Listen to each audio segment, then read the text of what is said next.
I'm sorry, but I can't assist with that. The man remained tall and upright, his demeanor as graceful as ever. Time seemed to have left no trace upon his face. It was as smooth and warm as jade, exuding an air of elegance. At this moment, he casually held a fire starter in his hand, igniting the drapery with a nonchalant flick, a faint smirk playing at the corners of his mouth as he coldly regarded Li Shuangwan, who lay on the ground, neither human nor ghost. He spoke slowly. Li Shuangwan, in light of the slight assistance your family once provided, I have come to personally escort you on your final journey. The lives of your kin truly hold little value. In truth, if Ling Heng had not lit this fire, she would have been on the brink of starvation. Yet, she could not fathom how, just half a year ago, they were a loving couple, deeply entwined in affection. Could a heart truly harden to such an extent overnight? Why, summoning the last vestige of her strength, Li Shuangwan asked, Ling Heng, why? I cannot recall having wronged you in the slightest. I bore you Chun Ning, nurturing him with utmost care for years, gradually restoring his health. My family, the Li clan, aided you in ascending to this supreme position, stabilizing the realm. Yet you annihilate my entire clan, and now you come to burn me.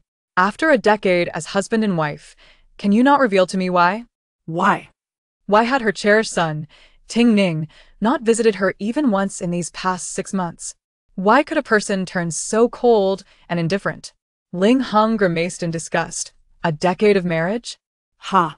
Li Shuangwan, your very presence sickens me. Why would I ever touch you? What would you mean? The last remnants of color drained from her face. Chun Ning is not your son, but you treated him. Ha! A cold smile curled at Ling Heng's lips. On our wedding night, did you truly believe I was the one with whom you consummated the marriage? It was but a lowly shadow guard named Ding. Did it never occur to you why you always felt so fatigued at night? That was because I had been administering a sleeping draught in your tea each night, you fool. Ing did not disappoint me. He got you pregnant with a bastard child on the very first attempt. And furthermore, he taunted, I allowed that bastard to be born solely because my Chun Ning was so frail. The imperial physician Huang stated that the heart blood of a newborn was needed to prolong his life. That bastard carries your blood and, indeed, proved to be an excellent remedy. Chun Ning's health has gradually improved.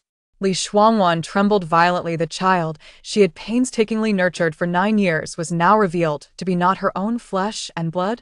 Chun Ning, you're saying Ting Ning is not my son. You killed my child at birth? Who is he? She had cried too much in recent days. Her tears had run dry, and the sound escaping her throat was akin to flesh being torn, stained with blood, shattering the cold palace into fragments. Ling Heng pronounced each word deliberately. You shall never know who he is. Li Shuangwan erupted into a fit of violent coughing, blood gushing from her mouth. Though her eyes could no longer weep, the blood that flowed in its stead cascaded from her desperate gaze. Why did Ting Ning's features resemble her own? How could she have failed to recognize that she had raised another's child for 9 years? Who was he truly? On the day of her childbirth, the infant was too large. She endured 3 days and nights of agony before finally delivering the child. Little did she know that the child, born after 10 months of hardship, had become a mere ingredient for another's remedy. After the birth, her body collapsed. The imperial physician Huang warned her that her condition was severely compromised, and should she conceive again, it could cost her life. Hence, for the sake of the future consort's health, it was best that the prince and the consort refrain from sharing a bed. At that time, Ling Heng had expressed his deep concern, repeatedly blaming himself for not caring for her properly, which caused her body to deteriorate. Thankfully, they already had a son, and he assured her that no other woman would enter the prince's residence. Even his father, who initially opposed him, gradually changed his views, from resistance to unwavering support. Little did she realize that the bowls of medicine she consumed had long been poisoned by Ling Heng, who tormented her night after night, rendering her existence unbearable. Li Shuangwan felt immense guilt. Ling Heng was still a young man of great promise, a prince in his prime, deserving of companionship. Thus, with tears in her eyes, she sent a maid named Xing Lian to his bed. Later, he ascended to the throne, and the women of the Eastern Palace and the harem were all brought in with her reluctant assistance, enduring the agony of each addition. The other 3 princes were not granted titles. Since the founding of Beijing, an unwritten rule dictated that those who were granted titles could not inherit the throne. The fourth prince, Ling Hung, was weak and lacked a strong maternal clan, while the crown prince lacked wisdom and talent. The struggle for succession was fraught with bloodshed, and involvement in it meant danger lurked at every corner. Ling Hung was exceptionally charming, warm as jade, and treated others with humility and courtesy. To outsiders, he seemed to harbor no ambitions regarding the throne. He claimed to have found a suitable match for her, the virtuous heir of the Jing'an Marquis, Cui Xiaoho, who was well suited for her, and the heir was also infatuated with her. But what did she do? She quarreled fiercely with her parents and even swore that if she could not marry Ling Hung, she would end her own life with a white silk ribbon. The Jing'an Marquis' family resided in the northwest. Was she to be condemned to a lifetime in the harsh cold of the northwest? Thus, she ran away to marry Ling Hung, compelling her father and mother to bind the entire general of the state's residence with the princes. Her parents and brother were far away in the northwest, occupied with the pressing war against Beiqi, and could not even attend her wedding. And this was merely the beginning of all her nightmares. After 10 years of marriage, it all culminated in this moment. The first decree Ling Hung issued upon securing the throne was to label the Li family as traitors and collaborators with the enemy. The entire Li clan, comprising 381 members, was annihilated, even sparing no dogs. The general of the state's residence lay in ruins, awash in blood. Oh, and one more thing. Your martial skills have also been rendered useless by me. A woman skilled in combat presents too many uncertainties, which I cannot control. Ling Hung maintained a smile. Shuangwan's eyes widened in rage. You. It was you. Ling Hung, you orchestrated the assassin's suicide. You will meet a terrible end, a dreadful end. Ling Hung remained unmoved by her curse, gently extinguishing the fire starter in his hand, looking down upon her with disdain, his words chilling. I have come to personally escort you on your final journey, Li Shuangwan. Not everyone is granted such a grand favor. You should be grateful. With that, he swept away. The raging flames painted the sky crimson. He had come to humiliate her, to reveal these truths, ensuring she would die consumed by boundless hatred and resentment. Even in death, she would find no peace, unable to face her parents or the ancestors of the Li clan. He sought to leave her restless in the afterlife. The heavens bore witness, and time reversed. Li Shuangwan was reborn. In this new life, she would ensure Ling Hung, the man with the heart of a beast, would face 1,000 cuts. She would reclaim the throne of Beijing. Let the Ling family experience the taste of everything they cherished being reduced to ashes. In her previous life, they annihilated my family. In this life, I shall topple your empire. Chapter 3. The Beast in Human Form. Ling Hung entered the room, his voice warm.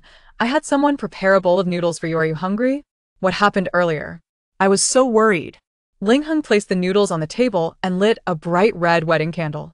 Li Shuangwan looked up to see Ling Hung, dressed in a vibrant red wedding garment, approaching her with a bowl of noodles, a smile gracing his features. At the moment the candle was lit, Li Shuangwan seemed to glimpse the very flames that had reduced her to ashes in her previous life. And she, in that moment, was reborn from the fire. The flame of the lit candle flickered suddenly, casting 2 grotesque and twisted shadows on the ground, one from the candle's flame and the other from an unlit candle. Li Shuangwan's heart contracted violently as she regarded the man before her, whose heart was as treacherous as a beast's. A smirk curled upon her lips, her eyes brimming with loathing. How adeptly he performed! How deeply he feigned affection! He was handsome and refined, exuding warmth like jade. On the surface, he appeared unassertive, yet when he gazed at her, his eyes, so tender they could melt even the hardest of hearts, overflowed with syrupy sweetness. His lips drooped in a manner that suggested genuine concern for her well-being. She had been deceived by this facade for an entire decade, manipulated until every last vestige of the Li family's utility was wrung dry, revealing the most venomous side that lay hidden within him. That I have come personally to send you on your way, Li Shuangwan. Not everyone is afforded such grace. You ought to express your gratitude. His words, chilling and serpentine, resonated in her ears. In her past life, how foolish she had been. On the day of their grand wedding, when the joyous candles were meant to burn until dawn, she had extinguished them merely because Ling Hung remarked, I am a light sleeper. If there is light within the room, I fear I shall find it hard to slumber this night. Li Shuangwan was consumed with hatred, desperately clutching the draping bed curtains to mask her discomposure. She inhaled deeply, forcing herself to regain her composure. Ling Heng approached the bed, placing his face on the bedside table, and reached his hand into the canopy, attempting to stroke Li Shuangwan's hair. She turned her head away to evade his touch. Ling Heng's hand froze in midair, but the next moment, he smiled gently, lifting the bed curtain and settling himself on the edge of the bed. "What troubles you? You seem to not recognize me." I am merely fatigued." Li Shuangwan's voice emerged hoarsely, laced with barely perceptible tremors. Upon hearing this, Ling Heng's expression shifted to one of concern, and he hastily exclaimed, "Are you unwell? Someone quickly fetch Physician Fong." Ling Heng's malevolence was insidious. She had been blind in her previous life, failing to perceive it. Ling Heng continued anxiously, "You were harmed by rogues half a year ago, losing your exceptional martial skills. Surely, the ailments from that incident have resurfaced, causing you pain again? Physician Fong is highly skilled. He will surely help you regain your prowess."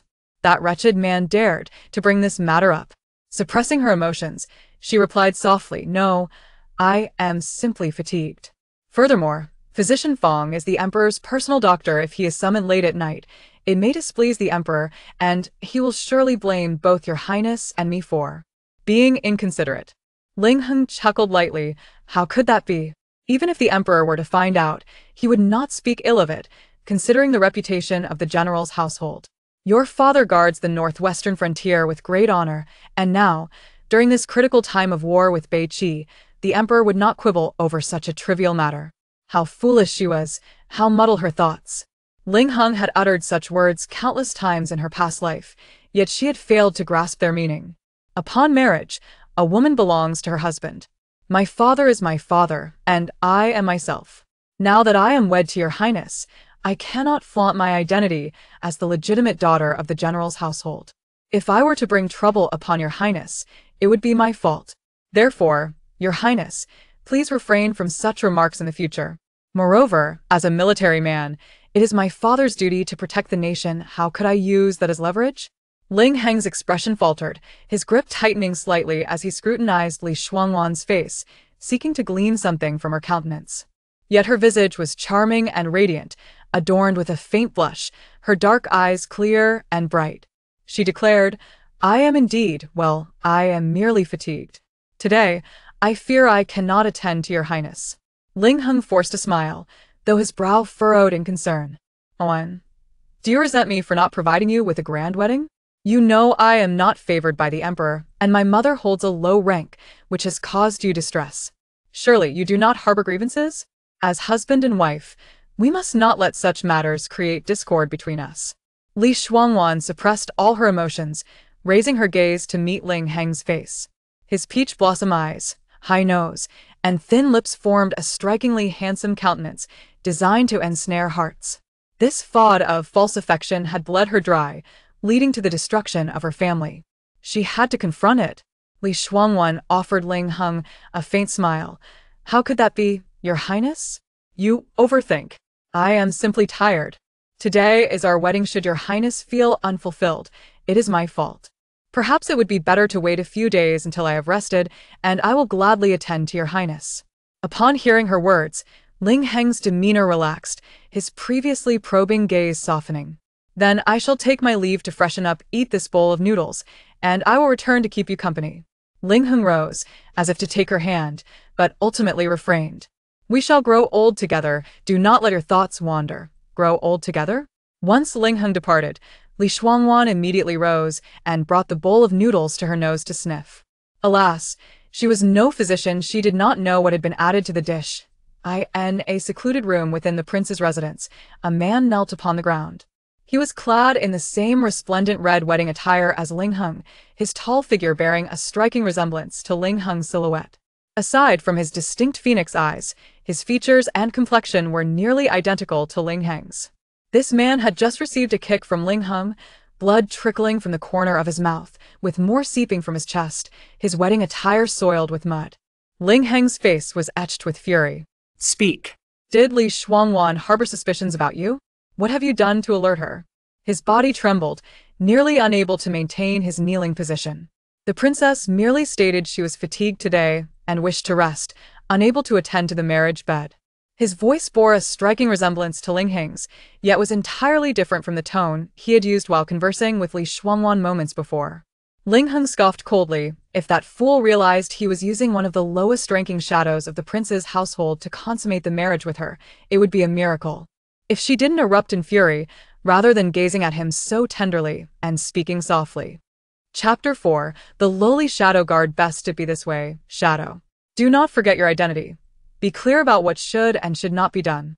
Had it not been for your resemblance to me and your ability to mimic my voice, do you truly believe such an opportunity would have fallen upon you? The prince's residence is filled with men eager to sleep with the legitimate daughter of the national general's family. Yes, I dare not, Shadow replied, his fists clenched, veins bulging on the back of his hands. Ling Heng let out a cold snort, observing the man kneeling before him, nearly on the verge of collapse. Only then did he toss a porcelain vial containing the antidote at Shadow's feet. Take the medicine. You must accomplish what I have entrusted to you today. Otherwise, I will have no qualms about killing a dog of the prince's residence, a task easier than crushing an ant. Ling Heng gazed down from his elevated position, his voice softening slightly. Shuangwan was harmed 6 months ago, her martial prowess rendered null. Now, she has been poisoned, and only by bearing a child can the poison be expelled from her body upon delivery. Therefore, facilitating her conception not only aids you, but also assists her. Shadow tightened his fists. Otherwise, she will have, at most, a year to live. Ling Heng bent down, gripping Shadow's chin to force him to meet his gaze. If she cannot conceive, neither will you survive. Standing straight, Ling Heng received a handkerchief from a maid dressed in green, meticulously wiping the blood from his fingers. Go wash yourself clean and return in 15 minutes. Yes. Shadow swallowed the antidote from the vial, rose, and exited the room. Once outside, he exerted slight pressure with his right hand, reducing the white porcelain vial to ashes that scattered in the night wind. He walked with steady strides, his tall figure exuding an air of elegance and composure, entirely devoid of the earlier disarray. In its place was an aura of profound danger and cold indifference, even a glimmer of lethal brilliance. Inside the room, he casually removed the human skin mask covering his face, revealing an extraordinarily handsome visage. His phoenix eyes were slightly narrowed, the corners turned up, and his thin lips pressed together, imbuing his countenance with a deep chill. He tossed the mask onto the table and unfastened his bright red ceremonial attire, exposing a robust physique, broad shoulders and a slim waist, the muscle definition striking, leaving one to wonder what intoxicating beauty lay beneath such a captivating exterior. His gaze was as deep as the summit of a snow-capped mountain, imbued with a biting coldness that made anyone who met his eyes feel diminished. Were Ling Heng to witness this moment, he would never believe that such a man was the lowest of the prince's shadow guards. Surely, even the firstborn son of the Northern Jin dynasty would not possess such an imposing presence. Yet, unbeknownst to others, this man bore a shocking scar across his chest, a ghastly mark that twisted and coiled around his heart, still stained with blood. Shadow gently traced the scar with one hand, suddenly breaking into a smile, his phoenix eyes shimmering like the vast stars, shedding their earlier frostiness. As Ling Heng entered the room, Shuangwan caught a faint whiff of blood on him. So, the muffled groans she had heard a moment ago had come from Shadow? However, she need not worry. Shadow would never dare disclose the events that transpired, for a lowly shadow guard like him would be unlikely to survive until dawn. She knew little of this man named Shadow. In her previous life, after suffering during childbirth and hearing the physician's words, Ling Heng had visited her nightly, sometimes staying late. Due to a cup of tea, she would quickly fall into a deep slumber until dawn. Later, as she helped Ling Heng bring numerous women into the fold, he seldom visited her room. It seemed likely that once she was with child, Shadow would have been eliminated by Ling Heng for lacking any further utility. His presence would pose a risk in Ling Heng's eyes. Ling Heng discreetly glanced at the empty bowl on the table, his tone gentle. Are you feeling better now? Is it merely an act? It depends on whose acting skills surpass the other's. Ling Heng spoke softly. You are the beloved woman of this prince. If I do not cherish you, whom shall I cherish? If you are spoiled, then so be it. I shall protect you within this prince's residence. Let us live as carefree spirits, unconcerned with worldly affairs, like celestial beings in harmony. The night is deep. It is time to rest. Very well. She knew Ling Heng possessed formidable martial skills as well. As the door closed, the tall figure of the man approached her. The faint scent of blood dissipated, replaced by a delightful aroma of cool pine. How blind she had been in her previous life. To have spent an entire month sharing a room with Shadow without noticing the deception. Shadow paused 3 steps from the bed. Miss Li, there is plenty of time ahead. Do not rush. You are weary today. Rest well. I shall remain here to guard you. This indicated Shadow's remarkable martial prowess. Standing there, he emanated an intense sense of pressure, as if he were a hunter born to command life and death. Yet, how could such a man be deemed a lowly shadow guard of the prince's residence? Even the commander of the imperial guards in the northern Jin Palace might not possess such skills. In Ling Heng's presence, he must have suppressed this aura. So, why did it not dissipate in her presence? What do you mean by that? Has Ling Heng troubled you? Li Shuangwan inquirat. Her gaze fixed on him in the darkness. Shadow hesitated for a moment, the sharpness of his demeanor vanishing as he chuckled lightly. I have grown accustomed to it. For guards like us, masters can take our lives at any moment without reason. His voice was melodious, low and rich with a hint of magnetism. In stark contrast to Ling Heng's coldness. She hardly understood Ling Heng. Driven by mere appearance, she had sought to marry him, even risking becoming a laughingstock in Xingjing. Her parents had fretted over her marriage, repeatedly extolling the virtues of the heir of the Jing'an Marquis, yet she had paid them no heed. In truth, after that incident until the end of the following year when she married, her encounters with Ling Heng were numerous, yet the words exchanged barely exceeded 10. Numerous encounters? Chapter 5. Enigmatic fragrance of poison. Upon this realization, Li Shuangwan's heart sank. Reflecting on it, every encounter with Ling Heng appeared serendipitous at first glance, yet with such frequency. Could it not be deemed intentional? Moreover, it was often claimed that she pursued him, yet there had never been an instance where she followed him after learning of his whereabouts. Instead, it was he who seemed to appear shortly after she relocated. Yet, the world assumed she was the one relentlessly chasing after him, as if she longed to be near him at every moment. Thus, it became evident that Ling Heng was deliberately drawing closer to her, utilizing her from the very outset to intertwine the general's mansion with the prince's estate. Consequently, he was well informed of her movements, which explained why, 6 months prior to their marriage, he arranged for her martial prowess to be incapacitated when she ventured out alone. Rising from her bed, Li Shuangwan stealthily approached the cabinet, retrieving a vial of medicine and handing it to Ing. This is the golden wound medicine used by my father in the army. It is remarkably effective. Please take it. Ing hurriedly accepted the porcelain bottle, still warm from her touch. Thank you. There are blankets in the cabinet. You should rest as well. With that, Li Shuangwan lay down, turning away from Ing. Her eyes shone brightly in the darkness, yet the hatred within them was impossible to conceal. In her previous life, her entire clan had been exterminated. Her son perished on the day of his birth, and she herself was burned alive. The deep-seated enmity loomed before her. How could she possibly sleep? At that moment, the man who had been a distance away suddenly rushed to the bedside, leaning over her with an aura of cold pine and an overwhelming presence enveloping her. Just as Li Shuangwan was about to speak, his warm, calloused hand pressed against her lips, whispering, "Miss Li, hold your breath. Someone is blowing the intoxicating fragrance into the room." Li Shuangwan's expression tightened as she gazed outside. The moonlight was hazy, yet the lanterns outside illuminated the corridor sufficiently. A figure now occupied the previously empty windowsill, a slender bamboo tube piercing the paper, sending toxic smoke wafting into the room. The scent of the alluring fragrance was all too familiar, compelling her to hold her breath. The woman must be in some distress. Ling Heng surely needed her son's heart's blood as bait. A strategy was imperative, for they could not hold their breath throughout the night.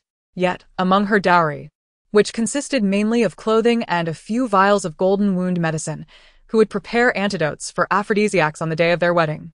As her mind raced, she observed Ying's figure flicker, his hands extending as if he were absorbing the smoke that drifted in from the windowsill, drawing it into his palms. Li Shuangwan's eyes widened.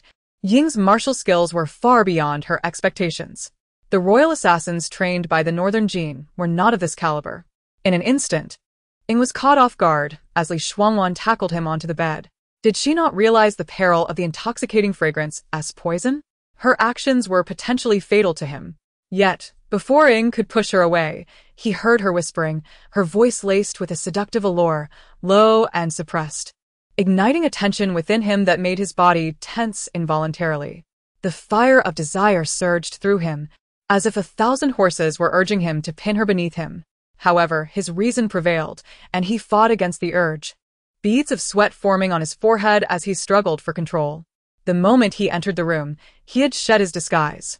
He was acutely aware that she harbored a deep-seated hatred for Ling Hung and would not face her with that mask. The fragrance emanating from her was pervasive, tantalizing his senses, and the coolness of her body pressed against him only fueled his longing. He could scarcely maintain his composure, his body trembling slightly. Yet, the woman exhibited no sign of distress. While her voice enticed, her gaze remained fixed upon the windowsill. Once she saw the figure depart, Li Shuangwan swiftly rose from Ying's side. He felt as though he had been granted a reprieve, hastily distancing himself from her, his demeanor utterly disheveled. Realizing the awkwardness of the situation, Li Shuangwan felt a wave of embarrassment wash over her. The circumstances had forced her hand. With the figure now gone, she needed to find an antidote for Ying immediately. She hurriedly slipped on her shoes and approached the door, but Ying intercepted her. "Miss Li, the guards from the prince's estate remain outside. We cannot leave." Frustration coursed through her as she clenched her fists. "What could be done? You have been poisoned." "It is nothing. I can endure it," he replied. The potency of the intoxicating fragrance was notoriously ruthless. In her previous life, her brother had fallen victim to this very poison, leading to chaos within the general's mansion, culminating in his tragic demise and her mother's despondence. No one possessed the fortitude to withstand such venom. Her brother, a man of remarkable strength, had succumbed to it. Ying had inhaled all the toxic smoke into his own body, and considering her earlier actions, for a man, this was nearly lethal. If he did not find relief, he would perish within 2 hours. The loss of Ying would bear no consequence for Ling Hung, for the sake of his own interests. He would simply seek another man to consummate the marriage with her. He would then cast all the blame upon her, suggesting she had engaged in illicit relations with the mansion's assassins, painting them as having met their end in a compromising position. He would hypocritically bear the weight of it all, leading the general's mansion to become a target of scorn, forever branded with disgrace, while her father, consumed by guilt, would feel compelled to side with Ling Hung. Compared to her previous life, her fate would be even more tragic and premature. Ling Hung, that venomous serpent, was indeed a master of manipulation. Li Shuangwan closed her eyes tightly, overwhelmed with a sense of injustice. Why should this be her fate? No, she could not perish. Thus, Ying must not come to harm. Chapter 6. A body to save the shadow. Having comprehended everything, Li Shuangwan promptly approached Ying, only to hear a sudden sound followed by a surge of blood-stained air. The poison-ridden body of Ying lost its control, and he violently expelled a mouthful of blood, collapsing onto one knee. "Are you all right?" Li Shuangwan rushed to support him. "Do not touch me." Ying forcefully pushed her away, causing her to stagger back several steps. Even through layers of fabric, Li Shuangwan felt the searing heat emanating from his hand, while his voice was as cold as the waters of a frigid pool. He trembled violently, suffering immensely. The ruthless toxin threatened to overwhelm him, and his once bright phoenix eyes now glowed with a crimson hue, blood continuously seeping from the corners of his mouth. He had reached the limits of his endurance. Li Shuangwan's complexión palat. "You are afflicted not only by the intoxicating fragrance's poison, but also by another aphrodisiac?" Although the intoxicating fragrance was potent, it could not have manifested such severity in such a brief span. She recalled that at the moment of her rebirth, Ying's breath against her neck had been searing, and he had shown no signs of poisoning upon entering just now. Thus, earlier, Ling Hung gave you an antidote, but did not provide it in full, merely suppressing the effects temporarily. Now, provoked by the intoxicating fragrance, the potency of the original aphrodisiac has escalated several-fold. Indeed, Ying painfully uttered between clenched teeth, beads of sweat crashing onto the ground. the sound amplified in the darkness. He could not endure even 2 hours longer. Honor was insignificant compared to life. The deep-seated enmity of the blood-soaked past remained unavenged. Li Shuangwan's mind buzzed with clarity as she pieced together the entire scenario, swiftly arriving at a resolute decision to save Ing with her own body. Stepping closer to Ing, she even removed her bridal gown. "I will assist you." In doing so, she was also aiding herself and the entirety of the Li family. In her previous life, she had conceived after just one encounter with Ing. Yet she could find a way for Yizhu to procure a contraceptive tomorrow. Ing hastily retreated 2 steps, and with each step back, he spat out another mouthful of blood. "Li Miss Li, I implore you, do not come closer. I can scarcely control myself. You will die." Li Shuangwan advanced another step towards him. "Your life is of little value. It does not warrant your honor being sacrificed to save me. Rest assured, I shall find an opportunity to escape shortly. Life is cheap." In her previous life, before dying, Ling Heng had uttered, "I shall personally send you on your way. The lives of the Li family are truly worthless. Only the lives of the despicable are cheap. Why should theirs be so? If death is to befall anyone, let it be them. I know what I am doing. If you do not wish to die, cease with the superfluous chatter." Ling Heng had already grown suspicious. At this moment, you cannot leave. Otherwise, he would not have released more poisonous smoke. There had been none in her past life. Li Shuangwan swiftly shed her inner garments and moved 2 steps closer to Ing. He continued to retreat until he was cornered against the cold wall. He felt as though he were submerged in boiling oil, the heat unbearable, while the woman before him reached for his waist to untie his belt. Ing grasped Li Shuangwan's hand tightly. His touch was searing and trembling, causing her pain. Her icy hand provided him some relief, yet it was not enough. A feral beast roared within his chest, yearning for more. He desperately wished to hold the woman before him tightly in his embrace, to claim her as his own. "Li Miss Li, rest assured, I will endure until dawn." Prince Heng will not discover his voice trembled, each word emerging with great difficulty. Li Shuangwan freed her hand from his grasp and, with a gentle tug, loosened his belt. The combination of the 2 poisons amplifies their toxicity several times over. "Ing, you cannot withstand this. If you perish, will Ling Heng allow me to live? If you wish to survive and do not desire my death, then heed my words." Li Shuangwan spoke with unwavering conviction. The hand that sought to push her away faltered, and Ing resigned himself to her swift removal of his garments. He felt utterly humiliated. "I am sorry." Ing's voice was low and filled with regret. Outside, footsteps approached, and a tall figure soon appeared at the door. Li Shuangwan seethed with resentment, realizing that Ling Heng had come personally out of distrust. How infuriating! The sound of fabric tearing resonated sharply outside, reaching Ling Heng's ears. He smirked coldly, instructing the maid behind him, "Qinglian, prepare more water. It takes several attempts for that fool to conceive. Once that wretched woman bears a child, Ing will be free to perish."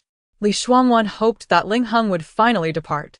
However, he remained, standing outside with his martial prowess, listening intently to the commotion within. A profound sense of humiliation surged within her. In this fleeting hour since her rebirth, she had achieved nothing. Why was she still so powerless to alter any circumstances? Why did evildoers not receive their due retribution? Why did the heavens seem so blind? The intense heat radiating from the man before her soon enveloped her entire being. Ignoring the presence outside, she swiftly removed the remaining garments from Ing and pressed her icy body against him. Ing trembled, the thread of reason snapping completely, as he pulled her tightly into his embrace and fell back onto the bed. Outside, Ling Heng let out a cold snort and departed, sweeping his sleeve as he left. Qinglian followed behind, casting a disdainful glance at the room before spitting on the ground. Ling Heng turned and glared at her coldly. Qinglian shuddered in fear. Dropping to her knees, "Your Highness, I was wrong. Do not forget your place." Ling Heng strode away with a flourish of his sleeve. Qinglian knelt there, head bowed, her eyes red-rimmed, clutching her garment tightly. The carriage halted at the estate entrance, and the steward personally drove Ling Heng to a secluded courtyard in an alley. Upon entering, Ling Heng heard a faint cough. He hastened his steps, pushing open the door to find a woman seated against a pillow on the bed. Upon hearing the noise, she looked up and smiled weakly at Ling Heng. Your Highness, what brings you here on this day of our grand wedding? Before she could finish her sentence, another cough escaped her lips. The woman appeared pale, yet her features bore a striking resemblance to Li Shuangwan. Were you not instructed to rest? Why are you sitting up? Ling Heng sat at the foot of the bed, taking her icy hand in his. The woman turned her face away, her eyes red from evident tears. I am fine. Today is your Highness's wedding day. You should not be here now. Upon hearing this, Ling Heng's anger flared. Are you blaming me for marrying her? My heart is torn asunder. I despise her for causing your plight. I would gladly see her suffer 1,000 deaths rather than share a bed with her. And you? The woman gazed at Ling Heng, disbelief etched on her face. Rest assured, 10 months hence, she will bear a child, and with the blood of her child, we shall prolong the life of our own. Ling Heng gently laid the woman back down, holding her hand, refusing to leave her side. Chapter 7. The Art of Deception. With a sudden thud, an object was hurled from outside, striking Ing on the shoulder before rolling to a stop beside Li Shuangwan's pillow. He swiftly rose from her side, retreating several steps while hastily grabbing the disarrayed clothing on the floor to drape over himself, berating himself for his lack of restraint. Li Shuangwan promptly picked up the porcelain bottle, uncorked it, and brought it to her nose for a delicate sniff. Although she had been anticipating Ying's arrival, she remained calm and lucid, fully aware that this was not some poison or harmful substance cast aside by Ling Heng. At this moment, Ling Heng would not dare to act recklessly, as he had yet to achieve his desires. Upon inhaling the contents, her eyes sparkled in the darkness, and she quickly sat up, leaping from the bed to pour out a single pill, presenting it to Ing. This is Baizuko, an antidote for 100 poisons. You must take it at once. She was intimately familiar with this remedy. Ing hastily accepted the pill, swallowing it without hesitation. The intense discomfort that had been clawing at him ebbed as the medicine slid down his throat, gradually alleviating his distress. Outside, the moonlight was hazy, casting playful shadows, while the warm yellow glow of the hexagonal lantern under the eaves filtered through the thin paper of the window, etching intricate floral patterns on the floor. Inside the room, the woman's delicate shoulders glistened, her waist slender enough to be encircled by a single hand, radiating a soft luster in the night. She tilted her head. Concern etched on her face as she gazed at him. How are you faring? Ing quickly turned away, stammering, I am fine now. Thank you, Miss Li. Li Shuangwan had long since adapted to the darkness, her gaze fixated on Ing, momentarily forgetting her own disheveled appearance. Seeing him this way, her expression stiffened slightly as she hurried to gather her clothes and put them on. Do you know who threw this medicine in here? She asked, moving swiftly to dress. Ing shook his head, equally perplexed. I do not know. Apart from King Heng and his personal maid Qinglian, as well as the steward of the manor, no one else is aware of this matter. Baizuko, capable of counteracting countless toxins, was exceedingly rare. There had been instances where individuals offered 10,000 taels of gold for a single pill, yet without success.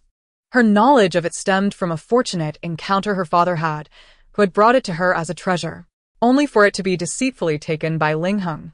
The fact that such a precious item had appeared in the King Heng's manor today, carelessly tossed into a room, suggested that someone had anticipated the events of the day and prepared this invaluable remedy in advance. Who could this person be? And how did they evade the heavy guard of King Heng's manor to throw the medicine into her room, landing precisely beside her pillow? Li Shuangwan furrowed her brow, unable to comprehend, but she was certain of one thing. It could not possibly be someone from King Heng's household. Puzzled, she inquired of Ing. When did Ling Heng send you to replace him for our consummation? At the hour of the rooster today, Ing replied. The king summoned me and spoke of this matter. The hour of the rooster? Li Shuangwan glanced out the window. It was nearly the hour of the boar now, or 2 time intervals ago. Indeed. Ling Heng had never been one to trust easily, and it was improbable that he would inform Ing of his intentions in advance. When did you enter King Heng's manor? I was sold into a dense forest at the age of 10, where I was trained as a covert guard. I only entered King Heng's manor yesterday. Li Shuangwan's heart skipped a beat at the mention of secret training for covert guards. In her previous life, she had been beside Ling Heng for a decade. Yet she had never known that he possessed a place for training his own covert guards. Unauthorized training was a serious offense, often perceived as treasonous intent. She quickly asked, "Do you know the way to that place?" Li Shuangwan's tone was cold. Ling Heng was meticulous, and it was indeed difficult to expose Lin Shan. How long did it take to get from the mountain to King Heng's manor? Ing shook his head again. I do not know. When I awoke, I was already in the room of King Heng's manor. No one informed me how long I had slept in that place. How often does Ling Heng visit? Li Shuangwan pondered, knowing that her access to information was severely limited. Ing responded, I was among the first batch sold for training. Over the past 10 years, I have changed locations no less than 5 times and have only seen the king twice. Once was 5 years ago, and the other was 3 months prior. Since then, whenever she ventured out of the manor or attended a flower viewing or other gatherings, she would see Ling Heng. He was handsome, approachable, engaging in pleasant conversation with those around him. Occasionally, when he caught her gaze, he would smile and nod in her direction. Yet, when she attempted to engage him, he would excuse himself, leaving her yearning for more. It was akin to the first time at the palace banquet when he had deliberately locked eyes with her. His coyness, coupled with his royal status, stirred a deep obsession within her. Thus, it seemed everything was part of his intricate scheme. Moreover, Ing mentioned that he had been sold for covert guard training 10 years ago, while Ling Heng, now 23, had possessed such cunning at merely 13. Training covert guards required immense financial resources, as it was often the case that only one suitable guard could emerge from dozens of candidates.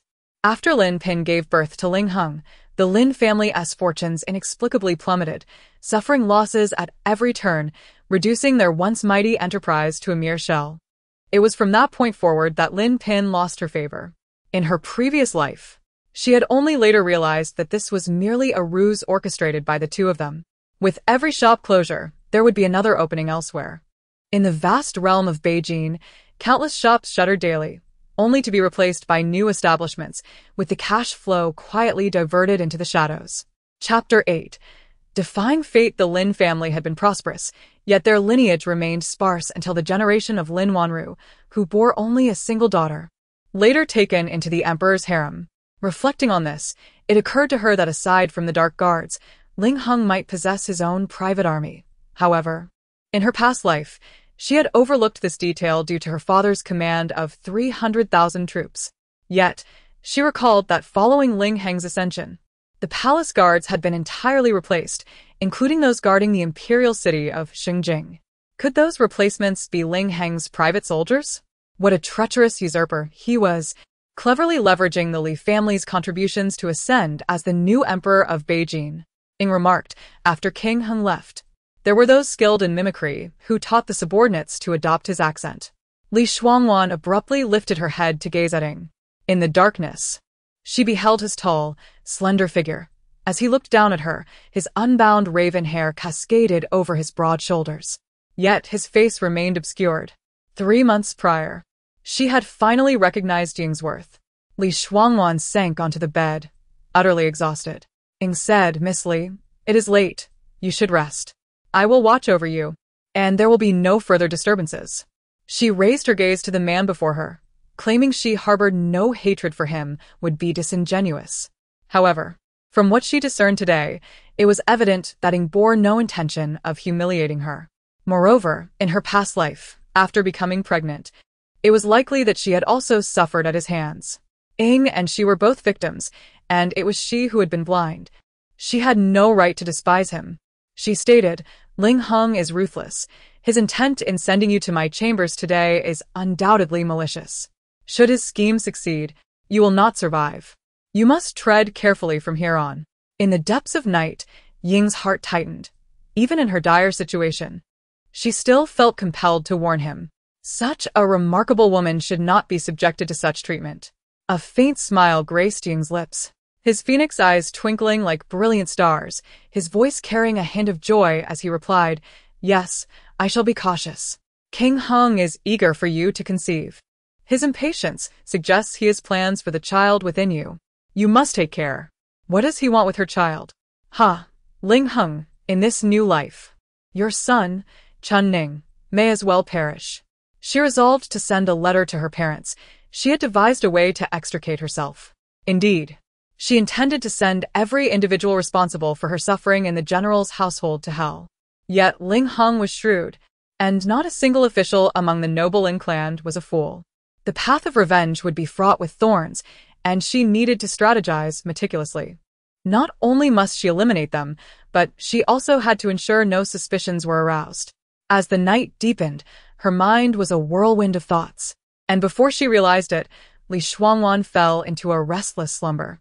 In her dreams, she witnessed the palace of Beijing engulfed in flames, and a gravestone inscribed with her name. A tall man stood before her grave, as if he had been there for an eternity, resembling a statue. The twilight grew heavy. The northern wind howled, stirring the ashes at his feet and rustling his robes. The silence was occasionally pierced by the cawing of crows, only to return to a haunting stillness. As Li Shuangwan stood, astonished at the identity of the man referred to as the Emperor, whose silhouette seemed so familiar, darkness suddenly enveloped her vision. She then saw the man, who had just stood before her grave, wielding a blade on the battlefield. The sounds of hooves, the clash of weapons, and the sickening squelch of blood as lives were extinguished echoed in a tumultuous cacophony, rising to the heavens amidst cries of battle and heaps of corpses. The man fought valiantly, dispatching enemies with each swing of a sword, yet they appeared to be surrounded. Exhaustion had long since taken its toll. One by one, his guards fell, leaving only him and the very subordinate who had spoken with her before. The exhausted subordinate finally collapsed, tears streaming down his face. "Your Majesty, you are already gravely poisoned, and with your true dragon body as heart's blood, coupled with the cost of 2.5 lives, you have defied fate to grant Miss Li a second chance. You have already angered the heavens. Now, with only 30% of your strength remaining, we are destined to perish here today." The man, referred to as the Emperor, gazed at the throngs of enemies encroaching upon him. He cast aside his bloodied sword and smiled, revealing a mouthful of blood, uttering, "I owe Wanwan much. What I do now cannot atone for even a fraction of my sins." Li Shuangwan could not discern the man's face, yet she clearly saw his smile and the dark blood trickling from his lips. In the next moment, a deluge of arrows whistled through the air toward him. no. Li Shuangwan jolted upright, gasping for breath. The dawn had yet to break. It was the darkest moment before the day. "Miss Li, what is the matter? Did you have a nightmare?" She heard hurried footsteps approaching her side. It was a man. Gripping the covers tightly, she asked, "Who are you?" A flicker of astonishment crossed the man's eyes, his voice tinged with fatigue, clearly having been awake and alert all night. "I am Ming, Miss Li. What troubles you? Did you have a nightmare?" Only then did Li Shuangwan recall the events of the previous night. She relaxed against the bed's edge, her voice hoarse as she inquired, "What time is it?" "It is nearly dawn. I must take my leave," he replied. "You kept watch all night?" She could not help but ask. Ing smiled gently, his voice clear, imbued with a hint of joy, the sound possessing a soothing quality that gradually calmed her racing heart. "For those of us in the shadows, sleepless nights are commonplace. I have only just arrived at the King Heng's residence and have yet to be assigned a shift. I can catch up on sleep during the day. Enduring 2 potent poisons and a sleepless night would have incapacitated anyone else." Li Shuangwan nodded, sensing that she anticipated what Ing was about to say. Closing her eyes and regulating her breathing, she finally said, "You should go. Ling Hung won to discover it." Ing nodded and then recalled that Li Shuangwan, lacking martial skills, could not see his agreement in the darkness. "Very well, miss. You must exercise caution today when entering the palace to express gratitude." Li Shuangwan lifted her gaze to him. He stood tall, his face shrouded in darkness, still obscured. After a moment, she replied, "All right." Ing departed silently from the room. Li Shuangwan's thoughts swirled. Who was the man called the Emperor? And why did his silhouette seem so familiar? Thus, her rebirth was not a mere act of divine intervention, but rather the result of this man's immense sacrifice to defy fate. A true dragon's body, 2.5 lives. Who could it be? The dream was so vivid. Why could she not see the man's face clearly? Why did that figure seem so familiar? Chapter 9. The 2 loyal maids. After half an hour, the sunlight valiantly tore through the darkness, fractured rays of light eagerly flooding into the room through the window frames. At last, the day had dawned. Scattered across the floor and chairs were wedding garments, along with the attire of a groom. The collar of the bridal gown lay in tatters, carelessly tossed onto a chair, hanging askew as if it were a mockery of the occasion. Ling Heng entered, casting a cursory glance at the disarray within the room. His cold gaze fell upon the woman sprawled on the bed. Her face a mixture of contentment and exhaustion in her slumber, a flicker of disdain flashing in his eyes. Approaching the wardrobe, he deliberately rustled his clothes, the sound echoing in the stillness as he slowly dressed. "Your Highness," the woman on the bed, Shuangwan, rubbed her eyes and propped herself up as if just awakening.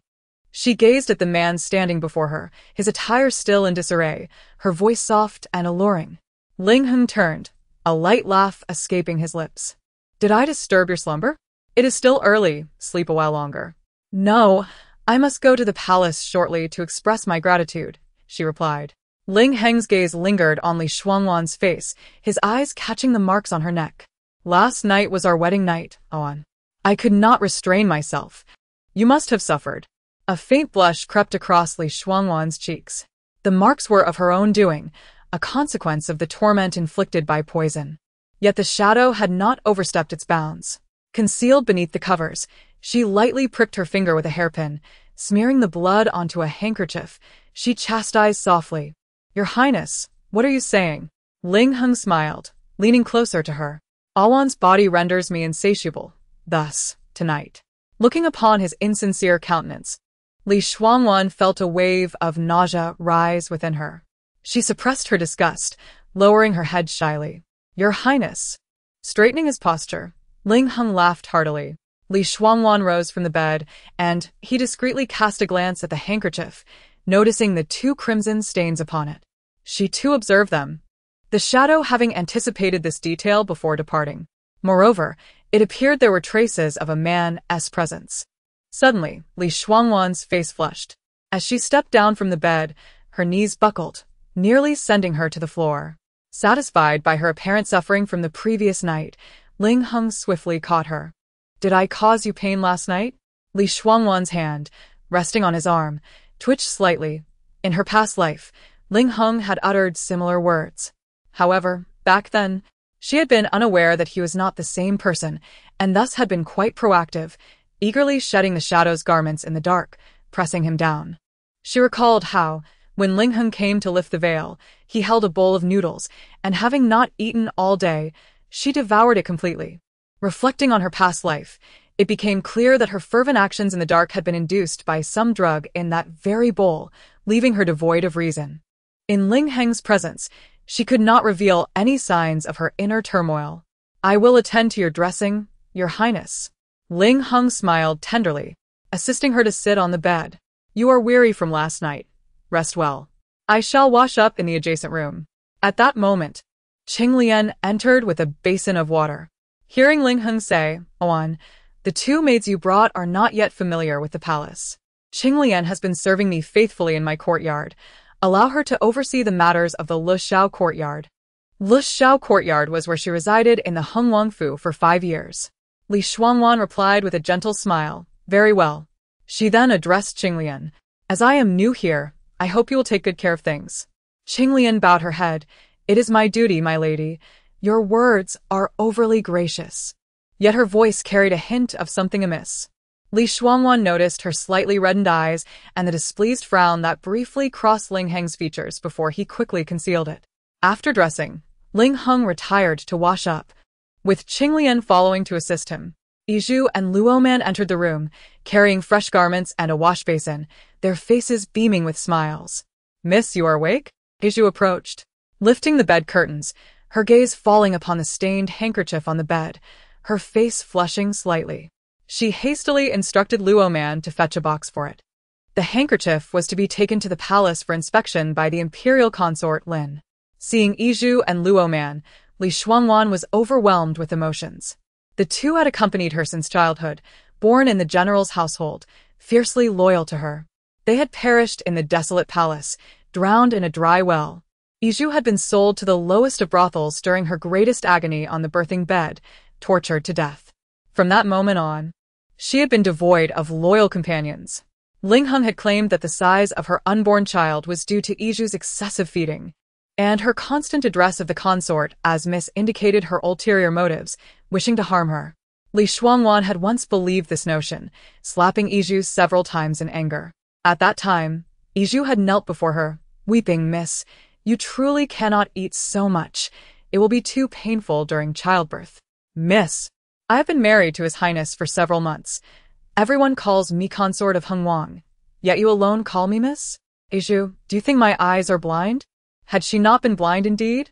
Most girls in the lowest brothels were those who had erred, sold at a pittance by their families. Iju had been one of those unfortunate souls who perished on her first day. Having followed her for over a decade, Shuangwan could not bear the thought of her suffering. The next day, when she sent someone to retrieve Iju from that wretched place, she discovered a cold corpse, battered and bruised, devoid of any unmarked flesh. Now, upon seeing Iju again, she longed to embrace her tightly, to ask her, "Does it hurt? Miss, what troubles you? Why do you look so pale?" "The lady is merely shy," Luo Man teased, winking at Iju. Though she despised the title consort of Shuangwan, it did not mean she wished to sacrifice Iju's life in its stead. "The lady speaks true. Iju has married and should not be called Miss any longer. It would invite gossip." Luo Man agreed. "Yes, my lady, I shall remember," Iju acquiesced. Her affair with the shadow must remain concealed from the two maids.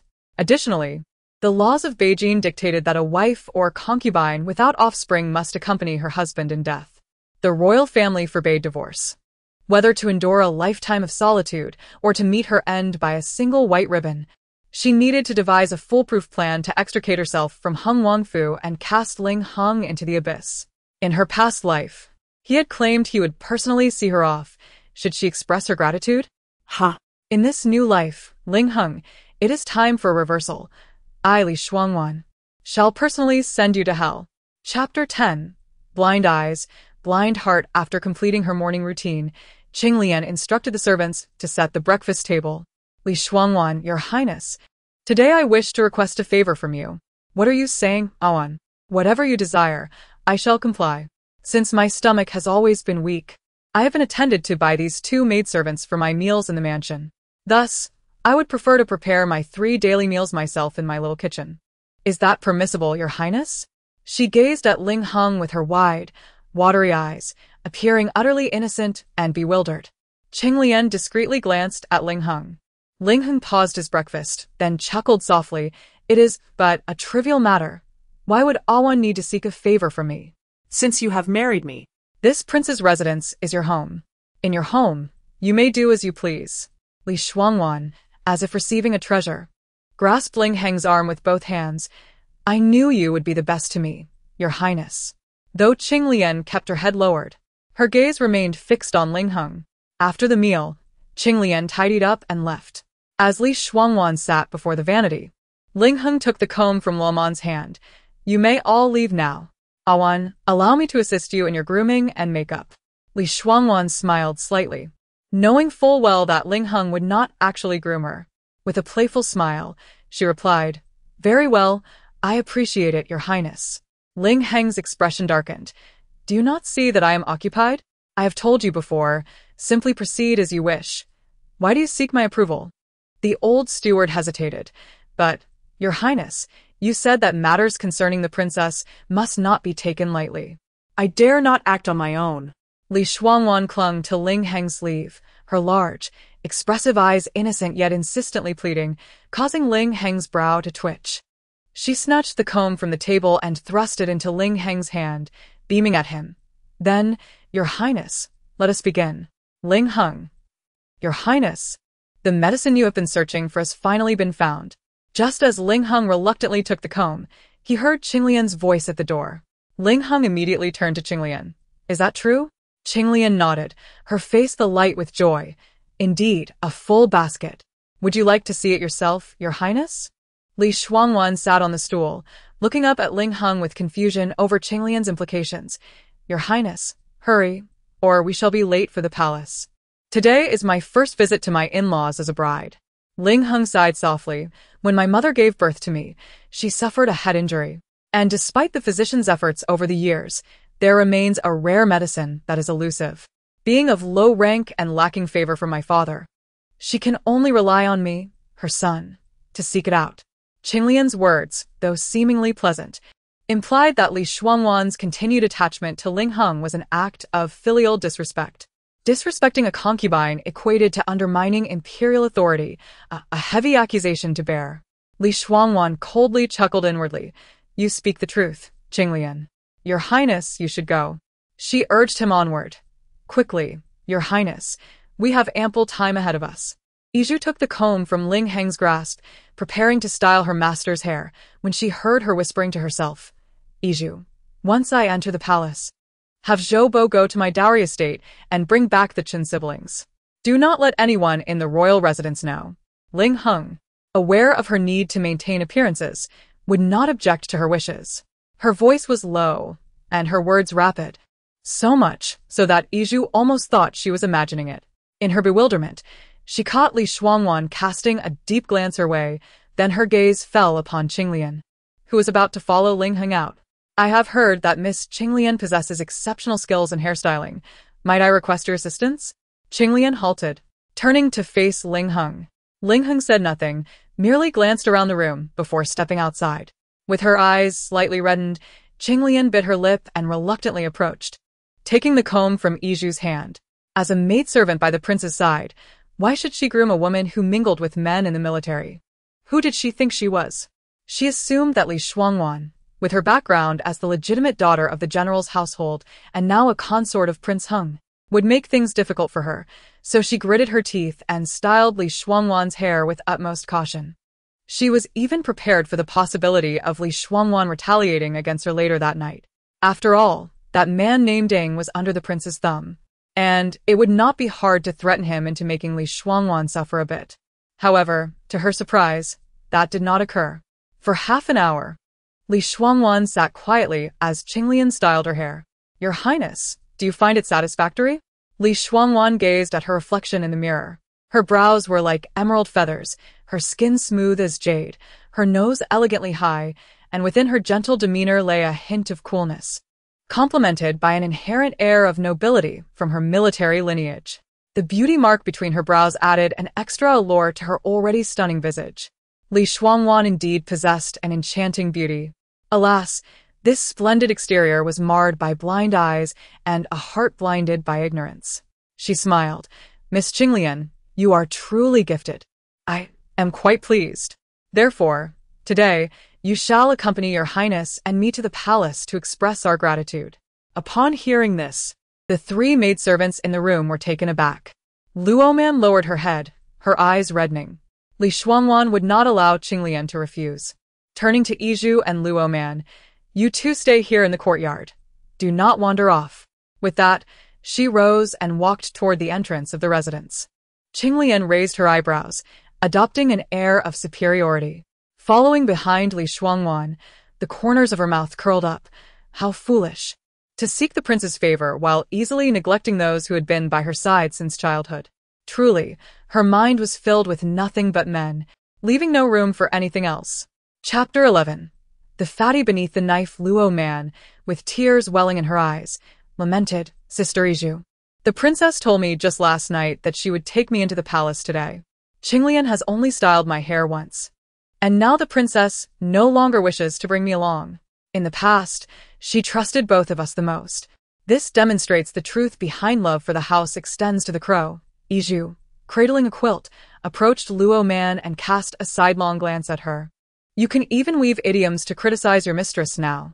The princess is a woman of her own convictions. Her actions surely carry her intentions.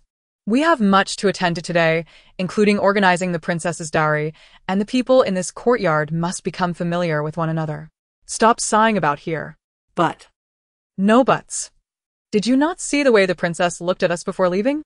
She undoubtedly trusts us the most. Do not worry. You are still the apple of her eye. You will have plenty of opportunities to enter the palace in the future. Luo man remained somewhat indignant, feeling that she was the true favorite of the young lady. Iju thrust the quilt into Luo man's hands and strode toward the stable. Luo, where are you going? Be quiet. Iju hurried to find the coachman, Zhoubo Lingheng, having just finished examining a basket of medicinal herbs, was momentarily taken aback when he saw Qinglian trailing behind Li Shuangwan. "Your Highness, look at the hair Qinglian has styled for me. Is it not beautiful?" Li Shuangwan shook her head, causing the ornaments to jingle. Lingheng nodded. "Awan looks lovely. She would look good in anything. Thus, today, I will not take Iju or Luo Man into the palace, but only her. Your Highness, do you think that is acceptable?" Lingheng, being a man, could only bring a single attendant into the palace. It would not be customary to bring a maid along. This marked Qinglian's first visit to the palace, and naturally, she was unfamiliar with the surroundings, much like Luo Man was in her previous life. Lingheng smiled faintly and approached Li Shuangwan, taking her hand as they walked toward the gate of the residence. In the shadows, a figure donned in a wooden mask, representing the lowest rank of the dark guards of the Hung Prince's mansion, observed the couple holding hands, his expression suddenly darkening, his gaze as cold as a blade. The other dark guard beside him looked at him in alarm. "What are you doing?" The figure cast a faint glance in his direction, said nothing, and turned to leave. The dark guard rubbed his goose-pimpled arms. What is wrong with him? Taking advantage of the lack of attention, the figure swiftly exited the Hung Prince's mansion and turned into a courtyard where two individuals awaited him. Upon seeing him, they hurried forward. "Boss." The figure nodded, accepting a garment from one of them. Before long, he had changed into new attire and removed the mask from his face as he stepped outside. As he walked out, he issued instructions to the two. They exchanged glances, not daring to voice any objections, and responded affirmatively before departing. The man emerging from the courtyard was handsome, with a tall stature, clad in a light purple embroidered robe, exuding charm and elegance. Anyone unaware would mistake him for a dandy from a wealthy household. In the blink of an eye, he entered a prestigious tavern. Meanwhile, Li Shuangwan and Lingheng had already entered the palace. Upon their arrival at the entrance of the Hall of Political Affairs, they were intercepted by the chief eunuch, Zhang Disheng, who approached them with a smiling countenance. This lowly servant pays his respects to His Highness, the Hung Prince, and the Hung Princess. Lingheng glanced at the tightly shut doors of the grand hall. "Is my father within? My wife and I have come to offer tea and express our gratitude." "He is indeed here. However, at this moment, His Majesty is occupied with important discussions alongside several ministers and will not be available for a while." Lingheng smiled faintly, his expression strained. Zhang Disheng's words were couched in politeness, yet the emperor was clearly unwilling to meet him. The empress has been feeling somewhat fatigued since early morning and has excused the palace ladies from their greetings. She is currently resting. "The empress is aware of your filial piety and has instructed me to convey that there will be future opportunities. Your Highness, perhaps you and the princess should first offer tea to Consort Lin?" Lingheng felt a twinge of disappointment. As the fourth prince, he understood that marrying the legitimate daughter of the general of the state would not allow him to stand equal with his brothers overnight. Regaining his composure, Lingheng smiled gently. "Very well, I appreciate your assistance, eunuch Zhang." With that, he pressed a bulging purse into Zhang Disheng's hands. "This is for you, a token of my gratitude for your service, as I have recently married." Zhang Disheng dared not accept it, being the chief eunuch close to the emperor. He understood that a prince offering money was not without ulterior motives. "Your Highness is too courteous. I am but a humble eunuch. My daily needs are provided by the palace. His Majesty treats me with great favor, and the rewards he bestows upon me are the finest. This money would be of no use to me." These eunuchs excelled in reading the room. They knew that a prince who lacked favor would not be taken seriously, even if he offered gifts. Li Shuangwan had remained silent, observing the exchange. Zhang Disheng initially declined the offering once, then twice, but could not refuse the countless times Lingheng pressed the purse into his hands. Once the first acceptance occurred, it was impossible to retract. Lingheng knelt alongside Li Shuangwan at the entrance of the Hall of Political Affairs, bowing 3 times with utmost respect. "Your Majesty, rest assured, I shall not neglect any of the women you have favored in this palace, nor your children. Apart from Heng I will ensure they all accompany you. Therefore, as you journey to the underworld, do take your time and wait for them." At that moment, Li Shuangwan stood outside the emperor's chamber. Hearing those words sent chills down her spine. She was unaware of how she had departed. In the brief span of half a month, as she had foretold, the imperial harem of Beijing was thoroughly cleansed.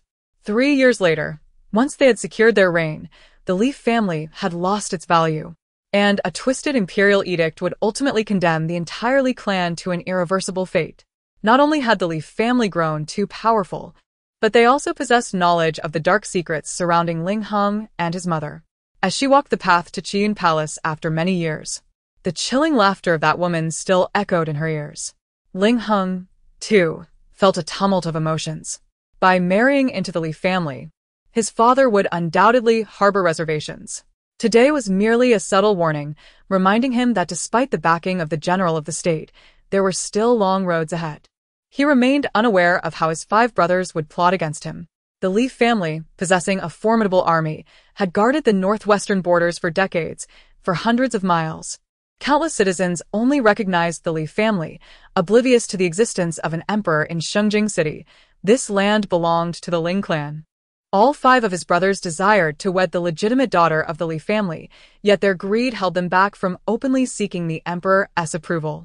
It was he who led Li Shuangwan to marry him step by step, thus allowing his father to remain silent in the public eye. The other brothers could only express their frustration by smashing things, powerless to effect any real change. The Li family was like a rich morsel dangling precariously beneath a sharp blade. Everyone wished to take a bite, yet feared the knife might fall upon them. Consequently, The daughter of the Li family, now 17, remained unmarriageable. Ling Heng, as a prince, bore the blood of the Ling dynasty. Yet he suffered from the weakness of his maternal lineage, lacking a solid foundation. But they possessed wealth. With wealth, who would willingly forego power? Chapter 12. The mother-son duo. Other princes possessed the luxury of waiting, allowing their sharp blades to dull with time before seizing their opportunity. However, he cannot afford such indulgence. Lacking real power, he risks becoming a scapegoat in the inevitable power struggles among his elder brothers. Thus, he has long set his sights on the bounteous prize that is the Li family, willing to take the risk even with a blade at his throat. Hence, despite knowing that Li Shuangwan is arrogant, boorish, and has spent years amidst men, enamored with her own beauty, he must take her as his wife. Moreover, he desires the child she carries to prolong his own life. He has prepared for this endeavor for 6 months. Ling Heng, tall and long-legged, inadvertently began to distance himself from Li Shuangwan. Lost in her thoughts, Li Shuangwan looked up abruptly, only to see a tall figure ahead, clad in a dark royal robe. Strangely, under the sunlight, the silhouette began to merge with that of the man from her dreams the previous night. Her heart jolted violently, and her face turned ashen. She clasped her chest in pain and sank to the ground. How could it be him? The one who had defied fate and exchanged 2.5 lifetimes to grant her rebirth. How could he be Ling Heng? It was he who issued the imperial decree branding the entire Li family as traitors, he who ignited the curtains of the cold palace, reducing her to ashes, and he who sent 381 members of her family to the guillotine. How could it be Ling Heng? Your Highness, what is wrong? Qinglian hurried forward to support Li Shuangwan. Ling Heng, realizing he had lost focus and left Li Shuangwan several paces behind, felt a surge of disdain as he witnessed her crouched on the ground, unwilling to move unless he took her hand. He approached her quickly, taking her from Qinglian's grasp, only to see her pale face, and his concern deepened. Awan, what ails you? Why do you look so unwell? Supported by Ling Heng, beads of sweat rolled down her ashen forehead. She lifted her gaze, fixating on Ling Heng's face, tears threatening to spill. He had killed her, betrayed her, and after her death, paid a heavy price to grant her rebirth. why? Ling Heng casually gestured to a young eunuch sweeping nearby. You, go fetch Dr. Huang to Qian Palace. Awan, I will help you there. Dr. Huang, Huang Sheng, in her past life. It was he who informed Ling Heng to take her son as heart's blood to save Chunning. It was pitiable that she had been kept in the dark, exhausting herself for 9 years to raise a son for another. This very man, in collusion with Huang Sheng, had murdered her child, turning her into a grand joke. The suffocating anguish in her heart suddenly turned to ice. She wiped away the cold sweat from her brow. Even if the events of her dreams were true, and Ling Heng later regretted his actions, paying such a price for her rebirth, what of it? Late affection is worth less than grass. Ling Heng, we share a deep-seated enmity. Our family's destroyed, a grudge that cannot be reconciled. A flicker of malice passed through Ling Heng's enchanting eyes before he quickly concealed it. I apologize for my lapse. On. I will be more cautious in the future. The medication given to Ying yesterday had indeed been excessive. It was fortunate that Li Shuangwan had not succumbed in bed. Ling Heng resolved not to administer any more medication from that evening onward, for if the child were to be weak, the loss would be unbearable. Soon, Dr. Huang will check your pulse and prescribe some nourishing medicine. Your mother still awaits her grandchild, he added with an ambiguous smile. Li Shuangwan clenched her fists. In Qian Palace, concubine Lin Wanru sat regally, her face adorned with a smile as she watched the pair approach. As they drew near, her gaze shifted from Ling Heng to Li Shuangwan. What a fine child. Heng, or has good taste. I take an instant liking to her. Extending her hand toward Li Shuangwan, she beckoned, come, let me take a good look at you. Li Shuangwan's heart was filled with cold amusement. In her previous life, after marrying Ling Heng for so many years, she had concealed herself well. Whenever others envied her fortune, even Lin Wanru, who would later become the favored consort, would remark, I truly like this child and consider her as my own daughter. It was not her good fortune, but her son's. She genuinely believed Lin Wanru to be an exceedingly gentle woman. Suppressing the hatred in her eyes, Li Shuangwan raised her head, displaying a gentle smile as she hurried a few steps to Lin Wanru's side and slightly curtsied. Your humble daughter-in-law greets the esteemed mother consort. Lin Wanru grasped Li Shuangwan's hand, which felt as cold as ice, chilling Li Shuangwan to her bones. Ling Heng approached, teasingly. Mother consort seems to have forgotten her son now that she has a daughter-in-law. Lin Wanru cast a playful glare at him. Jealous of your own daughter-in-law. How old are you? She then inquired, have you paid your respects to His Majesty and the Empress? Ling Heng shook his head, a hint of gloom in his expression. Father and the ministers are discussing important matters and have no time to see us. Mother's health is ailing, and she waved our greeting. Lin Wanru sighed gently, grasping Li Shuangwan's hand. It is my fault for not being favored by the emperor. Now I must drag you down with me. If General Li and Lady Li were to find out, I cannot imagine the pain it would cause them. She wished she could slap herself for her foolishness. Your daughter-in-law is not wronged. Upon marriage, she follows her husband. His Highness even spoke of wanting to be carefree like a pair of immortal lovers, unconcerned with worldly affairs. I think that sounds wonderful. Does it not, Your Highness? Ling Heng's expression stiffened, and he awkwardly replied, yes, it is indeed quite wonderful. Li Shuangwan and Ling Heng accepted tea from the palace maids and presented it to Lin Wanru. If one were to claim that the mother and son duo could put on a performance, none would rival them. As soon as Li Shuangwan knelt, Lin Wanru eagerly took the tea, personally assisting her to rise. Get up quickly. Do not concern yourself with these formalities. I lack nothing but wish for you two to be well. Oh, who could this be? It has been a year and a half since I heard any lively sounds from Qian Palace, and today it seems so bustling. It turns out it is Miss Li and Prince Heng who have wed, come to offer tea to Sister Lin. Chapter 13. Unfavorable favor. One could perceive her presence before even seeing her. It was indeed one of the four consorts of the northern Jin imperial court. The esteemed consort Wan Shufei, Li Shuangwan, with her subtly upturned eyes, awaited the arrival of someone whose path mirrored that of her previous life. None other than Wan Shufei, the favored mother of the current fifth prince, Ling Yan, and the legitimate daughter of the Minister of Revenue, Wan Liming. Clad in a delicate lotus-hued palace gown, she lightly rested her hand on the wrist of a maid, her oval face framed by willow-like brows, eyes sparkling like autumn waters, and lips resembling coral pearls. As she gracefully approached the gathering, the sound of her pearl ornaments chimed softly. Though she was already 36 years of age, her well-maintained visage suggested she was scarcely past 30. The individuals present naturally rose in unison to pay their respects to Wan Shufei. Today marked the occasion of Lady Li. Oh, no, she should now be addressed as Princess Heng, offering tea to Sister Lin. I must say, the daughter of the General of the State truly possesses discerning taste, selecting none other than Prince Heng as her match. Li Shuangwan chose to feign ignorance of the underlying sarcasm in her words. Wan Shufei cast a fleeting glance at Ling Heng, I thought I would come to see for myself. Alas, I seem to have forgotten to bring the gift for the Princess Hung. With that, she shot a glare at the maid behind her, clearly irritated that no one had reminded her. The maid timidly apologized. Consort Shufei, this servant acknowledges her fault and deserves punishment. Enough, enough, Wan Shufei waved dismissively. It is merely a trivial matter. Since it is a gift for the Princess Hung, let me see. You are the maidservant by her side, correct? Would you kindly go to my Huayang Palace and fetch the gift I intended for the Princess Hung? Wan Shufei directed her finger toward Qinglian, who stood behind Li Shuangwan. Qinglian was taken aback, her voice trembling. Yes, but this servant is new to the palace and does not know the way to Huayang Palace. The people there may not recognize me, and I fear I may not fulfill your request properly. Could this elder sister accompany me? She cautiously pointed to the maid supporting Wan Shufei. Slap.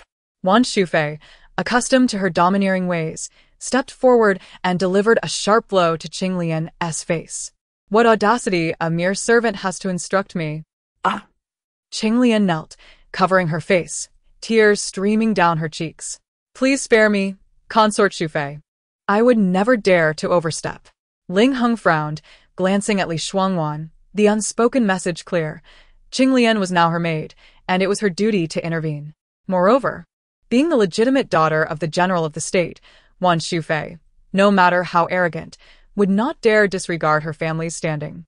Li Shuangwan, however, maintained her composure, observing the situation with indifference. Wan Shufei huffed coldly and took her seat, lifting the tea that Li Shuangwan had just presented to Sister Lin, who had yet to take a sip. Very well, I am not unreasonable. You may fetch the item yourself. This implied that even those within Qian Palace were not permitted to assist. As she took a sip, she promptly spat it out, exclaiming in distaste, Sister Lin, what sort of tea is this? It is utterly dreadful. Your family was once quite affluent. Surely you could procure better quality for the palace. She placed the teacup down, seemingly oblivious to Lin's increasingly pallid complexion. Oh, but I suppose your wealth was a matter of over a decade ago. You and your son have not enjoyed the emperor's favor. Surely your fortunes have waned with each passing year. Delighted by Lin's discomfort, Wan Shufei called out to Qinglian, who was retreating, go fetch some snow buds from my palace as well. Terrified of the unreasonable Wan Shufei, Qinglian awaited her orders with trepidation.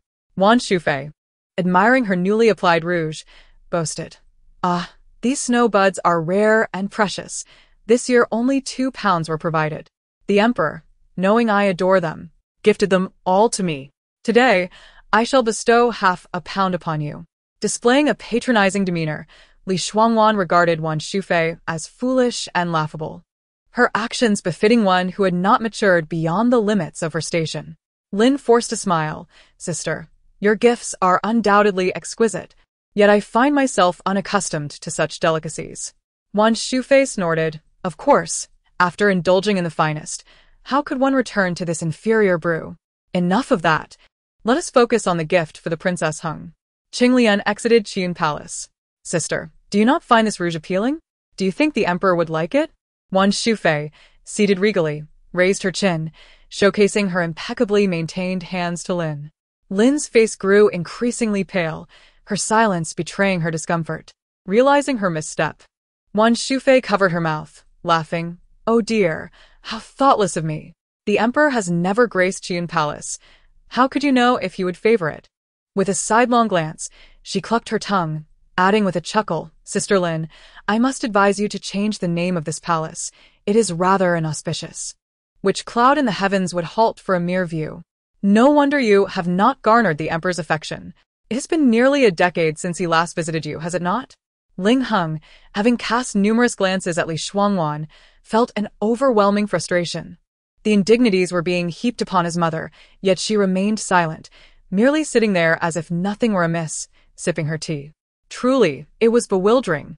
Consort Shufei.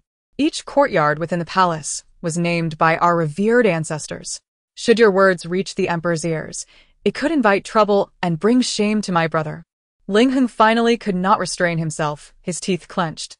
Though directed at Wan Shufei, his gaze was fixed upon Li Shuangwan. Wan Shufei was momentarily taken aback, her mouth snapping shut in irritation. She continued to prattle on about inconsequential matters.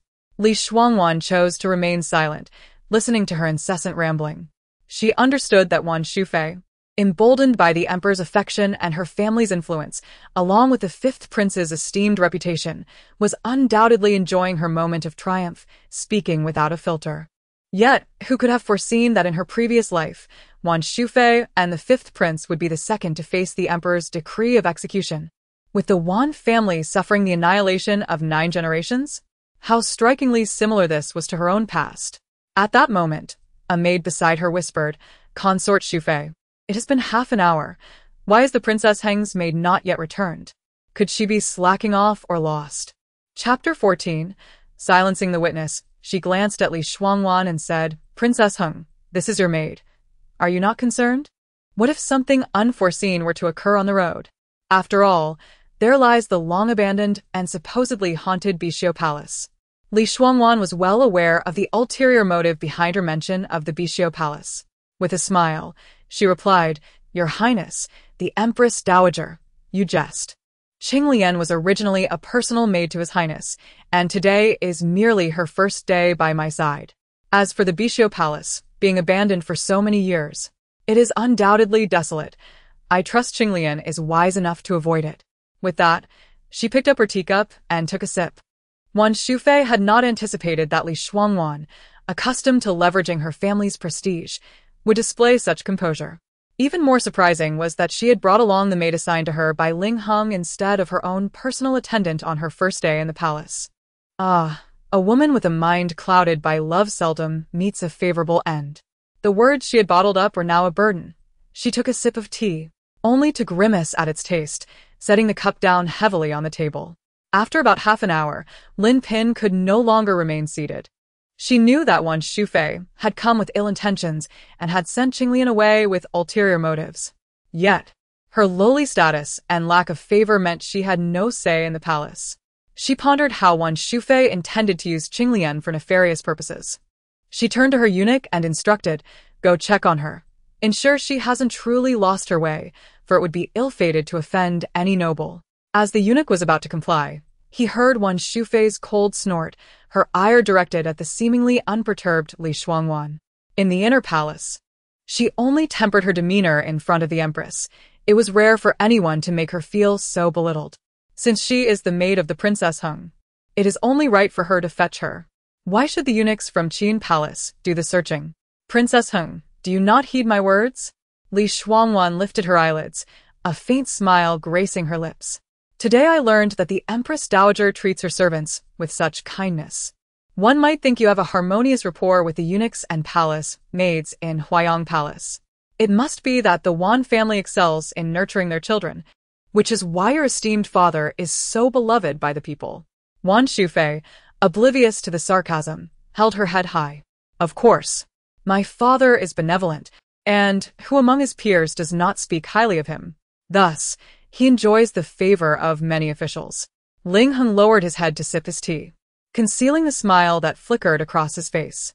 The Minister of Personnel's foremost duty is to be upright and incorruptible, selecting talents for the court and evaluating officials. Should he form camaraderie with everyone, it would raise suspicions of bribery, or worse, the sale of positions. As the Minister of Personnel, Wan Liming would be the first scrutinized, and Wan Shufei's words might well invite disaster upon the Wan family. Just then, a sharp voice rang out from outside, announcing, "The Emperor has arrived." Everyone froze, surprised that the Emperor would visit Qin Palace, which had been neglected for a decade. They hurried to welcome him. He surveyed the kneeling crowd and grasped Wan Shufei's hand. "I went to Huayang Palace to see you, but the palace attendants informed me you had come to Qin Palace. As I had no pressing matters, and with the fourth prince and his wife here to express their gratitude, I thought I should come and take a look. What were you discussing just now?" As he spoke, he led Wan Shufei toward the main seat, instructing everyone to rise. "I had intended to bring a gift for Princess Heng, but in my haste, I forgot it. I sent your maid to Huayang Palace to retrieve it, yet it has been an hour, and she has not returned. I was concerned she might have lost her way on her first visit to the palace, so I thought to ask you to see if all was well, as she is under your care. Your daughter-in-law pays her respects to Father Emperor." Li Shuangwan lowered her head, bowing respectfully. Your father spoke of your past exploits. How you skillfully wielded a spear and rode into battle, single-handedly taking down enemy generals, proving that women can match men in valor. But you appear somewhat frail now. It is a pity. Li Shuangwan could only acknowledge the emperor's words. Wan Shufei exchanged a knowing glance with her maid. Li Shuangwan understood their intentions. In her past life, half an hour after Roman left, Wan Shufei and her maid had spoken similarly, and without a second thought, she had gone in search of her, only to find Roman's lifeless body in a dry well. Yet, the emotions that had lingered for years could not be severed so easily. Wan Shufei had inadvertently witnessed their clandestine meeting at the abandoned Bishio Palace, prompting her visit to Qian Palace under the guise of a forgotten gift, intending to expose their affair. In her previous life, as Wan Shufei had wished, Roman had encountered an unfortunate fate, leading to her being silenced by the Prince of Gong and her body discarded in the well. However, the eunuchs from Huayang Palace had witnessed everything and feigned assistance in the search, guiding her to discover Roman's remains. Unyielding in her quest for justice, she sought the truth. And with the support of those in Huayang Palace, the secret affair between the Prince of Gong and the concubine Duan was unearthed. Naturally, this scandal within the royal family led to the silencing of most involved, and the Prince of Gong was imprisoned for years under the pretense of negligence. It was precisely for this reason that she had not brought Roman to the palace that morning. Having lived in the palace for 5 years, 2 as the crown princess and 3 as the empress, she was well acquainted with every corner. The route from Qian Palace to Huayang Palace passed directly by Bishio Palace. Yet, this time, as the newlywed Princess Heng, she had not traversed the inner palace. So she feigned ignorance of the path, deliberately seeking an alternate route to avoid that palace. A maid from Qian Palace cautioned, "Your Highness, take this path." Li Shuangwan turned to her and asked, "Did you see Qinglian take this route?" The maid shook her head.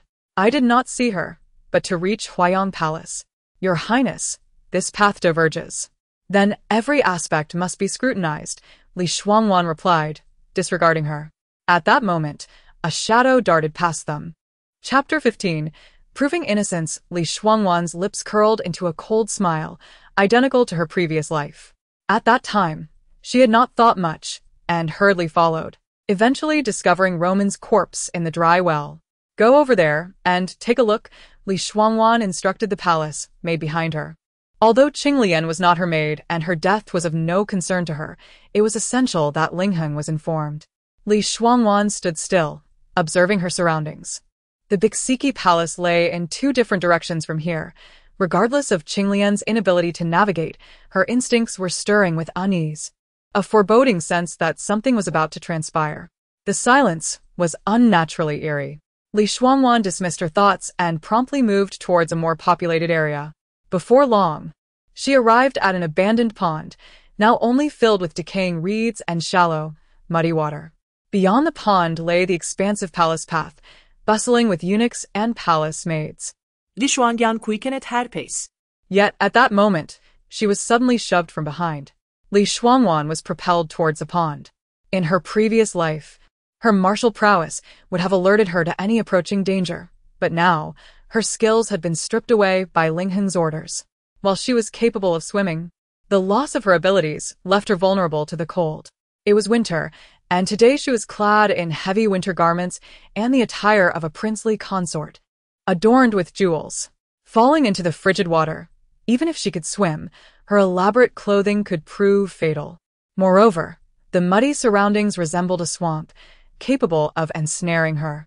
Instinctively, drawing from her martial lineage, she reacted swiftly, bracing herself against the ground just as she was about to plunge into the pond, managing to stabilize her body. Though she still landed at the edge, soiling her garments and causing pain in her wrist. She had not fallen into the water.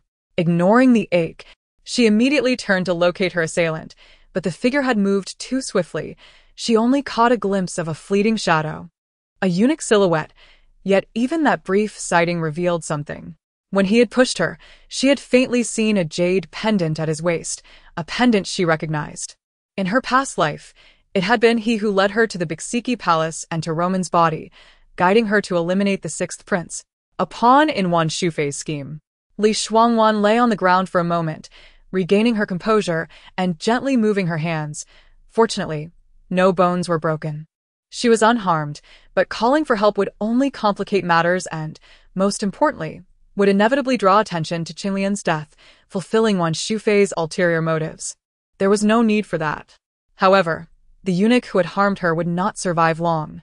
After standing up, Shuangwan retraced her steps along the palace path. Just as she took a few steps, a scream pierced the air. A dead person. There's a corpse. Following closely behind were the hurried sounds of footsteps. Shuangwan turned to see a young palace maid, her face pale with fear, pointing towards the pond's edge, where a female corpse lay sprawled atop the wilted reeds. Upon recognizing the clothing of the corpse, Shuangwan's heart sank. Was that not Qinglian? The forceful push from the eunuch, combined with the similarity of Qinglian's attire to the reeds, had concealed the truth from her. Why was this different from her past life? This location was opposite the Bixiki Palace. Could it be that Qinglian, fearing an ambush, had intentionally taken a longer route like her? If so, why had she been killed and discarded here? Moreover, it was evident that the body had been deliberately placed amidst the reeds. A newly drowned person would not surface so soon. Furthermore, the abandoned pond was shallow, not deep enough to drown someone. Several eunuchs, palace maids, and guards rushed towards the scene. Some regarded the disheveled and muddy Shuangwan with suspicion. Moments ago, she had fallen without anyone around, yet now there was a crowd. She refused to believe that Wan Shufei's servants had not arranged this after her departure. The maid who had screamed looked at Shuangwan, trembling as she pointed. It was her. I saw her drown the person and discard the body. Look, there are signs of someone having fallen there. The noise just now was her throwing the body. The young maid was pointing to the very spot where Shuangwan had stumbled. Waiting for her, Shuangwan smirked with derision, but alas, their plan had faltered. Not only was she reborn with knowledge of the true events, but also, due to the haste, Wan Shufei's people had failed to prepare thoroughly. The young maid's accusations were riddled with inconsistencies. The guard leader glanced at Shuangwan, observing her dirty clothes and disheveled hair, and hesitated to look further, quickly bowing. Greetings. Consort Hung. What has happened? I simply lost my footing, Shuangwan replied calmly, her gaze indifferent. You're lying. You drowned her and discarded her. I saw it with my own eyes. The young maid hid behind the guard leader, pointing at her. Shuangwan chuckled coldly. She recognized this maid from Huayang Palace. Her name seemed to be Xiaojun. Thus, it appeared the eunuch had no intention of killing her, but rather orchestrated this scene. With a death in the palace involving the newly married consort Hung, the guard leader dared not take matters into his own hands and promptly summoned the chief of the guards, Zheng Xinjian. Zheng Xinjian soon arrived with his men. Qinglian's body was quickly retrieved, and the coroner confirmed she had drowned, having been forcibly submerged. The estimated time of death was approximately half an hour ago. What? ISNT this Qinglian, consort Heng's maid?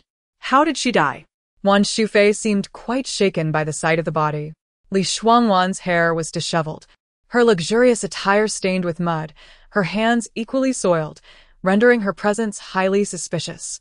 Zheng Xinjian even found a fallen hairpin at the pond's edge belonging to Shuangwan. Lingheng knelt beside her, lifting his robe. Father, I assure you, it could never have been Awan. Qinglian was my personal maid, and today was her first day serving Awan. They bore no grievances towards each other. She would never harm her. Chapter 16. A touch of cunning. The phrase personal maid alone would incite the mistress of the inner quarters to harbor disdain, leading her to contemplate murder as a matter of course. He gestured towards the marks by the pond, that area where the withered grass lies trampled, alongside your current state. If you wish for me to believe you, you must clear your name. In front of everyone, Lingheng prostrated himself thrice. Father, Qinglian is merely a maid, and Awan. Lingheng lowered his head and fell silent. Shuangwan rose and turned to the maid Xiaojun who had accused her. You claim I killed Qinglian? Yes. Xiaojun replied, her face pale, trembling uncontrollably from fear. Very well, then tell me, how did I kill her? Naturally. You pressed Qinglian's head down and drowned her. Hadn't the body already been examined? Qinglian was drowned by someone pressing her into the water. Then, are you suggesting that the trampled grass here was crushed by Qinglian? Xiaojun timidly nodded. Qinglian struggled desperately, which led to this. The surrounding eunuchs and maids were bewildered. How could such a few exchanges of dialogue lead to the crown princess clearing her name? If what the crown princess said were true, a mere maid would not dare to falsely accuse a dignified princess. Why did she not ask the emperor to uncover the true culprit? Instead, she merely suggested punishing one maid to conclude the matter. Consort one appeared equally perplexed. Your Majesty, what does this mean? Shuangwan replied, if, as this maid claims, I held Qinglian's head to drown her, and she struggled fiercely, then I would surely be drenched, rather than merely muddy. The crowd seemed to grasp the implication, yet remained uncertain. Xiaojun softly interjected, they say she has been dead for half an hour. The sun is bright today. Perhaps she is dried? Shuangwan smiled slightly. Indeed, but you have overlooked a crucial fact. What? Xiaojun instinctively inquired. Might I trouble Commander Zheng to measure the length of the marks here and Qinglian's height? Zheng Xinjian promptly sent someone to fetch a ruler, and upon measurement, it was revealed that Qinglian's height was half a foot shorter than the marks. Shuangwan, tall and graceful among women, was often described as a striking presence.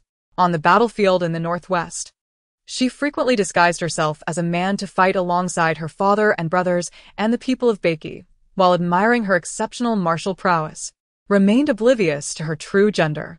Xiaojuan's complexion faded further. Moreover, I left Xian Palace around the hour of the snake to search for Qinglian, discovering her body at the second watch of the hour of the snake. It would take at least a quarter of an hour to walk from there to here. Am I to believe I sprouted wings and flew? Xiaojun was rendered speechless. Additionally, Shuangwan cast a cursory glance at the site of the body disposal. Everyone knows I was attacked by rogues 6 months ago, my martial skills rendered inept. I am still frail and incapable of drowning someone and disposing of a body among the reeds. She approached the corpse, prying open Qinglian's mouth. Furthermore, this area has been abandoned for years, with shallow waters and much mud, yet Qinglian's mouth remains pristine. This indicates she was drowned elsewhere and then disposed of here. Having stated her case, Shuangwan stepped aside and fell silent. Today's encounter, though exaggerated by Li Huaying, indeed warranted the descriptor of possessing a modicum of cleverness. Consort one chuckled softly. Your Majesty, I find the Crown Princess's ability to deduce matters quite impressive, with just a few words. She has extricated herself from the suspicion of being a murderer. After all, Qinglian was her maid. Why not leave it to her to uncover the true perpetrator? Yet, not being in her position, she could not meddle. She remained a woman, and gossip about her would surely circulate among the scholars of the Northern Jin.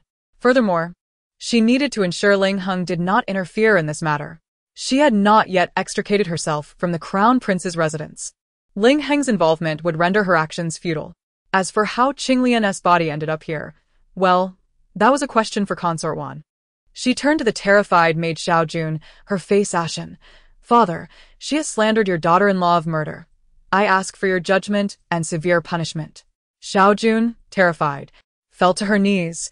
Your Majesty, spare me. I must have seen things incorrectly. I beseech your mercy. But it was not yet time for the Wan family to take action, so this maid Xiaojun found herself without a way out. Brother, I have heard of a murder occurring here.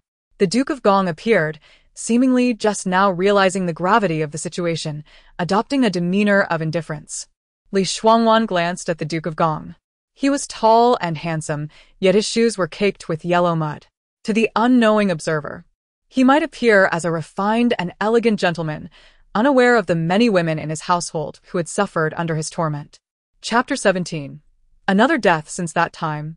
The character of Prince Gong had become exceedingly twisted. His greatest grievance in life was his helplessness in the face of various beauties, prompting him to devise numerous ways to torment women. The ladies of the Prince Gong's residence suffered immensely. Due to his inhumane nature, once he entered the harem, no one dared to speak ill of him. It seemed that Prince Gong had noticed Li Shuangwan's gaze and discreetly adjusted the large cloak draped over him. He lifted his eyes to look at her, and in that instant, his eyes sparkled. Although Li Shuangwan appeared quite disheveled, with a few strands of hair hanging over her forehead and mud smeared on her face, and despite her weakened state due to the loss of her martial prowess, her posture remained straight. exuding an air of solemnity and heroism. To Prince Gong, she was a true delicate beauty, possessing an allure unlike any other he had encountered. Having played with countless women, he had never encountered one quite like her. Thus, his gaze towards Li Shuangwan held a hint of mischief, and he licked his lips, offering her a wicked smile. Li Shuangwan turned her head away in disgust. Ling Heng, having aided and abetted the tyranny, had released Prince Gong from confinement shortly after ascending the throne, restoring his title. 3 years later, armed with Ling Heng's imperial decree, this Prince Gong had executed a massacre on the Li family. Her father's head had been severed by his sword. Li Shuangwan had to exert immense effort to refrain from striking him down in that moment. Upon seeing Prince Gong fully intact, Wan Shufei twisted the handkerchief in her grasp with fury. The more she thought about it, the angrier she became, directing all her ire towards Li Shuangwan. She vowed not to let this little wretch escape unscathed. Oh, it appears she is still but a little maid. Prince Gong circled the corpse of Qinglian, stroking his chin. If I am not mistaken, this maidservant belongs to the 4th prince's household, does she not? Perhaps a concubine of his? Ling Heng's face turned crimson with embarrassment as he stole a glance at Li Shuangwan, fearing her infatuation would lead to an outburst in this delicate situation. However, to his surprise, Li Shuangwan seemed entirely unconcerned, standing silently as she regarded Qinglian's lifeless body, not casting a single glance in his direction. Ling Heng felt a surge of frustration. But upon reflection, it made sense. With someone deceased, why would Li Shuangwan harbor jealousy? Her restraint spared him further humiliation. Prince Gong stepped closer, carelessly lifting the sleeve of Qinglian's arm, revealing a mark of beauty on her skin. TSK, 4th brother. How could you waste such a lovely girl as merely a maid? She deserves far more than that. Wait, where is that little palace maid who just accompanied you? Consort Hung? Prince Gong inquired, his eyes narrowing. If that little maid were here, there would be no need for you to prove your innocence. Wan Shufei seemed to have just realized this, raising her voice in inquiry. Her exclamation redirected the attention of all present back to Li Shuangwan. Li Shuangwan had long noted the absence of that little maid, fearing she too might have met with misfortune. It remained unclear whether she had fallen victim to Wan Shufei's people or, like Qinglian, had stumbled upon the unsavory dealings of Prince Gong and consort Duan and been silenced. Just as she was about to speak, hurried footsteps approached. Li Shuangwan turned to see a eunuch, a jade pendant hanging from his waist, swaying slightly as he gasped for breath. It was none other than the same eunuch who had pushed her into the pond a mere quarter of an hour ago. Little Detsy, what did you say? Wan Shufei exclaimed, incredulity etched across her face. How can this be? 2 lives lost in the span of half an hour, both connected to Consort Hung. She nearly accused Li Shuangwan of being a harbinger of death, asserting that she should not be entangled with the royal family. The deaths of 2 palace maids, both linked to Consort Hung, rendered the situation far from simple to resolve. When they arrived at Bishi Palace, the little maid's body had already been retrieved from the dry well. Lin Pin, upon seeing it, turned as pale as a ghost. This is indeed a maid from Qian Palace, named Kaxia, who accompanied Awan to search for Qinglian. The well was devoid of water, and upon inspection, the 2 cases bore striking similarities. Li Shuangwan discreetly glanced at Prince Gong, noting a fleeting look of confusion on his face, even a slight frown. In that moment, she comprehended that Qinglian had indeed fallen victim to Prince Gong. The people of Huayang Palace had aimed to lead her to discover the body, but they had not anticipated her choice of the longer route, necessitating the retrieval of Qinglian from the well to be disposed of in the pond. However, she had defied their expectations, extracting herself from the predicament and shifting the blame onto Zheng Xinjian. To expose the scandal involving Prince Gong and consort Duan, they had to replicate Qinglian's demise onto Kaxia, thus compelling Li Shuangwan to uncover the truth behind Kaxia's death to achieve their goals. Wan Shufei lacked the intellect to orchestrate such a scheme in such a short time. Only her son, Ling Yan, possessed the cunning for such machinations. Kaxia had been lured to Bishi Palace by a fleeting shadow, and at that time, both Prince Gong and consort Duan had already departed, indicating that her killer must have belonged to Huayang Palace. Li Shuangwan's gaze lingered on little Detsy momentarily, a slight smile gracing her lips. His hair was freshly styled, Yet a closer inspection would reveal remnants of plum blossoms unique to Bishi Palace nestled within. His attire had been hastily changed, with the final button of his garment misaligned. His shoes had also been swapped, yet his socks remained unchanged, a small leaf clinging to them, though it was insufficient to serve as evidence.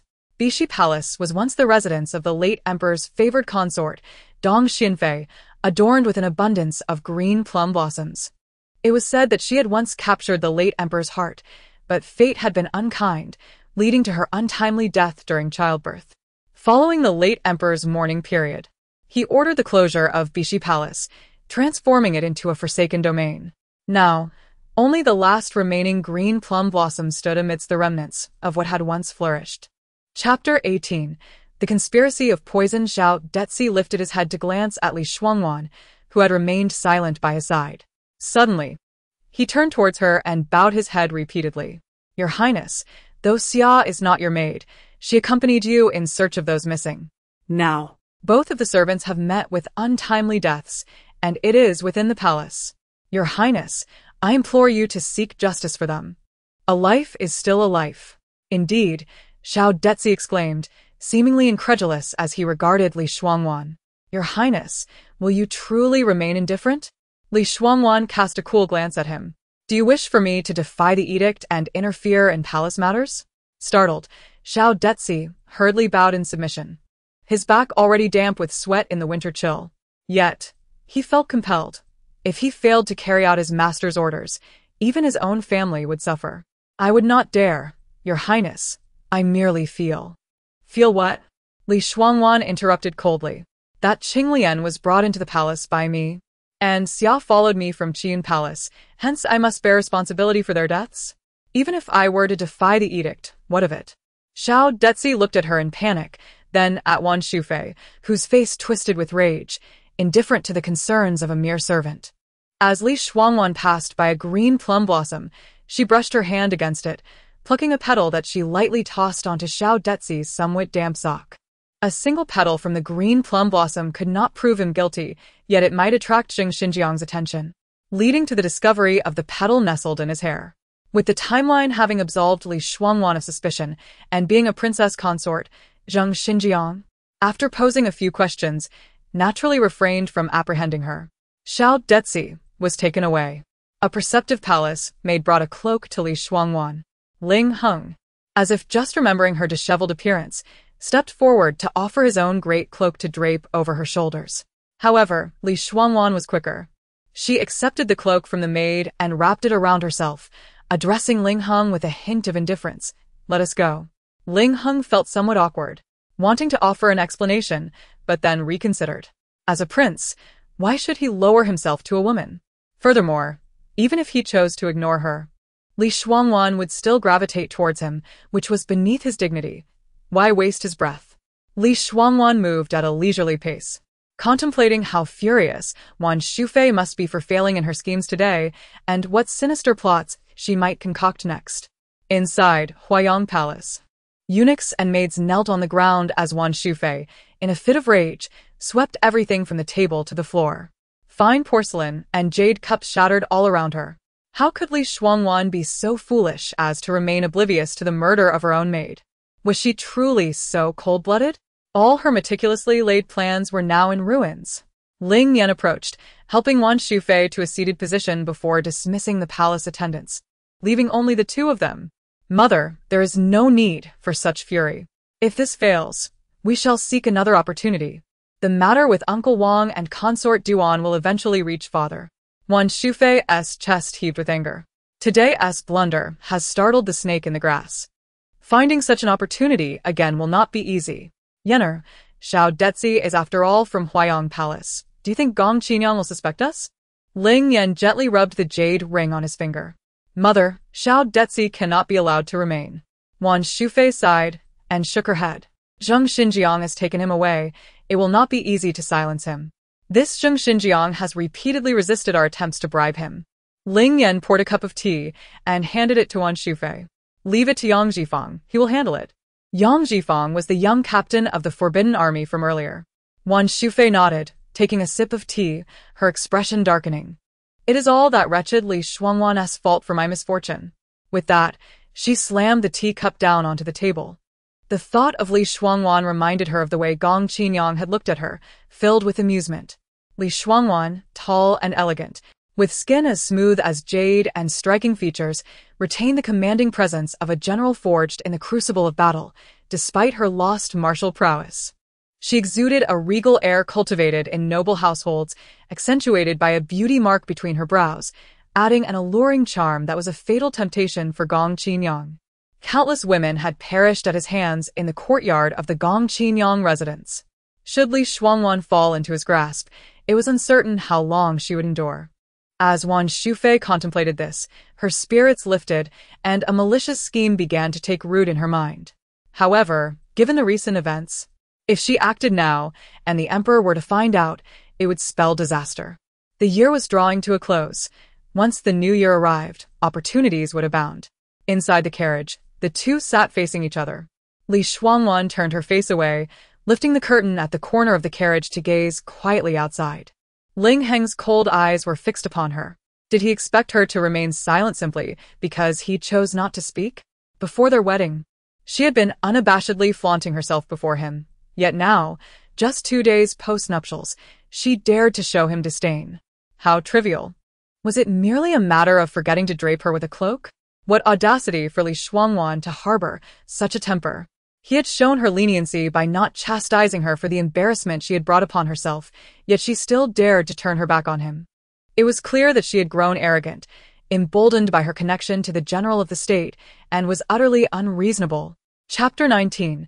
The precious young master. As Ling Heng's thoughts grew increasingly vexed, his eyes narrowed with a cunning glint, and a sly smile graced his lips as he settled beside Li Shuangwan, taking her hand gently in his palm.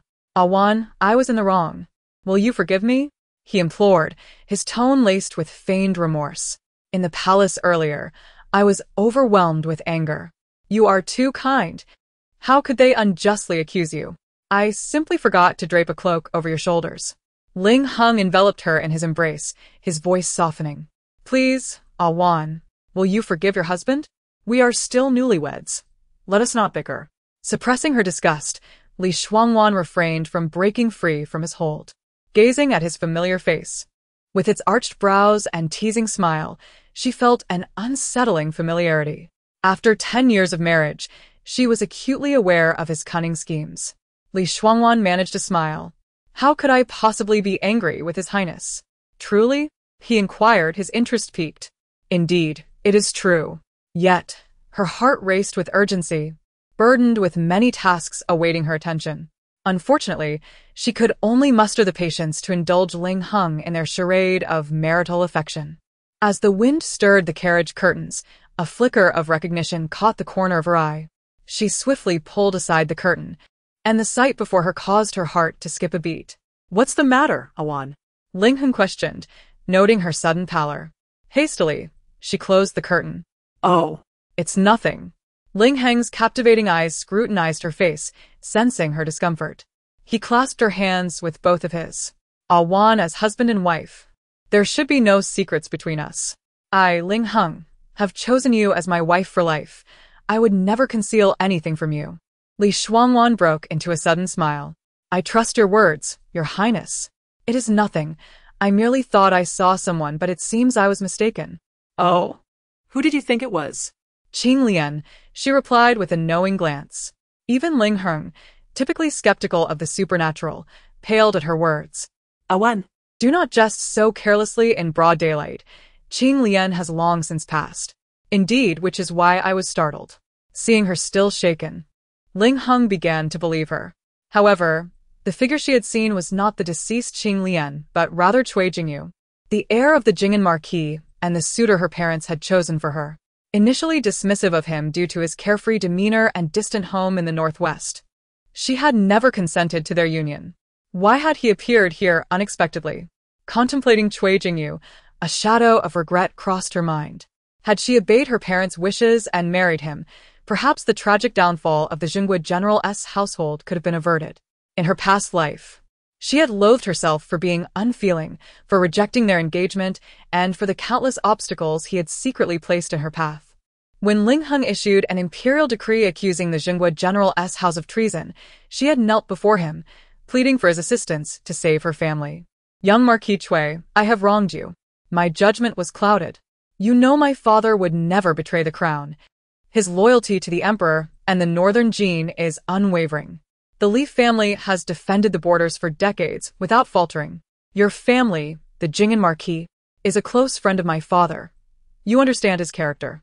I implore you, young Marquis, testify on my father's behalf to clear his name.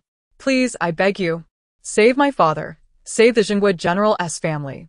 Her head struck the ground until it bled. Yet, Cui Jingyu merely stood above her, coldly stating, Your Majesty, the evidence is irrefutable, and the Emperor's decree has been issued. I am in no position to question it. I am sorry, Your Majesty, but I am powerless. Ling Heng grasped Li Shuangwan's icy hand. Do not fear, Ah Wan. Meanwhile, Ing sat by the window of a tavern. Having spent the better part of the day there, the table before him overflowed with exquisite food and wine, yet little had been consumed.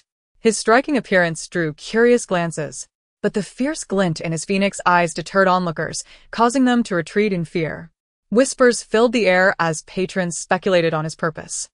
Although Shuangwan City was home to many affluent young masters, none possessed the striking allure and commanding presence of this man.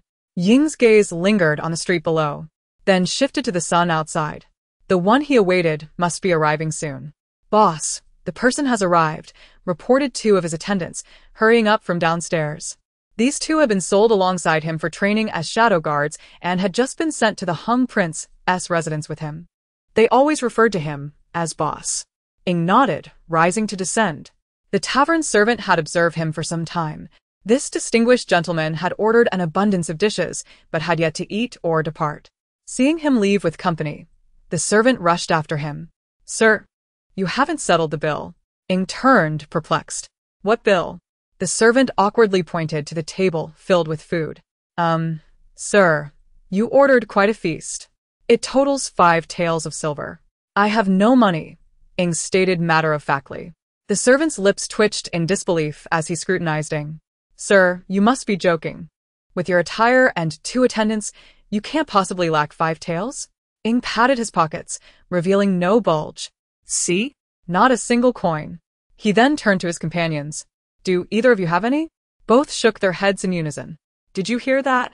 They have none, Ing declared, turning to leave. Now thoroughly incensed, the tavern servant realized he had labored for half a day under the impression he would earn a small tip, only to find himself with a freeloader.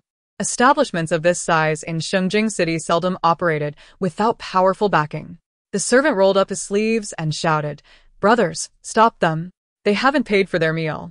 Ing, tall and agile, had already reached the outside.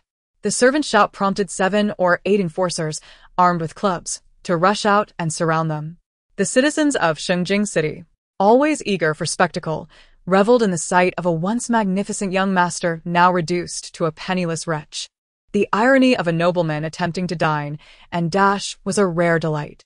Some young women, witnessing his predicament, waved their handkerchiefs in jest, calling out, Sir, allow me to support you. Sir, I have plenty of money. If you would only accept my company, I shall ensure you dine well every day. Feigning terror, Ing appeared as though a lamb cornered by wolves, exclaiming, I dare not. I am unwell.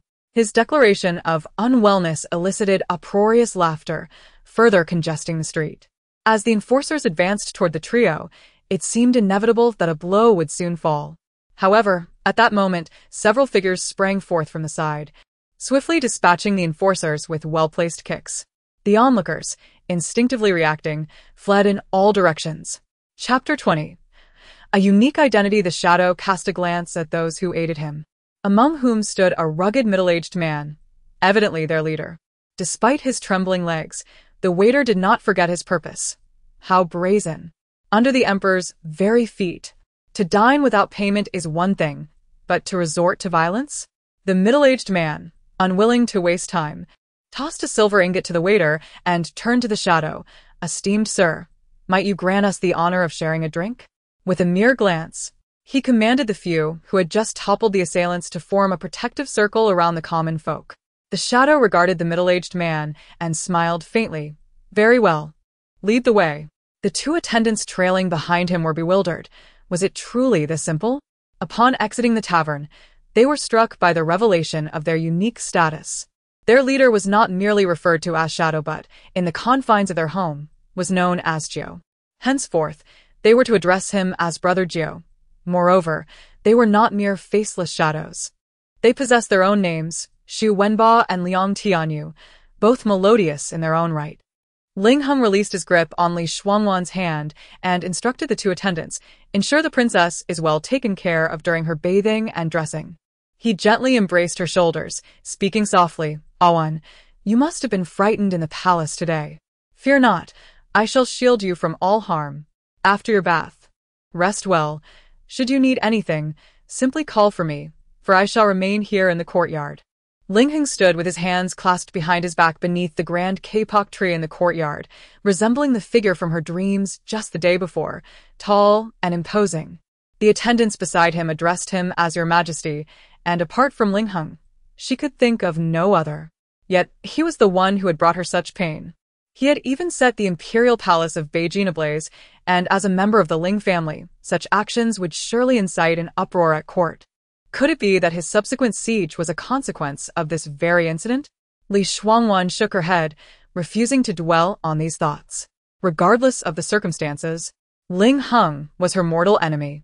After her demise, all that he had done would become a pitiful and tragic farce. Ling Heng seemed to sense her gaze upon him. He turned, and before Li Shuangwan could evade, his profound eyes met hers. He smiled gently. Go on, do not be afraid. I shall not leave. I will wait for you right here. Li Shuangwan nearly fled in panic. Upon entering the bathing chamber, Ija removed the cloak from her shoulders and gasped upon seeing her elegant attire marred with mud, tears welling in her eyes.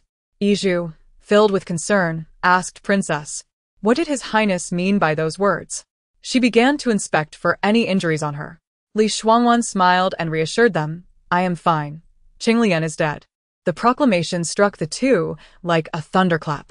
Qinglian, who had dared to provoke them just that morning, was suddenly gone. Dead?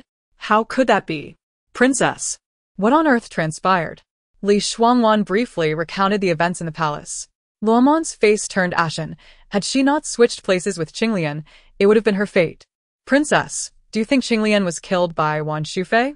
Li Shuangwan sighed softly. Some truths were best left unspoken. I had a dream last night, a vivid one, where Luoman was drowned and discarded in the dry well of Bixiking Palace. It felt as if I had lived it myself. She took Luoman's hand. You have been by my side since childhood. Even in dreams, I would not dare risk your safety. Luoman trembled with fear, tears streaming down her cheeks as she clutched Li Shuangwan tightly. Princess, you saved my life. Without you, I would never see you again. You are too kind. Li Shuangwan chuckled softly, wiping away Luoman's tears with a handkerchief. It is all right. All will be well. This matter is known only to the three of us. Do not speak of it to anyone. Both attendants nodded in agreement, their faces pale. Iju, ever perceptive, recalled the moment they entered the courtyard. She noticed that the cloak draped over the princess was not that of His Highness. Princess, you and Wan Shufei hardly exchanged a word. Why would she plot to kill Qinglian? Today's incident seems deliberate. What could her motive be? Li Shuangwan felt a swell of gratitude. Iju indeed possessed sharp insight.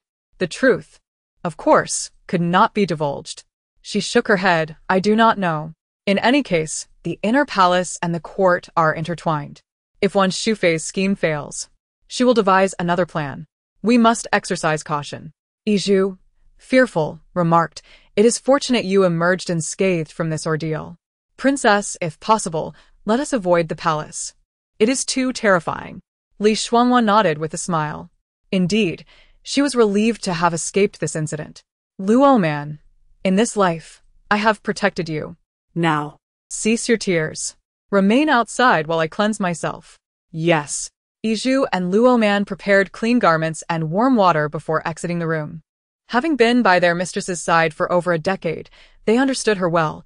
She preferred solitude during her bathing rituals. Outside, beneath the kapok tree, Ling Heng's expression darkened. His fists clenched tightly. It was supposed to be Luo Man accompanying Li Shuangwan into the palace, yet it had not transpired. Wan Shufei had not set foot in Qian Palace for a decade, yet today she had chosen to go. Why did she send Li Shuangwan a greeting gift? Yet instructed that her own maid not retrieve it, but rather sent the unfamiliar Qinglian instead? What had happened to Qinglian and Kexia? Had Wan Shufei discovered something? Wishing to prevent her own people from uncovering the truth, using Qinglian and Kexia as pawns? Yet, what could two frail young women accomplish within the depths of the palace? Suddenly, Ling Heng raised his head. It was Li Shuangwan. She was the one Wan Shufei intended to manipulate. How had Kexia met her demise? Could it be that Li Shuangwan had uncovered Wan Shufei's scheme and, realizing the danger, had eliminated Kexia? It must be so. Then, what was the matter Wan Shufei sought to expose through Qinglian and Li Shuangwan? Ling Heng pressed his thumb against his index finger. The sound of flesh grinding together echoing ominously. Sipo, Lin Heng called softly. A guard swiftly entered. Your Highness. Immediately send someone to the Wan residence to inquire about any unusual occurrences. While I currently lack the means to extend my reach within the palace, I should be able to find some clues at 1S. Yes. At that moment, Steward Wu hurried in, his expression grave. Your Highness, there has been an incident concerning the second son of the Lin family. Chapter 21. The siblings. The already somber-faced Ling Heng's brow twitched upon hearing these words, and he coldly inquired, What is it? Butler Wu lowered his voice. Today's batch of goods encountered a problem. One has escaped. Ling Heng's expression darkened sharply. Is Su Jianzhou a fool, unable to keep track of a mere child? Butler Wu, frantic as an ant on a hot pan, replied, Your Highness, this is serious. If the escaped child reveals our location, then what shall we do? As he spoke, a thin layer of cold sweat broke out on his back. Butler Wu hastily bowed in acknowledgement. What about His Highness? Butler Wu seemed to be looking for His Highness, who had indicated he would arrive shortly. Li Shuangwan nodded, realizing that Ing had lured Ling Heng away. She promptly instructed, Take them down and settle them. Return in half an hour. Understood. Li Shuangwan approached the table, swiftly unfurling a sheet of paper. After dipping her brush in ink and taking a few deep breaths, she penned a letter almost in one breath. Just as she folded the letter and stuffed it into the tube, Iju entered. Princess, the people are already waiting outside. Li Shuangwan nodded. Have Zhou Bo bring them in. Following Zhou, when were a young man and woman, the man appearing around 17 or 18, while the woman looked about 15 or 16. Both were clad in coarse clothing, keeping their heads bowed and avoiding eye contact as they entered the Liao Shao courtyard. They were the grandchildren of Old Man Chen. Upon reaching Li Shuangwan, they knelt before her, respectfully greeting her. We have met the young lady. Li Shuangwan accepted the handkerchief Iju handed her to wipe her hands and smiled as she approached them, helping them to their feet. She asked the young man, You are Chen Ping? Can you read? I learned a few characters from my grandfather when I was young. And writing? Chen Ping appeared somewhat embarrassed. I can manage a little, but I'm not proficient. I can barely stay on the horse. Li Shuangwan instructed Iju to give him some silver. Go buy a good horse. I will give you 3 days to learn how to ride it. I need you to run errands outside frequently, and poor horsemanship will not suffice. Chen Ping's eyes sparkled with excitement as he eagerly responded, Yes. Li Shuangwan then took a heavy bundle of silver coins from Luo Man and handed it to Chen Ping. Take this silver and use your methods to recruit all the beggars across the streets of Xingjing in the shortest possible time. Chen Ping looked puzzled. What does the princess mean? Li Shuangwan smiled lightly. The beggars are the most well-informed.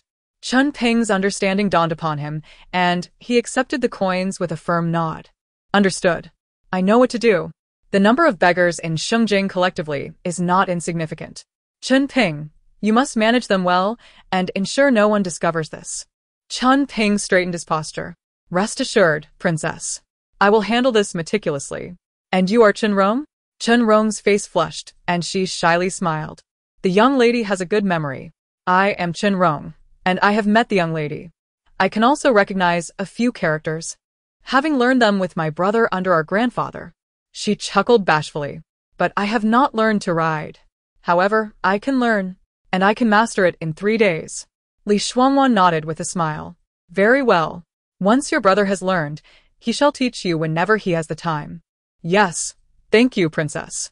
She needed trustworthy individuals by her side, and the Chen siblings, being the grandchildren of Old Man Chen, were undoubtedly loyal. Unfortunately, in her past life, Old Man Chen's family had met a tragic end at Ling Heng's hands. In the Wangfu, you shall address me as Princess, just as Yizhu and Luo Man do. To avoid any gossip, Yizhu had perished due to the title young lady in her previous life. This time, she could not afford to let anyone around her suffer. The siblings hurriedly expressed their gratitude. You too will follow me from now on, assisting me in my endeavors. If you perform well, I will ensure you are well rewarded. Overjoyed, the siblings immediately knelt again in thanks. Li Shuangwan instructed them to rise. Chen Ping, you will be in charge of running errands and gathering intelligence from now on. Chen Ping readily agreed. And Arong, since Yizhu and Luo Man will manage matters within my quarters, I am uneasy without someone I can trust in the courtyard. I will entrust that responsibility to you. Keep a watchful eye. Chen Rong nodded vigorously. Yes, I thank the princess. Li Shuangwan smiled at Chen Rong. Are you willing? Yes. I am willing. Thank you, princess. I will also keep an eye on the courtyard. Excellent. Li Shuangwan addressed Yizhu. Take a Rong to settle in. I have matters to discuss with Chen Ping. Understood. As Yizhu and Chen Ping exited, Zhouwen followed suit. Li Shuangwan exchanged a knowing glance with Luo Man, who understood the cue and called out to the other servants in the courtyard, Hey, you lot, along with you, come help tidy up the other rooms. The princess's dowry must be organized and moved in. Stop standing around like wooden posts and get to work. In an instant, only Li Shuangwan and Chen Ping remained in the courtyard. Li Shuangwan withdrew the letter tube from her sleeve and lowered her voice to a whisper. Chen Ping, there is a matter of utmost importance that I need your assistance with. Chen Ping straightened his back. Yes, please command me, princess. Tomorrow, you must ensure this letter reaches my maternal grandfather. I need him to find a way to send it to my father in the northwest as quickly as possible. Chen Ping took the letter and tucked it inside his clothing, nodding earnestly. Yes, I will personally deliver it to Lord Zhu. You may rest assured, princess. Indeed. Tomorrow morning, Ling Heng and I must travel 50 li to the Moon Elder Temple. At this time, sending Chen Ping to find my grandfather is most suitable. This matter must remain between us. Do you understand? Rest assured, princess. I will not sleep tonight, and I will guard the letter closely, ensuring no one sees it. Li Shuangwan nodded with a smile, confident in Chen Ping's ability to handle the task. This matter is exceedingly significant and must not be discovered by Ling Heng. In the span of these 20 days, she has much to accomplish. Once the letter is delivered, she will await his correspondence. The entire process will take no more than 5 days. Meanwhile, in a secluded residence on the outskirts of the capital, Ling Heng observed the scene before him. Seething with rage. Chapter 22. A wish at the temple. Inside a humble abode, over a dozen boys were cast upon the ground. Their ages ranging from 5 or 6 to 11 or 12 years. Each lay prostrate, face down, with their small calves bent backwards and tied together with their hands. The children's eyes were filled with terror, tears and mucus streaming down their faces, mingling with the dirt beneath them, leaving grimy streaks on their cheeks. None dared utter a sound, only silent tears trickled down.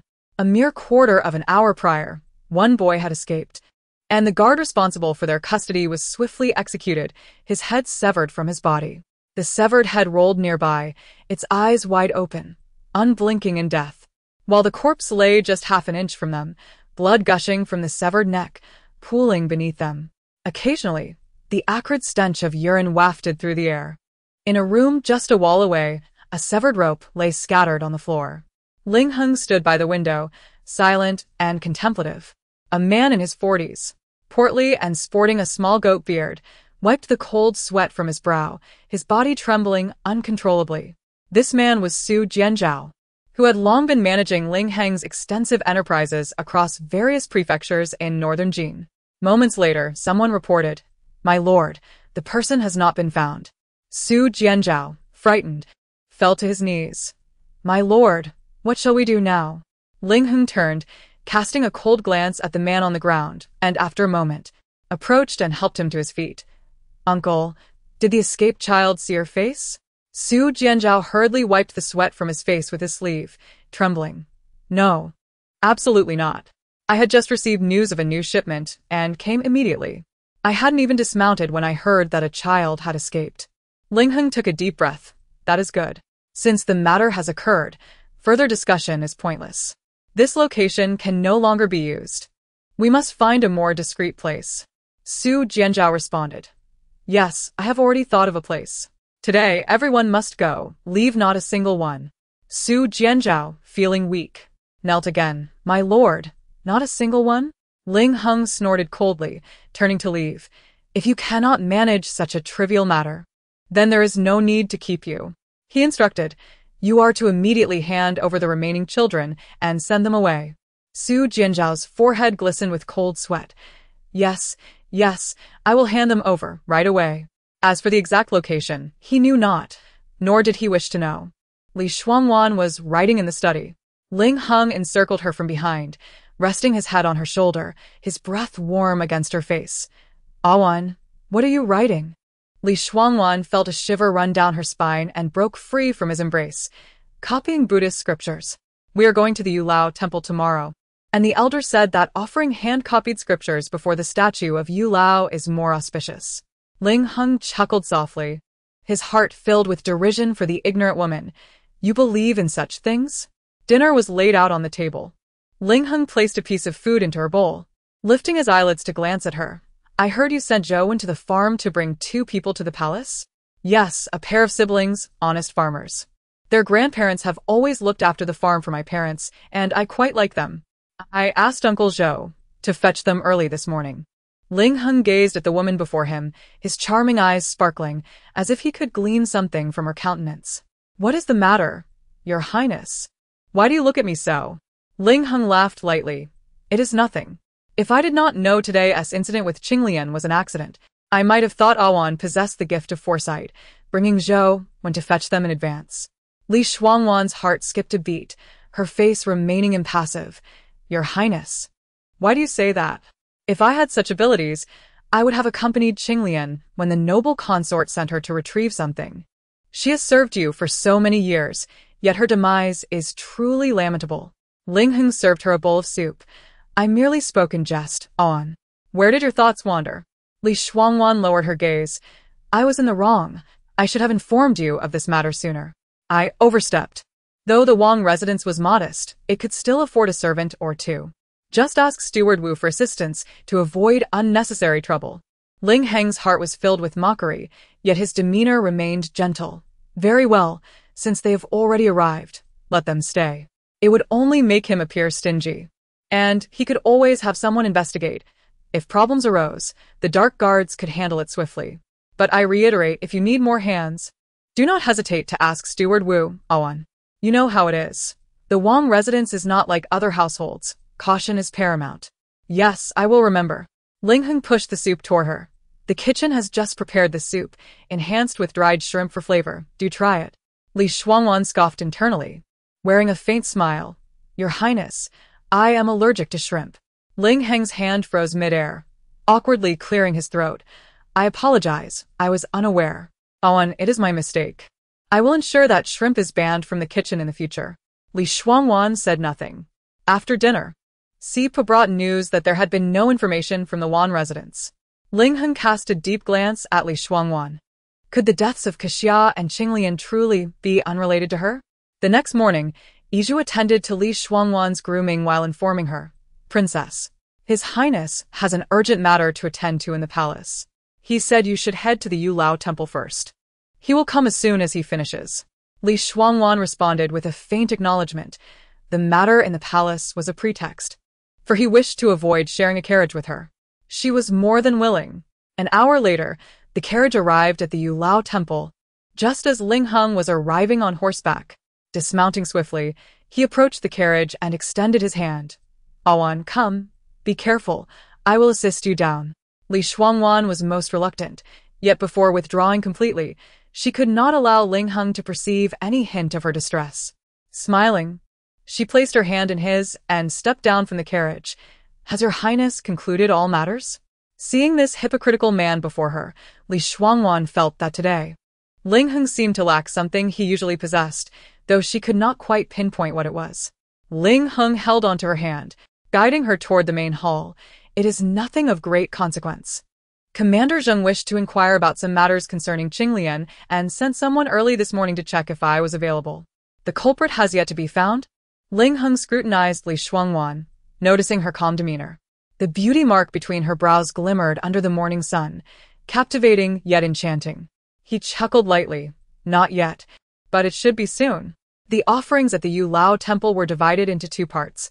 In the morning, they would chant scriptures for an hour with the temple's masters, and in the afternoon, during the hour of the monkey, the couple would present offerings together, performing 3 bows and 9 prostrations to show sincerity. It would be even better if they could present the hand-copied scriptures before the statue of Yu Lao. Amitabha, my lord. My lady, please follow this humble monk. A monk with an ethereal demeanor greeted them at the door. Thank you, master. Ling Heng clasped his hands together in a bow, instructing his attendant behind him, Wu Cheng, unload the items from the carriage and bring them inside. Yes. Li Shuangwan suddenly trembled, her expression changing instantly. She realized what was missing from Ling Heng's side. Chapter 23.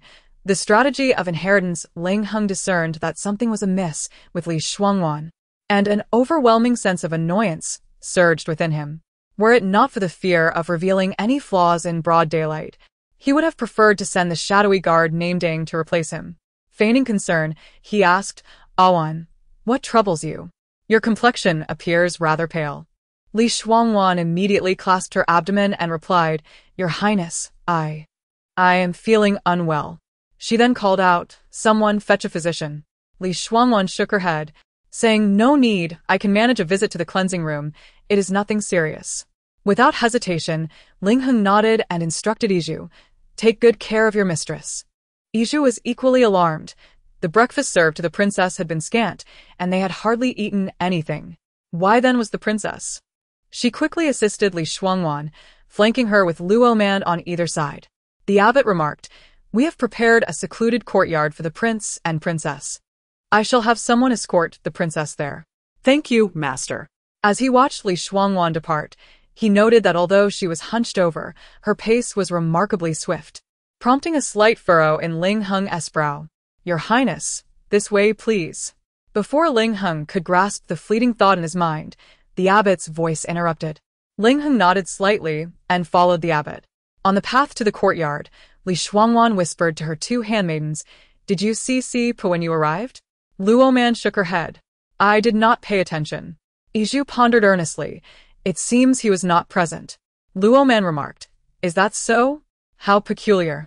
ISNTC, usually eager to accompany His Highness even to the latrine?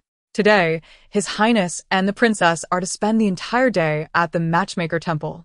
How could he not have come along? Perhaps His Highness entrusted him with an important task. Li Shuangwan grasped Iju and Luo Man's hands tightly, her complexion draining of color. Esteemed lady, we have arrived. Li Shuangwan swallowed hard and said, Thank you, young monk. As the 3 entered the courtyard, Li Shuangwan immediately instructed Luo Man, Go fetch Zhou Bo. Quickly. Seeing her mistress's pallor, Luo Man dared not delay or inquire further, promptly sprinting toward the courtyard where the coachmen and guards were stationed. Iju asked, Princess, what is the matter? Are you very unwell? Do not ask, just prepare the ink for me. Realizing that her mistress had fabricated an excuse to come here, Iju did not dare ask further and hurried inside to prepare the ink. This resting place was equipped with all necessary writing materials. Li Shuangwan steadied her nerves, forcing herself to remain calm as she sat at the table. Time was pressing, yet her mind raced. By the moment Zhou stepped into the courtyard, she had already dried the ink, rolled the letter, and stuffed it into the tube. Iju and Luo Man remained dutifully at their posts. Although they were literate, they would not even steal a glance at what their mistress had written. Princess. Zhou stood respectfully at the door, awaiting orders. Li Shuangwan approached him, handing over the letter tube along with a jade pendant. Zhou Bo, I entrust you with a matter of utmost importance concerning life and death. It must be executed flawlessly. Noticing the gravity in her tone, Zhou straightened his slightly stooped back, accepting the letter tube and jade pendant with both hands, and replied earnestly, Please, princess, instruct me. Please deliver this letter to my maternal grandfather with the utmost urgency and request his assistance in sending it to my father in the northwest.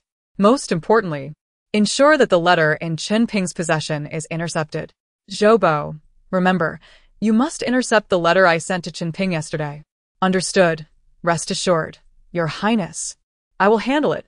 Li Shuangwan added, this jade pendant is recognized by my grandfather. He will surely trust you upon seeing it. She took a step closer to Zhou Bo, please be cautious.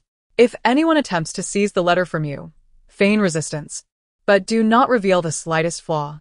Zhou replied, yes, I understand.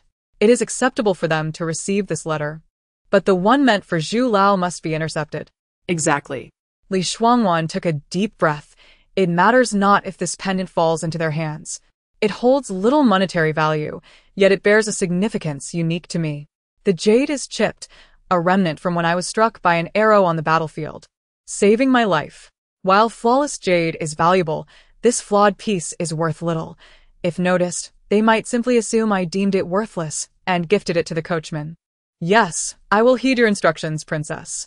Zhou Wen's heart raced, fully realizing the gravity of the situation. After securing the items, he departed at a brisk pace.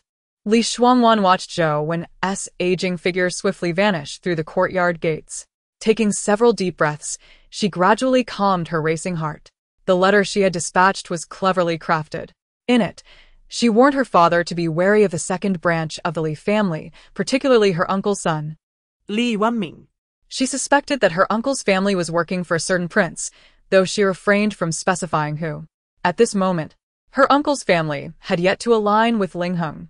The letter served a dual purpose: to test whether her maternal family was under Ling Heng's surveillance, and to leverage Ling Heng against her uncle's family. She believed that if Ling Heng discovered the letter, he would undoubtedly intercept it. While handwriting can be imitated, certain elements cannot be replicated. However, if the letter in Chen Ping's possession were to be presented to Ling Heng, the potential consequences made Li Shuangwan shudder to contemplate. Just as Zhou Wen departed, Ling Heng entered, his voice already echoing before he fully crossed the threshold. Awan. Li Shuangwan inhaled deeply, forcing a smile as she greeted him. Your Highness. Awan, how are you? Did you eat something spoiled? Lowering her gaze, a blush crept across her cheeks. I am well now. Let us proceed. As Ling Heng reached for Li Shuangwan's hand, she lifted her skirts, feigning ignorance, and after crossing the threshold, rested her hand on Yizhu's wrist. Yizhu stole a glance at Ling Heng, lowering her head and remaining silent. Within the grand hall, 18 monks were seated in 3 rows on cushions, reciting obscure Buddhist scriptures. The abbot cast a profound gaze at Li Shuangwan before intoning, Prince Heng, Miss Li, please. Li Shuangwan suddenly lifted her head to look at the abbot, who, with a benevolent expression, guided Ling Heng forward. Seemingly oblivious to having addressed her as Miss Li instead of Princess Heng, the matchmaker smiled, holding a red string, gazing down at the couple kneeling in worship. One bow, another bow, a third bow. As Li Shuangwan raised her head, she noticed that the previously smiling matchmaker now bore a subtle, cold smirk at the corner of his mouth. By the time Zhou Wen halted the carriage at the back gate of the Prince Heng's residence, the hour had already passed. Chapter 24. Intercepting letters. As Zhou Wen emerged from the Moon Elder Temple, he found himself under scrutiny. He urged his horse-drawn carriage into a frenzied gallop, determined to safeguard the letter entrusted to him by the princess and to fulfill her instructions. However, time was of the essence, and at his advanced age, he could only grit his teeth and spur the carriage onward. Zhou Wen was well aware of Chen Rong's usual whereabouts. Upon her arrival at the Heng Wang Fu the previous day, she had promptly slipped into the small kitchen, preoccupied with food preparations. Exhausted, Zhou Wen collapsed onto the floor of the kitchen, his throat ablaze. His palms were raw and bloodied from gripping the reins too tightly. With trembling hands, he wiped away the blood and retrieved the letter tube and jade pendant from his bosom, placing them firmly into Chen Rong's hands before grasping her wrist tightly. Quickly, deliver these items to the Zhu family, the princess's maternal family, the Zhu family. Find the elder Zhu, and give him this letter. Urge him to deliver it to the Grand General in the Northwest, and ensure that Chen Ping's letter is intercepted. Ah, but why? Chen Rong asked, panic rising within her. Do not ask so many questions. Hurry. We must act before the hour of the snake, and avoid being discovered. Chunrong's complexion drained of color. As a mere girl working in the kitchen, she felt ill-equipped for such a critical task, especially since she was unfamiliar with Shuangwan City. Zhoubo, I am frightened. Zhou swallowed hard, sharing her fear. He was just a humble carriage driver who had spent his life in service. He had never encountered such a harrowing situation. Do not be afraid, young lady. You must intercept the letter your brother sent. You must. The Zhu family resides on Zhu Street, the second house at the eastern end. You know the characters for Zhu family, right? Yes, I recognize them. Good. You can inquire about the location of Zhu Street. All right. Zhou gave her a gentle push with the carriage. Go. With determination, Chunrong bit her own tongue. The sharp pain snapping her back to focus as the metallic taste of blood flooded her mouth. Gripping the items tightly, she grabbed a basket from the kitchen and exited through the back door. She needed to procure ingredients for the kitchen she managed at Shuangwan, a task that would not raise suspicion. Zhou, drained of strength, partly from the exertion of driving and partly from fear, forced himself to remain standing, unwilling to attract attention. He downed a bowl of water, scanned the kitchen for anything useful, and took a plate of pastries warming on the stove. He then carefully wrapped a half-copied Buddhist text from Shuangwan's study in a cloth and emerged. The tail was no longer there. A thunderous thought erupted in his mind. What if the tail had discovered Chunrong? What should he do? Zhou climbed onto the carriage, calling out a command before charging forward. He was prepared to confront whatever awaited him. The princess had instructed him to feign resistance to deliver the letter, warning him to leave no trace of vulnerability. In the frigid winter, beads of cold sweat trickled down Chunrong's back. Only half an hour remained.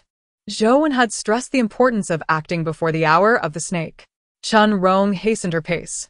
She was aware that the Zhu family's residence was a fair distance away, and navigating through the crowded streets would take at least half an hour. She needed to rely on her own 2 legs. Yet she could not run. A foreboding sensation hinted that someone was watching her. Chunrong abruptly turned around but saw no one. Was her intuition mistaken? No. Her instincts had always been reliable, and the prickling sensation on her back was undeniable. Steeling herself, she entered a shop selling ingredients, recalling the princess's advice to remain calm in any situation. She feigned interest in the items on display. Suddenly, from the corner of her eye, she spotted a shadow looming behind her, dark and overwhelming. Though she had not initially believed it, the elder recognized the letter tube, as it was a common means of correspondence between his daughter and granddaughter, a special design unique to the Zhu family. However, the hawk he kept was not easily appeased and required coaxing. Thus, before sending the letter, he had to engage the proud hawk named Li Yan. The bird, with its raven-black feathers, possessed a beak that blazed like fire. The elder Zhu, not yet 60 but already graying at the temples, had eyes that sparkled with vitality. Dressed in a dark blue robe, he held out a piece of meat, enticing Li Yan. Good little one, eat well, and once you're satisfied, deliver this letter to that little rascal in the northwest. At that moment, General Li Huaying, the formidable commander of the northwest, was in his camp strategizing with his soldiers when he suddenly let out a mighty sneeze. To the elder Zhu, that little rascal was the one who had whisked away his precious daughter. Li Yan accepted the meat, devouring it with a flick of its neck, but not without rolling its eyes at its master afterward, demanding more. With a sigh, the elder Zhu shoved all the remaining meat into the bird's beak. Li Yan, stuffed, rolled its eyes in annoyance, and then kicked at him, furious at nearly choking on the excessive offering. Don't die on me, little one. The time is drawing near. We need to send the letter. The elder Zhu, having cleared the bird's throat, prepared to tie the letter tube to its leg. Li Yan turned away, presenting its backside defiantly. Humph. You nearly choked me to death, and now you expect me to deliver your letter? Pork? Humph. Lamb? Humph. Beef? Humph. Venison? Fine. For a morsel of meat, I shall reluctantly extend my leg. A shadow loomed over Chunrong, casting a pall over her. Her face turned ashen, yet she clutched her chest tightly, safeguarding the vital items entrusted to her by the princess. Little sister, what are you doing here? Why are you still shopping for ingredients at this hour? Chapter 25. A significant event. The shop was bustling with business, and at this hour, it was teeming with people, easily obscuring their figures. Chenrong lowered her voice. Brother, what are you doing here? Did you not go to the Zhu residence? No. You must have delivered the letter to Lord Zhu, right? Chun Ping scratched his head. Did the princess inform you of this? Yes, I have delivered the letter. It's done. A wave of darkness washed over Chenrong, and desperation welled up, almost bringing her to tears. Without regard for her surroundings, she struck Chen Ping with her fist. Her voice barely a whisper. Did the princess not instruct you to deliver it to Lord Zhu by the hour of the snake? How could you disregard her orders? If she hadn't pinched herself hard, she would have surely collapsed from the anxiety. Enough questioning. Quickly, go to the Zhu family and intercept the letter. It must be intercepted. Chenrong thrust the items in her arms into Chen Ping's hands. In exchange for this letter, remember, you must absolutely intercept the original. Chen Ping slapped himself, then dashed out, leaping onto his horse. Fortunately, he had purchased a horse early that morning. His mind was filled with one singular thought. He must intercept the letter, otherwise, a grave situation would arise. In the shadows, Liang Tianyu watched as Chen Ping galloped away, shaking his head in disbelief. Is he reckless? He just bought that horse this morning, and they are still unfamiliar with one another. If he doesn't control it well, he could fall and suffer serious injury. Liang Tianyu felt aggrieved, recalling the whip marks from his last encounter. Shu Wenba nudged Liang Tianyu. Brother Jiao has tasked you with ensuring Zhou Wen and Chenrong deliver the letter safely, without being followed by Ling Heng's people. Look at the mess you've made. You frightened them and nearly scared Chenrong into a mishap. Liang Tianyu defended himself. I was just worried about delaying Miss Li's matters. You said she was anxious, so I had to urge them to hurry. I almost ran myself to exhaustion. Shu Wenba dismissed him, following Brother Jiao as they departed. Chen Ping pressed his entire body against the horse, biting his lip. Perhaps due to the urgency of the situation or a sudden spark of inspiration, he managed to stay on the horse despite its wild gallop. Upon reaching the Zhu residence, he dismounted in one swift motion and rushed inside. A servant, who had seen him just a quarter of an hour ago, raised a hand to stop him, returning so soon. What is it? Chen Ping forcefully pushed the servant aside, his voice strained. It's urgent. The servant dared not obstruct him, quickly stepping aside. Lord Zhu, wait. Chen Ping's words caught in his throat, and before he could finish, he saw Lord Zhu, Zhu Qi, raising his hand as the fiery hawk took flight. Quick, stop it. Hurry.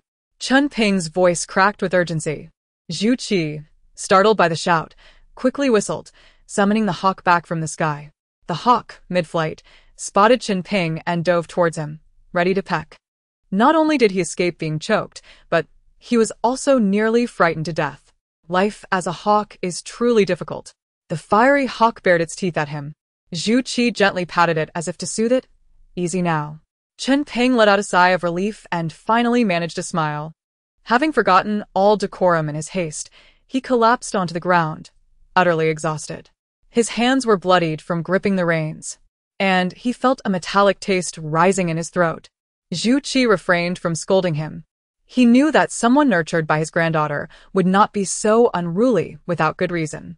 He ordered a servant to help Chen Ping to his feet and fetched him water.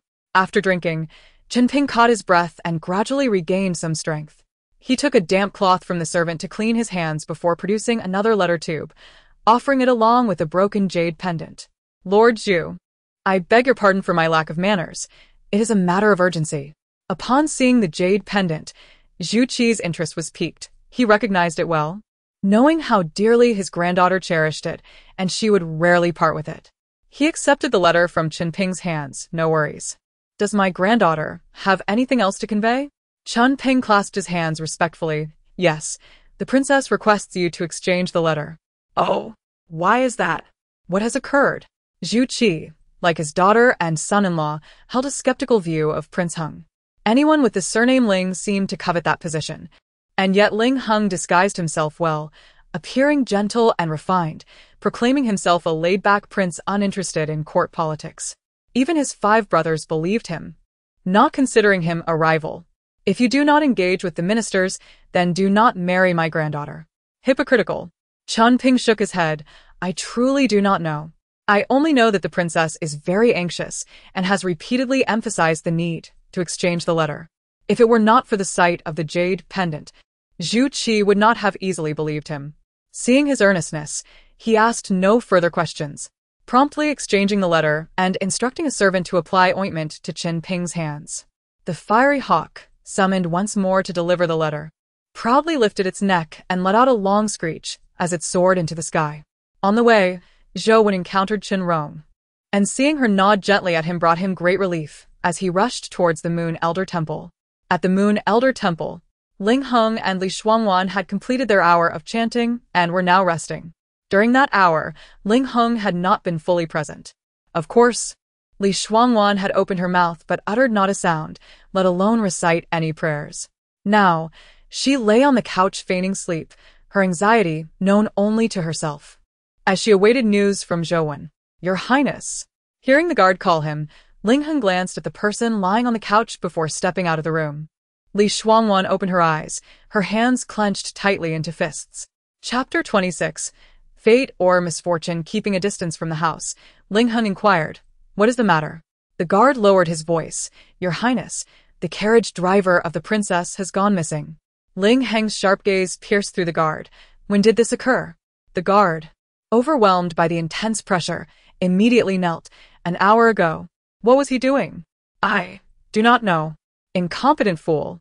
Ling Heng kicked the man aside and promptly set off to investigate. Yes.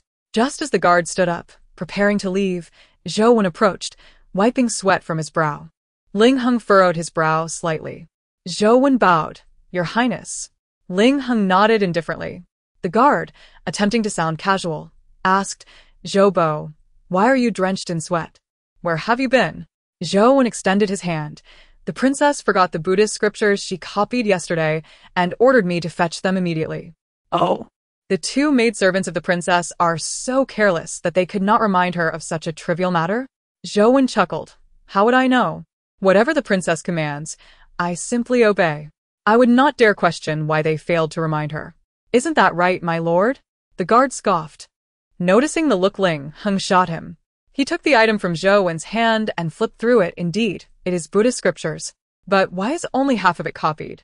"Exactly, which is why the princess ordered me to hurry back to the manor to retrieve it. She needs to copy it quickly and offer it before the statue of the matchmaker, as it is said to hold spiritual significance." At that moment, both Ling Heng and the guard caught a faint whiff of blood. The guard remarked, "What happened to your hand?" Oh. "I was just worried that the princess would not finish in time, which is quite important. Hence, I rushed the carriage, nearly having an accident. I got the rope caught, and it tore." "My lord, do you have any good ointment for wounds? Could you lend me a bottle?" The guard laughed. "Why would I carry such things with me?" "Well, the scriptures have arrived. Yi Zhu, please fetch them." Yi Zhu stepped forward. "Thank you, Zhou." "Not at all." Zhou replied, handing over the scriptures while also discreetly slipping a small porcelain bottle into Yi Zhu's hand. Yi Zhu cast a puzzled glance at Zhou. Zhou bowed and departed. Yi Zhu entered the room, presenting the items to Li Shuangwan, along with the porcelain bottle. Li Shuangwan took the bottle, puzzled about Zhou's intentions. She uncorked it and inhaled a faint herbal scent, recognizing it as the aroma of 100 herbs. Thus, it was from the shadowy figure named Ding, and her heart eased momentarily. As Ling Heng stepped into the room, Li Shuangwan promptly concealed the porcelain bottle in her sleeve.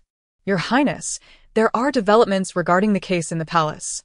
Li Shuangwan smiled lightly, contemplating how to get him to dismount the carriage. "Your Highness, please attend to your matters." "Understood." Ling Heng spurred his horse alongside Si Pe and rode away. Li Shuangwan lowered the carriage curtain. "Zhou, let us depart." "Please, stay a moment, my lady," came the voice of the abbot. Li Shuangwan hurriedly dismunta. Abbot. The abbot, with hair white as snow and a youthful visage clad in a grey monk's robe, emanated an ethereal aura. He smiled with hands clasped together and uttered a Buddhist chant before speaking. "My lady, some matters are hard-earned. They are both fate and misfortune. When it is time to let go, one must do so." Li Shuangwan's face paled. "Abbot, do you know something?" The abbot smiled gently. "Causes arise and cease. If one cultivates a heart of resentment, it becomes misfortune. My lady, Heed this old monk-s advice. Excess is as detrimental as deficiency. Amitba. Abbot. Do you know who that person is? Who are they, and why do they act thus? Is he the one I suspect? Li Shuangwan fought back tears. The abbot shook his head. I am but a mortal. How could I fathom the mysteries of heaven? Then what should I do? Li Shuangwan, Feeling dazed, took the scriptures and climbed back into the carriage, her mind swirling. No, the abbot surely knew something, otherwise he would not have spoken to her as he did upon Ling Heng's departure. She needed to seek clarity on whether the one who exchanged 2.5 lifetimes for her rebirth was indeed Ling Heng. Why would he do such a thing? In her past life, he betrayed her, burned her, annihilated her entire family in the general's manner. What compelled him to pay such a heavy price for her rebirth? If not Ling Heng, then who could it be? But as she turned, the abbot had vanished without a trace. Oh man, your highness, what was that abbot rambling about? Li Shuangwan shook her head. Yi Zhu quietly observed her, sensing something amiss. When Li Shuangwan showed no inclination to pour him a cup of water, he felt a surge of anger, yet maintained his composure and poured a cup for himself. Awan, the case of the 2 palace maids' murder has been resolved. It was Xiao Detzi who, in a moment of lust, attempted to assault Qinglian. When Qinglian refused, he killed her, intending to frame you since she was your maid. He was discovered by Ku Xia, leading him to kill her as well. He has confessed and signed a statement. He has already committed suicide in the prison as an act of penance. It is good that it has been clarified. Li Shuangwan felt no surprise at Xiao Detzi's fate. She certainly did not believe he had committed suicide. It could only be the actions of Ling Yan or Wan Shufei. Or, perhaps, even the Prince of Gong. As for whether the royal family's scandals should be exposed, Li Shuangwan was indifferent. The vile deeds hidden beneath the Ling family were far more numerous and foul.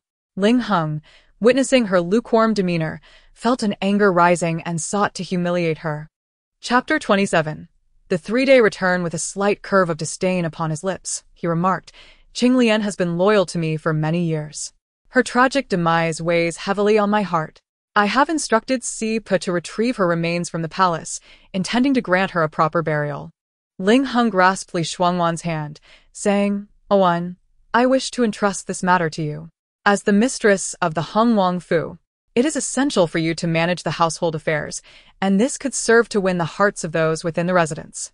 Li Shuangwan scoffed coldly. How could a mere servant like Qinglian warrant her involvement in such funeral arrangements? Did the servants of the Wang Fu deserve her efforts to win them over? Absurd. Your Highness, I am still your consort. It would be inappropriate for me to oversee the funeral of a maidservant. Should the Ministry of Justice become aware, it could lead to your impeachment, and when my father hears of it, you would find it difficult to explain. Li Shuangwan understood Ling Heng's profoundly selfish nature. He would abandon anyone if it served his interests. Instead, it would be wiser to provide some silver for a fine coffin for Qinglian and to offer some to her family. Even if others learned of it, they would commend His Highness for his loyalty and compassion. Ling Heng chuckled, taking the book Li Shuangwan had been perusing from her hands, glancing at the cover before discarding it. Awan, your thoughts are indeed considerate. Let us proceed in this manner. A smirk graced Li Shuangwan's lips. In her past life, she had been left without a trace, while Qinglian desired to rest peacefully in a fine coffin. She picked up the book that Ling Heng had tossed aside and resumed her reading. Ling Heng stepped out to give instructions. In the shadows, Ying's eyes were as cold as ice. One of his subordinates, Xu Wenba, whispered in his ear, Ling Heng seems quite attentive to his consort. I see him accompanying her daily. I initially thought the consort was the only one infatuated, but it appears otherwise. Ying shot him a frosty glance. Xu Wenba, uncertain of his misstep, fell silent upon witnessing the expression of the 9th prince. Do not refer to her as the consort. She dislikes it. Address her as Miss Li. Xu Wenba scratched his face in confusion, only to realize he was scratching at his mask. Another subordinate, Liang Tianyu, hurried over. 9th brother, the person has arrived. Will you go now? Are you eager to go? Ying inquired, eyeing him. Liang Tianyu clutched the corridor pillar tightly. No, I do not wish to. He felt a chill creeping up his neck. Liang Tianyu followed gloomily into the room. 9th brother, that person said he would bring a few who resemble us. so we need not linger at Hungwang Fu. Ing acknowledged him with a dispassionate reply. The vast residence of the general of the state now housed his second uncle and his family. The carriage halted before the general's estate. Ling Hung alighted first, turning to extend his hand to Li Shuangwan, wishing to assist her down. Li Shuangwan feigned ignorance and descended the carriage unassisted, lifting her skirt. Even Yizhu and Luo Man sensed the awkwardness, exchanging silent glances. Your humble servant greets His Highness, and the Wang Fei, Li Shuangwan's second uncle, Li Huai, and his wife, Su Shi, awaited them at the entrance. Uncle, aunt, please, no need for such formalities. We are family, Ling Hung urged, stepping forward to assist Li Huai and his wife. He exuded refinement and courtesy. Behind the couple stood their eldest son, Li Yuanming, and their legitimate daughter, Li Shuangmiao. Li Shuangmiao's illegitimate assiste, Li Shuangxi, was not permitted to welcome guests. At 19, Li Yuanming cast a fleeting glance at Li Shuangmiao, then a meaningful look at Li Shuangwan. As Li Shuangwan entered the residence, her surroundings captivated her attention. Before her stood an intricately designed screen, upon which the characters general of the state were penned in the late emperor's own hand. Her father had met a tragic end, his blood staining the words. His severed head lay at the screen's corner, eyes wide with disbelief at his betrayal. Unable to comprehend how his entire family had perished. What of his beloved Awan? Li Huai smiled, leading Ling Hung toward the flower hall. Li Shuangwan felt as if her feet were weighed down, treading upon the corpses and blood of the loyal servants of the general of the state. Each fallen in their duty. Blood continued to seep from their necks. In the grass, beside the rockery, by the pond, and within the chambers, bodies lay strewn. A sea of crimson. 381 lives lost. And her mother, a valiant woman, had withered away to but skin and bones, dying in despair. Then there was her brother, wronged and cornered, who, in this very flower hall, had taken his own life with a blade. They were all her family. Chapter 28. By what right Li Shuangwan's lips trembled, her body shivered as she tightly shut her eyes, only to reopen them and be met with a sea of crimson and a multitude of lifeless bodies. She clutched Yizhu's hand firmly, preventing herself from collapsing. Yizhu felt the chill in her grasp and, startled, attempted to inquire about her well-being. However, before she could utter a word, she noticed Li Shuangwan release her hand and subtly shake her head. Yizhu lowered her gaze, relieved that the clumsy Luo man had not discovered them. Ling Hing took a seat in the flower hall alongside Li Huai, instructing Li Shuangmiao to escort Li Shuangwan to the back courtyard. Upon arrival, they discovered that the courtyard had already been claimed by Li Shuangmiao. She had been married for merely 3 days. 3 days. Li Shuangwan cast a cold glance at Li Shuangmiao. Li Shuangmiao bowed her head, resembling a child caught in wrongdoing. Elder sister, I thought it a pity for such a fine courtyard to remain vacant, so I requested father to have it moved here. You wouldn't want to part with it, would you? Li Shuangwan could hardly muster the energy for a superficial response. She had encountered shamelessness before, but never to this extent. Luo Man retorted angrily. The second young lady speaks, as though our princess has been in the Hungwang Fu for ages. In my opinion, the second young lady has coveted this courtyard for a long time. Thus, the moment our princess stepped out of the general's residence, you hastily moved in, did you not? Luo rolled her eyes, exasperated by those who feigned ignorance. How shameless! Li Shuangmiao's eyes reddened. Elder sister Li Shuangwan remained silent. Yizhu felt indignant on behalf of her mistress. Second young lady, this is the general's residence. It is not merely a matter of one empty courtyard. The entire estate was earned through the lives of our lord and lady on the battlefield. What rationale is there for lamenting its vacancy? Your entire family has usurped our rightful place, haven't you? Li Shuangwan brushed off her attire. Your words resonate deeply with me. Therefore, dear sister, I must trouble you to vacate this courtyard. Elder sister, she has only lived here for 2 days, utterly enchanted, and now you demand she leave? By what right?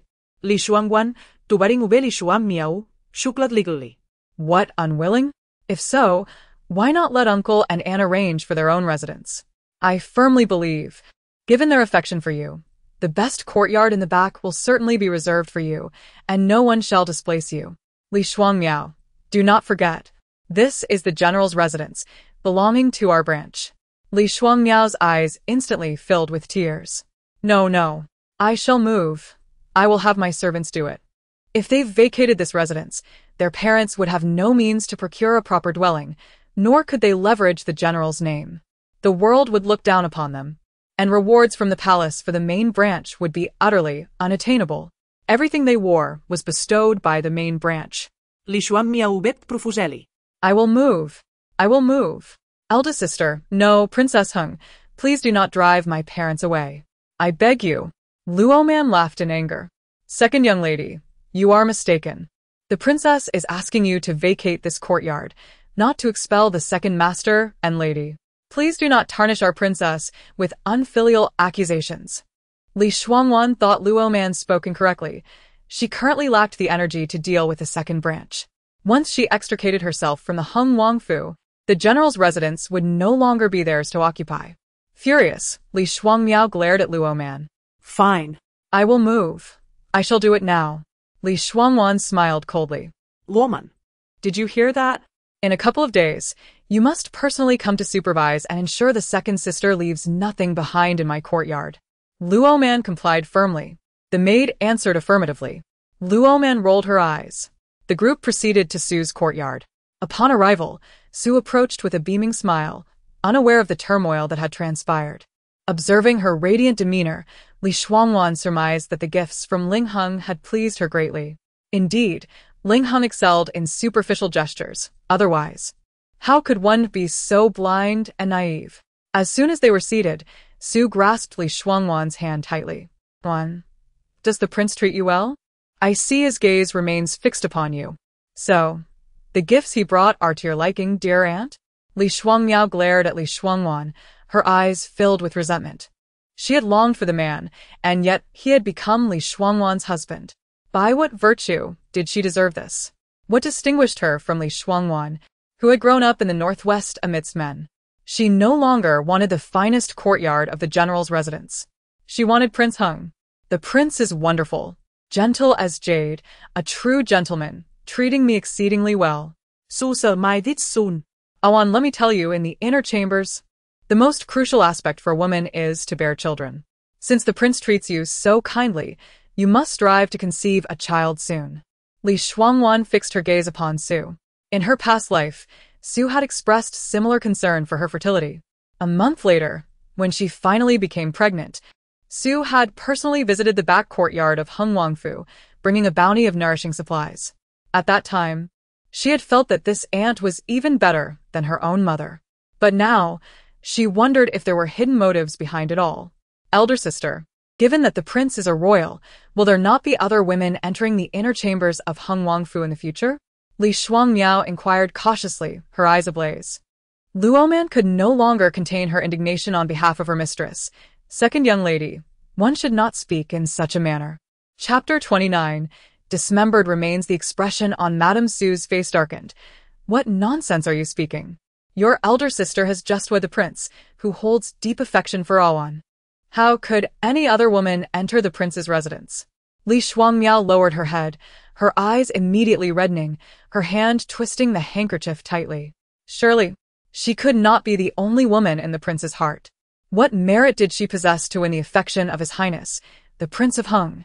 Li Shuangwan smiled slightly. Before the wedding, His Highness did assure me that no other woman would reside in the Prince of Heng's courtyard. Li Shuangmiao looked up in surprise. Disbelief etched on her face. But isn't he a royal prince? Ordinary men take multiple wives. Does His Highness intend to remain faithful to elder sister for life? How could that possibly be? Luo Man's eyes reddened, ready to speak when Li Shuangwan interjected. You speak truly, second sister. Thus, I believe that while His Highness may wish it, the Emperor and Lady Lin may not grant their consent. Li Shuangmiao's heart eased at the thought of other women entering the residence. There would still be a chance for her. Madame Su shot her a reproachful glance, fully aware of her daughter's intentions. Grasping Li Shuangwan's hand tightly, she said, Awan, what your second aunt just said holds truth. You must bear your own children soon. Once you have your own offspring, you will stand tall, and His Highness would not dare to bring just any woman into the estate. The emperor and Lady Lin would also respect her contributions to the royal family and refrain from interfering in the matters of the Prince of Heng's household. Li Shuangwan responded with a silent smile. During lunch, Li Shuangmiao sat at the lower end of the table, with Ling Heng directly across from her. She frequently stole glances at him. Ling Heng, being observant, surely noticed her feelings, yet he did not cast a single glance her way. Instead, he noticed Li Shuangwan's bowl was empty and personally served her more food, softly encouraging her to eat more. Such gentleness, coupled with his handsome appearance and royal status, caused Li Shuangmiao's face to gradually shift from pale to a deep crimson, her ears burning with embarrassment. Watching the two of them walk ahead, a mix of resentment and injustice surged within her.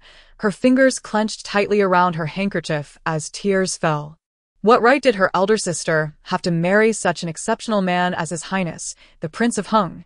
She, a girl raised in the desolate Northwest, lacking in knowledge of the arts and often engaging in martial pursuits alongside men on the battlefield, how could she possibly be worthy of His Highness? After bidding farewell to Li Shuangwan and Ling Heng, Madame Su, who had been holding her tongue for too long, suddenly slapped Li Shuangmiao. Stop indulging in such pointless thoughts. Li Shuangmiao, with red-rimmed eyes, pressed her hand against her swollen cheek. Why should elder sister be allowed such privileges? I, too, am a daughter of the Li family. Madame Su, taken aback, scolded. Be quiet. Do you not realize the true purpose behind Li Shuangwan's marriage to His Highness? Meow meow. It is not that your father and I are heartless, but she is in this position because of your elder brother. Years ago, we were forced to part with her. Now she is left with only His Highness. You should abandon any thoughts of him. Li Shuangmiao wept, breathless with emotion. At 16, a woman's prime years are fleeting. Yet, her heart could not entertain thoughts of other men. Seeing once more the refined and gentle man, she felt as though her heart was ensnared. Look at all of Jin City. Which family has a daughter of 16 who is yet to be promised?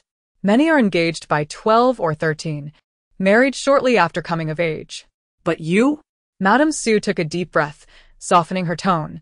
Young Master Zhong Chenyang from the Zhong family is talented, handsome, and well-educated. A good match for you. Your birth charts are compatible and the betrothal gifts have been exchanged. We are merely awaiting the wedding date. Li Shuangmiao turned around to see her half-sister, Li Shuangxi, standing by the corridor. What are you staring at? Keep it up and I'll have your eyes plucked out. Li Shuangmiao snapped, wiping her tears fiercely with her handkerchief. Li Shuangxi approached Li Shuangmiao. Are you resigning yourself to marrying young Master Zhong? What do you know? I only feel it unfair for you, my second sister. You are a legitimate daughter of the general's household. Why should elder sister marry a prince while you are relegated to a nobody like Zhong Chenyang, who has no accomplishments to speak of? Li Shuangmiao coldly scoffed.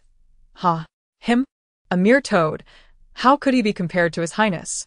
Then, my sister, do you not understand why our uncle and aunt wish to marry you off to Zhong Chenyang? In their eyes, only sons hold value. Daughters are merely stepping stones for their men's careers. Are you content with that? You're a daughter too. Li Shuangmiao raturta coldly. Li Shuangxi chuckled softly. My fate is unfortunate. I was not born of Mother S body. From the moment my concubine mother conceived me, my destiny was sealed. But you, dear sister, are different. You are legitimate and no less than elder sister. Li Shuangmiao snorted and turned away. After Li Shuangmiao departed, Li Shuangxi's maid, Shuanger, inquired, Miss, do you think the second young lady will comply? She will, Li Shuangxi replied, adjusting her hair by her ear. I speak daily of how His Highness adores elder sister. Her heart can no longer accommodate any other man. Today, seeing the prince's tender care for elder sister, her heart is filled with resentment and bitterness. Upon reaching the entrance of Le Shao courtyard, Li Shuangwan immediately spotted Chen Ping, waiting there. Before leaving in the morning, she had instructed him to attend to a certain matter. How did it go? Li Shuangwan inquired. Chen Ping bowed. Your Highness, I followed your orders and hired 2 individuals who departed at the hour of the rabbit today, but... At this point, Chen Ping's expression turned grim. He was uncertain why the princess held a grudge against Qinglian, compelling him to employ 2 men to unearth and desecrate her remains. Li Shuangwan gazed at him calmly. What has transpired? Chapter 30.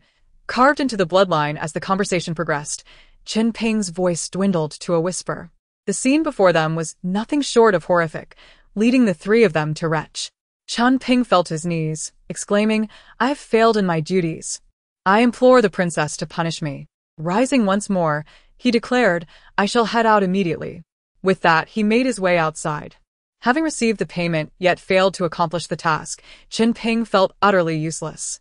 There is no need to go, he thought. Both Luo Man and Yizhu turned pale, disbelief etched on their faces as they stared at Li Shuangwan, their teeth chattering. "Princess, is it not true that Qinglian's body was buried just last night? Who could harbor such profound hatred for a mere maid of the royal household?" Li Shuangwan shook her head, uncertainty clouding her mind.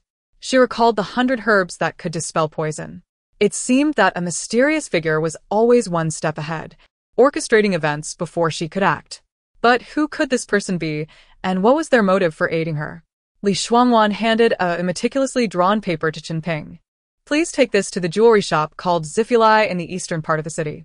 Present this to them and have them craft it according to the design. I require it in 2 days." Chun Ping unfolded the paper to reveal a delicately crafted golden hairpin, imbued with hidden significance. He hurriedly folded the paper and tucked it away, affirming, "Understood." Ling Heng arrived at Qinglian's grave, only to be met with the sight of the grave desecrated, the coffin brutally pried open, and the remains unceremoniously mangled, entrails reduced to mere fragments. A few vultures, their beaks stained with blood, took flight at his approach, dropping the morsels they had yet to consume. Even those accompanying Ling Heng, accustomed to the sight of death, were overwhelmed and retched violently. Ling Heng's face turned ashen as he coldly questioned Sipa. "What have you discovered?" Sipa shook his head. "The perpetrators are exceedingly cautious. We arrived as soon as we heard the news, but we have found no leads." Ling Heng clenched his fists. He had only confided in Li Shuangwan the need to properly bury Qinglian. Could she be involved? All her connections lay in the northwest. What audacity would compel her to commit such an act? Was it merely jealousy over Qinglian's years of service to him that drove her to such madness? "Li Shuangwan, how malicious you are." What was Chun Ping doing at that moment? The princess had provided him with some silver to purchase a horse, and he had spent the past days practicing riding. Could it not be her? He pondered. Is it not her jealousy over Qinglian's long-standing proximity to me that incited such brutality? Who else could harbor such deep-seated animosity towards Qinglian? Have we investigated the backgrounds of Chun Ping and his sister? Sipo inquired. It seems there are no issues. Your Highness, shall we take action against them? Sipa made a gesture across his throat. Ling Heng waved his hand dismissively. "No need. If there are no problems, keep them close, but do not alarm them. Just have the people in the courtyard keep a watchful eye." Meanwhile, Liang Tianyu nudged Xu Wenba. "What is going on with our 9th brother? Why is he so furious about Chun Ping and his sister?" "It doesn't concern us." Xu Wenba shot him a look of disdain, urging him to comprehend the situation. Suddenly, Liang Tianyu realized, his eyes widening. Could it be that 9th brother harbors feelings for Miss Li? Is that why he forbids us from calling her Princess Heng? Good heavens. It is not Miss Li who dislikes the title Princess Heng. It is clearly 9th brother's aversion, Xu Wenbo retorted, rolling his eyes as he made his way outside. "If you wish to live, speak less." Liang Tianyu hurried after him. "Are you not going to intervene? Sooner or later, we will leave this wretched place. What if 9th brother?" Xu Wenba glanced at the figure striding ahead and turned to Liang Tianyu, whispering a warning. "Do you wish to meet your end now?" The shadowy figure interjected, 10 lashes. "Go claim your punishment." "Ah. 9th brother, I was wrong." Please spare me." 20 lashes. 10 lashes. "I will go find uncle, right away." Liang Tianyu took off running. Azing stepped into the back courtyard of the jewelry shop. Dozens of individuals immediately knelt before him. Indeed, the Zifulai shop had long been acquired by his people. Without a word, Ing strode towards the study, followed closely by a middle-aged man. "What is it?" Ing inquired, casting a glance at the man on the ground. "If you cannot follow my commands wholeheartedly, you may leave with your men at once." The middle-aged man quickly knelt in apology, refraining from further speech.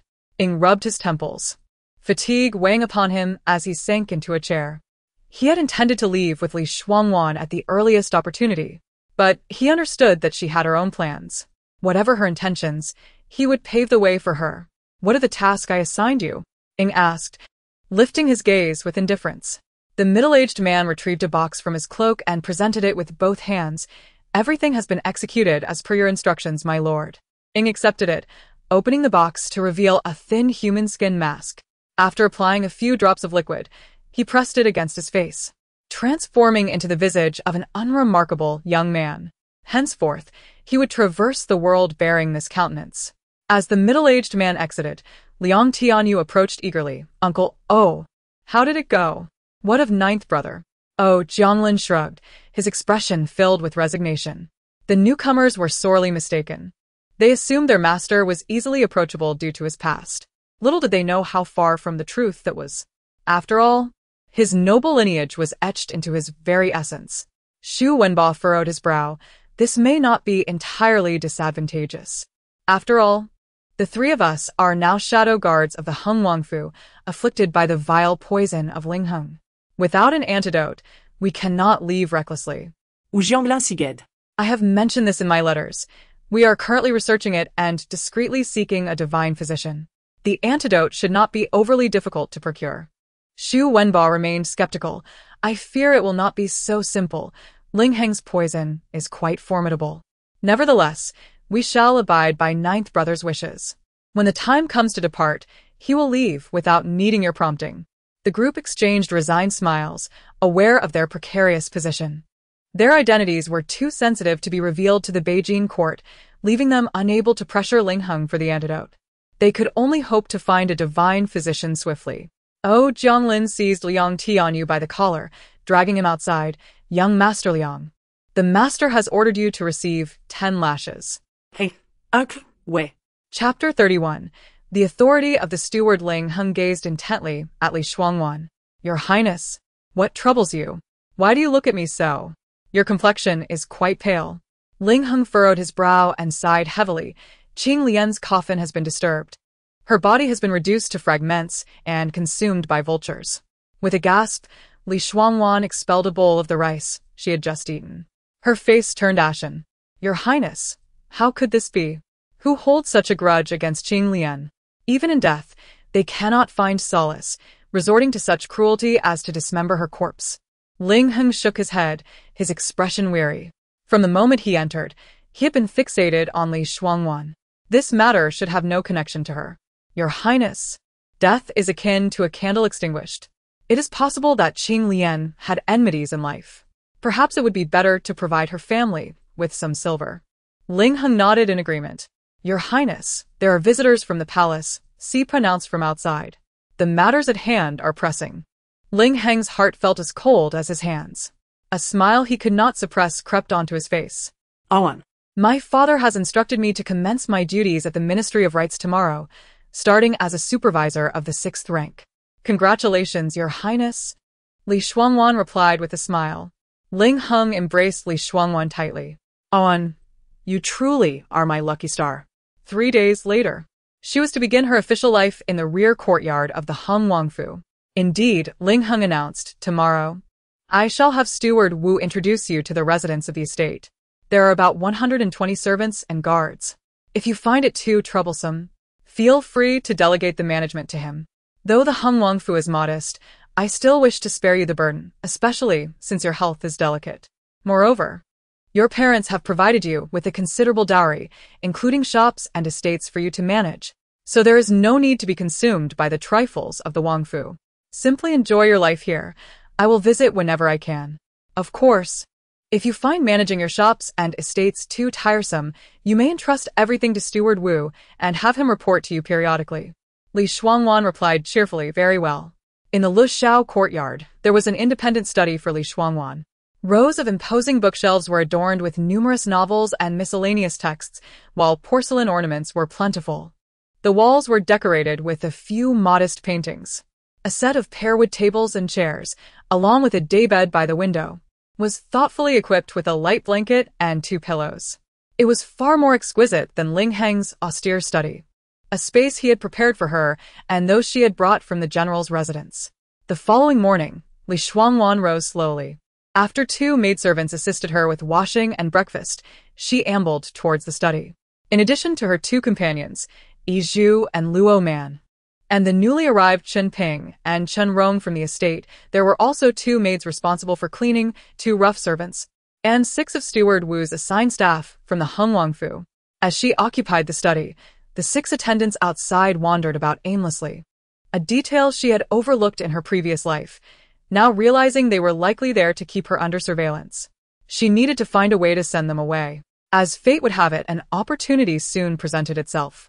After leaning comfortably on the daybed and reading for a short while, Steward Wu arrived with several attendants and a host of other estate managers, all bearing various responsibilities, along with the Wang Fu staff. He held a pair of tokens and the keys to the storeroom, while a young servant carried a box full of account books. Li Shuangwan set down her book and walked to the flower hall, taking her place at the head of the table. The managers, though their heads were bowed, stole glances at her. In their minds, they had expected the eldest daughter of the Li family, who had spent years among the rough soldiers of the Northwest, to be rather coarse. Yet, upon seeing her, it was evident that she bore none of those traits. Her beauty was striking, and the beauty mark on her brow only enhanced her allure. Her demeanor could easily overshadow even the noble ladies of the palace. Yizhu and Luo Man exchanged knowing glances and stifled smiles, realizing that their princess was quite adept at assuming the role of mistress of the house. Steward Wu led the group in a bow and presented the tokens to Li Shuangwan, saying, "Princess, before the wedding, all matters of the estate shall be managed by this old servant. His Highness instructed me this morning to inform you that you are the mistress of the Wang Fu, and I am to transfer management responsibilities to you. Please accept this token." Li Shuangwan's eyes sparkled with a light smile as she regarded the tokens and the box of account books.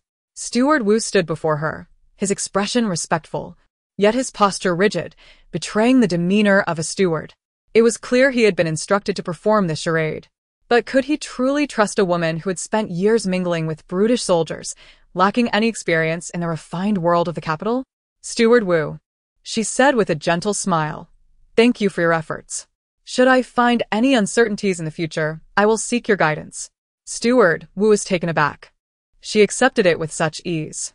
Yet, upon reflection, he understood that this was the path she must tread, though he wondered how long she could hold onto this authority. He smiled awkwardly and signaled the young servants to bring forth the account books and other items. As Li Shuangwan toyed with the tokens in her hand, she recognized that while the Wang Fu appeared to be a neglected estate, it was, in fact, closely tied to Ling Heng's mother, Lin Pin, whose family was a prominent commercial dynasty. Much of the wealth had been funneled into clandestine ventures, such as training shadow guards, a notoriously costly endeavor. Casting a glance at Steward Wu, she lifted her teacup. In her previous life, when he presented the tokens to her, she had panicked and hurriedly returned them, insisting that she was unfit to manage the estate and that the prince would not wish to burden her. A month later, having become pregnant, Ling Heng, concerned for her well-being, had insisted she focus solely on her health, leading her to place her dowry shops and estates entirely under Steward Wu's management. Though her parents were displeased with her choice of partner, they had still provided her with an ample dowry. Chapter 32. The lady of the house, she was never short of silver. After her father and brothers achieved victory, they would generously bestow upon her a multitude of rewards. Thus, she had never concerned herself with her own estates. However, Steward Wu exploited her shops, channeling the profits from numerous clandestine properties of the Wang Fu through her accounts. In her past life, some of the expenditures for Ling Heng's private troops were likely drawn from her dowry shops. A military commander found to be maintaining private soldiers would face the direst consequences, potentially leading to the annihilation of his entire clan. Now that she had taken over the accounts from Steward Wu, her intention was not to assume the role of the lady of the Wang Fu. Rather, her purpose was to glean insights about Ling Heng's hidden enterprises through these records. From the ledgers, she hoped to uncover some elusive clues. Ling Heng was adept at deception, and she had been wholly preoccupied with Ting Ning's health. In her previous life, despite being by her side for a decade, she had remained oblivious to his machinations. Li Shuangwan set down her teacup and raised her gaze, scrutinizing the matrons and stewards standing before her. She felt an unsettling familiarity with them, her eyes scanning their faces one by one. Ling Heng appeared to treat her with utmost kindness, and those present seemed to exhibit respect towards her. Yet, She had long since discerned the true nature of these individuals. Whether they were human or specters, she knew them all too well. Many of these people would later become prominent figures within the palace. Seeing that the Empress Dowager held her in low regard and unable to bear more children, she could only cling to her sole son, Ting Ning, who was frail and sickly. The emperor would only visit her palace on the 1st and 15th days of the month, which bred a growing sense of disdain towards her as empress. Li Shuangwan scrutinized each individual in silence for a long while. The onlookers, unsure of the new princess's disposition, timidly raised their heads to catch her cold gaze before hastily bowing their heads once more. "Let us introduce ourselves." Luo Man straightened her posture and stepped forward. The others swallowed nervously, cautiously reporting their names and responsibilities. Yi Zhu, seated with brush and ink, meticulously recorded the proceedings. Li Shuangwan remained quiet, listening until the last person finished speaking. She then waved her hand dismissively, signaling them to leave. The matrons exchanged glances outside the gates of Le Xiao courtyard. What did the princess mean by this? Why had she not offered a single command? Could she truly manage the household? Yet something felt amiss. She had sat there properly for an entire hour, a feat that even the noble women of the palace might struggle to achieve. You are unaware, perhaps. She might be pretending to be grand while languishing in some servantess embrace, complaining of fatigue, one remarked. We shall see, another replied. So, in the future, who shall we turn to for assistance? Of course, we shall still seek Steward Wu, came the reply. Isn't that right, Steward Wu? You've managed the Wangfu for years. And look how well you've done. Our monthly allowances have increased during your tenure. Let us hope the new princess doesn't squander the Hung Wangfu as properties. Steward Wu cast a glance at Le Xiao courtyard, a hint of disdain curling on his lips, before sternly rebuking, what nonsense. The princess is the lady of the Hung Wangfu. Since I have relinquished my authority, there is no reason for me to interfere. This is no trivial matter. Li Shuangwan rose, stretching her limbs slightly. Luo Man promptly approached her, gently massaging her shoulders. Your Highness, you must be weary. You've been seated for an entire hour, without moving a muscle. Remarkable.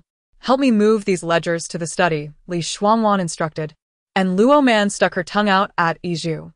Having been empress for 3 years in her past life, she deemed the accounts of a mere Hung Wangfu beneath her concern. Gather everyone from Le Xiao courtyard. I have matters to discuss. In no time, Luo Man, along with Yi Zhu and 10 others, excluding Qin Ping, had assembled, including Zhou Wen, who had been bathing horses in the stables. Standing on the steps, Li Shuangwan let her gaze sweep across the 6 faces. You are all aware that from this day forward, I shall oversee the household affairs of Hung Wangfu, including the properties outside pertaining to His Highness. I am not one for flattery. Each of you must diligently fulfill your duties and remain loyal. I shall not treat anyone unjustly. Understood, they replied in unison. Excellent. You 4 will take the ledgers and verify the contents of the treasury meticulously. I want a perfect match between accounts and inventory. Li Shuangwan indicated the 2 maids and 2 young servants assigned by Steward Wu. The 4 exchanged glances. And bold Mama Lu stepped forward to inquire, if we are to handle the treasury, who will attend to the numerous tasks in this courtyard? Li Shuangwan coolly skufa.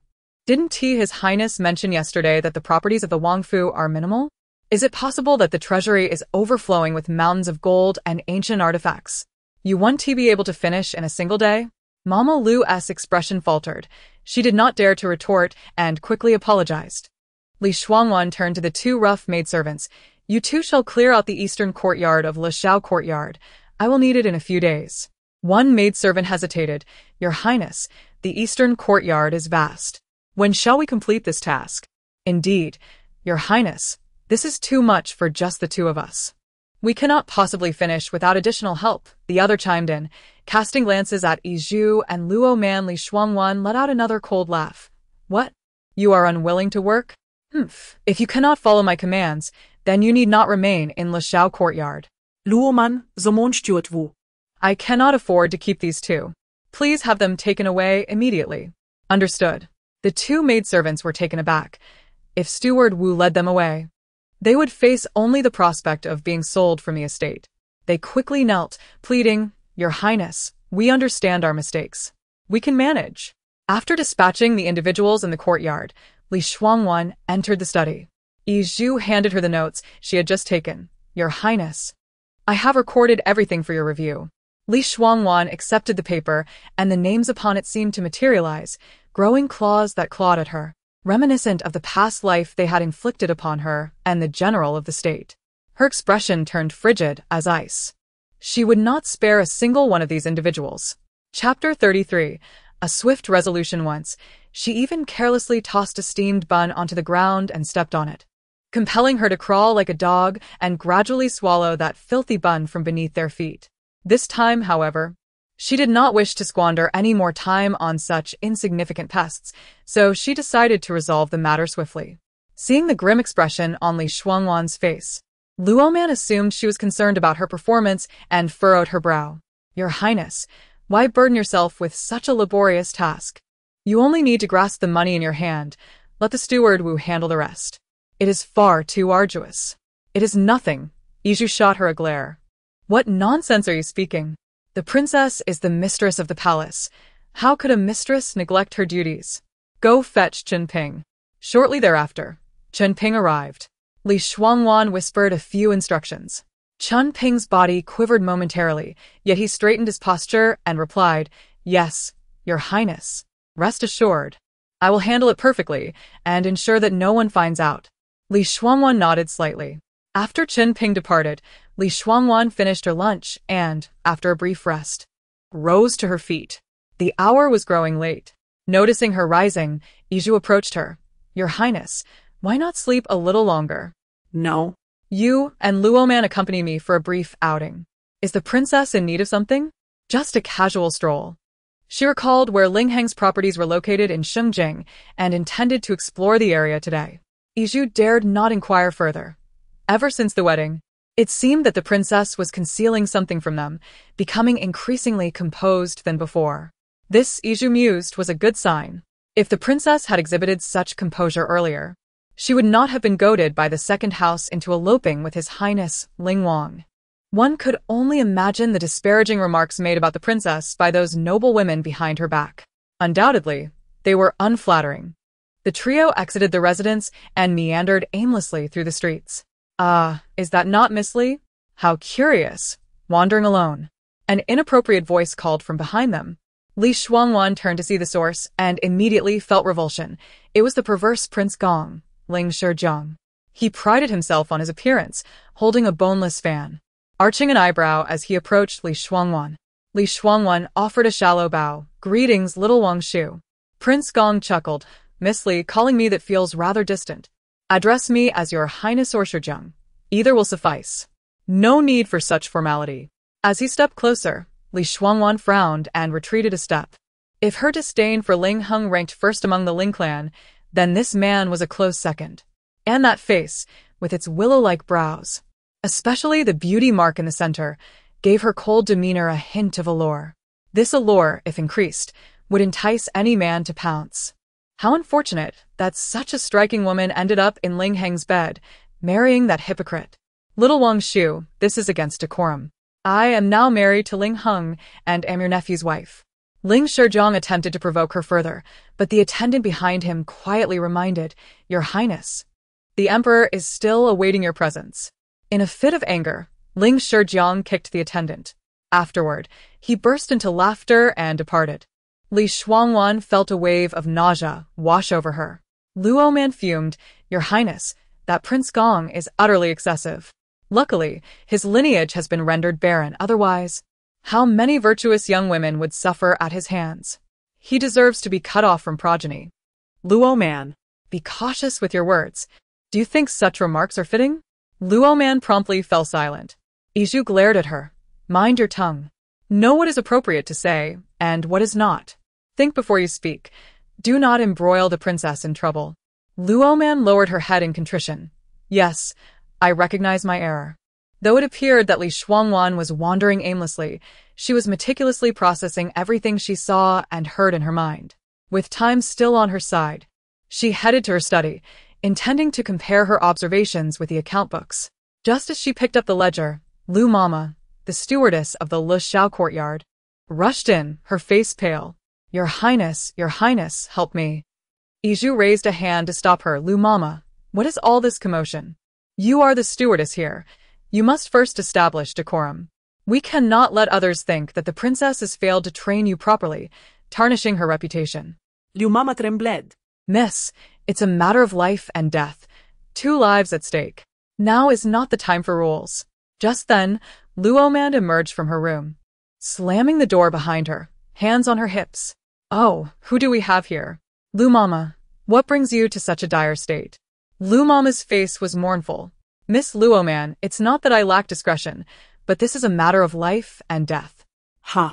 The princess is busy examining the account books. The sky hasn't fallen yet. Why all the fuss? Please, miss, hurry and inform the princess. Dongmei and Xiahe were sent by the princess to tidy up the east courtyard. But little did we know that this long-abandoned courtyard harbored venomous snakes. Every word fell clearly into Li Shuangwan's ears as she perused the account books. Both have been bitten by snakes, and they are on the brink of death. I hurried to seek the princess, asking her to summon a physician to attend to the 2 girls. Luoman was taken aback. How could there be snakes in the Grand Prince's residence? She rushed over, only to be halted by Iju. You must find a doctor quickly. Yes, Luoman shot Lu Mama a furious glare and dashed out. Izu preset Lu Mama. When were they bitten by the snakes? An hour ago, Lu Mama's face turned ashen. I was not. Iju scoffed. Not what? The princess has barely been married for 2 days, and Lu Mama, are you trying to endanger the 2 girls and then shift the blame onto the princess? How cruel-hearted you are. Lu Mama fell to her knees before the closed door, banging her head against the floor multiple times. Your Highness, I had no such intention. They were in the east courtyard tending to it, and when the sky began to darken, they still did not return. That is why I went to find them. Chapter 34. The venomous serpent strikes. Mama Lu's words flowed effortlessly. It's nothing to worry about. Yet both individuals collapsed to the ground, rendered unconscious. The maidservants were terrified. They summoned the others and carried the 2 into the room. It was then that they noticed a row of bite marks around their necks, unmistakably the result of a serpent's venom. Thus, they sought out the princess. Mama Lu lamented, Your Highness, lives are at stake. I implore you to summon a physician to save them. Iju replied, Mama Lu, Luoman has already gone to find the doctor. You should stay with them instead of wasting time here. Ignoring her, Mama Lu prostrated herself before the door, pleading, Your Highness, please fetch a physician. I beg you. The 2 maidservants had been bitten by the serpent for more than an hour. Around the second watch of the day, a piercing scream pierced the air as Iju passed by the eastern courtyard. Upon entering, she spotted a triangular-headed venomous snake slithering past the 2. Startled, she initially intended to find Steward Wu for assistance, but upon reflection, she reconsidered. She recalled having seen this type of snake before. If treated promptly within 2 to 3 hours, the victims would survive. However, if more than 2.5 hours passed without intervention, their lives would be in jeopardy. She had deliberately delayed seeking Li Shuangwan. After all, the 2 maidservants had been sent at Li Shuangwan's command to tidy the courtyard. If she intervened, it would become easier to manipulate matters later. After all, they were merely 2 young girls. How significant could it be? With a creak, Li Shuangwan opened the door, standing beneath the eaves. Your Highness, the necks of Dongmei and the others are bruised. The snake must be highly venomous. An ordinary physician lacks the skill to handle this. You are the legitimate daughter of the general of the state. I beseech you to summon a physician. I implore you. Mama Lu's head thudded against the ground repeatedly. Her pale lavender robes fluttered gently in the breeze. Why not ask Steward Wu for the token to summon a physician? Surely the Prince's token carries more weight than my status as the general's daughter. Your Highness, you cannot turn a blind eye to this. They went to the eastern courtyard at your behest. This place has been neglected for too long, and countless venomous creatures lurk here. You cannot ignore it. Upon hearing this, Mama Lu's demeanor shifted to one of urgency. What do you mean by that, Miss Iju? Are you accusing me of bringing the serpent to harm them? Iju's face flushed with anger. You old hag, are utterly unreasonable. Li Shuangwan's voice turned icy. Have you sought out a physician? Mama Lu hesitated. I have not. Have you sent someone to inform Steward Wu? And no. Li Shuangwan scoffed coldly, in a situation as dire as this.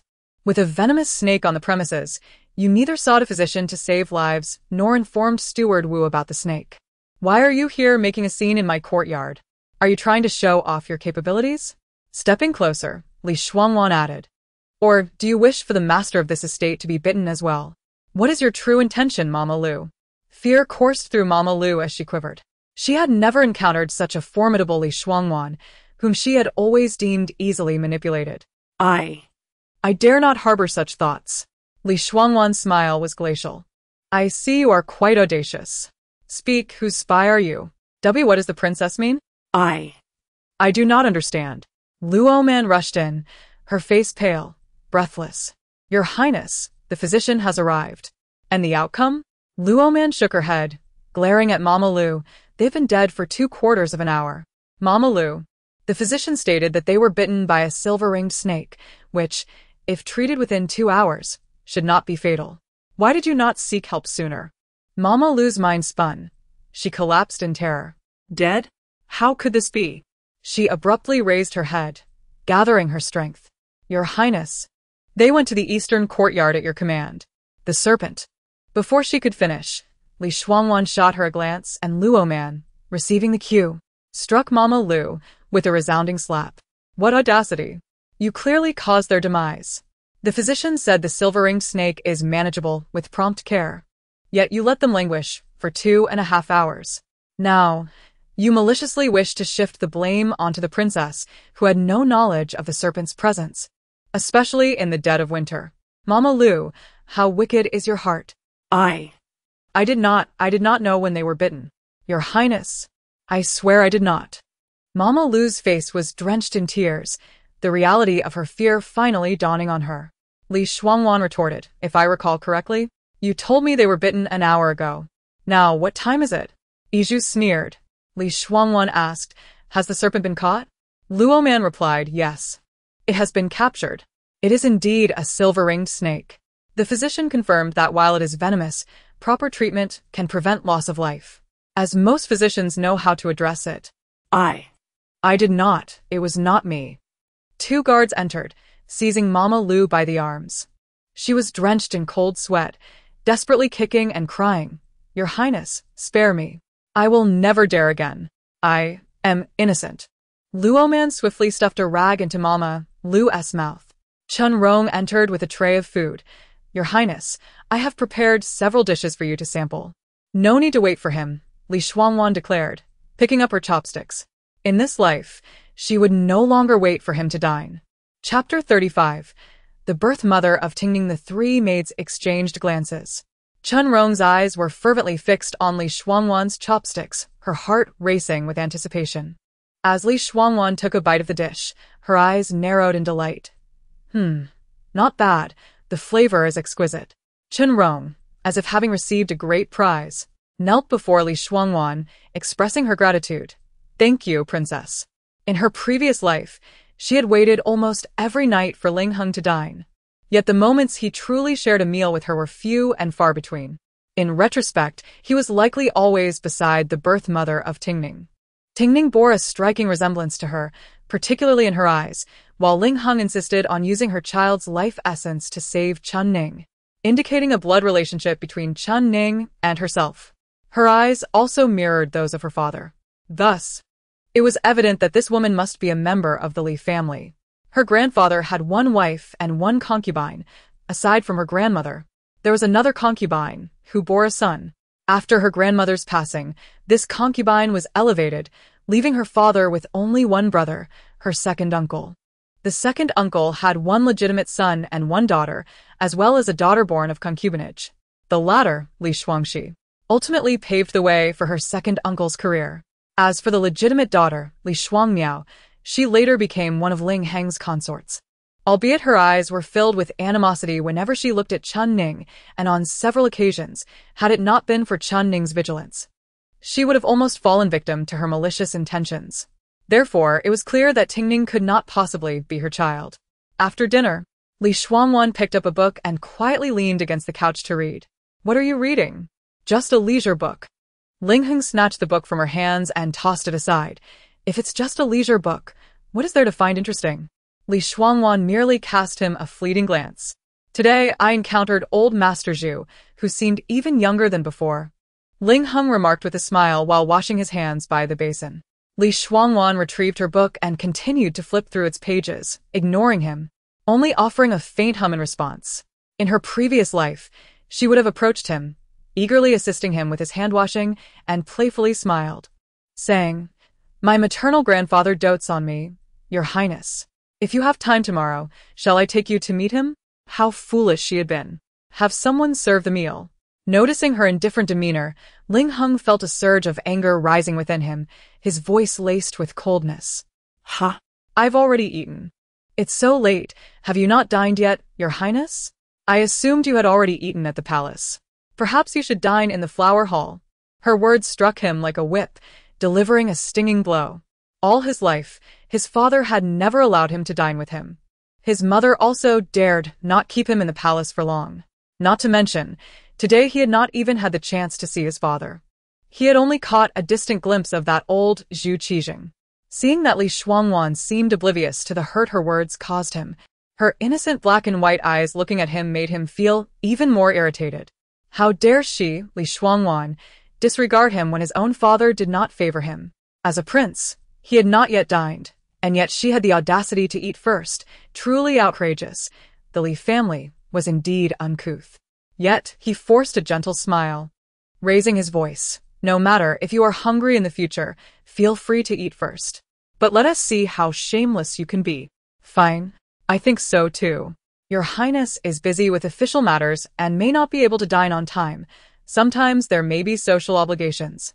My stomach is delicate, and I truly cannot afford to go hungry. Since you say so, the servants in this residence will not dare to gossip behind your back. Your Highness is truly considerate. Ling Heng felt as though he had struck a pillow, his frustration lodged in his throat, unable to be released or swallowed. The words he wanted to say were stuck at his throat, and with a flick of his sleeve, he strode towards the flower hall. Seeing the agitated figure striding out from Lushao courtyard, Li Shuangwan's mood lifted considerably. Witnessing Ling Heng emerge from Lushao courtyard with a darkened expression, the shadow smirked slightly. Xu Wenba turned to the shadow, nudging his shoulder. "Ninth brother, the Prince of Heng was driven out by Miss Li. What are you so pleased about?" The shadow shot him a cold glance. Xu Wenba immediately fell silent. For the past few days, he had been pondering two matters, but had yet to decipher them. One was the task Ninth Brother had assigned to him and Liang Tianyu days ago, which seemed as though Ninth Brother knew that Uncle O and the others were looking for him, almost as if he had guided them to find him. The second was regarding this princess consort Heng, or rather, now she should be called Miss Li. Could Ninth Brother have developed some feelings for her? That simply wouldn't he do. They had just come from Lingshan.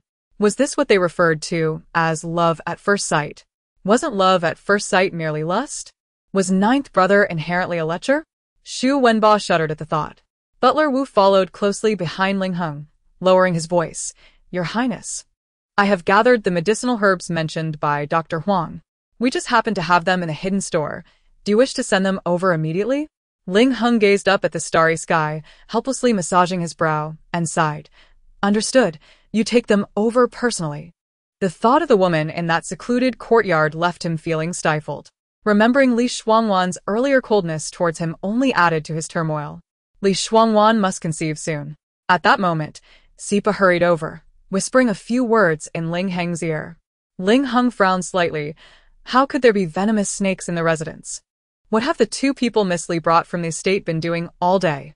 The maid named Chen Rong has been in the small kitchen all day pondering food. Chen Ping went to a gold shop called Shifu, seemingly to craft a gold hairpin for the princess. What kind of hairpin? Just an ordinary design, but with exquisite craftsmanship. Ling Heng snorted coldly. Ling Heng gently rubbed the jade ring on his hand. "Where is Lu Posey?" Chapter 36. The Somnolent Tea, my lord. How should Lu Mama deal with this person? "There is no need to keep such a person," Ling Heng replied indifferently.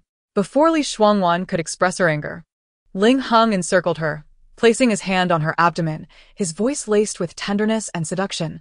"Awan, I truly wish for you to bear me a child soon. The mere thought of having a child that embodies both our bloodlines fills me with joy." A shiver ran through Li Shuangwan, for in her past life, she had been deceived by Ling Heng's charming facade, leaving her utterly devastated. She lifted her gaze to meet his. Ling Heng's gentle peach blossom eyes regarded her warmly as he offered her the tea once more. Li Shuangwan's dark eyes bore into him. Ling Heng smiled, his expression softening further. What is it? Have you not quenched your thirst after reading for so long? Or do you dislike this tea? I can have someone brew another pot for you. Unfortunately, the estate lacks any fine teas. All we have are aged ones.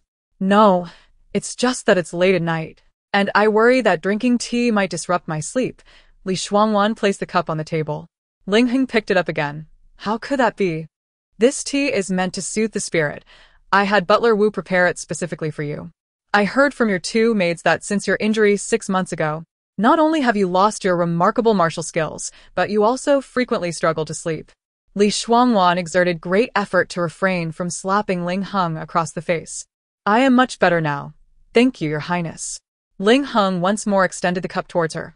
Once your health improves a little more, I will personally teach you martial arts. Li Shuangwan smiled faintly. Very well. She took the cup and tilted her head back to drink. Ling Heng discreetly squeezed his fingers, a flicker of dark light swiftly passing through his eyes. He had inquired with Huang Sheng about when a woman is most likely to conceive, and these days were indeed Li Shuangwan's most fertile period.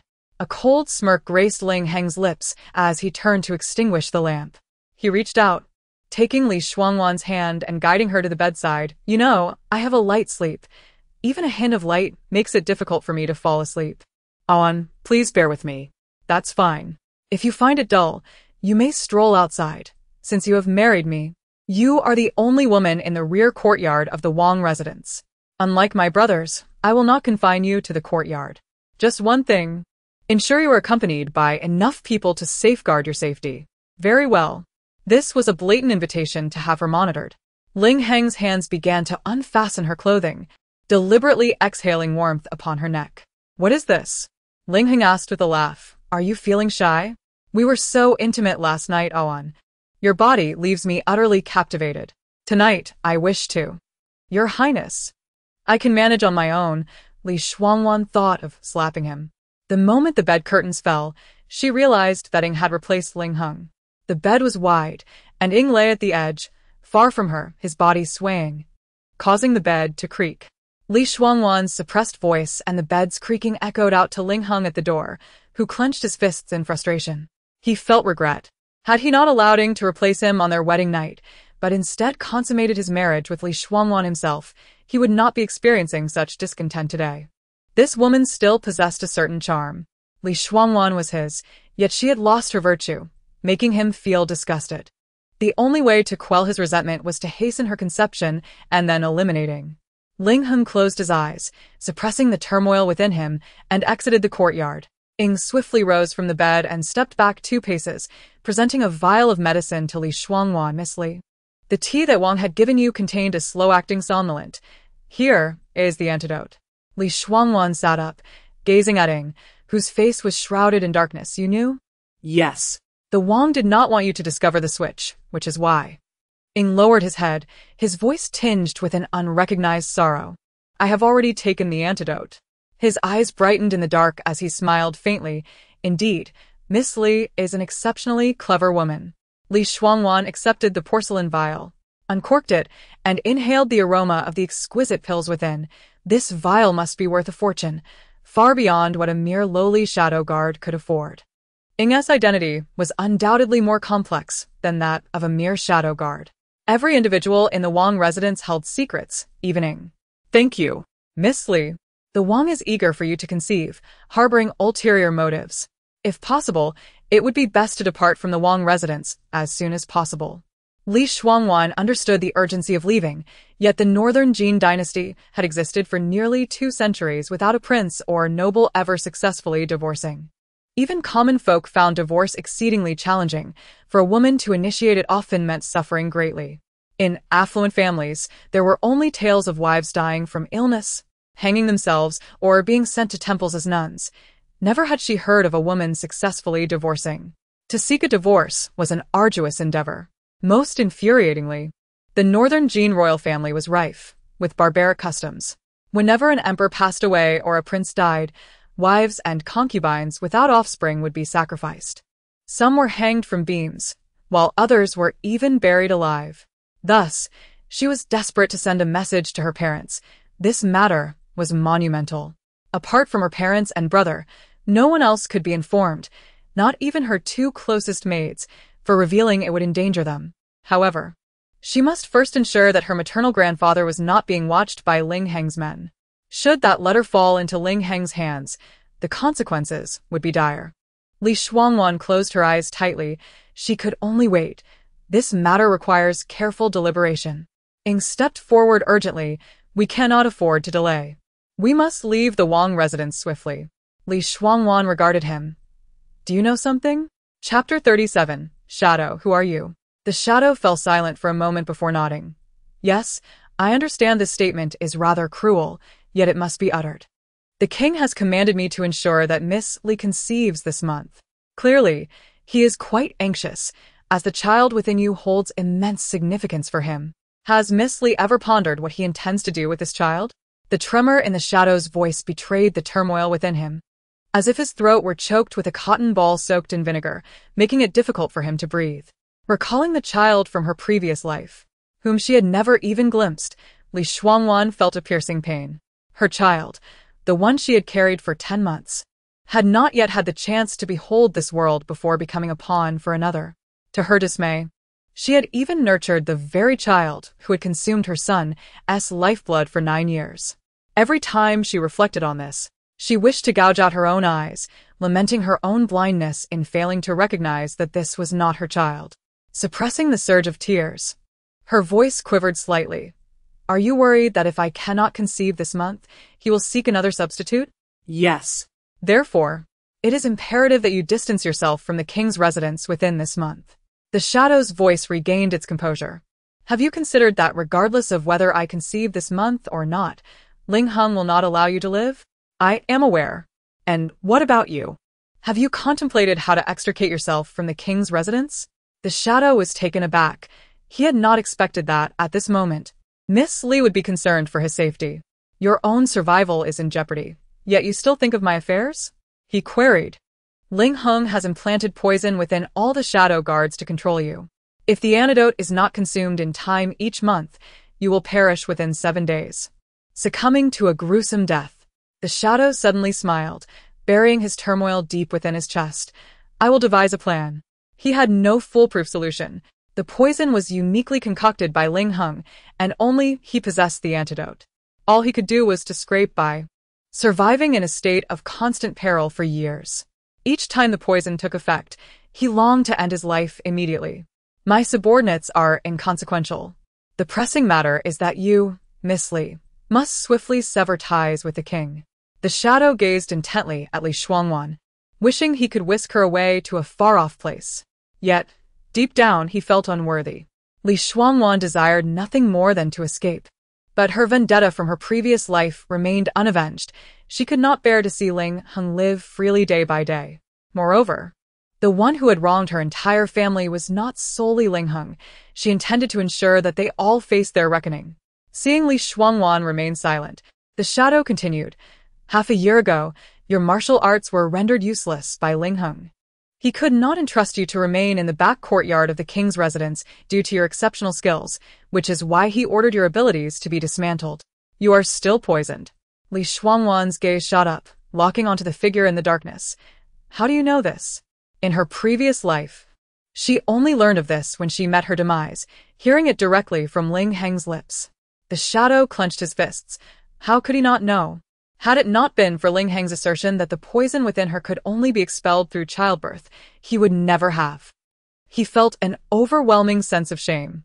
My subordinate has been investigating this matter for the past 2 days and finally uncovered the truth today. Li Shuangwan stared incredulously at the shadow, realizing that while she had searched for 10 years without success, he had unraveled it in merely 2 days. How could this be possible? She cautiously inquired. So, you are aware that the poison within me can only be relieved through pregnancy? Yes. You are lying. Li Shuangwan isa. Lowering her voice in anger, the shadow knelt before her. Li Shuangwan rose and approached him, stating, "You cannot possibly be just a lowly shadow guard of the king's residence. Without manpower, intelligence, or substantial wealth, you could not have accomplished this. Therefore, Shadow, who exactly are you?" This question had lingered in her mind since her rebirth. The shadow tightened his jaw, his hands forming fists. He understood that Shuangwan was exceedingly astute. Yet he felt unworthy of revealing his identity to her. Before he could respond, she added, "Moreover, you claim that Liang Tianyu and Shu Wenba are your subordinates. Huh. You have just emerged from Lin Mountain, and by all accounts, you should be the lowest-ranking shadow guard of the king's residence. Where would you find subordinates? Even if there were subordinates, they should be using code names, not their real names. So, Shadow, who are you?" He took a deep breath and replied slowly, "Miss Li, you are overthinking. I am indeed just a lowly shadow guard of the king's residence. Fortunate enough to have stumbled upon some clues. Humph. If you choose not to divulge this now, it matters not. One day, I shall uncover the truth." She would investigate everything, including the individual who delivered 100 herbs to them. The next morning, as Li Shuangwan awoke, Luo Man approached with a pale face. "Princess, I just saw Steward Wu dragging Lu Mama's corpse out of the woodshed, claiming it was to be discarded at a mass grave for wild dogs." Li Shuangwan paused. "Is she dead?" "Yes, she is." The body was bleeding from all 7 orifices, as though she had been poisoned. How horrifying. Li Shuangwan nodded slightly. "What are the others?" 3 have suddenly died, while the rest are working diligently on the ground. A smile crept onto Li Shuangwan's lips. She had anticipated Ling Heng's character. Had she punished Lu Mama yesterday, even with a few lashes, it was highly likely that Ling Heng would have personally interrogated her. Many matters could not withstand meticulous scrutiny. Had she been left in the woodshed to face Ling Heng's wrath, Lu Mama would have undoubtedly met her demise. Moreover, Lu Mama was just an old woman. How could she muster the courage to unleash a venomous snake, especially in the dead of winter? The punishment was merely psychological warfare. Go inform Steward Wu that since there are snakes in the east courtyard, it is likely that other areas might also harbor them. Have him send someone to conduct a thorough inspection. The new year is approaching. Yes, I shall do so at once. Yuzhu interjected. "Princess, I saw Steward Wu early this morning commanding the guards to search the residence. Why do you still need Luo Man to convey the message?" Li Shuangwan replied, "You will understand shortly." Indeed, it was not long before Luo Man returned, excitedly exclaiming, "Princess, princess. Steward Wu has already been searching the entire residence for snakes since early this morning. To our surprise, upon investigation, there are indeed snakes in the residence, both venomous and non-venomous." Li Shuangwan raised an eyebrow at Yuzhu, signaling that this was precisely the information she sought. In the afternoon, Chen Ping arrived, respectfully handing over a box.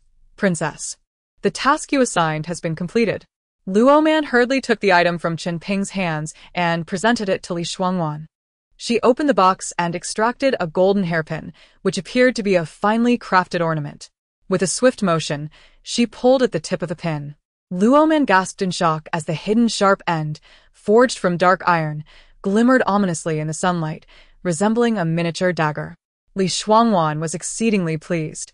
The first task entrusted to Chen Ping had been executed remarkably well. "This is..." Luo Man stammered. "A weapon for murder." Chapter 38. The Minister of Works Ing observed Chen Ping emerging from the Lushao courtyard, his steps light and a smile adorning his lips. It appeared that Miss Li was quite pleased with the hairpin he had crafted. His 2 days of diligent effort had not been in vain, as he managed to deliver it to her, through Chen Ping. However, the dangers surrounding her were manifold. A single golden hairpin was far from sufficient. She ought to regain her martial prowess at the earliest opportunity. With that thought, Ing turned to leave. "Hey, ninth brother, where are you going?" Liang Tianyu whispered as he pursued him. Since they were discovered by Uncle O Jianglin a few days prior, the trio residing in the secret quarters of the Hengwang mansion had assumed new identities. Unless summoned directly by Ling Heng, they were no longer required to serve at the Hengwang mansion. Being newcomers, they had merely met the Dark Guard leader on their first day and were assigned to a courtyard, speaking little during their time there. While on duty, they wore masks, either perched in trees or lying on rooftops, which diminished their interactions with other Dark Guards. making it unlikely for anyone to notice the switch in personnel in the short term. Ling Heng's confidence stemmed from his control over the guards through poison. Naturally, Ing could not allow anyone else to replace him in entering Li Shuangwan's chamber. The following day, Li Shuangwan remained in her study, meticulously poring over the account books. The visible assets of the Hengwang mansion were rather meager, approximately 20 shops, 5 estates, and over 300 acres of farmland. For a prince, such holdings were decidedly paltry. Meanwhile, Luo Man had gone to the general's mansion to ensure the second young lady vacated her courtyard. Upon entering, she eagerly grabbed a pot from the table and drank heartily. Iju chose to overlook her indiscreet behavior and quickly inquired, "Has the second young lady moved out of the princess's courtyard?" "Indeed," Luo Man replied proudly, raising her eyebrows.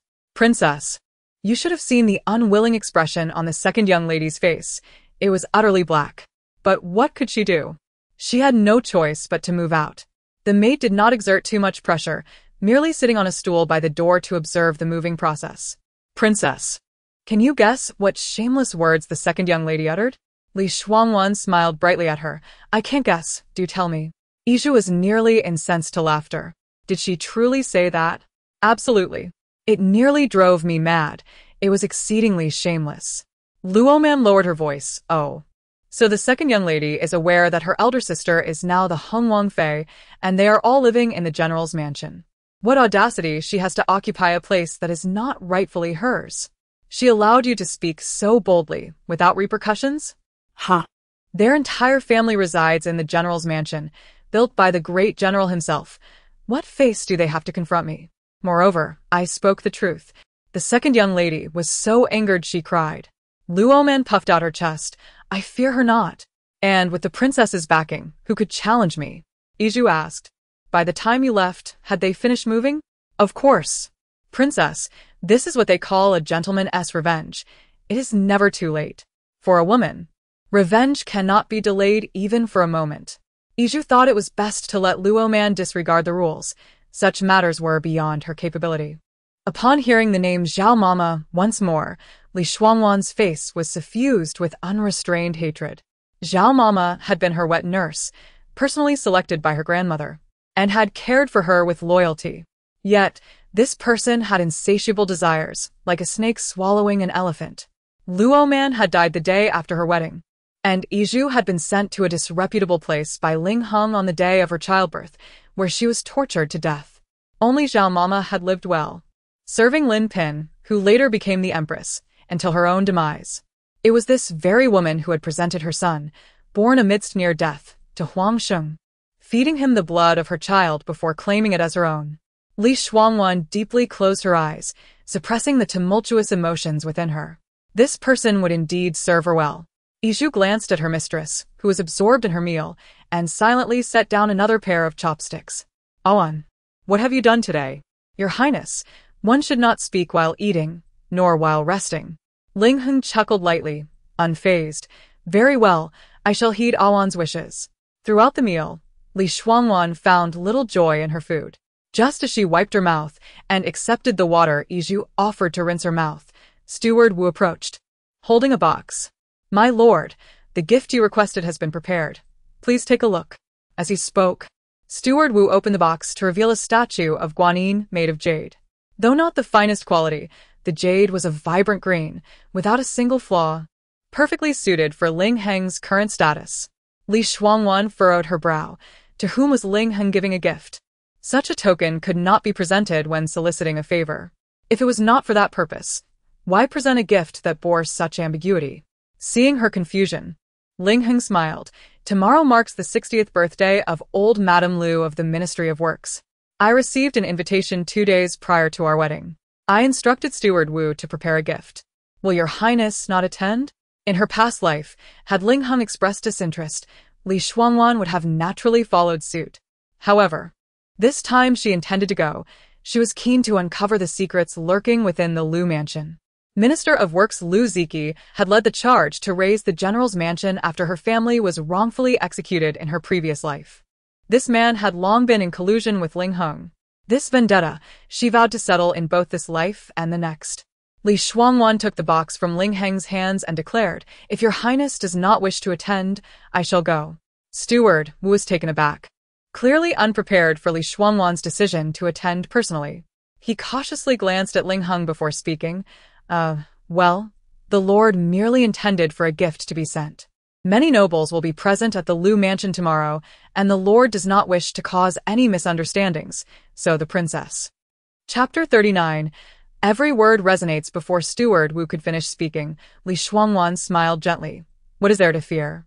If others wish to misunderstand, regardless of whether we attend or not, they will think that way. There are even those with ulterior motives who might twist the narrative, believing His Highness seeks to conceal something. Rather than this, it is better to be open and candid. They will have less to say. Your Highness, do you not agree? Ling Heng frowned slightly, but said nothing. Li Shuangwan reassured him. Rest assured, Your Highness, I shall only attend the banquet. I know well what should and should not be said, and I will not engage deeply with the other ladies. Ling Heng silently scoffed, thinking to himself that women were often so predictable. The following afternoon, Li Shuangwan prepared herself and had Roman carry the poorly crafted statue of Guanyin as she entered the gates of the Lu residence. At that moment, the main gate of the residence was wide open, and the Minister of Works, Lu Ziki, along with his eldest son, personally greeted her at the door. Upon seeing Li Shuangwan approach, they were visibly taken aback. With a forced smile, Lu Ziki clasped his hands and said, I did not expect the esteemed princess consort of Heng to grace us with her presence. I apologize for not welcoming you properly. Li Shuangwan smiled politely as she took the box from Roman's hands and handed it to Lu Ziki. You are too kind, Minister Lu. Today is the grand birthday celebration of the matriarch, and it is only fitting for me, as a junior, to come and convey my congratulations. A maid from the residence soon guided Li Shuangwan and her companions to the ladies' quarters.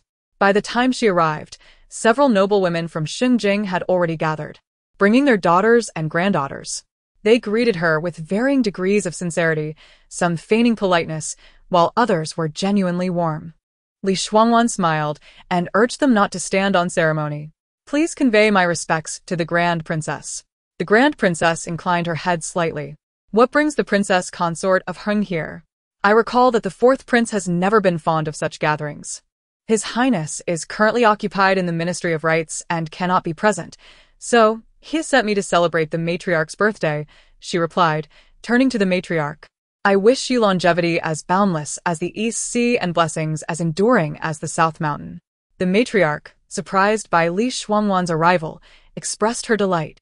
It brings me great joy that the Princess Consort of Heng could come. Thank you for your kind words. Please take a seat. Princess Jianing let out a cold snort, her demeanor haughty. The Heng prince's household is rather impoverished. I wonder what gift you have brought today, perhaps one from the general's residence? With an eye roll, Princess Jianing continued, impoverished is impoverished. No need to mince words. Tell me, Li Shuangwan, as the legitimate daughter of the general, how could you choose a husband based solely on looks? Such superficiality. If you had not married Ling Heng, I might have regarded you with some favor. But now, alas. Her words were direct, almost bordering on scandalous, implying the lengths she might have gone to secure her marriage to Ling Heng. Several ladies nearby stifled their laughter at her remarks. Indeed, if it were not for the general dispatching 2 maidservants to accompany her closely, Li Shuangwan might have succumbed to marrying the prince long ago. Now, her situation was scarcely better. She had brought disgrace upon her family. Sigh. The century-old reputation of the general's residence tarnished by her actions alone. The Li family still had a legitimate daughter and a concubine-born daughter yet to marry. With her as the eldest sister, it would be difficult for them to find suitable matches. Who knows what the ancestors of the Li family would think if they could see this? After all, having grown up in the Northwest, she had never learned the virtues of womanhood, leaving her somewhat uncouth. The matriarch sat quietly sipping tea, neither interrupting the whispers nor joining the gossip. Though the voices were hushed, every word reached Li Shuangwan's ears. She bore it silently, aware that she deserved the scorn, that it was her shamelessness that had led the general's family into disgrace. Even she wished to slap herself in frustration. The eldest son cleared his throat, prompting the crowd to fall silent. The matriarch, with the assistance of a matron, finally stood. We have invited a performance from the Lianhua troupe today. I kindly ask all the ladies to move to the garden. The mention of the Lianhua troupe piqued everyone's interest. One lady remarked, "It is quite difficult to invite the Lianhua troupe. For you to have succeeded, Lady Lu, speaks to your good fortune." Indeed. I recently spent a considerable sum attempting to book them for my mother-in-law, only to be turned down. Who would have thought Lady Lu could manage it? I have heard that one of the performers named Kaylin is truly exceptional. Her voice is simply enchanting.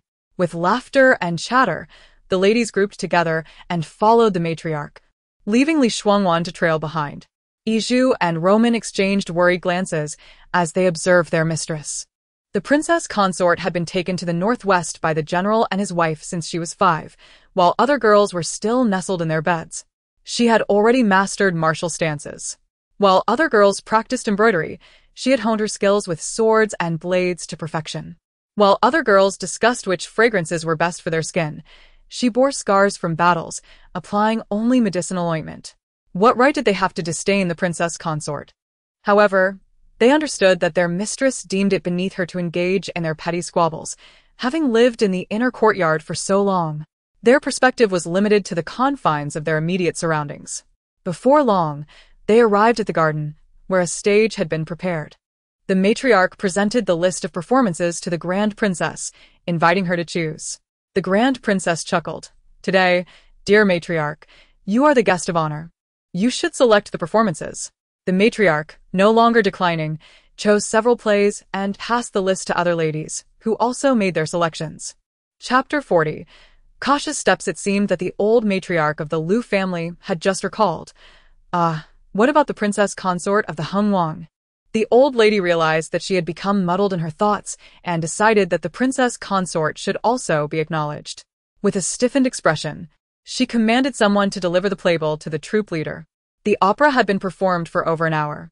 The character known as Kailin indeed possessed remarkable vocal talent, able to portray both youthful and elderly characters, and even occasionally adopting a male voice. The audience was captivated by her singing. When the performance concluded, they lingered in the enchanting tales she had woven. Several ladies were moved to tears or laughter, and even Li Shuangwan found herself entranced. After her performance, the subsequent 2 acts seemed rather lackluster in comparison. The Grand Princess proposed that she wished to meet the talented Kai Lin and bestow her with some rewards. The old matriarch and the other ladies unanimously agreed. The Grand Princess then inquired of Li Shuangwan, "What are your thoughts, Princess consort of whom?" Li Shuangwan replied, "I shall defer to your highness. The performer truly has an extraordinary voice. Such talent deserves a generous reward." The old matriarch instructed her attendant to summon Kai Lin. At that moment, Kai Lin had already removed her stage makeup and donned a more conventional appearance, with her hair styled elegantly and adorned with a jade hairpin, dressed in a green skirt. In such attire, one would hardly recognize her as a performer from a theatrical troupe. She appeared to be a refined young lady from a prestigious family. The attendant led Kai Lin before the assembly of ladies. Kai Lin kept her head bowed, and upon learning that the person before her was the Grand Princess, she dared not raise her gaze and knelt in greeting, saying, "This humble girl pays her respects to your highness." The Grand Princess responded, "Lift your head. Let me see what kind of charming creature possesses such a fine voice." Kai Lin complied, and upon meeting the Grand Princess's gaze, the latter suddenly stood up in surprise. Li Shuangwan, seated beside the Grand Princess, immediately recognized Kai Lin's face, and her expression shifted dramatically. The other ladies, noticing the Grand Princess's strong reaction, also raised their eyes to look, and each countenance changed in turn. Li Shuangwan, having regained her composure from the initial shock, recognized the woman before her. It was Zhou Kaiyao, the one who had caused her immense suffering in her previous life. To her astonishment, before she could search for her, Zhou Kaiyao had come to her first. In her previous life, she had not attended the old matriarch's birthday banquet, nor did she know if this troupe had been invited. It seemed unlikely, for otherwise, Zhou Kaiyao would not have appeared in her life until 4 years later. It was uncertain whether her rebirth had altered the course of events. The memories of her past life lingered vividly. Upon closer inspection, Zhou Kaiyao and she bore a striking resemblance, nearly 7 or 8 parts alike. If not for her repeated confirmations with her mother, and her grandmother's assurances that her mother had indeed given birth to a pair of twins, she might have truly believed that Zhou Kaiyao was her own sister. The younger sister had been born with the umbilical cord wrapped around her neck twice, her body bruised, and had been silent at birth. Her mother had been heartbroken, insisting on seeing the child once more, but her father, unable to bear it, had ordered the body to be taken away and buried. Otherwise, she might have truly thought Zhou Kaiyao was her biological sister. Even her mother had been taken aback upon seeing her, momentarily believing her to be the daughter who had passed away prematurely. However, once she regained her composure, her mother explained that Zhou Kaiyao was not her daughter, for her sister had a beauty mark beneath her left eye, which resonated with the beauty mark between her own brows. Clearly, Zhou Kaiyao lacked such a mark. Moreover, in her previous life within the prince's courtyard, Li Shuangwan had seen Zhou Kaiyao's face without makeup. While their features bore a resemblance, it was merely superficial. The remaining differences were crafted through cosmetics. The adage that repeated lies can deceive even oneself rang true. Since entering the prince's residence, amidst the flattery of the servants, she had begun to believe herself the legitimate daughter of the general of the state. After witnessing the splendor and power, Zhou Kaiyao's heart twisted in envy. She sought to capture Ling Heng's heart, desiring his exclusive affection, and even aspired to secure the most esteemed position beside him once he ascended the throne. She had nearly harmed Qing Lian's daughter and had harbored malicious intentions toward Ling Heng's other concubines and their unborn children. Had it not been for her vigilance, Ting Ning might have already fallen victim to her schemes. Additionally, Ling Heng's apparent affection only fueled Zhou Kaiyao's jealousy, leading her to poison Li Shuangwan, causing her to age rapidly despite her already frail constitution. In her previous life, she had perished at the age of 28, yet her body had aged as if she were in her 50s or 60s. Having committed numerous atrocities, the other women in the prince's residence formed alliances against her. Li Shuangmiao was the first to send someone to investigate her background. At that time, Li Shuangwan had been entirely focused on Ting Ning and had paid little attention to the matter, only learning that Zhou Kaiyao was originally from Linshui town in Huanzhou Prefecture. This revelation led to the startling discovery that Zhou Kaiyao was not only a few months younger than Li Shuangwan, but also not the lost daughter of the general of the state. It was uncovered that she had already married in Linshui town and had a 3-year-old son. Fearing her secrets would be exposed, Zhou Kaiyao had sent someone to kill both father and son 6 months prior. When this information reached Ling Heng, the women in the courtyard lamented, and upon learning of the betrayal, a furious Ling Heng ordered her execution. In her final moments, Li Shuangwan had visited her, asking why she had acted so treacherously. Zhou Kaiyao confessed that upon seeing Li Shuangwan from a distance, she had been struck by their resemblance, and through the use of makeup, she had come to believe she could pass as the lost daughter of the general. Coincidentally, she had learned that the general's wife had given birth to her in a temple, and that she was indeed a twin. This had fueled her delusions, leading her to abandon her husband and child to come to Xingjing City. Zhou Kaiyao had spent merely 2 years in the prince's residence before dying on the eve of Ling Heng's ascension to the throne, leaving one to wonder if she had felt any regret before her demise. In retrospect, it seemed Ling Heng must have known all along that Zhou Kaiyao could not possibly be the daughter of the general of the state. To bring her before Li Shuangwan was likely a cruel ploy to taunt her, for in her past life, Ling Heng had never allowed Zhou Kaiyao to step outside the prince's residence, leaving the world unaware of her existence. Chapter 41. The twin sisters Li Shuangwan's lips curled coldly. It turned out that Zhou Kaiyao had initially infiltrated the drama troupe to gain legitimate access to Xingjing City. If Zhou Kaiyao wished to successfully attract the attention of others and elevate her status as the legitimate daughter of the Duke of the National Defense, mingling within the drama troupe was indeed the most expedient shortcut. In retrospect, Li Shuangmiao's investigation in Linshui town during her previous life was not comprehensive. She needed to send Xinping back to Linshui town to thoroughly investigate her affairs. Suddenly, Princess Jianing exclaimed, "Heavens! Mother, this person bears an uncanny resemblance to Li Shuangwan." Aside from the absence of the beauty mole between her brows, Kai Lin was evidently another Li Shuangwan. Li Shuangwan cast a faint glance at Princess Jianing, who was spoiled and spoke without restraint. "Mother, did you not tell me that the great general's wife gave birth to twins? You also mentioned that the later-born daughter had died. It seems she did not perish, but was instead rescued by a kind-hearted person. This actress named Kai Lin must be Li Shuangwan's sister, otherwise How could two such similar individuals exist in this world? Princess Jianing eagerly shook the hand of the Grand Princess, desperate to know the answer. The other ladies exchanged glances, some even nodding in agreement. The Grand Princess's expression shifted dramatically. She addressed the person kneeling before her. Rise and come closer. Let me examine you more closely. Gailin. Or rather Zhou Kaiyao also noticed Li Shuangwan sitting beside the Grand Princess, and her expression was one of astonishment. However, Li Shuangwan was aware that this was merely an act. It was likely that Zhou Kaiyao had seen her while on stage earlier and had applied rouge to enhance her appearance.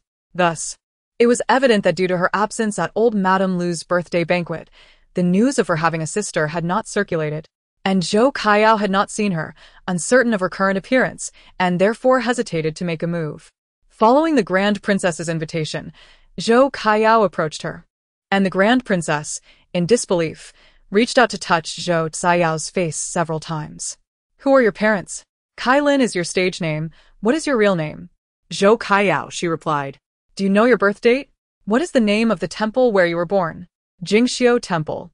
The Grand Princess suddenly turned to Li Shuangwan. Princess Heng, when is your birth date? Rising abruptly from her seat, the Grand Princess recalled. I remember your mother gave birth to you in a temple. Indeed, Li Shuangwan replied, glancing at Zhou Kaiyao. It was the Jingxiu Temple, as this young lady mentioned. This matter was not difficult to investigate, especially considering Zhou Caiyao's entry into the drama troupe, which frequently traveled and mingled with various noble families, making it the most convenient way to gather information. Throughout, Li Shuangwan remained poised and composed, allowing them to scrutinize her. The genuine cannot be concealed, and the false can never be true. Princess Jianing exclaimed once more, what a remarkable coincidence. Mother. This actress named Kai Lin must certainly be the long-lost daughter of the Duke of the National Defense. She must be Li Shuangwan's twin sister. Upon hearing this, the crowd murmured in agreement. Li Shuangwan, it seems your sister did not perish after all. She was rescued. Li Shuangwan glanced at Princess Jianing and replied coolly, I have not heard of such a thing. When my sister was born, the umbilical cord was wrapped around her neck, and she was lifeless. Her body was buried by my mother's nurse. Princess Jianing approached Li Shuangwan, gazing down at her with an air of superiority. Then she must have been in a state of apparent death. It is possible she simply suffocated for a moment. That nurse likely did not dig a proper grave, but merely discarded the body nearby, and later she revived and was taken in by Kai Lin's parents. The other ladies nodded in agreement. The great general's wife was indeed very large with child. When the doctor examined her, he had mentioned that she was carrying twins. Yet, only one survived, and I lamented that for quite some time. Some even whispered, at that time, we privately speculated that the great general's wife was expecting a dragon and phoenix pair. Fearing scandal, they secretly concealed the male infant, claiming that the other twin was also a girl. It seems they were indeed speaking the truth. Old Madame Lu added, Princess Heng, from my perspective, such coincidences do not occur. It would be prudent to write a letter to inquire. If she is indeed your sister, it would be a joyous occasion. Do you not agree? The crowd murmured in agreement. Indeed, after all, the daughter of the Duke of the National Defense has been lost for over a decade and has endured great hardship in the drama troupe. Princess Jianing suggested, you should write the letter, but it is best to bring her to the Duke of the National Defense's residence soon, lest others accuse you of being unkind to your own sister. Li Shuangwan looked coldly at Jianing. Princess Jianing, be cautious with your words. Zhou Kaiyao lowered her head. Her face slightly flushed. My identity is not yet confirmed. It would be inappropriate to move into the Duke of the National Defense's residence so hastily. Zhou Kaiyao tightly clasped her hands together and after a moment whispered, I will listen to my sister. Chapter 42. Doubts in the letter. Zhou Caiyao's face flushed crimson, her eyes rimmed with red as she cautiously glanced at Jianing, kneeling with a voice thick with emotion. Yes, I shall obey. She circled around Li Shuangwan twice, clicking her tongue. I once believed you hailed from a prestigious family, embodying the grace of a noble woman. Yet I am taken aback by your narrow-mindedness, unable to even accommodate your own sister. Li Shuangwan scoffed. Is it merely based on a visage that Princess Jianing presumes her to be my sister? Might that be a tad hasty? If, at this moment, A young lady resembling you were to arrive claiming to be your sister, would you instantly recognize her without a second thought? Jianing was momentarily at a loss. What does your affair have to do with me? When my mother was pregnant with me, the physician did not declare twins. The Grand Princess interjected, Princess Heng, please mind your words. Li Shuangwan replied, Indeed, I was merely drawing a comparison. Zhou Kaiyao wiped her tears with a handkerchief. I am grateful to the Grand Princess, Princess Jianing, and all the esteemed ladies for your kindness, but Princess Heng is correct. One cannot ascertain my identity solely based on appearance. It requires the confirmation of the Grand General's wife. I am untroubled. I have endured for over a decade. A few more days pose no issue. Princess Jianing stomped her foot in frustration. The Grand Princess chuckled softly. In my view, this matter is likely true. Therefore I, as the Grand Princess, shall take the lead. Esteemed ladies, do you find this appropriate? The ladies turned to the Grand Princess, nodding in agreement. What the Grand Princess says is reasonable. Indeed, it is unbecoming for someone to be taken from the Liu family. Such rumors would be distasteful. The Grand Princess maintained her smile. As for the head of the Lianhua class, I shall address it. What say you, Princess Heng? Li Shuangwan smiled. Yes. But I must first inform my uncle. Naturally. On the way home, Yizhu and Luo Man exchanged incredulous glances. Luo Man inquired, Your Highness, could it be that Zhou Kaiyao is truly your biological sister? She was not particularly fond of her, especially with those calculating eyes that darted about, clearly scheming. Unlike a demure maiden. Li Shuangwan maintaina ta serena silença. Yizhu, please give 5 taels of silver to Chen Ping's father. Chen Ping hurriedly waved his hands. Your Highness, there's no need. Good deeds deserve reward. Take it. Reluctantly, Chen Ping accepted. Rest assured, Your Highness, my father is not a gossiping person. I shall express my gratitude on his behalf. After Chen Ping departed, Li Shuangwan sent Yizhu and Luo Man away and retrieved the letter. Upon unfolding it, she immediately discerned that it was not penned by her father. Ling Heng had even monitored her maternal family. The handwriting was strikingly similar. A stroke and a line indistinguishable from her father's style. Even the tone was perfectly matched. Had she not been aware of its falsity, she might have believed it was indeed her father's writing. How very clever. She had long known of the numerous capable aides Ling Heng privately maintained, but she had not expected anyone could mimic her father's handwriting to such an extent, nor understand him so well. Li Shuangwan tightened her grip on the letter, which bore Ling Heng's reproach in her father's voice, admonishing her not to believe rumors and to trust her uncle's character. Li Shuangwan found it utterly ironic. Their family communicated using their unique stationery, appearing indistinguishable from the common paper sold in markets, yet when held to the light, a faint camellia flower could be seen in the bottom right corner. Her mother adored camellias. Clearly, this letter lacked that detail. Fortunately, even though she once harbored deep affections for Ling Heng, she had not disclosed this matter to him. Thus, she could not send a letter to her parents through her maternal family's channels. Chen Ping, please wait a moment. I shall write a letter, and you must deliver it to my grandfather in the northwest immediately. Chen Ping dared not ask further. Yes. A quarter of an hour later, Li Shuangwan handed the completed letter to Chen Ping. Whether Ling Heng intercepted this letter was inconsequential. After all, the prominent ladies present today, along with the Grand Princess, were aware of the matter, and with the boastful Princess Jianing, who loved to flaunt her mother's royal status, it would not be long before all of Shengjing City, even the beggars on the streets, would know. In that case, should Ling Heng read the contents of the letter, he would likely not intercept it, ensuring it reached her parents. Li Shuangwan clutched the intercepted letter tightly. Fortunately, she had had the foresight that day, preventing a grave error. Her anxious heart gradually found calm. Yet, what should she do? After much contemplation, she realized that the only feasible way to extricate herself from the Heng prince's residence was through this method. The Ling family's ancestral teachings forbade divorce. According to the Ling family's teachings, if a husband died without offspring, his wife or concubines were to be buried alongside him. She was determined to deliver this letter to her parents. Suddenly, an idea struck her. Ing.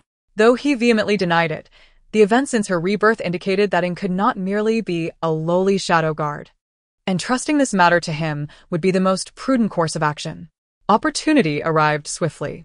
As dusk fell, Ing reappeared in Li Shuangwan's chamber, standing in for Ling Heng. Time was of the essence. Upon recognizing him, Li Shuangwan cut straight to the chase. I require your assistance with a matter. Ing promptly responded, Miss Li, please command, and I shall see it done. Li Shuangwan took a deep breath, fixing her gaze on the tall figure shrouded in darkness, and after a moment spoke. Ing, can I trust you? Ying's body trembled, his fists clenched tightly as he knelt. I am utterly loyal to Miss Li. Should I harbor any treachery, may the heavens strike me down. Chapter 43. Becoming familiar, Li Shuangwan felt a profound sense of relief. Someone like Ing, if he agreed to help her, would undoubtedly honor his word. She stepped forward, offering a gentle support. Very well, I trust you.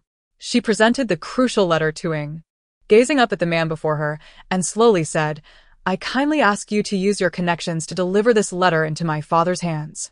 Ing appeared momentarily taken aback, but said nothing as he accepted the letter. He whistled, and Liang Tianyu appeared outside. Li Shuangwan abruptly lifted her gaze, locking eyes with the man cloaked in darkness. The eagle was a creature notoriously difficult to train, and only her grandfather held sway over one in the entire city of Xingjing. Yet he spoke of a time frame of 3 to 4 days. The one capable of such a feat could only be the aerial sovereign, the Heidongking. The identity of Ing seemed increasingly enigmatic. Li Shuangwan nodded, refraining from further inquiries, simply expressing her gratitude. Thank you. After a brief pause, she added, Tomorrow, I intend to send Qin Ping on a brief errand, but I fear that Ling Heng may send someone to follow him. Ing reassured her, Rest assured, I will make the necessary arrangements. Ling Heng will uncover nothing. If you have any further instructions, please do not hesitate to share. Li Shuangwan murmured, Thank you. Ing smiled. There is no need for such gratitude, Miss Li. Should you have commands, I shall fulfill them diligently. The following morning, Li Shuangwan instructed Luo Man to summon Qin Ping and stationed her at the entrance, forbidding anyone from approaching. Qin Ping, I have an important task for you. Qin Ping straightened. As you command, Your Highness. Li Shuangwan produced a banknote of 500 taels and an image. Handing them over, I need you to journey to Linshui town in Huanzhou Prefecture to inquire about a girl named Zhou Kaiyao. Li Shuangwan recounted her contemplations regarding Zhou Kaiyao from the previous day to Qin Ping. Qin Ping's expression shifted slightly upon hearing this. Your Highness, are you suggesting? Do not ask. Simply do as I say. Prepare yourself for departure, and once you arrive, discreetly spread this information among a few beggars. After 2 days, seek out a few neighbors familiar with Zhou Kaiyao. Though perplexed, Qin Ping understood that this was a directive from the princess, and thus held its significance. Understood. I shall not fail in my mission. Exchange the banknote for smaller denominations at the bank, and carry some loose silver with you. Remember to safeguard yourself while outside. Do not flaunt your wealth. Yes, I shall depart immediately. Watching Qin Ping hastily leave, Li Shuangwan clenched her hands, her body trembling slightly. She knew without needing to instruct him that Qin Ping would ride swiftly, despite having only recently learned to ride. She would remember the hardships of this journey. Shortly after Qin Ping's departure, Ing promptly instructed Jianglin, assign a few men to follow Qin Ping. If there are any traces of Ling Heng, do not engage them. Find someone of similar stature to divert their attention. Jianglin complied and left. Liang Tianyu, feeling indignant, protested. Why should that be? I want to stay by ninth brother's side. Ing cast a cold glance in his direction. Liang Tianyu, intimidated, recoiled, raising his hands in surrender. All right, I will go. Is that acceptable? Xu Wenbao regarded him with a dismissive glance, as if questioning his audacity. After several days of investigation, they had yet to uncover who had exhumed Qinlian's body, leading to Sipe receiving 10 lashes as punishment. Ling Heng dined alone in the flower hall. Upon entering, he spotted Li Shuangwan engrossed in a leisure book. Enraged, he felt an overwhelming urge to incinerate every idle book in the Heng Wangfu. Approaching her, he seized the book from her hands and discarded it, pulling her arms as if to embrace her. Li Shuangwan sidestepped to retrieve her book. Your Highness, why did you throw my book? It was a pointless read. It is better left unread. Despite being a man of great restraint, his anger was palpable. Yet his demeanor remained deceptively calm, merely a means to pass the time. Ling Heng observed her. Housekeeper Wu has entrusted you with all the mundane affairs of the Huangfu. How can you find time for such trivial pursuits? Li Shuangwan raised an eyebrow. Speaking of which, I have been contemplating visiting a few shops and estates to explore potential new sources of income. While the Huangfu cannot be compared to other noble houses, it still sustains over 100 mouths to feed, and the current resources are barely sufficient for daily expenses. As the matriarch of the Huangfu, I cannot allow them to go hungry. Of course, my dowry could supplement a bit, but I fear that if others discover this, it may tarnish your reputation, Your Highness. What do you think? Ling Heng gazed at her with tender eyes. You are thoughtful, Awan. There is no need for concern. Although my assets cannot compare to those of my brothers, they are nonetheless profitable, and I have inquired with housekeeper Wu. There is no issue of insufficient funds. You need not exhaust yourself with such endeavors. Given the chill in the air, it is best for you to remain comfortably in the estate. Ling Heng embraced her shoulders. As for your dowry, it shall not be necessary. Li Shuangwan scufa inwardly. He was clearly attempting to keep her in the dark regarding the true accounts of those shops. Ironically, she had developed a rebellious spirit and relished opposing him. She had roughly estimated that while the Huangfu appeared to support only 100 individuals, based on her previous life as experience, there were over 300 guards alone, not counting the hidden sentinels. Additionally, there were scattered hidden guards and those employed at various shops and estates, bringing the total number of individuals in the Huangfu to nearly 1,000. As for training hidden sentinels, they often bought hundreds of children. But only 5 or 6 would survive the rigorous training. There were approximately 100 such hidden sentinels remaining, not to mention his private soldiers. Thus, it was clear that merely 20 or so shops and a few estates, along with 100 mu of mediocre farmland, could not possibly sustain such a vast network. To uncover the hidden enterprises, one must first thoroughly understand the surface operations, peeling back the layers to gradually reveal the truth. Since she had taken on the management of the Wangfu, it would be absurd to let it slip away without scrutiny. She was merely going through the motions, allowing them to become familiar with her presence. As your highness knows, I have spent all my time with my parents in the Northwest, and I am truly inexperienced in managing these enterprises. With housekeeper Wu present, I shall not be overburdened. There is no need for your highness to worry. Li Shuangyan spoke calmly, congealing her intentions. Chapter 44. Parents and brothers. At this juncture, Li Shuangwan discerned that Ling Heng would likely acquiesce, for any further obstruction would yield divergent notions from both parties. Indeed, Ling Heng remarked, Awan, you are thoughtful. It is I who have not considered thoroughly.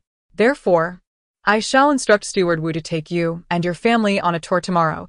It will take no more than 2 or 3 days to complete, as my properties are few. Thank you, your highness, she replied. Ling Heng leaned closer, as if to kiss her, saying, as husband and wife, there is no need for formalities. Should you require additional assistance, do consult Steward Wu. I notice your dowry is quite substantial. Should you find yourself overwhelmed, he can surely manage as well. Li Shuangwan promptly lifted a cup from the table and offered it to Ling Heng, saying, Your Highness has considered everything. After such a lengthy conversation, you must be parched. Please take a sip of tea to soothe your throat. Ling Heng smiled, accepting the tea and drinking. Just as he was about to rise and wash up, he heard Steward Wu calling for him from outside. Given the hour, Wu's urgency could only stem from matters concerning the woman carrying Chun Ning, and nothing else seemed plausible. Chun Ning, this child born with deficiencies. She was curious to see how he would survive in this life without the heart's blood of her offspring. Ling Heng stepped outside and quietly instructed Steward Wu, tomorrow, take Li Shuangwan to visit those shops. You know which are suitable for her to inspect, and which are not. Yes, your highness, rest assured. I am aware of how to proceed. 3 days later, at the residence of the general of the state in the northwestern frontier, Li Huaying, his wife Zhu Anhe, and their eldest son Li Yuanxiao huddled under candlelight, examining the 2 letters that had arrived a day apart, reading them countless times. They exchanged incredulous glances, each reflecting astonishment in the other's eyes. The first letter, though composed of familiar characters, left them bewildered as to its meaning. Awan claims she no longer has affection for Ling Heng. She states she has not allowed him to approach her. Thus they have not consummated their marriage? She desires to extricate herself from the prince's residence as swiftly as possible. If memory serves, Awan has only been married to Ling Heng for a mere 10 days. Is she truly so fickle? Is Ling Heng the sort to refrain from approaching her if she does not permit it? Is it possible that he is of a different inclination? Or perhaps he is incapable? Li Huaying flipped the letter over, scrutinizing it under the light, his forehead creasing with confusion as he spoke. My dear, do you believe this letter is indeed from our daughter? If Awan is truly so capricious, finding her a suitable husband in the future would be quite the challenge, as few men would willingly accept their wife keeping a male concubine. Li Yuanxiao scratched his head, having done so often that his neatly tied hair resembled a bird's nest. The letter is authentic, the right corner bears a begonia flower, and the handwriting is correct. It is simply the content that does not resemble my sister's usual expression. Father, mother, do you think my sister has been possessed by a ghost? As soon as the words left his lips, he let out a yelp, for each parent had delivered a swift reprimand to his head. Cradling his head in his hands, he wore a pitiful expression of doubt about his own parentage. Why are you hitting me? I have not spoken falsely. You are well aware of how much Awan cherished Prince Heng. She even risked our family's wrath to marry him. Yet, the words in this letter are entirely contradictory. Everything she once held dear seems to have lost its appeal. Is it truly so for my sister? Zhu Anha rolled up her sleeves, preparing to chastise her son further. You wretched boy, is this how you behave as an elder brother? Surely, after a few days of marriage, Awan must have discovered Ling Heng's true nature and has thus changed her mind. What is wrong with that? Exactly. That must be it. Our Awan is exceptional. Ling Heng must have offended her in some manner. He is truly not a worthy man. Li Yuanxiao shielded his head from his mother's impending wrath. Mother, please, do not strike me. If you say so, then it shall be so. I will agree to anything. Li Huaying concurred. What you say is correct, my dear. Zhu Anha sighed. Oh, dearing, what do you suppose the ancestors of the Ling family were thinking? Why enforce such a ridiculous rule? What do you mean that Ling descendants cannot divorce? Why must childless wives and concubines follow their husbands to the grave? Li Yuanxiao crouched down, scoffing. And why would that be? To showcase the privileges of their royal lineage, of course. Whatever rules they impose become law, and no one may defy them. Why do they not establish a rule that princesses cannot divorce, compelling their husbands to die for them as well? Zhu Anhe remarked. This is a classic case of the government allowing its own officials to commit arson while forbidding the common folk from lighting lamps. But it also quashes the ambitions of those women who wish to ascend socially. Li Huaying affirmed. Indeed, my dear. However, it would be unwise to speak ill of the royal family. Li Yuanxiao scoffed at his father, who retaliated with a playful slap. Zhu Anhe cast a stern glance at the two, clearing her throat. Instantly, both men fell silent. Li Huaying pulled a chair for Zhu Anhe, smiling ingratiatingly. My dear, please sit and speak. It is exhausting to stand. Zhu Anhe shot him a look, slapping the table. Let us proceed as Awan has suggested. Li Wanqiao quería. Is that truly the plan? Indeed, that is how we shall proceed. Li Huaying agreed. Very well, it is settled. He then picked up another letter, freshly delivered by the hawk named Flame, sent by his father-in-law. My dear, our other daughter truly did lose her life years ago. After serving in the military for over a decade, I can distinguish between life and death. I held that child in my arms as her body became rigid, and the signs of death were evident. She could not possibly have survived. How could another girl, identical to Awan, emerge so miraculously?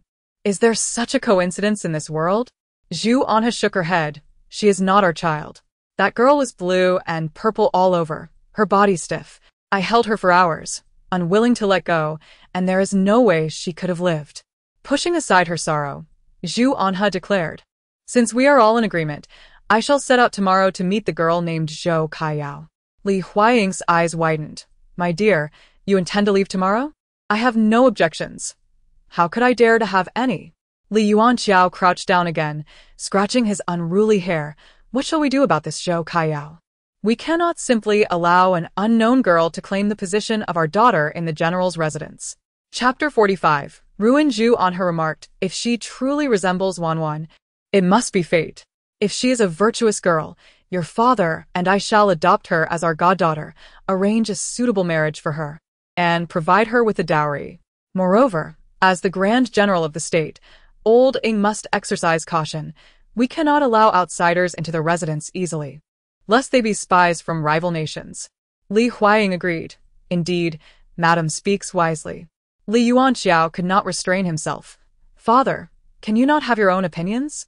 Li Huaying shot him a fierce glance, his mustache bristling. Is your mother mistaken in her words? Li Yuanxiao pondered momentarily before shaking his head. It seems she is not. Li Huaying replied, then that settles it. A man should not have his own thoughts in front of his wife. Li Yuanxiao was left speechless. But what if Zhou Kaiyao harbors ill intentions? Zhu Anhe responded, then she shall simply be returned to the Lotus class. In any case, as Wanwan mentioned in her letter, it won't be long before she brings Wanwan here, and the four of us can stay together in the northwest.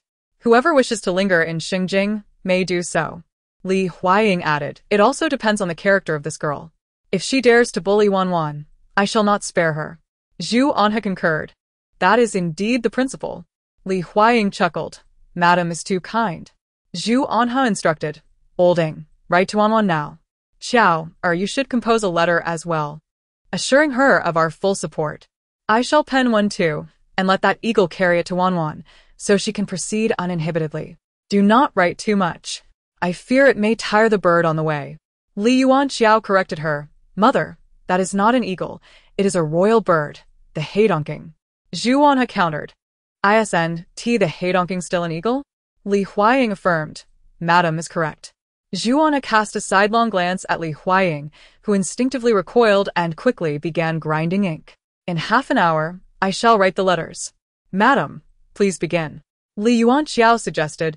Mother, writing more wouldn't hurt. Grandfather's fiery spirit can also bear some of the burden.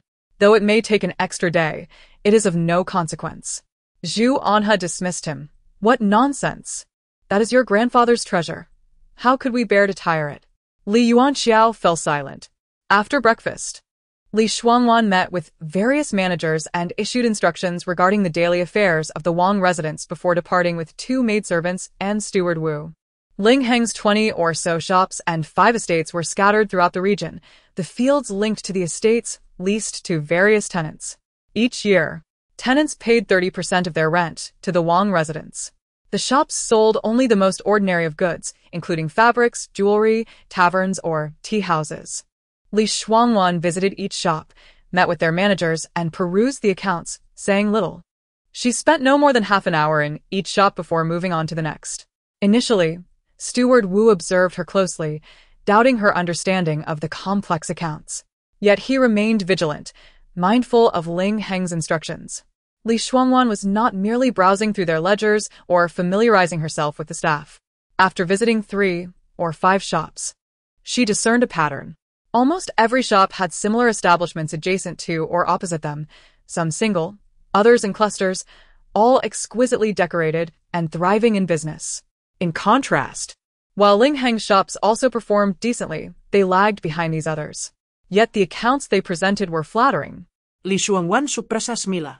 Had it not been for her knowledge from a previous life, she might have been easily deceived by the facade of Lin Pin's family's supposed decline. The accounting skills displayed were sophisticated, easily misleading to the untrained eye. By the end of the day, she had surveyed 10 shops. As dusk approached, she had a clearer understanding. In Xingjing alone, Lin Pin had transferred over 100 clandestine shops into Ling Heng's control. Furthermore, Lin Pin's maternal family operated businesses across numerous major cities in Beijing, coupled with many illicit ventures. Li Shuangwan resolved to thoroughly examine the accounts of the shops in Xingjing over the next few days before visiting the other establishments and ultimately inspecting the estates. With the new year approaching, she needed to grasp these matters fully to systematically undermine Ling Heng's hidden enterprises. In this new life, Ling Heng, prepare for your ruin. Li Shuangwan declared, I am fatigued today. I will review the accounts over the next few days. Should I have any questions, I will consult Steward Wu. The princess is exceptionally talented. I am unworthy of such praise, he responded. And what are the other shops? She inquired. Let us examine them in 3 days, he replied, bowing his head, though he harbored disdain, thinking she was overly exhausted from merely 1 day's work. Li Shuangwan glanced at Steward Wu, saying, Once I have sorted the matters of the shops, I shall visit the estates. Steward Wu, if you have other matters to attend to, you may proceed. Understood. Li Shuangwan was well aware that this was an excuse. She suspected that the woman might be unwell and required constant vigilance. Hence, she sought this pretext. After leaving the Lu Xiaoyuan, Steward Wu hurried to the other courtyard. How did it go? Did you discover anything? Steward Wu shook his head. It seems not. I observed her closely, and she truly appears to be unfamiliar with the intricacies of business. Unfamiliar? Ling Heng scoffed. How can she be ignorant when Zhu's family provided such a substantial dowry with so many shops? If our affairs are exposed, it would be a death sentence. We cannot afford the slightest chance of error. Steward Wu hastily apologized. Yes, I shall remember this. I will personally inspect the remaining unvisited shops immediately. In the coming days, as the princess reviews the accounts, I will ensure the household staff keep a watchful eye. Indeed, do not alarm the snake in the grass. Ling Heng rubbed his thumb and forefinger together, his intuition nagging at him that the deaths of those two maidservants were suspicious. Steward Wu added, and what if, in a few days, the princess expresses a desire to visit the estates? Such places are not as easily manipulated as shops. Ling Heng stood with his hands clasped behind his back, gazing at the setting sun for a long while before responding, Sipa. Yes, my lord, Sipa entered. Ensure that Li Shuangwan does not approach the estates. Understood. Sipa took his leave. Chapter 46. Benefactor from a past life. Upon hearing these words, Steward Wu's forehead broke out in a cold sweat, and he could not help but advise, Your Highness, might the cost be too great? Ling Heng cast a frosty glance at him, silencing Wu immediately. In the past 2 days, Li Shuangwan had confined herself within the Lu Xiao courtyard, venturing nowhere. When weary from examining the accounts, she would practice her stances in the yard. She was once skilled in martial arts, and it was time to revive those abilities. As Ling Heng once aptly noted, women skilled in combat are often difficult to control. Sometimes she would maintain her stance for half an hour, her legs trembling, beads of sweat pouring from every pore on her back and forehead. She understood that this was not mere fatigue, it was the result of her fragile constitution. Yizhu and Luoman watched her with concern, yet they knew they could not dissuade the princess, so they remained by her side, offering tea and promptly wiping her sweat when it appeared. Once exhausted from her stances, Li Shuangwan would resume her perusal of the account books. Pushed to her physical limits, her mind grew clearer, allowing her to discern more. After observing numerous shops and their operations, she began to notice discrepancies within the accounts. Ling Heng had a formidable figure behind him. The accounts were a blend of truth and deception, cleverly concealing a small portion of the profits from those clandestine shops to sustain the daily expenses of the prince's residence. Li Shuangwan resolved to have Steward Wu retrieve last year's accounts for these shops the following day. She needed to validate her suspicions. If confirmed, she would then inspect other shops, armed with newfound knowledge.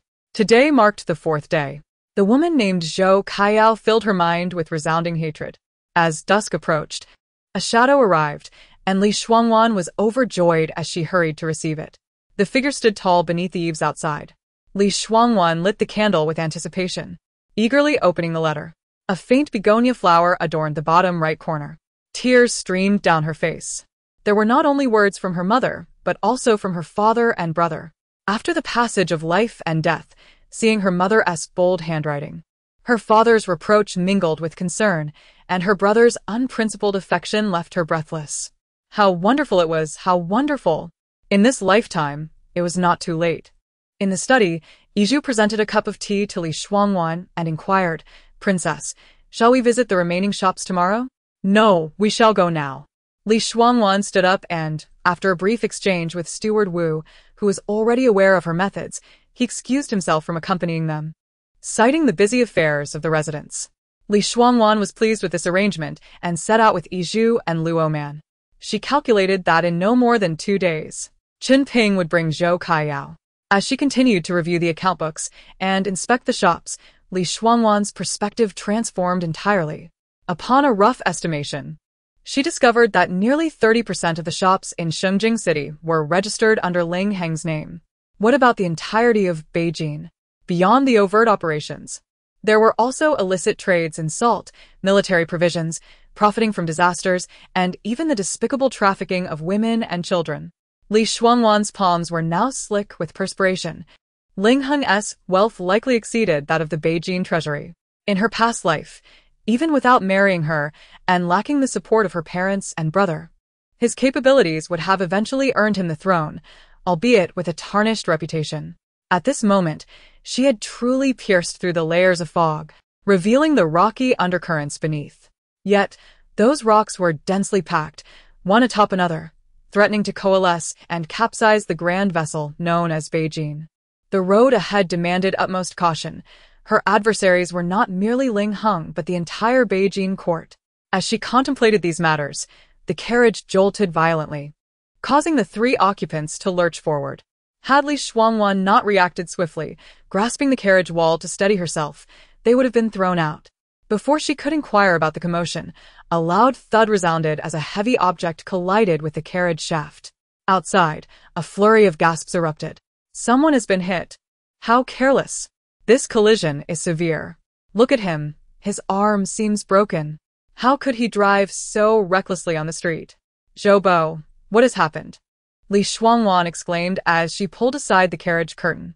Zhou Bo was on the verge of tears. Madam, our carriage has struck someone. Li Shuangwan hurriedly exited the carriage and found a young man, around 20, sprawled beside the carriage, clutching his left arm in agony. He wore a tattered blue garment, its many patches faded and soiled from the dirt of the ground.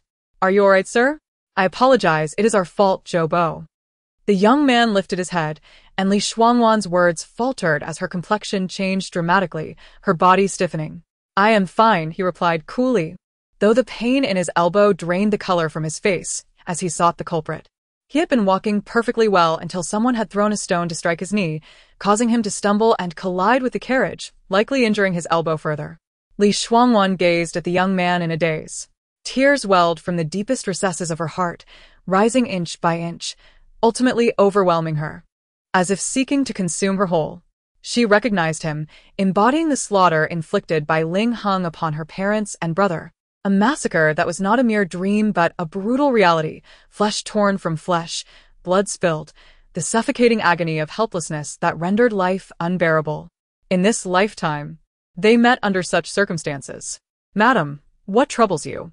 Iju gently tugged at her as she noted Li Shuangwan's pallor. The young man, cradling his injured elbow, leaned against Zhou Bo for support and bowed slightly to Li Shuangwan. It is not your fault, madam. I was simply careless in stepping on a stone and fell. Chapter 47. The mortician and the physician. It was imperative for Li Shuangwan to see a physician without allowing any refusal. She instructed Zhou to assist the injured man onto the horse-drawn carriage, directing them to a nearby medical establishment known as Bioteng. The doctor meticulously examined the young man and informed Li Shuangwan, Madam, this gentleman's left elbow has endured a previous injury, a fracture that, regrettably, was inadequately treated, leaving him with lasting repercussions.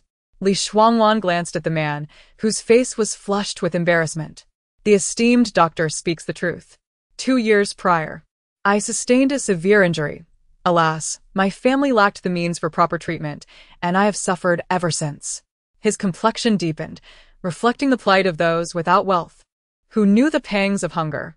His father had met a grim fate beneath the sword, his head severed, while the air around the general's residence was thick with the scent of blood, as lifeless bodies lay strewn about. She witnessed the imperial guards transferring the corpses and inquired about their destination. The response was chilling. Li Huaying has committed treason. His entire family is to be executed. Naturally, their remains shall be discarded in a mass grave to feed the dogs. Do they expect a dignified burial? Enraged, she cursed Ling Heng, vowing he would meet a dreadful end. She was forcibly dragged away and cast into the cold, desolate palace.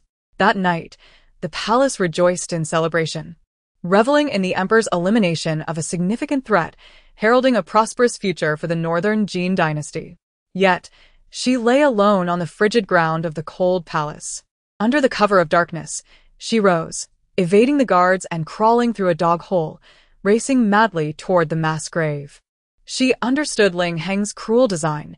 He had intentionally allowed her escape to witness her own survival in a world that seemed to conspire against her. In the dense woods of the mass grave, she felt like a wandering spirit, devoid of refuge. Suddenly, a dim light flickered in the distance, akin to a lost sailor spotting a lighthouse guiding him home. Desperately, she rushed toward the mound of corpses, where a man in his 30s was attending to the deceased. His left hand noticeably impaired, yet tending to the bodies with meticulous care. The coffin before him was exceedingly thin, as if a gentle kick could shatter it into fragments. Yet, it was the sole resting place earned through her father's lifetime of valor and sacrifice. The man looked up at Shuangwan, his eyes filled with sorrow as he choked out, "Your Majesty, I am deeply sorry. I lack the means to provide a fitting coffin for the general." Like a ship striking a reef, she felt an overwhelming urge to weep, yet only silent tears streamed down her face. She knelt before him and bowed deeply 3 times. Startled, Zhang Shi followed suit, kneeling beside her. Together, they brought her father to her mother's grave, laying them to rest side by side. These were the people she loved most dearly. However, upon their arrival, they were met with the sight of dozens of townsfolk laboring to dig the grave. In that moment, tears flowed freely from Shuangwan. It became clear that it was the court of Northern Jin that feasted upon the blood of innocents, climbing the ranks on the backs of others' misfortunes. Her father's legacy was not that of a traitor in the eyes of the common people. They understood the truth. Though they could not halt the emperor's bloody sword, they wielded their shovels to afford the deceased a modicum of dignity. Yet their power was ultimately too insignificant. The imperial guards found her, surrounding her entirely. "Have you not learned your lesson? If you neglect this injury again, your left hand will be permanently impaired. You cannot afford to rest for just a couple of days." Zhang Shi's face reddened once more. "But I have no money to pay you. Doctor, can you cure him?" Shuangwan inquired. "Indeed." Dr. Lu stroked his small mustache and smiled. "In my humble opinion, this fall may prove beneficial for the young gentleman. I shall reset his bone and provide proper care, and he shall recover fully. This is what they call no pain, no gain." Shuangwan sighed in relief, handing a silver note to Dr. Lu. "Please do your utmost. If this amount is insufficient, I shall send more." Dr. Lu eagerly accepted, saying, "This will suffice. Let the young gentleman stay in the back courtyard of Biatang for the next few days. It will allow me to attend to him continuously." "Much appreciated." Zhang Shi's eyes brightened momentarily before dimming again. I possess no notable skills and fear I may not be of any assistance." "Can you read?" "I can," he replied. In a past life, his untreated left-hand injury had left him disabled, robbing him of the opportunity to take the imperial examination and serve in office, ultimately leading him to become a mortician. One penny can thwart a hero, let alone a scholar. If the lady does not mind, I am willing to assist. Then it is settled. You shall receive proper treatment. A bookkeeper without skilled hands is of no use." Shuangwan turned to the doctor. "Please take great care." Dr. Lu assured her, "Rest assured, with my assistance, this young gentleman shall be safe. Zhang Shi, in this lifetime, shall surely find a bright future ahead." Chapter 48. Long-standing arrangements. Stepping out of the medical clinic, Zhouwen felt a sense of unease as he anxiously paced in place. He implored, "Madam, how is that young man's hand?" "He's fine. Dr. Lu possesses excellent medical skills and will heal him," she reassured, though she sensed the inappropriateness of her words, yet remained worried that the prince's wife might be swindled by a rogue. Shuangwan's heart raced with concern as she inquired, "Are you suggesting he suddenly appeared?" Zhouwen nodded gravely. "Indeed, madam. Our carriage was moving slowly. It is implausible that we could have broken his arm upon impact. Could it be that the lad was feigning injury? Thus, the only explanation was that someone had orchestrated his arrival before her, perhaps with the intent of pushing him into her path. Who was orchestrating this scheme from behind the scenes? These 2 individuals were either useful to her or indebted to her from her past life. Could it be that this person, like her, had also been reborn? What else did he know? Shuangwan recalled the bundle of herbs that had been abruptly thrown into her room. Although she had made a decisive choice at that moment, it was nevertheless a source of humiliation. In recent days, she had remained in the Lushao courtyard, and many matters had become increasingly perplexing. Yi Zhu and Luo Man noticed the queen's restless demeanor and refrained from disturbing her. They quietly attended to her while she practiced her stances or reviewed accounts. "Luo Man, how long has Chen Ping been gone?" Luo Man pondered for a moment before responding. Today marks the 6th day. A flicker of joy crossed Li Shuangwan's face as she urged, quickly, let him in. Your servant pays respects to the princess. The task has been successfully completed. Chun Ping entered, appearing travel-worn, his physique noticeably thinner and his complexion darker, yet his eyes sparkled with vitality.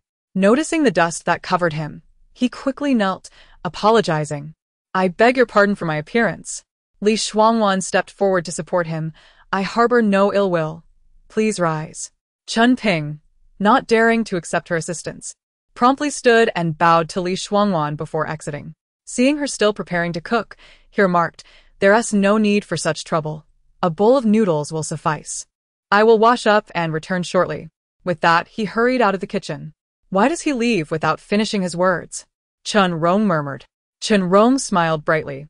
Then I shall prepare a bowl of plain noodles for my brother. Yi Zhu chided her with a glance. Look, the princess was indeed right. She instructed you to make him eat noodles. It's cold, and he has traveled swiftly, so prepare lamb noodles with extra meat to warm him. Understood. Chun Rong responded with agility as the lamb was ready. In just a quarter of an hour, she had the lamb noodles prepared when Chun Ping returned, having finished bathing. His hair was still damp, eliciting concern from Chun Rong as she pulled him down to sit at the table. Brother, eat your noodles while I help you dry your hair. Very well. Seeing his sister, Chun Ping felt no fatigue. Serving the princess brought him satisfaction. He sat down and slurped the noodles, finishing them in no time, leaving not even a drop of broth behind. Inside, Li Shuangwan awaited. The thought of soon departing the insatiable Wang Fu filled her with joy. Princess. Chun Ping appeared at the door. Li Shuangwan nodded to Yi Zhu and Luo Man. One stood guard at the door while the other discreetly observed the window, preventing eavesdroppers. Chun Ping grinned and, without reluctance, took a seat at the lower end, saying, As you predicted, I gathered information about Zhou Kaiyao in Linshui town, Huanzhou. Upon showing them her portrait, they recognized her immediately. They claim she possesses a beautiful singing voice, capable of altering her pitch to sound like both a man and a woman. Quite remarkable indeed. When did she leave Linshui town? It turned out she had been plotting for quite some time, regrettably in her previous life. As an orphan without power or influence, and with her parents gone to the northwest, entering the general's estate was exceedingly difficult. Yet, how could she quell the burgeoning greed within her? Undeterred, she returned to Xingjing City until she was discovered by Ling Heng. At this point, Chun Ping sighed. Miss Yao is truly pitiable. Both her parents have passed away. He shifted excitedly, Princess. How did you know that the lady gave birth to twins, and that Miss Yao was left in Linshui town? Li Shuangwan took a sip of tea. Well aware of the answer, for it was Ling Heng who had divulged that information to her. She deflected with a prepared response. Not out of intent to deceive Chun Ping, but because the path ahead was fraught with peril. The less they knew, the safer they would be. Chapter 49. The fall of Yanshan Pass. Zhou Kaiyao was a person insatiable in her greed. And with the addition of Zhao Mama, one who had once caused her to suffer, like an old hag in a past life, and another who had forced her to raise a son for another for 9 years, the stage was set for a grand performance upon her arrival. Li Shuangwan inquired. Has your sister married? Chun Ping shook her head. In my youth, I was betrothed to a lad from the same town, whose family owned several acres of land. We were originally set to wed in March of next year. However, given Miss Yao's current status, it is impossible for her to marry him. Moreover, since she has gone missing, I took it upon myself to call off the engagement and provided him with a sum of silver as compensation. The lad, being an honest soul, though reluctant, ultimately consented. In this life, Li Shuangwan has indirectly saved this man. I hope he will choose wisely when he seeks a wife in the future. After Chun Ping left, Li Shuangwan barely rested for a moment before rising. As the hour approached, significant events were about to unfold. Yi Zhu assisted her in getting up. Li Shuangwan instructed, Summon Luo Man. We shall venture out of the residence. Is the princess looking to purchase something? Just a casual stroll. Upon hearing the word shopping, Luo Man, without questioning what to buy, eagerly tucked away her recently received monthly allowance into her small pouch. The two had scarcely stepped onto the bustling street when the sound of galloping hooves thundered towards them. Urgent report. Yanshan Pass urgent report. Pedestrians, step aside. The once lively and boisterous streets of Shuangwan City suddenly became a flurry of movement as people hurriedly veered to the sides. Li Shuangwan grasped her two maidservants and quickly moved aside. A swift horse raced through the city gates. Its rider, a messenger bearing an order, appeared nearly disassembled from the jolting of the ride. Yet he persisted, his voice cracking as he shouted while urging his steed towards the palace. Urgent report. Yanshan Pass urgent report. Pedestrians, step aside. The horse flew past Li Shuangwan and her companions, prompting the crowd to gather closely behind. What has happened? The messenger, in his haste, only shouted to clear the way, not announcing a great victory, but rather headed straight for the palace. A bystander sighed heavily. This does not bode well. Historically, if there were good news, the messenger would have proclaimed it loudly upon entering the city gates, allowing all citizens to celebrate together. However, if the news were of defeat or other dire tidings, the messenger would only announce the urgency to clear the path. The urgent report from Yanshan Pass? That was the stronghold commanded by General He. Yanshan Pass was the bulwark against the forces of the Xia kingdom. All 10 sons of the He family were stationed there, while only women and children remained in the general's mansion in Xingjing. People exchanged worried glances and murmured amongst themselves. Li Shuangwan, having lived through this situation before, understood all too well. Just 10 days prior, on the very day she visited the temple of the matchmaker, all 10 sons of the He family, from the venerable General He to his youngest, a mere 13 years old, perished amidst the 200,000 iron cavalry of the Xia kingdom. The military report detailed that General He, disregarding the vehement objections of the second prince, Lingyun, insisted on using himself and his 10 sons as bait to lure the Xia forces. Little did he know this tactic played right into the hands of the Xia army, leading to the encirclement of 30,000 of the He family's troops in a canyon, resulting in their total annihilation. General He's actions were reckless and presumptuous. During the nearly month-long siege, some of the imperial guards, sensing the decline of the general's power, took advantage of the situation, harassing the women of the general's household. Driven to despair, some resorted to taking their own lives with lengths of white silk. The general's youngest daughter, Lady He, had been in the palace for over 20 years, too fearful to bear children of her own. Upon hearing of her family's misfortune, she braved the harsh winter, repeatedly kneeling outside the imperial study, beseeching the emperor to send an envoy to investigate her father's conduct as a general, insisting he was no foolhardy commander. The truth would only emerge 4 years later. As the year drew to a close, the war remained stagnant. If the Xia forces could not be expelled from North Jin before the new year, their horses would grow strong and well-fed, making future confrontations even more challenging. General He proposed to lead 30,000 troops to lure out the Xia forces near Yanshan Pass. His 2 deputy generals, his eldest and youngest sons, would each command 40,000 men to encircle from the flanks, while his grandson would lead the remaining troops to cut off the enemy's retreat, effectively trapping the Xia forces. Yet, Lingyun disagreed. He argued that to draw out the Xia army, merely General He's presence would be insufficient. The ruse must be convincing. The Xia army, having long been suppressed by the He family, would have a deep-seated hatred for them. If all the He family members took to the battlefield, the Xia forces would have nothing to hold back. He would then lead the remaining 120,000 troops, as per the original plan. This was the pivotal moment that could determine victory or defeat. General He and the experienced old generals vehemently opposed this reckless strategy. Lingyun, with a sword at his throat, forced their hand. With no other choice, General He took all his sons into battle, issuing countless reminders to adhere strictly to the plan and to reach Yanshan Pass by the 2nd hour of the following day.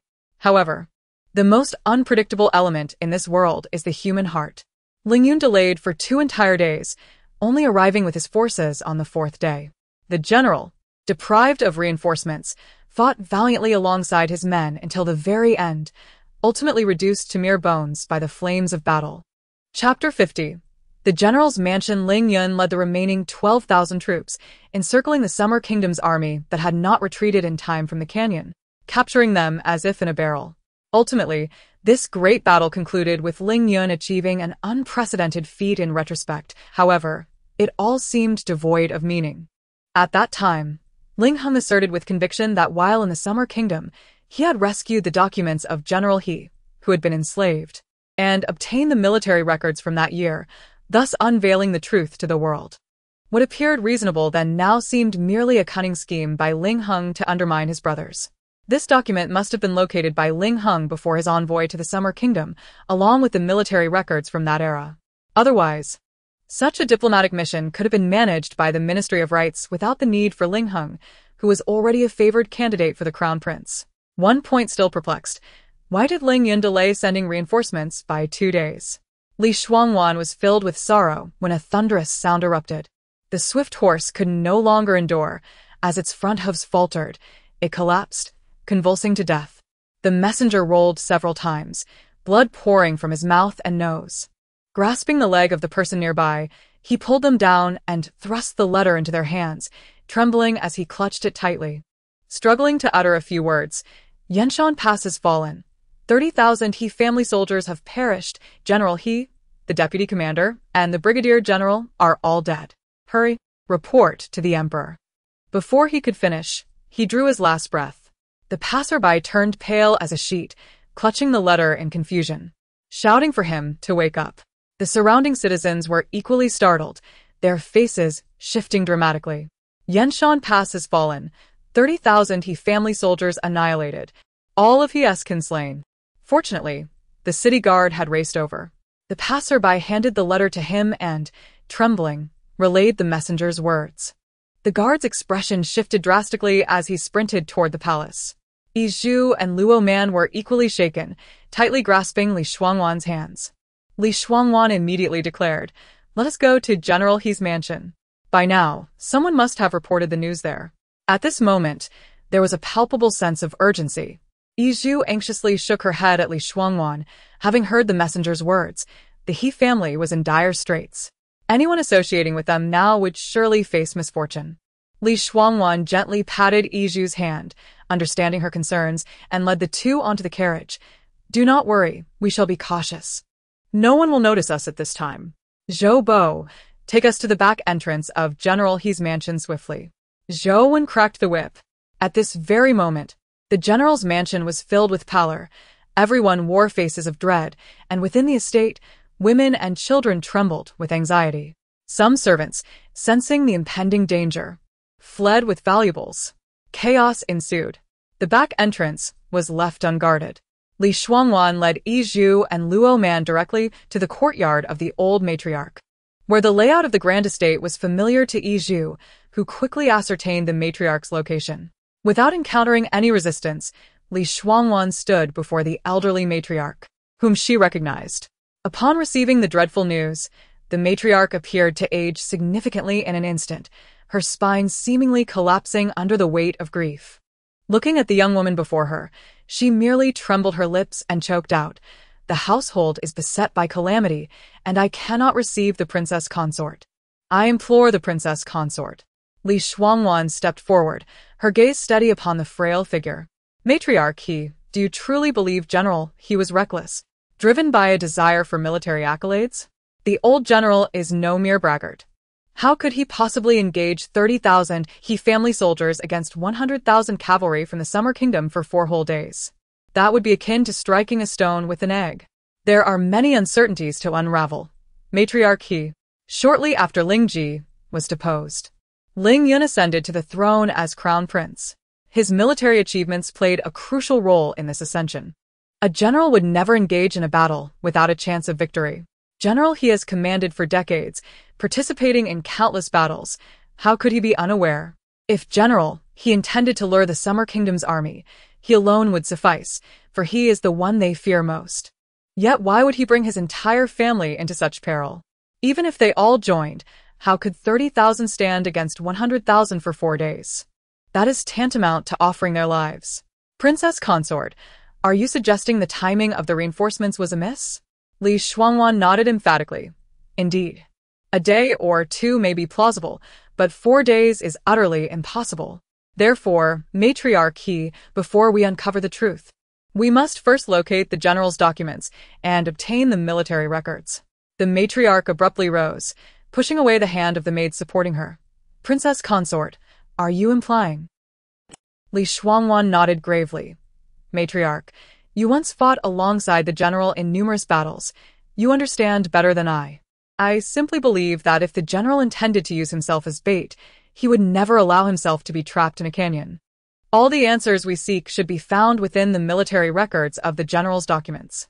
A general who has faced countless battles cannot die bearing a stain on his name. Such a fate would haunt him eternally. Matriarch He. We cannot allow General He to shoulder the burdens of 30,000 He family soldiers' unjust deaths. Tears streamed down the matriarch's face, which she hastily wiped away. Indeed, my husband and all the He family soldiers have perished.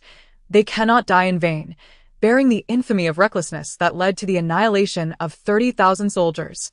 The He family still has women and children, and even infants in swaddles. As long as there are male heirs in the He family, we will not be driven to the brink of despair. I will send someone immediately to secretly retrieve the military records from Nanjing. Having spoken, she ordered her trusted steward to be summoned. Yes. The world must know that General He was not reckless or driven by greed for military glory. Nor is he a mere braggart who relies solely on rhetoric. The steward solemnly bowed to Shuangwan. I understand what must be done. Chapter 51. The collapse of the mansion. The butler, recently promoted, was around 30 years of age. The former butler, now aged and unsteady, had elevated his son to the position. After the butler departed, the elderly lady He solemnly bowed to Shuangwan, saying, Your Highness, I am deeply grateful for your warning. Shuangwan hurriedly assisted her to rise, exclaiming, Lady, please do not. As Lady He stood, her gaze was filled with resolve. She continued, Your Highness, soon the Emperor will dispatch the imperial guards to surround the general's residence. I shall not detain you any longer. You must leave at once. Upon hearing this, Iju quietly exhaled in relief, thinking that the visit from the princess had not been in vain, and they had refrained from asking her to plead on their behalf. Shuangwan nodded. Very well, lady, please take care. The matron beside Lady He gently tugged at her sleeve, her eyes brimming with anxiety. Being a woman of keen intelligence, Lady He felt immense gratitude for the princess's warning. How could she burden her further by dragging her into this quagmire? Shuangwan, perceptive as ever, urged, If you have something to say, please do so openly. The matron fell to her knees, her tear-streaked face reflecting her desperation. Your Highness, I understand this request may be presumptuous, but to clear the names of the He family sons, we require funds for bribes. When the Emperor issues the decree to seize the general's residence, all assets within will be confiscated. Might I implore your Highness to temporarily safeguard the funds Lady He is on hand? Lady He was taken aback. She had not anticipated the matron's plea would be of this nature. She admonished, Sueji, who permitted you to put the princess in such a predicament? Your Highness, you must leave at once. It will soon be too late. Sueji, undeterred, rushed to the cabinet, swiftly retrieving a box. She fell to her knees once more before Shuangwan, raising the box high, pleading, Your Highness, I beseech you, here are 100,000 taels. Lady He manages the general's residence, and the banknotes are all within. We simply wish for the He family sons to have justice, even if it costs me my life. Lady He snatched the box from Sueji's hands, exclaiming, Sueji, you are endangering the princess. One must not be greedy. It is already a tremendous favor for her to warn us. She turned to Shuangwan, insisting, You must go. None of this concerns you. I know what I must do. Shuangwan seized the box back from Lady He and inquired of the kneeling matron, Is there anything besides this 100,000 taels? Yes, there is an additional 50,000 taels in cash along with some gold and silver in the storeroom. I shall retrieve it at once. The matron began to rise to fetch it. Shuangwan interjected, handing the box to Iju. No need for that. I will take this 100,000 taels. Take the banknotes and conceal them, ensure no one else sees. To Lady He, she added, The imperial guards cannot seize a single tael. Let the 50,000 and the contents of the storeroom remain for them to confiscate. Lady He protested urgently, Your Highness, that is not permissible. The matron, undeterred, knelt again, repeatedly bowing her head in supplication. Rise, and take good care of Lady He, Li Shuangwan instructed. There is no time left, lady, I must depart. Please, take care. She cast a deep, meaningful glance at Lady He, hoping against hope that no member of the He family would be lost. Li Shuangwan hurriedly left with Yizhu. Zhou Wen and Luo Man waited anxiously at the back door, fidgeting as they heard the sound of heavy boots striking the ground and the clanking of armor drawing nearer. The army, initially assembled to confront the enemy, now turned its blades against the loyal subjects of northern Jin. As Li Shuangwan and Yizhu stepped onto the carriage, 2,000 imperial guards had already encircled the general's residence. As the carriage turned the corner, the brief glimpse through the window revealed the guards surrounding the estate. Li Shuangwan felt a mix of sorrow and absurdity. Such was northern Jin, such was its sovereign, such was its court, laughable in its preservation. It is often said that in times of darkness, there are those who support the crumbling edifice, striving to reverse the tides of misfortune. Aware of the futility, yet persisting nonetheless. However, no matter how loyal or capable one may be, they cannot withstand the very foundation that should uphold the structure from crumbling, all the while eliminating those who would support it, even to the extent of exterminating their entire lineage. What purpose does it serve to prop up such a structure, other than to increase the suffering of the people? After Li Shuangwan's departure, the matron supported Lady He, expressing her concern. Lady, do you believe you have placed too much trust in the princess? She only gave the money to her out of self-interest. Lady He gazed out at the barren old locust tree, her murky eyes dry of tears. The princess is the legitimate daughter of the general's residence, and she, too, fears the rain that may one day fall upon her. Thus, she has brought us an umbrella in advance. The matron did not comprehend her words, but the thunderous sounds approaching left no room for further contemplation. Zheng Xinjiang, leading 2,000 imperial guards, swiftly encircled the entire general's residence, holding the imperial edict. Every word he uttered pierced the hearts of all within the He household like a steel blade. General He Dingen, in his reckless ambition and obstinate military strategies, has led to the annihilation of 30,000 soldiers of northern Jin, placing the southern front in jeopardy. Though he perished, he cannot atone for his myriad crimes. Therefore, we shall immediately seize the He residence, and none shall be allowed to leave. Once Prince Qilingyun arrives in Shengjing with the coffins of He Anding and others, we shall determine their fates. Lady He rose, striking the ground with her cane, demanding, is there any evidence to support the claim that my husband, He Dingen, acted recklessly and with ambition? Zheng Xinjiang scoffed. The urgent military report, delivered by fast horse, reached Shengjing 7 days ago from the southern front. How could there be any mistake? Who authored this military report? Naturally, it was written by His Highness, the Prince Qi. If it was penned by His Highness, why not wait for his return to the capital? How could a few hastily written lines encapsulate the complexities of war? If my husband is truly guilty, I would accept that without dispute. Is Lady He defying the decree? I do not dare. However, as the wife of He Dingen, I know his combat style best. He has served as a general for decades. How could he be reckless and ambitious? Why would he lead the He family into peril without arranging for reinforcements? Does it seem plausible that my husband, He Dingen, would bring the entire He family to their doom?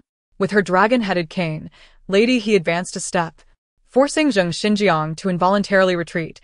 Reckless ambition and obstinacy? If my husband were truly that ambitious, why would he lead the entire He family into battle? Is the general's reputation insufficiently esteemed? Is my husband's military merit lacking? Chapter 52. The Siege of the He Residence. Madam, He stepped forward, her voice resonating with indignation. Is it truly impossible for my family, the He's, to attain official positions in this prosperous capital based on our military merits? Or are my sons merely uncouth and uneducated, unworthy of comparison to the cultured officials of the court, relegated only to the battlefield? My husband, my sons, my grandsons, 10 valiant men of the He family, have perished in battle.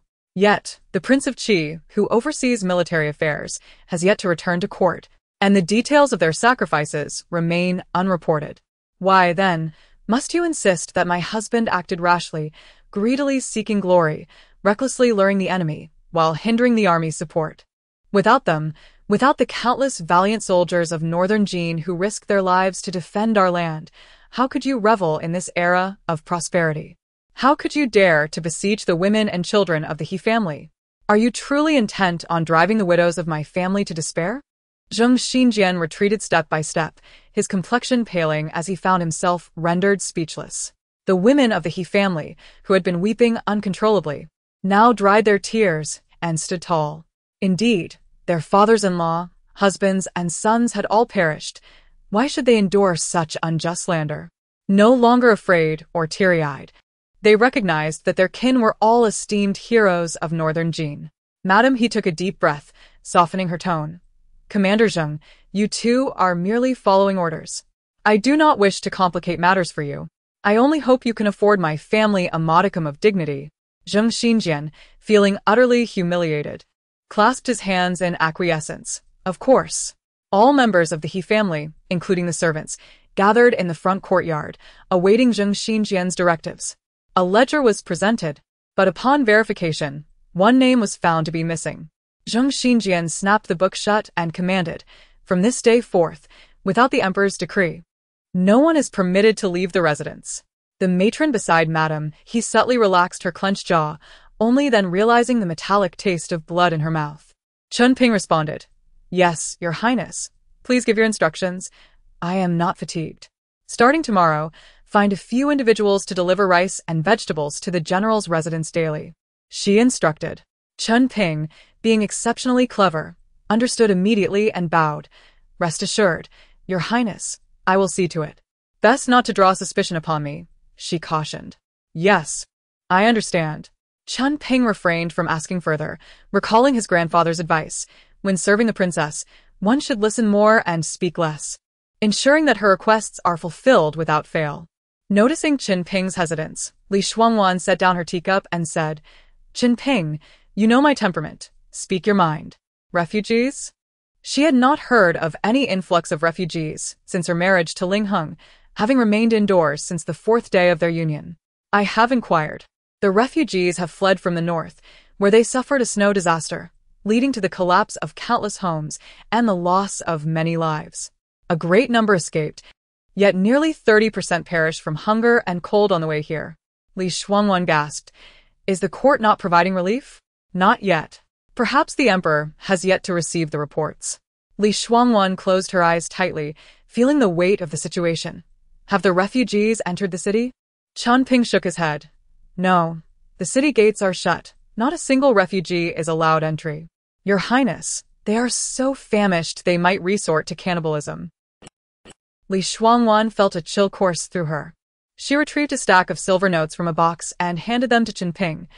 Go buy some grain and set up a shelter to distribute porridge. Your Highness, this is not a long-term solution. I know. I will devise a plan. Chun Ping nodded solemnly. In the stillness of the night, within the long-abandoned Bishi Palace of the Imperial Palace, Duan Fei asked, At this hour, how dare you still approach?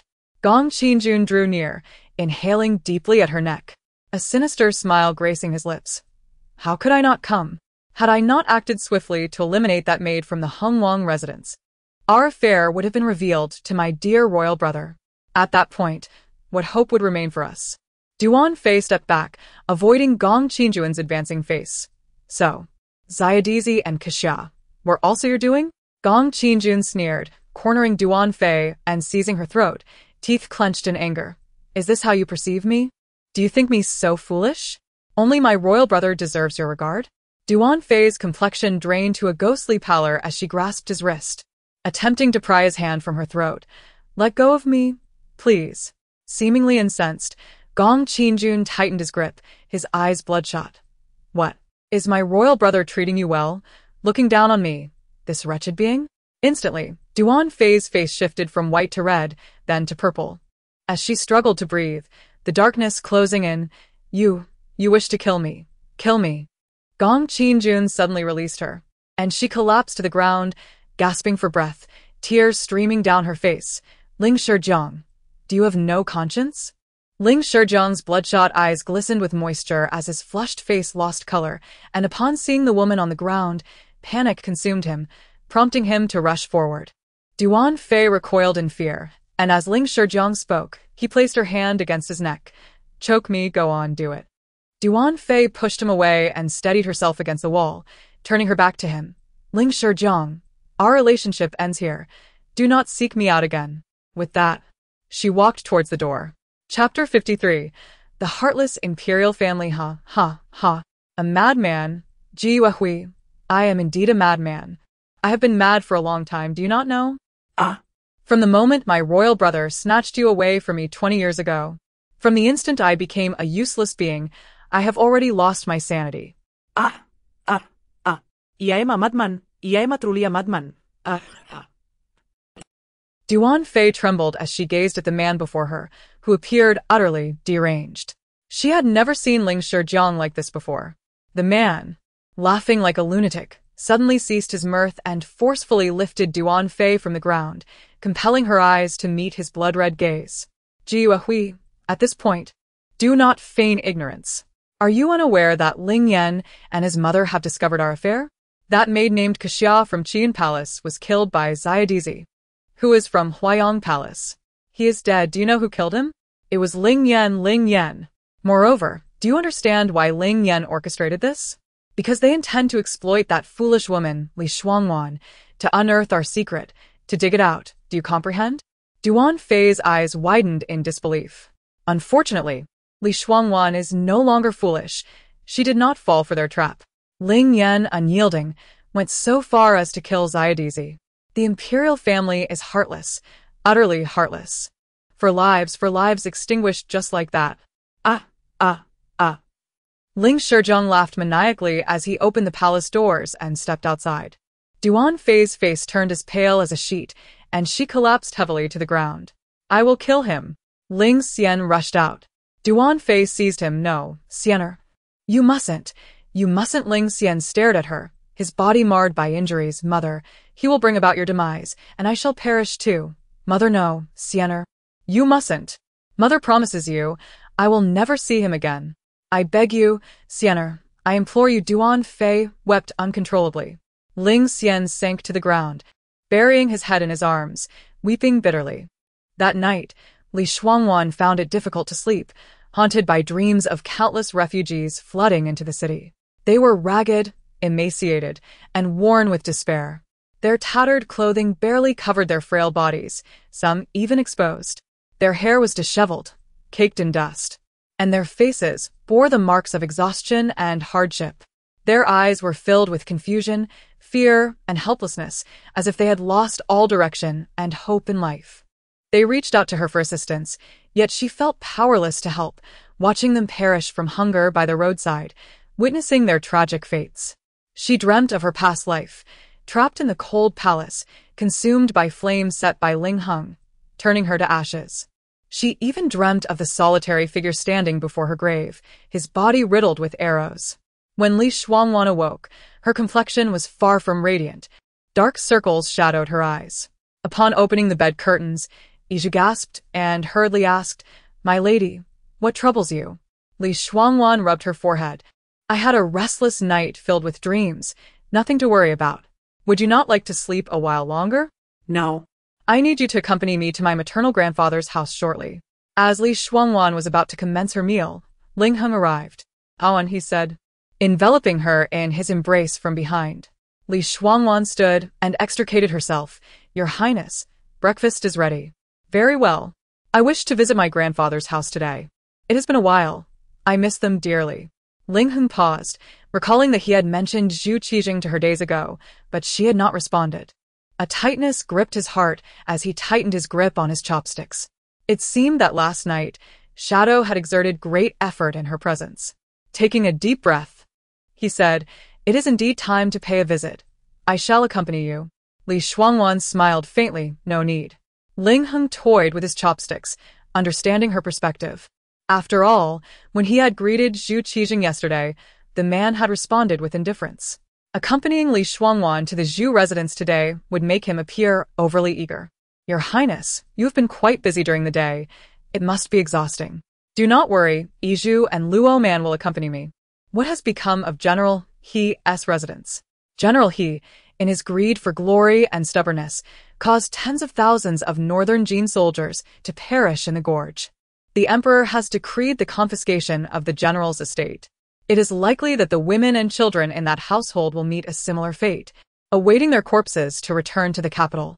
Li Shuangwan frowned slightly. Is it prudent to act solely on a military report? Might it not be too hasty? General, he has served as a general for decades. He should not act so recklessly. Ling Heng scoffed. The military report penned by my second brother should not be inauthentic. Awan, matters of the court are for the emperor to decide. We should not pry. Li Shuangwan smiled lightly. Your Highness speaks wisely. I have commanded that no one in the Hung Wang Fu may discuss court affairs. As the year draws to a close, there are many matters to attend to in the Ministry of Rights.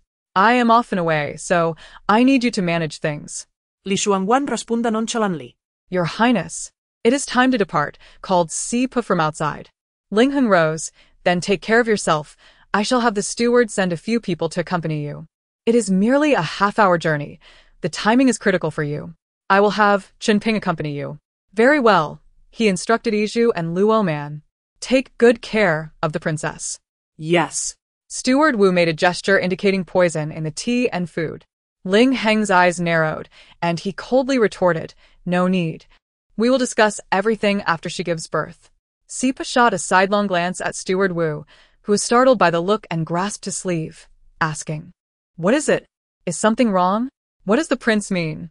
Sipa patted Steward Wu's shoulder. Do not worry. There will not be any major issues. Practicing martial arts is not something one can achieve overnight. Even if she were to practice for 12 hours a day, she would not return to her former level. As Ling Heng departed, Li Shuangwan followed closely behind, boarding the carriage towards the Zhu residence. In this lifetime, separated by 2 generations, she had not seen her maternal grandfather and grandmother in a long time. Half an hour later, the carriage halted at the entrance of the Zhu residence. Upon hearing that her granddaughter had arrived, the elderly matriarch, who had been leaning on her old maid and complaining of a headache, immediately perked up and hurried towards a gate, pulling the maid along. Old madam, please take it slow. Old madam, wait for me. My old limbs can hardly keep up. Chapter 50 For the old man. As Li Shuangwan gracefully descended from the carriage, Lady Zhu eagerly opened her arms, exclaiming, My dear Wanwan, how I have longed for you. Li Shuangwan felt a surge of warmth in her heart and rushed into Lady Zhu's embrace, replying, Grandmother, I have missed you dearly. How is your health? In an instant, a tremendous crash echoed through the air as both horse and carriage plummeted off the cliff, so swift that even the attendants accompanying her grandfather could hardly react. The next day, only her grandfather's shattered remains were discovered, a sight both tragic and harrowing. Unable to bear the grief, Lady Zhu soon followed him into the afterlife. Among the numerous descendants, her eldest cousin stood out as the most exceptional. In contrast, her second cousin, like many young men from noble families, indulged in a life of frivolity, spending his days in brothels and taverns. In a previous life, her second cousin met a disgraceful end, succumbing to the effects of a love potion, leading to his untimely demise. Yet, Li Shuangwan was acutely aware that he had merely feigned such behavior, for there were no concubines in his quarters. By the time of her death, the Zhu family had already fallen into decline. After her grandfather's passing, a newly appointed Minister of Justice caused a commotion regarding her father's case, resembling a mere jester in his antics. I am well. Lady Zhu wiped her tears away. The old matron followed suit. Miss, look at me, she exclaimed, slapping her own face. Just moments ago, I was in agony, but upon hearing of your arrival, I feel entirely cured. Grandmother, why are you in pain again? Have you seen a doctor? What did he say? Yizhu brought down the box of Ganoderma from the carriage. Oh, it's fine, Princess Consort. Lady Zhu shot a reproachful glance at the old matron. You always have something to say. I am merely experiencing an old ailment. The cold weather exacerbates it. And with age, one is more prone to such afflictions. Wanwan, you have lost so much weight. Li Shuangwan wrapped her arms around Lady Zhu's. I miss grandfather, and you so much that I have lost my appetite. Lady Zhu chuckled, playfully poking her forehead. You little rascal. Grandmother, let's not linger outside. Let my cousin come in. It's chilly, a voice interjected.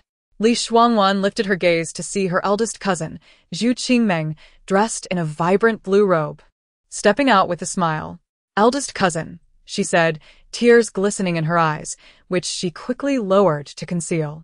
Zhu Qingmeng was exceptionally bright, not only excelling in academics but also mastering martial arts, embodying both literary and martial prowess. Her grandfather held high hopes for him. Having just turned 20, Zhu Qingmeng had already achieved the status of a scholar, awaiting the imperial examination 2 years hence. However, in a past life, he had been disgracefully expelled from the examination hall the very next day due to being found with a cheat sheet hidden beneath his clothing. The injustice stripped him not only of his scholar title, but also of his opportunity to prove his innocence. In despair, he left the Zhu residence one fateful night, vanishing from the capital. Despite countless searches by the Zhu family, he remained untraceable. Rumors circulated that he had become a monk, a beggar, or even that he had perished. It wasn't until a calamity befell the general's estate that Li Shuangwan overheard 2 scholars discussing the matter in a tea-house during an outing from the palace. He had been wrongfully accused. The garment found in his baggage was not his, and the bag itself had been switched during a search at the examination hall. Li Shuangwan pondered deeply. Even if the searchers had been bribed, the contents of Zhu Qingming's luggage could not have perfectly matched those of the switched bag. Who could possibly know what lay within? Only his personal attendant, a boy named Xiaoshan, who at that moment was closely following Zhu Qingmeng, wearing a cheerful expression. No wonder this morning, the plum blossoms in the courtyard bloomed more splendidly than ever, Xiaoshan exclaimed. Princess Consort, please come inside. The master is overjoyed by your arrival and has sent the eldest son to welcome you to the flower hall. Lady Zhu rolled her eyes. You do have a silver tongue. Go tell that old man I need one to accompany me. I have no time for him. Oh, my dear lady. I dare not speak such words, Xiaoshan replied. Eldest son, please save me. The master can be quite stern. Zhu Qingmeng patted him on the back. Then hurry and have someone bring the finest food and drink to the flower hall. Understood. Xiaoshan dashed off towards the flower hall, shouting, Housekeeper, housekeeper. The princess consort has arrived. The eldest son requests that all the delicacies be taken to the flower hall. Lady Zhu laughed, pointing at Zhu Qingmeng. With such a clever boy by your side, how can you concentrate on your studies? Tomorrow, I shall send him away. Li Shuangwan and Zhu Qingmeng supported Lady Zhu as they made their way to the flower hall. Grandmother, Xiaoshan is quite intelligent. When he was in my courtyard, he was so quiet that even his footsteps made no sound, fearing he might disturb my studies, Zhu Qingmeng remarked. Lady Zhu chuckled. He is indeed a good servant. When you immerse yourself in your books, you forget hunger and cold. It is fortunate to have him attending to you. Li Shuangwan observed the deep trust Zhu Qingmeng placed in Xiaoshan, considering he had grown up serving him. Unless there was irrefutable evidence, Zhu Qingmeng could never believe Xiaoshan would betray him. 2 years remained. Eliminating Xiaoshan would be easy, yet uncovering the mastermind behind him was crucial. She knew that person could not be Ling Heng. It was plausible that Ling Heng had a hand in her grandfather's affairs, for at that time, he had been elevated to crown prince and had repeatedly sought to win her grandfather's favor, only to be rebuffed. However, the current Ling Heng would have no reason to target Zhu Qingmeng. He needed the Zhu family's support, and Zhu Qingmeng was destined to be the next head of the Zhu clan, undoubtedly a person to be courted. Yet, Ling Heng had scarcely interacted with Zhu Qingmeng. Li Shuangwan stifled a laugh behind her hand. Lady Zhu whispered in her ear, that old man. Chapter 55. Dispatching the shadow guards, the steward remarked, My lord, please do not fret.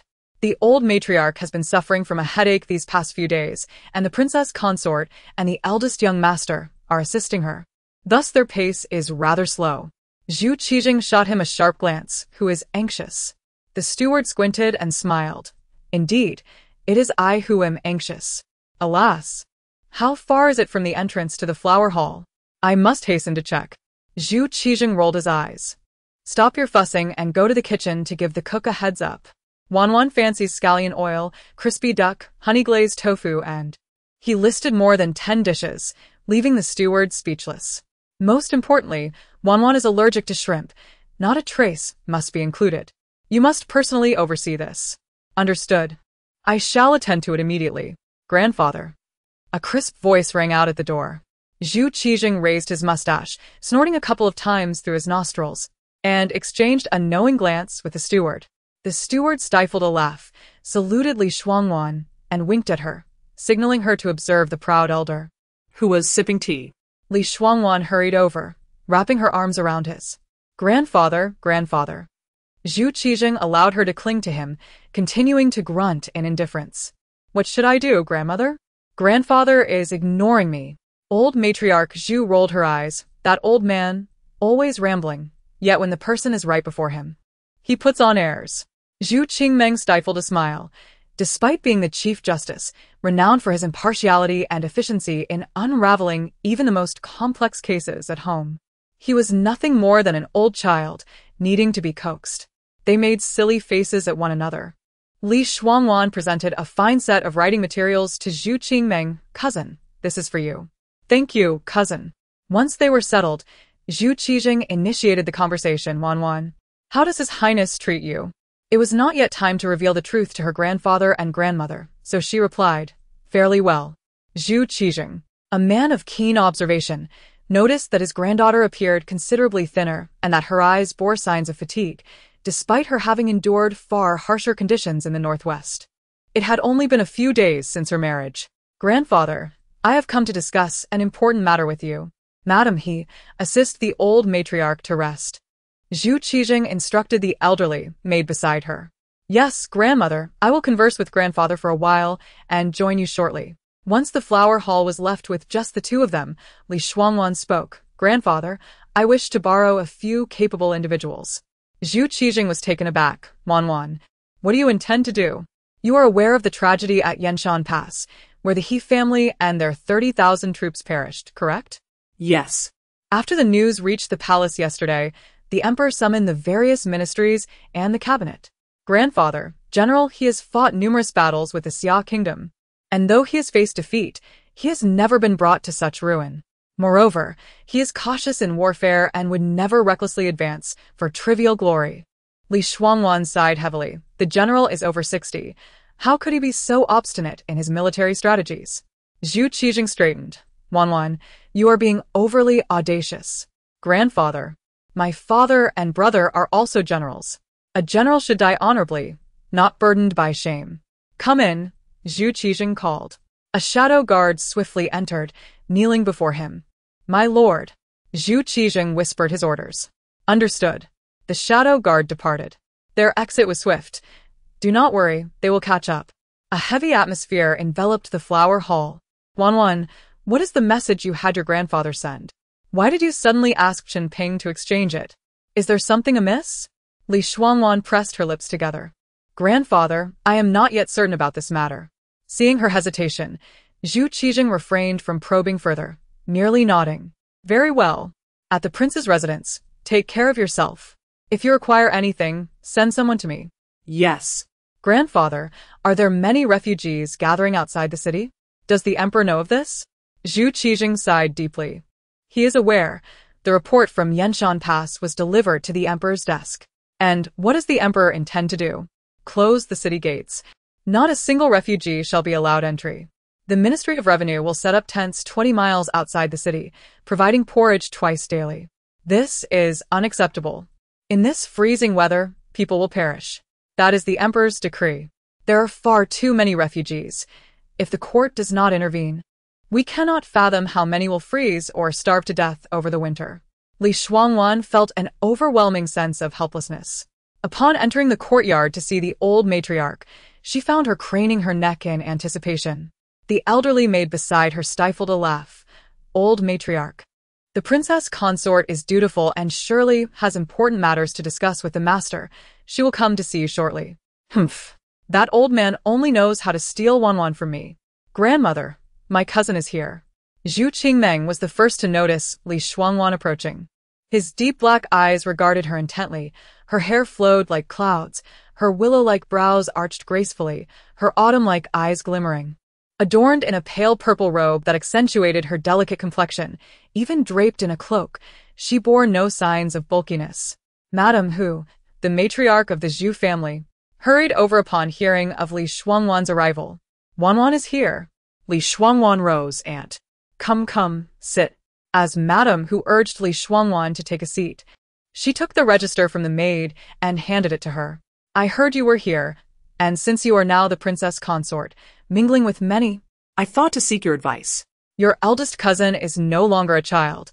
It is time for him to find a suitable bride. Chapter 56. The greed of man. Zhu Qingming's face flushed with embarrassment as he cast a furtive glance at Li Shuangwan, exclaiming, Mother, I have long stated that I do not wish to marry before achieving academic success. What nonsense are you spouting? In Shengjing, many young men are wed by 18.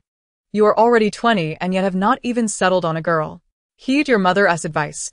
Secure an engagement first. This will not hinder your scholarly pursuits. Mother, do you not agree? Madame Zhu huffed in response. Li Shuangwan interjected, Aunt, my elder cousin is exceptionally talented in his studies. He is bound to excel in the upcoming spring examination in 2 years. It would be wiser to wait if you arrange a marriage for him now. It may distract him from his studies. Would it not be better for him to have obtained his degree first? Very well, indeed. Zhu Qingming lowered his head in silence. After lunch, Zhu Qingming personally escorted Li Shuangwan to the entrance of the estate. Cousin, do not take my mother's words to heart. Li Shuangwan smiled gently at him. Is it that you already have someone in your heart, elder cousin? Zhu Qingming's face turned crimson once more. And no, how could I possibly have feelings for anyone? I only wish to focus on my studies. Li Shuangwan glanced at the young attendant, Xiao Shun, following Zhu Qingming. Elder cousin, do not solely immerse yourself in your studies. There are matters that one must not overly depend on others for. Zhu Qingming, puzzled by her words, nodded in agreement. All right, then. Zhoubo, please drive slowly. Zhouwen bowed slightly to Zhu Qingming, assuring him, Rest assured, young master, I shall take care. As they departed from the Zhu residence, the hour was still early. Li Shuangwan lifted the curtain of the carriage, instructing Zhouwen, Zhoubo, let us head to the general of the nation's residence. Very well, princess. Please hold on tight. With a flick of the reins, the carriage turned towards the general's estate. 2 days had passed. It was time to discuss the matter of Zhou Kaiyao with her dear uncle. Would everything be restored to its former state in 6 months? It should not pose much of a problem, though one must take care during this period and avoid lifting heavy objects. Chun Ping chuckled. Indeed, your kindness is truly commendable. Princess, what did you say? Your mother's twin, the child who is thought to be deceased, has been found? Uncle Li Huai leapt from his seat, his voice rising in astonishment. Yes. Mother gave birth to twins, but one of the girls was lifeless at birth. This is well known to your family. The remote Linshuizhen had fewer than 100 villagers, and the few households neighboring Zhou were all farming folk, preoccupied with their own survival. Who would have the time to concern themselves with others' affairs? When she sent Chen Ping, she had already learned from him that Zhou Kaiyao had been scheming for over half a year. Coupled with the villagers' conversations, they would naturally come to believe that she was indeed a noble girl lost to the world. In just 5 or 6 days, such rumors would easily spread through the small village. Even if Uncle were to dispatch someone to inquire, they would hear nothing but these tales. Initially, I too was skeptical, prompting me to send Chen Ping for verification. To my surprise, it turned out to be true. Uncle is aware that when Mother gave birth to us twins at Jingxiu Temple, the midwives and my wet nurse, Zhao Mama, all claimed that my sister had perished in our mother's womb. By divine providence, my sister survived, rescued by the Zhou couple passing by, and has been raised until now. Li Huai, still uncertain, took the letter from Li Shuangwan's hand and scrutinized it repeatedly. He recalled that when the Zhu family was expecting, the physician confirmed the pregnancy of twins. At that time, he remembered his brother's mixed emotions, joyful at the prospect of 2 children, yet anxious at the possibility of a dragon and phoenix pairing. As he pondered this, Li Huai felt a wave of disorientation wash over him. How did you locate her? Li Shuangwan recounted the events at the Lu residence. The other day, I attended the birthday celebration of the Ministry of Works matriarch, only to discover that Sister Yao was performing in the Lianhua troupe, having become a celebrated performer. As a court official, it was only natural for Li Huai to attend such an event with his family. However, due to a sudden illness, Madame Su was unable to attend. It turned out that after Miao Miao had been expelled from her courtyard by Li Shuangwan, she wept through the night, leading both women to catch a cold and miss the occasion. He, as a man, could not possibly venture into the women's quarters to listen to the performance. To think he missed such a significant event due to the interference of these two women. Where are the Zhou couple now? Li Shuangwan wiped away the tears at the corners of her eyes, saying, "They have passed away, succumbed to starvation. Alas, it is indeed tragic." Li Shuangwan urgea, uncla. We must acknowledge that they raised Sister Yao to this age. Without their care, she might have been taken away by wild dogs long ago. We ought to be grateful to them. Li Huai, infuriated, slammed his hand against the table. Humph. I find them utterly despicable. They knew her true identity, yet secretly took her away. It is utterly absurd. Had it not been for this twist of fate, who knows when you would have found your sister? Li Shuangwan tentativeli inquirat. Chapter 57. The deceitful merchant Li Shuangwan had anticipated her uncle's response, and with a subtle smile, she handed him a piece of paper. Li Huai lifted his eyelids and casually slapped the paper bearing the name Li Shuangyao onto the table. There was no urgency in this matter. Li Shuangwan understood that Li Huai would not easily acquiesce. Anxiously, she exclaimed, "Uncle, the evidence is irrefutable. Sister Yao is indeed my biological sister. She has already endured enough suffering in the world. How can we deny her the right to acknowledge her ancestry and be included in the family tree?" In her previous life, upon meeting Zhou Kaiyao, her mother had abandoned any thought of taking her as a foster daughter. Her mother had an uncanny ability to discern character, stating that Zhou Kaiyao was of dubious intent and that the residents of the general of the state could never harbor such a girl. She could not allow her to bring misfortune upon the entire clan. In this lifetime, she would certainly prevent Zhou Kaiyao from entering the Li family genealogy. However, she needed to unveil the true nature of her uncle's family to her parents, so that when the time came for her to separate from them, they would not impede her. With a soft sigh, Li Shuangwan said, "Since you insist, I shall go to the Lu residence to bring her back." As she emerged from the general's estate and boarded the carriage, Luo Man eagerly remarked, "Your Highness, the second master is being unreasonable. With all this evidence before him, why does he refuse to agree?" A fine smile curva Li Shuangwan's lips. The reason for his refusal lay in his selfishness. Most of the assets had already been funneled into the second branch's private treasury. Now, with the sudden emergence of a new daughter, her uncle's first thought was to allocate a portion of the family wealth as a dowry for Li Shuangyao, and a substantial one at that. How could he be willing to part with it? Nevertheless, this matter had already spread outside, with only her uncle's family remaining ignorant. Furthermore, during her conversation with Li Huai in the flower hall, she had not concealed her words, and her voice had not been low. In his fury, Li Huai had slammed the table twice. Surely, the gossipy servants could not have missed eavesdropping. Li Huai's illegitimate daughter, Li Shuangxi, was the first in the household, apart from Li Huai himself, to learn of this development. The maid Shuang'e, upon entering the room, whispered excitedly in Li Shuangxi's ear. Startled, Li Shuangxi's previously sinister expression transformed into one of delight. Aunt Tong, perplexed, inquired, "What has transpired? What riddle are you two playing?" Li Shuangxi smiled and turned to her.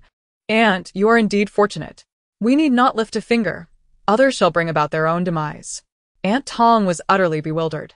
Li Shuangxi instructed Shuang'e, "Go. Spread this news far and wide." Li Shuangwan brought her companion back from the Lu residence and had Zhou escort her to a villa on the outskirts of the capital. This place was isolated, with no nearby village or store, and not even a bird in sight for miles around. However, the estate itself was quite expansive. Now, in the depths of winter, it appeared desolate and bare. A young girl left alone there for several days might very well lose her sanity. Her uncle's strategy was truly ruthless. By the time she returned to the Lushao courtyard, it was nearly dusk. Chen Ping awaited her arrival and, upon seeing her, hurriedly said, "Your Highness, I just passed by the gold shop on the east side of the city, and the shopkeeper stopped me, giving me this." Chen Ping produced a meticulously folded piece of paper from his bosom and handed it to Yizhu. Just as Yizhu was about to take it, Li Shuangwan stepped down the steps ahead of her and received it from Chen Ping's hands. Upon unfolding it, a beautifully crafted design of a bracelet came into view. Li Shuangwan quickly instructed Yizhu to bring out the glass lamp from inside. She held the paper closer to examine it. The intricate mechanisms were astonishing. This bracelet was far more exquisite than the hairpin she had commissioned Qinping to create. It could be worn as an ordinary jade bracelet, yet in times of peril. A gentle press on the concealed clasp would reveal a top-notch concealed weapon containing dozens of golden needles. Qinping remarked. The shopkeeper said that the needles can be made with or without poison according to your highness's preference. Shuangwan was overwhelmed with joy and eagerly examined another illustration. It depicted the same bracelet, but on the reverse side, it concealed a blade, which could also be revealed with a simple press on the mechanism, transforming it into a sharp little knife. With this, even if she were kidnapped, she could discreetly cut the ropes binding her. This was indeed an unexpected delight. She was aware that the gold shop on the east side specialized in crafting exquisite jewelry, but she had not anticipated that they could produce such items. She hastily instructed Iju to fetch several silver notes for Qinping. You must go and purchase this bracelet first thing tomorrow morning, no matter the cost. Tell him that I want it. Qinping received the notes from Iju, smiling as he said, no need to wait until tomorrow. The shopkeeper mentioned that the bracelet can be held until the hour of the dog, but if I do not arrive by then, he will place it on the counter for sale. There is still time. I shall go at once. Having said this, he respectfully bowed to Shuangwan and hurried off. With the acquisition of this bracelet, all weariness from the day seemed to vanish. In the East City, at the Zifuli gold shop, the shopkeeper sold the jade bracelet to Qinping, collecting 1,000 taels of silver before retreating to the back room to report to the man standing by the window. My lord, Miss Li has sent that Qinping to purchase the bracelet. As per your instructions, I collected 1,000 taels from him. A smile played on the man's lips, his phoenix eyes sparkling like stars. The shopkeeper continued, Qinping haggled for quite some time, but according to your orders, I did not allow a single coin off the price. He seemed somewhat embarrassed, as while the craftsmanship is exquisite, the materials are not of the highest quality. Under normal circumstances, 800 taels would suffice. The man nodded in understanding. Half an hour later, Qinping delivered the bracelet to Shuangwan. Chapter 58. The worms of the ink studio. Upon hearing that Qinping had spent 1,000 taels on a bracelet of mediocre quality, Luo Man exclaimed, 1,000 taels? Why don't they just rob him? This bracelet is worth at most 500 taels. Your Highness, you've been taken advantage of. Perhaps I should go confront them tomorrow. Despite the considerable fortune prepared by the general and his wife for the princess, such extortion was simply unacceptable. Those unscrupulous merchants. Shuangwan retrieved the bracelet from its box, unable to resist its allure. Though it is indeed a bit overpriced, it is still worth it. There is no need for that. I truly adore it. The merchant, ever keen on profit, had quickly thought to sell her such a bracelet after observing the exquisite hairpin she had crafted the other day, showcasing his business acumen. As she adorned her wrist with the bracelet, the gold-inlaid white jade accentuated the fairness of her arm. Pressing one of the hidden clasps, a golden needle shot forth with a soft whoosh. Upon pressing another clasp, a slender blade sprang out. Only by witnessing it firsthand could one truly appreciate its quality. Even Luo Man, who had just been denouncing the merchant, fell silent. With her urgent matters arranged, Shuangwan resolved to first deal with the issues at the ink studio before meeting Zhou Kaiyao. She imagined that after spending a few days in that desolate place, Zhou Kaiyao would understand the gravity of her situation. The ink studio, one of her dowries, primarily dealt in writing materials, and its proprietor was the only scoundrel who had betrayed the general's household. The so-called treasonous letters seized from the general's estate had been delivered by him to the imperial troops. Early the next morning, Shuangwan pinned the hairpin in her hair and slipped the bracelet onto her wrist. She addressed her two maids beside her. Let us go to the ink studio. The study was cluttered with numerous account books, and Iju inquired, Your Highness, shall we not review the accounts first? The proprietor of the ink studio has already overstayed his welcome, Shuangwan replied. Thanks to the quality and fair pricing of its goods, the ink studio thrived. Just as she exited the Le Shao courtyard, Steward Wu approached her with a beaming smile. Your Highness, are you heading out? Yes, she replied. Then allow me to send 2 young men to accompany you. Should you find anything you fancy, they can carry it for you, sparing the hands of your 2 maids from weariness. Luo Man rolled her eyes at him, with that wrinkled old face of yours. Who do you consider your sister? I am your great-aunt. Shuangwan smiled lightly. Very well, I appreciate your kindness, Steward Wu. Upon her arrival at the ink studio, the bustling atmosphere was palpable. Across the street, at the tea house, Ing stood against the window. Liang Tianyu remarked, "Ninth brother, Miss Li has brought along 2 lackeys from the Shuangwan residence. Should I eliminate them?" Ing cast him a cold glance. "Divert their attention. Arrange for 3 individuals of similar stature to wander around our shops, ensuring that 1 or 2 customers overhear the words Hengwangfei." Liang Tianyu gave a thumbs up. "Brilliant, ninth brother, truly brilliant." As Li Shuangwan entered the ink studio, a plump, middle-aged man with a round face emerged from behind the counter. "Ah, if it isn't the proprietor. What brings you here today?" This rotund man was Su Fu, the current manager of the ink studio, a man of dubious character. Li Shuangwan nodded slightly and, surveying the surroundings, fixed her gaze on Su Fu. "Business seems to be thriving. Manager Su certainly knows how to run a business." Su Fu's face broke into a broad grin, his eyes narrowing into slits, and unsightly wrinkles crawling along the corners of his eyes. "Thanks to the wedding of the proprietor and His Highness, business has indeed improved significantly these past few days." He chuckled nervously. "Since you are here, might I trouble you to return the 1,000 taels I owe? I have an elderly parent and young children to care for, and I rely on this money for my livelihood." Li Shuangwan scoffed. In her previous life, she had been deceived into giving him 1,000 taels, mistaking him for a fool. "Is that so? I was unaware that the ink studio was in such dire straits. It seems I've put Manager Su in a difficult position." Tears welled in Su Fu's eyes. "Alas, I am left with no choice. The general has favored me, and this is the dowry for the princess. I cannot allow it to be squandered in my hands. I've been struggling to hold on." His sobs grew louder, attracting the attention of patrons in the store. What a good man this manager is, sacrificing his own funds for the proprietor.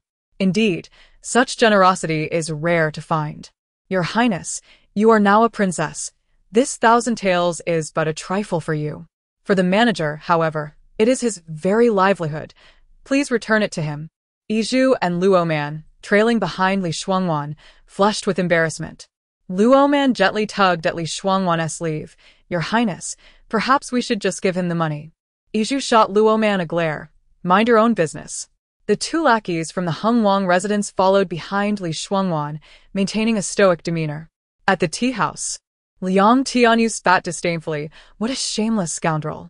I've observed this shop for several days. Money flows in like water, yet he dares to claim losses. Should I go teach this scoundrel a lesson?"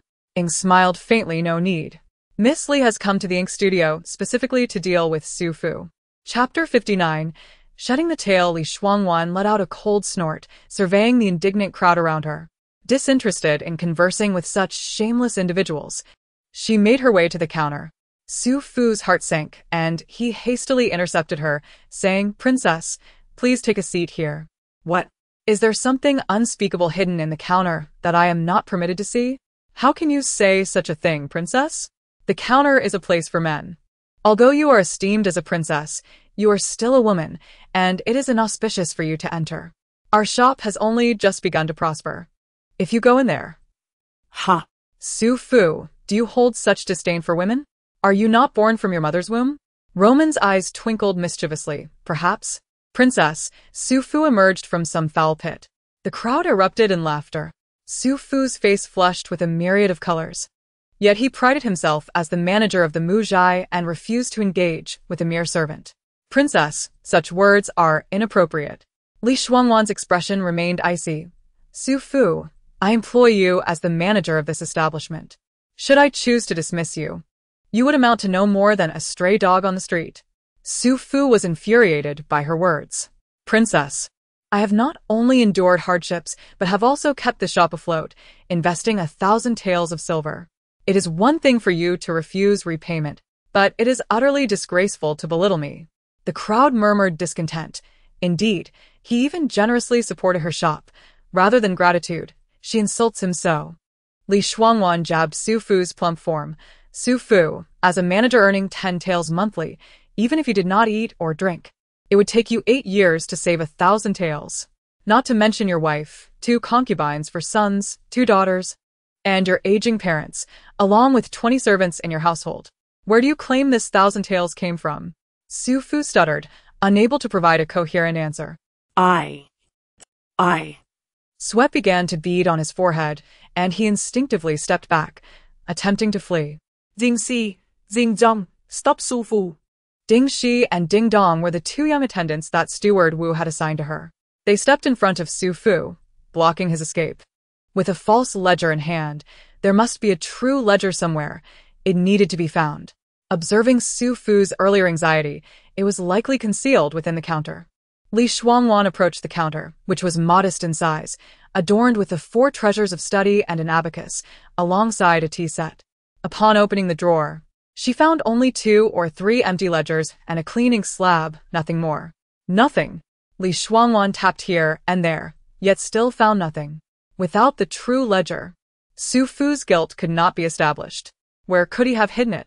She raised her gaze to Su Fu, who had just begun to sweat profusely, but now wore a relaxed expression, a cold smile playing on his lips. The patrons in the shop paused in their browsing, drawn toward the unfolding scene. Princess, a young shop assistant stepped forward. Manager Su has both a true and a false ledger. He pointed at the ledger Su Fu had just presented to Li Shuangwan. This one is false. Although the business at Muzhai is not thriving to the point of today, it is far from the 3,000 tales of loss that Manager Su claims. And he certainly could not have provided financial support. The crowd gasped. Lu Er, you speak nonsense. I conduct my business with integrity. How could there be both a true and a false ledger? Do not forget, I was the one who brought you in. Su Fu yelled at the young assistant named Lu Er, lunging at him as if to strike, only to be restrained by Ding Shi and Ding Dong. Lu Er, frightened, took several steps back. Do you know where the true ledger is? Li Shuangwan inquired. I know. Good. Bring it to me, and I shall commend you. Lu Er cautiously glanced at the restrained Su Fu, straightened his back, and declared, I do not need the princess's commendation. As a shop assistant, it is my duty to think of the shop's interests. With that, Lu Er pushed through the crowd, hurriedly reaching a cabinet filled with rice paper. After removing some sheets, he gently pressed a spot on the upper left corner. With a click, the cabinet opened slightly. Su Fu felt a wave of dread wash over him. The crowd turned their attention toward this development, and Ding Shi and Ding Dong were likewise captivated. Seizing the moment, Su Fu attempted to flee while the 2 attendants were distracted. Lu Er had already retrieved the ledger from within. Master, this is the true ledger. I witnessed Manager Su hiding it there just the other night. Li Shuangwan took the ledger, prepared to interrogate Su Fu. However, she found him bolting with his rotund figure. The young attendants, following orders, rushed to capture Su Fu. The shadows from the tea house signaled Liang Tianyu and Xu Wenba, who immediately sprang into action. Despite Su Fu's hefty physique, he was slippery and difficult to catch. Frustrated, one brother launched a kick while the other threw a punch, sending him crashing to the ground. Fortunately, the hefty Su Fu landed directly in front of the officers from the Jingzhou prefecture, spitting blood and appearing on the brink of collapse. The officers drew their blades, demanding, who dares to commit violence in broad daylight? Su Fu, groaning on the ground, cried out, Officers, it was these 2. They attacked me in the street. Arrest them quickly. Ouch! It hurts so much. The officers surrounded them, bewildered. We are from the Hengwang Manor, Ding Shi said coolly. Does being from Hengwang Manor grant you the right to commit violence in the streets? Officers, even if His Highness the Hengwang hears of this, he will not spare them. Quickly, arrest them. A voice from the crowd echoed. Yes, arrest them. Let His Highness the Hengwang come to claim them. Ding Dong's expression darkened as he bowed to the officers. This man is the manager of the princess's shop. He is guilty of embezzlement. We were about to bring him to the Jingzhou prefecture, and not of street violence. You say so, but it must be heard in court, another voice chimed in. Ding Dong searched the crowd for the source, but found no one. Chapter 60. Exterminating the pest. At this moment, Li Shuangwan had also arrived. Ding Shi looked upon her as though she were a savior, princess. The crowd, upon noticing the presence of nobility, hastily parted to the sides. The constable stepped forward, cupping his hands in respect. I greet the Princess of Heng. May I inquire if these 2 are from the prince's residence? Li Shuangwan nodded. Indeed. I apologize for the trouble. The constable pointed at Su Fu and asked, And who is he? I am the proprietor of Mo Zhai, she replied. This man is named Su Fu, the shopkeeper of Mo Zhai. Unfortunately, he has been dishonest, maintaining 2 sets of accounts and embezzling a substantial amount of silver. I was about to have them escort Su Fu to the authorities, but it seems he managed to flee, complicating matters for you. Li Shuangwan handed the 2 account books to the constable, while also instructing Yizhu to present a silver ingot. Please accept this as a token for your tea. Li Shuangwan nodded again. Indeed, I appreciate your efforts. She then addressed Ding Shi and Ding Dong. Just recount the events clearly, and rest assured. I will have Steward Wu come to fetch you shortly. The 2 men responded with downcast expressions. On the tea house's upper floor, Ing smirked slightly before swiftly departing. Oh. ISN tea that my 4th sister-in-law? What a coincidence to meet again today. A voice that was exceedingly repugnant echoed from behind. Li Shuangwan grimaced in distaste. Uncle Wang. Gong Qinxiang Ling Shijiang gestured toward the departing group. The people from the Prince of Heng's residence have been taken away by the Jingzhou officials? There was a minor incident. Li Shuangwan retreated a few steps, her expression frigid. No need for concern. Ling Shijiang stepped forward again, his gaze scrutinizing Li Shuangwan from head to toe, finally settling on the beauty mark upon her face. Your 4th brother is nothing but a wastrel. It is truly a pity for Miss Li to be with him. Suddenly, a voice emerged from behind the group. I pay my respects to His Royal Highness. This is the Princess of Heng, your sister-in-law. Li Shuangwan turned to see a tall man approaching, his phoenix eyes briefly glancing at Ling Shijiang. Ling Shijiang's expression darkened. What are you? A subordinate, an undercover guard from the Prince of Heng's residence, tasked with protecting the princess. An undercover guard dares to obstruct me. Ing stood tall. I do not presume to do so, but I must escort the princess away. Observing the gathering crowd of onlookers, Ling Shijiang furiously flicked his sleeve and departed. Miss Li, are you unharmed? Ing pursed her lips. Yes. Turning to Lu Er. Lu Er, can you read? Yes. I have attended a private school for 2 years, but my family fell into hard times, preventing me from continuing my studies. Very well. Mo Zhai will henceforth be entrusted to you. Lu Er exclaimed in surprise, feeling so flustered that he hardly knew where to place his hands and feet. And madam, I fear I will not manage well. What if? Lu Er tightened his lips, seemingly steeling himself. All right, I shall do it. Should the monthly profits exceed 1,000 taels, I shall grant you half of the excess. The bewilderment on Lu Er's face gradually transformed into delight, and he responded loudly.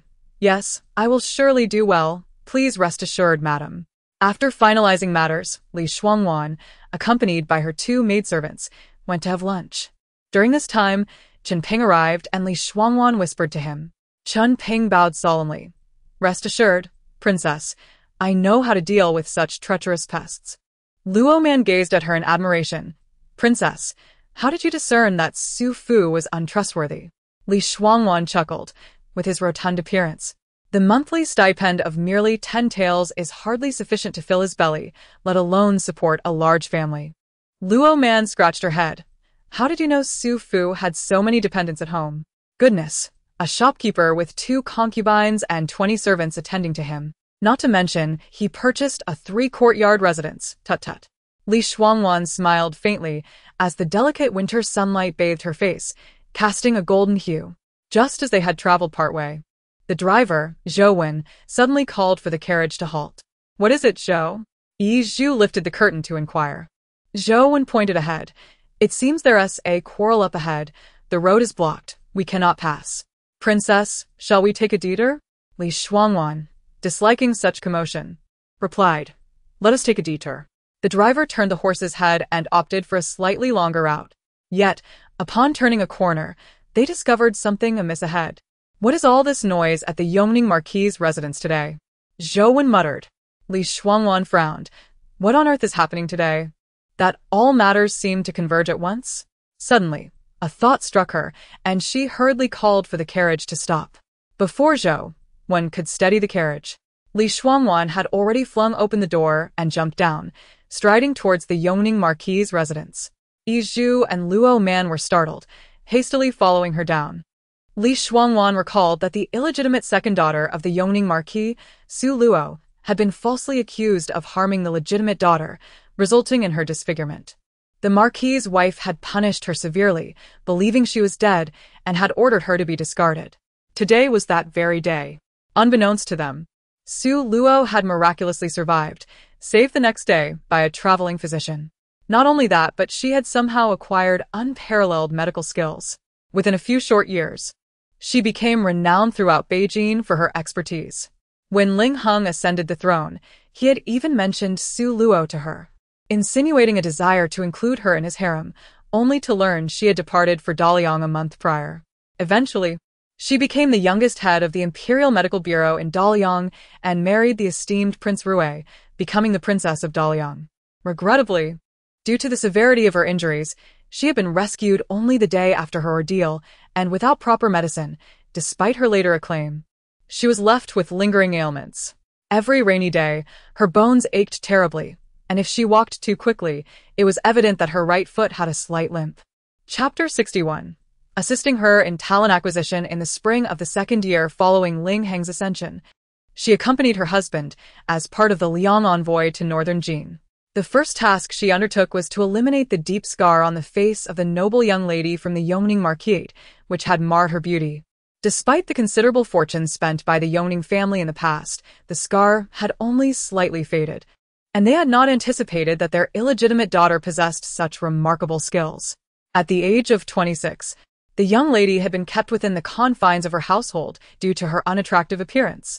Once her beauty was restored, she promptly attended several banquets, showcasing her mastery in the arts of music, chess, calligraphy, and painting, cultivated since childhood. Consequently, she became the darling of the young elites in Shengjing, with prestigious families vying for her hand.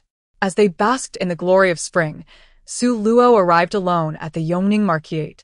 Before the astonished eyes of the Marquis and his wife, she suddenly inflicted several cuts, disfiguring the young lady's face. With a mocking smile, she declared, "Now, Marquis and Madam, you must truly see, this disfigurement is my doing. Once I take action, not even the deities can restore her, so fear not." After casting aside her dagger, she departed, leaving the Yongning Marquis and his wife to their cries of horror and despair. At that time, the power of northern Jin was waning, while the Liang dynasty flourished under its new ruler, rendering the Yongning Marquis and his wife inconsequential in the face of such might. This incident spread like wildfire and eventually became a tale recounted by storytellers. Shuangwan, residing in the imperial harem, heard of the events and was said to have revealed the true perpetrator before the Yongning couple. Meanwhile, her husband, the esteemed Prince Rui of Liang, personally welcomed Su Luo at the gates of the Marquis, tenderly wiping the blood from her hands with a handkerchief, playfully admonishing her not to sully her delicate hands. Shortly thereafter, it was discovered that the Yongning Marquis's wife and the noble young lady had been drowned in the moat of Xingjing, their spines broken, and the culprit had yet to be found at the time of their demise. The Yongning Marquis himself soon followed in death within his own estate. Shuangwan hastened to the entrance of the Yongning Marquis, only to find the gatekeeper preparing to close the door. Her heart sank. Had she arrived too late? She pressed her hand against the door and inquired, "Where is Miss Su'er?" The gatekeeper, recognizing Shuangwan, feigned respect and replied, "Your Highness, I pay my respects to the princess consort." Internally, he chuckled, wondering if a mere illegitimate daughter had truly ascended to such heights. Regardless, he added, "Miss Eyre has committed a grave offense and has been dealt with by the madam." Shuangwan stepped closer, her gaze piercing as she demanded, "Where have you taken her?" The gatekeeper feigned ignorance, asserting that he knew nothing of the matter. Turning on her heel, Shuangwan swiftly made her way to her carriage, commanding the driver, "Take me to the outskirts, to the mass grave, swiftly." The driver and two maids dared not oppose her. The princess consort's wishes were never to be trifled with. As the driver urged the horses toward the city gate, he caught a glimpse of something at the intersection they had just passed, prompting an exclamation. Shuangwan, hearing this, inquired, "What is it?" She pondered the coincidence of being rerouted from the palace to the Yongning Marquis, reminiscent of Su Luo's previous life. It felt as if fate conspired to draw Su Luo before her. Though it was afternoon, the mass grave exuded a chilling aura, shrouded in mist among the trees, enhancing its eeriness. Crows occasionally screeched mournfully overhead. Luo Man, pale with fright, clutched Iju's hand, her palm slick with cold sweat. A sudden crack echoed as she stepped on something, her heart racing as she slowly looked down to see a skull, its hollow eyes meeting hers. Her foot resting ominously upon its jaw. Ah! Luoman screamed, clutching Yitsu tightly. Iju, equally terrified, joined in the cacophony. The piercing cries startled the birds in the trees, sending them fluttering away. Even the driver, Zhouwen, trembled in fear. The two young girls dared not leave Li Shuangwan's side, their faces ashen as they shook their heads vigorously. Your Highness, the gatekeeper said, Miss Su Airs past. We should leave. This place is too frightening. Luo Man was on the verge of tears. What is there to fear about the dead? The living are far more terrifying. Before long, Li Shuangwan discovered Su Luo, bloodied and battered, her back soaked in crimson. A wild dog was gnawing at her calf, while she lay atop a mound of decaying corpses, her face pressed down, oblivious to her fate. It was no wonder the resurrected Su Luo had become so ruthless. Had it been her, she would have shown no mercy either. Around them, several wild dogs were feasting. Li Shuangwan seized a thigh bone from the ground and hurled it at the wild dogs. Having feasted on human flesh, the lead dog, with its bloodied maw, growled aggressively, rallying the others to bark ferociously at Li Shuangwan and her companions. Iju and Luo Man clung to each other, utterly terrified, and the driver stood frozen in place. Li Shuangwan swung the bone to fend off the dogs, but alas, her martial prowess had waned. Had it been in her prime, a mere pack of wild dogs would have posed no challenge. The lead dog, with its lifeless brown eyes fixed on the bone in Li Shuangwan's hand, charged at her, its tail raised. As she swung the bone to scare it away, the beast clamped down on her arm, its powerful jaws unyielding, threatening to hurl her into the air. Chapter 62. The beast's grasp quickly lent a hand. Li Shuangwan shouted towards the three individuals. With a single motion, she tightened the bracelet on her wrist, unleashing a flurry of golden needles. These feral dogs, having been nurtured on human flesh, were merely forced back a few steps by the needles. Realizing their insufficient force, Li Shuangwan swiftly removed a hairpin from her head, wielding a sharp dagger that instantly pierced the throats of two wild dogs. As the scent of blood permeated the air, the dogs suddenly succumbed to their primal instincts, charging at Li Shuangwan. Outnumbered, she gradually found herself overwhelmed. Seeing their young mistress ensnared by their ravenous dogs, one could almost envision the drool dripping from their mouths, as if they intended to swallow the princess whole. Luo Man, wiping away her tears, disregarded her fear and grabbed a thigh bone from the ground, striking at the dogs. Yet, the tears seemed endless, and amidst her sobbing, she lamented, "Oh, how terrifying. I've risked my life for you, princess. Tomorrow, you must buy me the peach crisp from Chunfuji. I've been craving it for so long. If I were to be devoured by these dogs, it would be an utter loss." Li Shuangwan found herself both amused and exasperated. Amidst the chaos of the mass grave, this girl still thought of food. While battling the wild dogs, she replied, "Very well, I shall personally procure it for you tomorrow. Furthermore, I shall raise your wages. All of your wages." Luo Man chuckled through her tears. With their makeshift weapons, Li Shuangwan and Luo Man, alongside Iju and the coachman who gathered stones and branches, finally managed to drive the wild dogs away. Li Shuangwan turned Su Luo over, her face a gruesome sight, and hurriedly checked her breath, relieved to find a faint pulse still lingering. Just a flicker of life remained. At only 15 years of age, Su Luo was not only frail, but also quite short, appearing no older than 11 or 12. It was evident that the Lady of Yongning was a wretched individual. Leaving one to ponder the nature of Su Luo's life in the depths of the Yongning Marquis' estate over the past decade, Li Shuangwan's heart ached with compassion. The coachman lifted the injured girl onto the carriage. Her back was lacerated, and she lay on the brink of death, beads of sweat rolling down her forehead, her brows knitted even in unconsciousness. One could only wonder what fortitude had sustained Su Luo in her previous life. "Zhoubo, take us to our estate. Ensure the carriage is steady but swift." "Yes," the coachman responded promptly. Li Shuangwan shook her head. If the Yongning Marquis' estate was a den of tigers, Then the Shuangwan residence was akin to a nest of wolves. Remember, today's events must remain a secret. No one from the Shuangwan estate is to learn of this. The two were puzzled by the princess's directive but nodded obediently, trusting her implicitly. The estate was located on the outskirts of the capital, and the carriage soon arrived. Residing there were the grandfather, grandmother, and parents of the Qin siblings, all loyal to the Duke of Zhenghua. Li Shuangwan instructed the elder Qin to summon a doctor, providing him with a sum of money and emphasizing the necessity of taking great care of Su Luo. The carriage contained high-quality medicinal supplies, a habit she had developed during her time in the northwest, always carrying several vials of healing ointment. She asked Iju to bring the medicine. Additionally, she instructed the elder Chen's son to procure a coffin immediately, to prevent a recurrence of the past. Where Su Luo's medical skills led to her being constantly schemed against by the Yongning Marquis estate, it was imperative to conceal her resurrection. The elder Chen's family was startled to see Su Luo, looking like a bloodied specter, but soon their hearts ached for the young woman. They hurriedly prepared hot water, and with utmost care, Li Shuangwan, Iju, and Luo Man cleaned Su Luo's face and changed her into clean garments. "My lady, look at Miss Su's face." Li Shuangwan turned to see a thick black birthmark stretching from her left eye to her chin, shocking her. In her previous life, she had encountered Su Luo, who possessed a face of unparalleled beauty.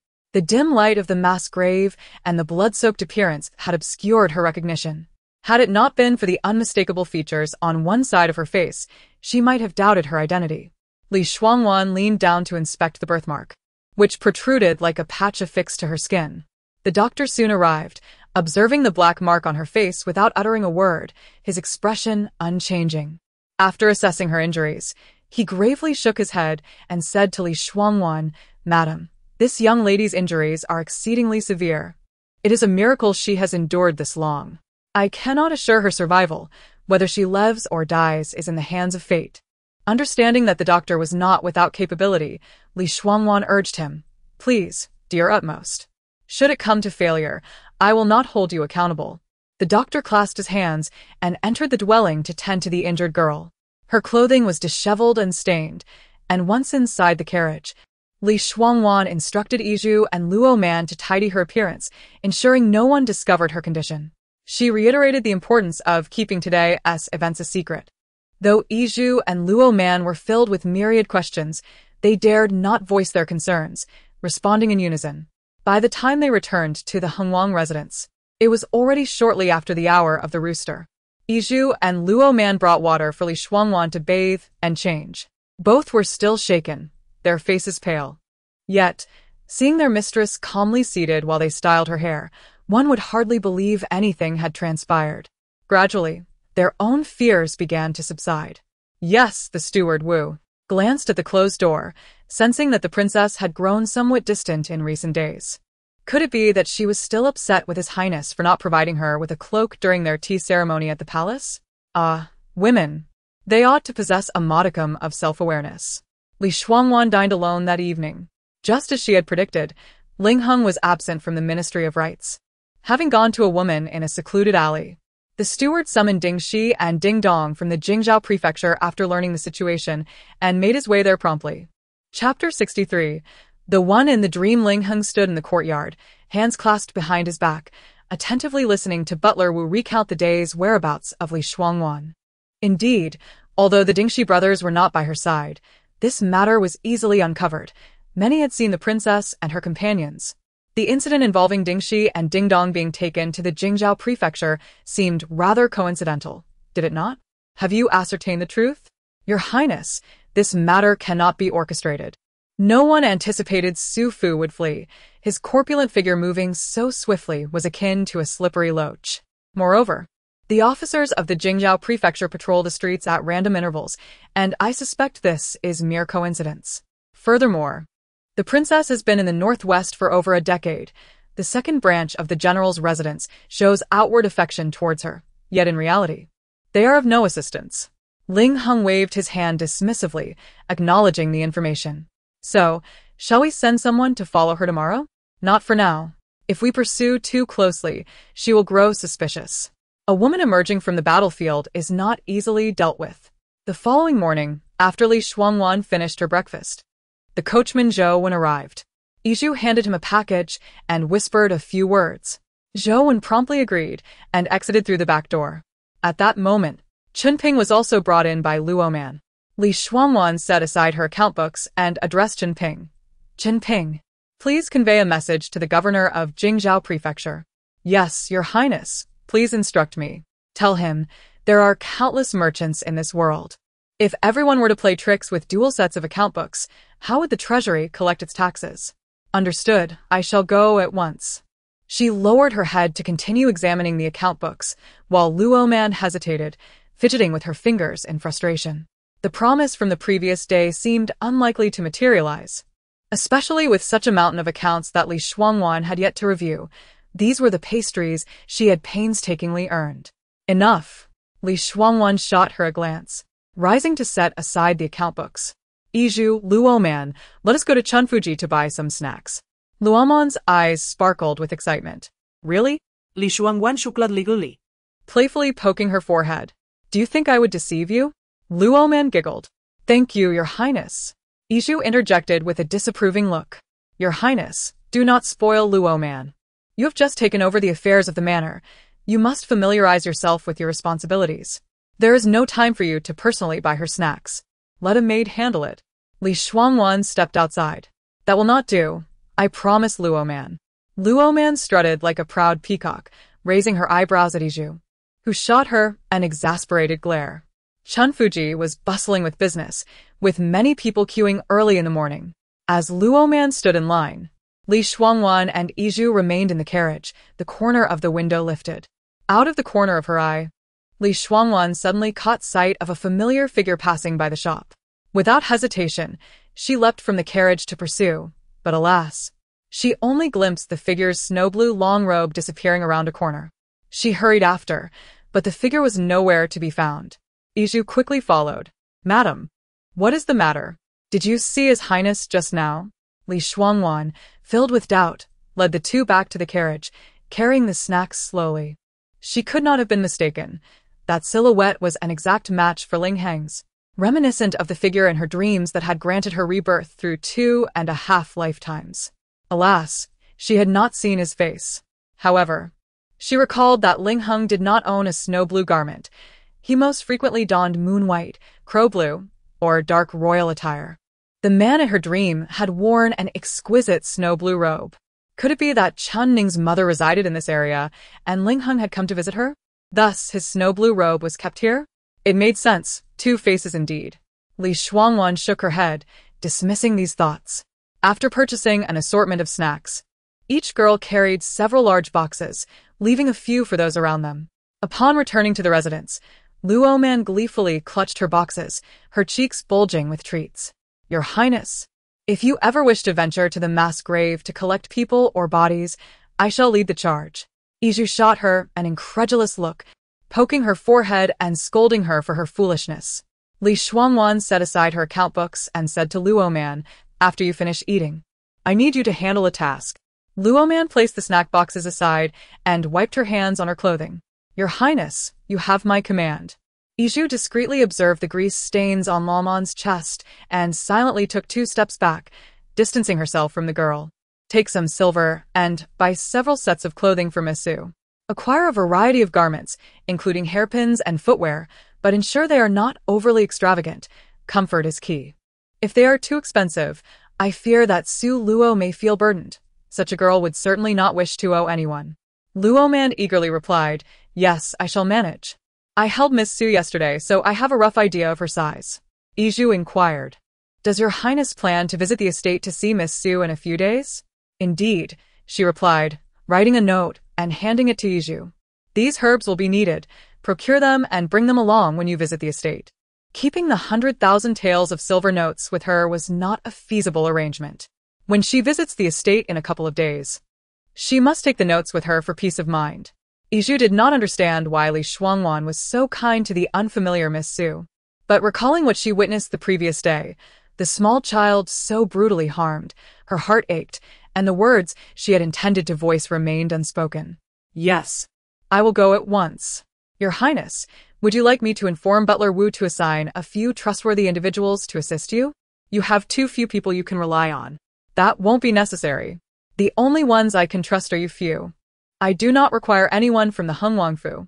Iju pondered, asking why, as Li Shuangwan had always been so fixated on His Highness prior to their marriage, yet she refrained from voicing her thoughts. Li Shuangwan sensed Iju's perceptiveness and knew her mind was filled with questions, but she wished to say no more. Some knowledge was perhaps better left unspoken. After meeting with Zhou Kaiyao tomorrow, she resolved to visit the estate the day after. Chapter 64. The shameless Li Shuangwan raised her teacup to moisten her throat when Zhou entered. She set down her cup and inquired, "How is Miss Su now? Has she regained consciousness?" Li Shuangwan tightened her grip, recalling the frail figure of the girl, a wave of compassion washing over her. "Rest assured, Your Highness. Old Chen and the others are taking turns watching over Miss Su. The physician has noted her strong will to survive. She has already passed the most perilous moments. As long as she awakens, all will be well." Li Shuangwan nodded, pondering how Su Luo had endured such severe injuries in her past life. The physician was merely a village doctor, and his attire was tattered, indicating he possessed no effective medicine. Hence, in her previous life, Su Luo had been left with lingering ailments. This physician was deserving of the title foster father from Su Luo. Has that matter been taken care of? Your Highness need not worry. It has been resolved. I visited the mass grave today and procured a fresh female corpse, dressed her in Miss Su's clothing, and placed her in the coffin we purchased yesterday, burying her near the mass grave. The corpse's face has been ravaged by wild dogs, so even if Duke Yoning were to see it, he would never recognize her. Iju frowned, unable to contain her discontent. Zhou, Why must you share all these sordid details with Her Highness? Zhou, when hastily apologized. Li Shuangwan smiled gently. It is of no consequence. Have you forgotten I have been on the battlefield? I have witnessed corpses mangled beyond recognition, even trampled into mush by hooves. Zhoubo, you have done remarkably well. After saying so, she instructed Iju to present the boxes of pastries and some reward money she had purchased that morning to Zhouwen. He accepted them with immense gratitude. Iju's complexion paled.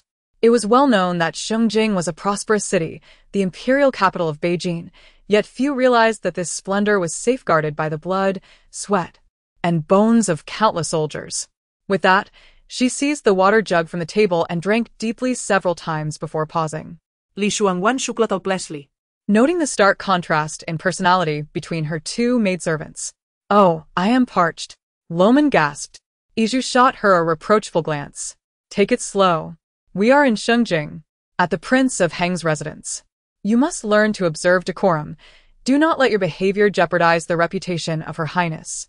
Having quenched her thirst, Loman waved her hand dismissively. "Those outdated rules are for you to uphold, not for me." Seeing Iju poised to reprimand Loman further, Li Shuangwan interjected with a smile. All right. Loman is simply being herself. Do not stifle her. There are plenty of rule-abiding individuals in Shengjing. Whether she is among them makes no difference." Loman grinned mischievously. "It's good to know that Her Highness cares for her maidservants. How do you find these garments?" Li Shuangwan inspected each piece. Quite nice, all of them.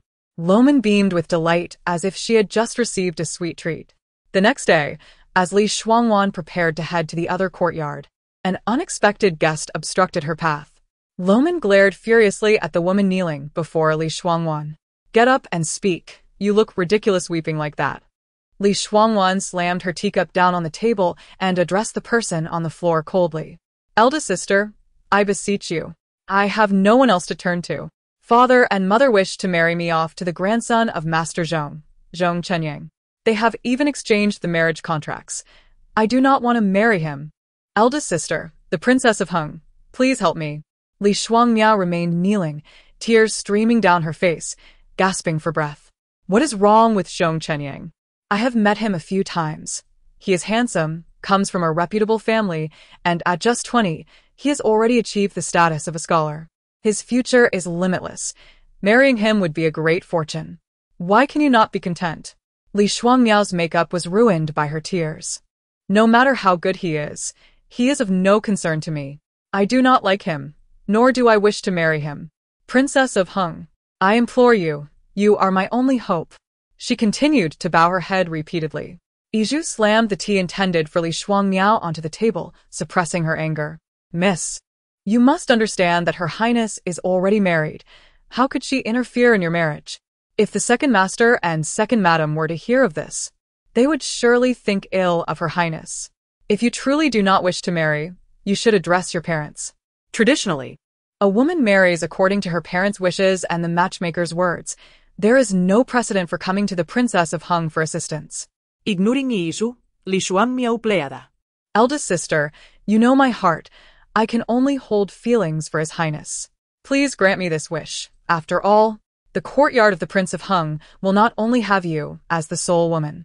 I am your own sister. If you speak to our parents, they will not dare refuse. Loman, hearing this, nearly seized a broom to chase her away. Miss, what nonsense are you speaking? How can you demand your own sister's husband for yourself? You would have Her Highness use her influence to pressure them.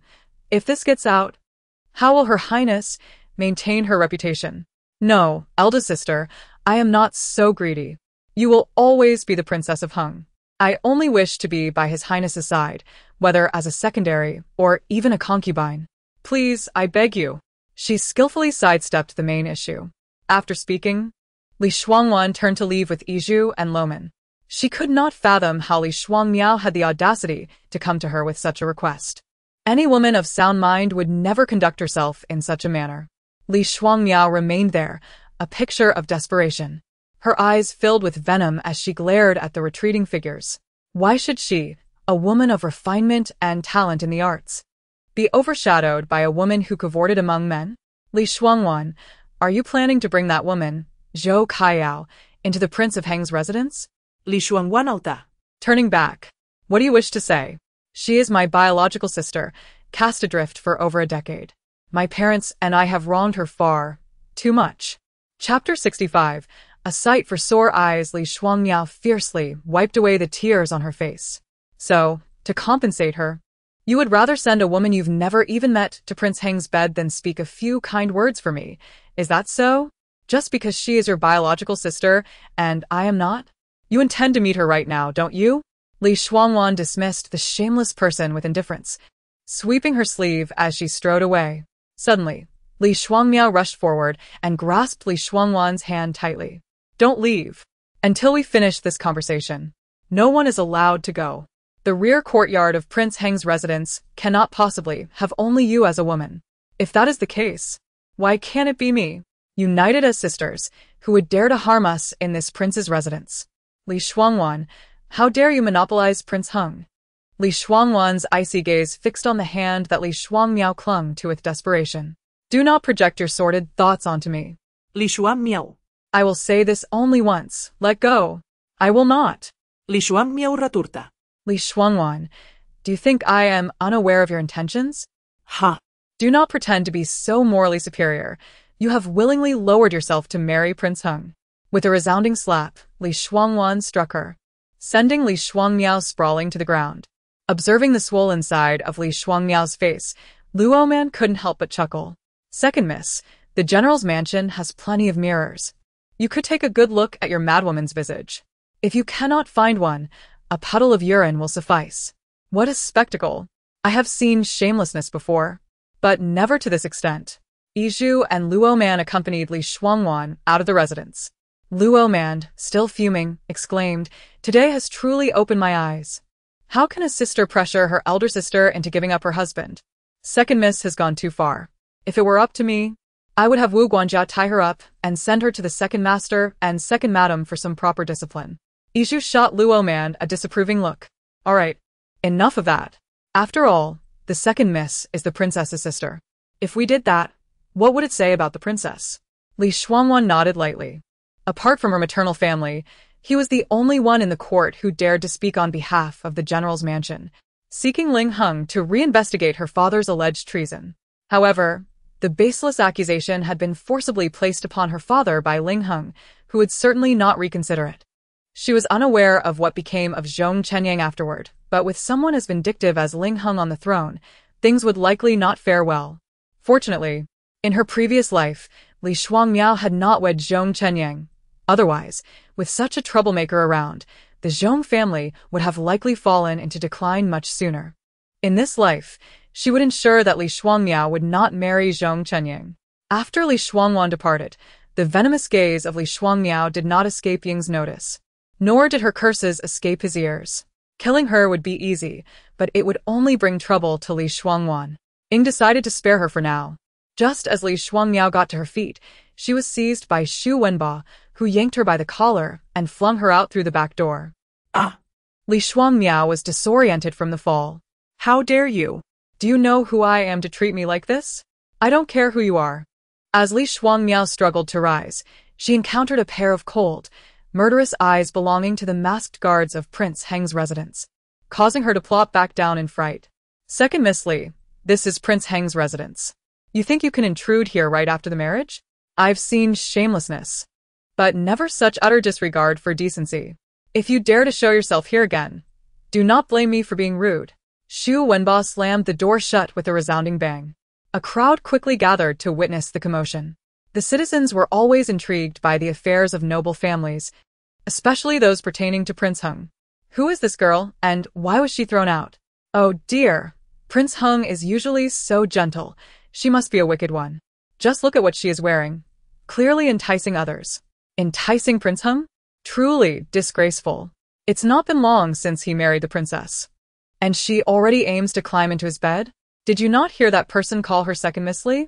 She must be the daughter of the second branch of the Li family from the general's mansion. How utterly shameless. Is she really trying to seduce her own brother-in-law? I have never seen such degradation in my 70 years of life. Li Shuangmiao fled in disgrace, supported by her maid. This incident soon reached Ling Heng's ears. He chuckled coldly. Li Shuangwan was devoted to him, and it would be a miracle if she agreed to let Li Shuangmiao enter the royal residence. Clearly, Li Shuangmiao was a fool. A guard inquired, Your Highness, should we send someone to the general's mansion to warn the second branch of the Li family? Ling Heng gave the man a sidelong glance. No need. It would be entertaining to watch the sisters tear each other apart. The rear courtyard of Prince Heng's residence was rather desolate, which could not be a good sign. Half a month had passed, and one could only wonder how much effort Ying had expended on Li Shuangwan. He whispered a command to Sippo, who promptly departed. Recently, just before dawn, someone had been leaving a large basket filled with provisions, vegetables, meat, rice, and oil at the back door of General He's residence. A member of the Imperial Guard reported this to Zheng Xinjian. Commander, should we stake out and apprehend this person to interrogate them about their connection to the He family? Zheng Xinjian merely raised an eyebrow. Has His Majesty condemned the He family? The guard chuckled, not at all. His Majesty issued a decree forbidding the relatives and friends of the Hu family from delivering food to them. The guard frowned. Of course, that decree does not apply either. Then, does His Majesty intend to starve the Hu family? Zheng Xinjian raised his voice. The guard felt a chill run down his spine. And no, not at all. Zheng Xinjian slammed the document on the table. If that is the case, why apprehend the person delivering the goods? The guard fell to his knees. I understand my mistake. Zheng Xinjian lifted his gaze to him. Ensure that whatever is brought in is thoroughly inspected. Aside from food, nothing else is to be smuggled inside. If anything goes awry, I will hold you accountable. Yes, sir. Chapter 66. Wealth and honor. Since the day when Li Shuangwan shared her heartfelt conversation with the old matriarch, the matriarch swiftly reassured the hearts of the people. Though the women and children remained fearful and grief-stricken, they no longer exhibited the same panic as on the first day. Instead, choosing to wait quietly within the estate for news. The masters stood tall and resolute, and even the servants confined within the estate straightened their backs, resuming their usual tasks. Occasionally, the old matriarch would bring warm soup and tea to the soldiers guarding the estate against the cold winds. This gesture led the besieging troops to exchange glances, sensing that a family with such noble character as the He's would never disregard the lives of countless soldiers for a mere military achievement. Moreover, the matriarch was correct. The military accolades of the general's estate were more than sufficient, and compared to the general of the state, the old general had no need to sacrifice the lives of his beloved family members or the 30,000 troops of the He family for trivial gains. The recklessness and greed that often accompany military endeavors may indeed harbor deeper motives. Li Shuangwan and her companions, after having lunch at a farmhouse in the outskirts, proceeded to another residence. Chun Ping, riding alongside, guarded the carriage and reported, "Your Highness, I have just received news that the fourth young lady of a He family was nearly subjected to the indignity of a soldier today." Li Shuangwan urgently lifted the carriage curtain, asking, "What happened to the fourth young lady?"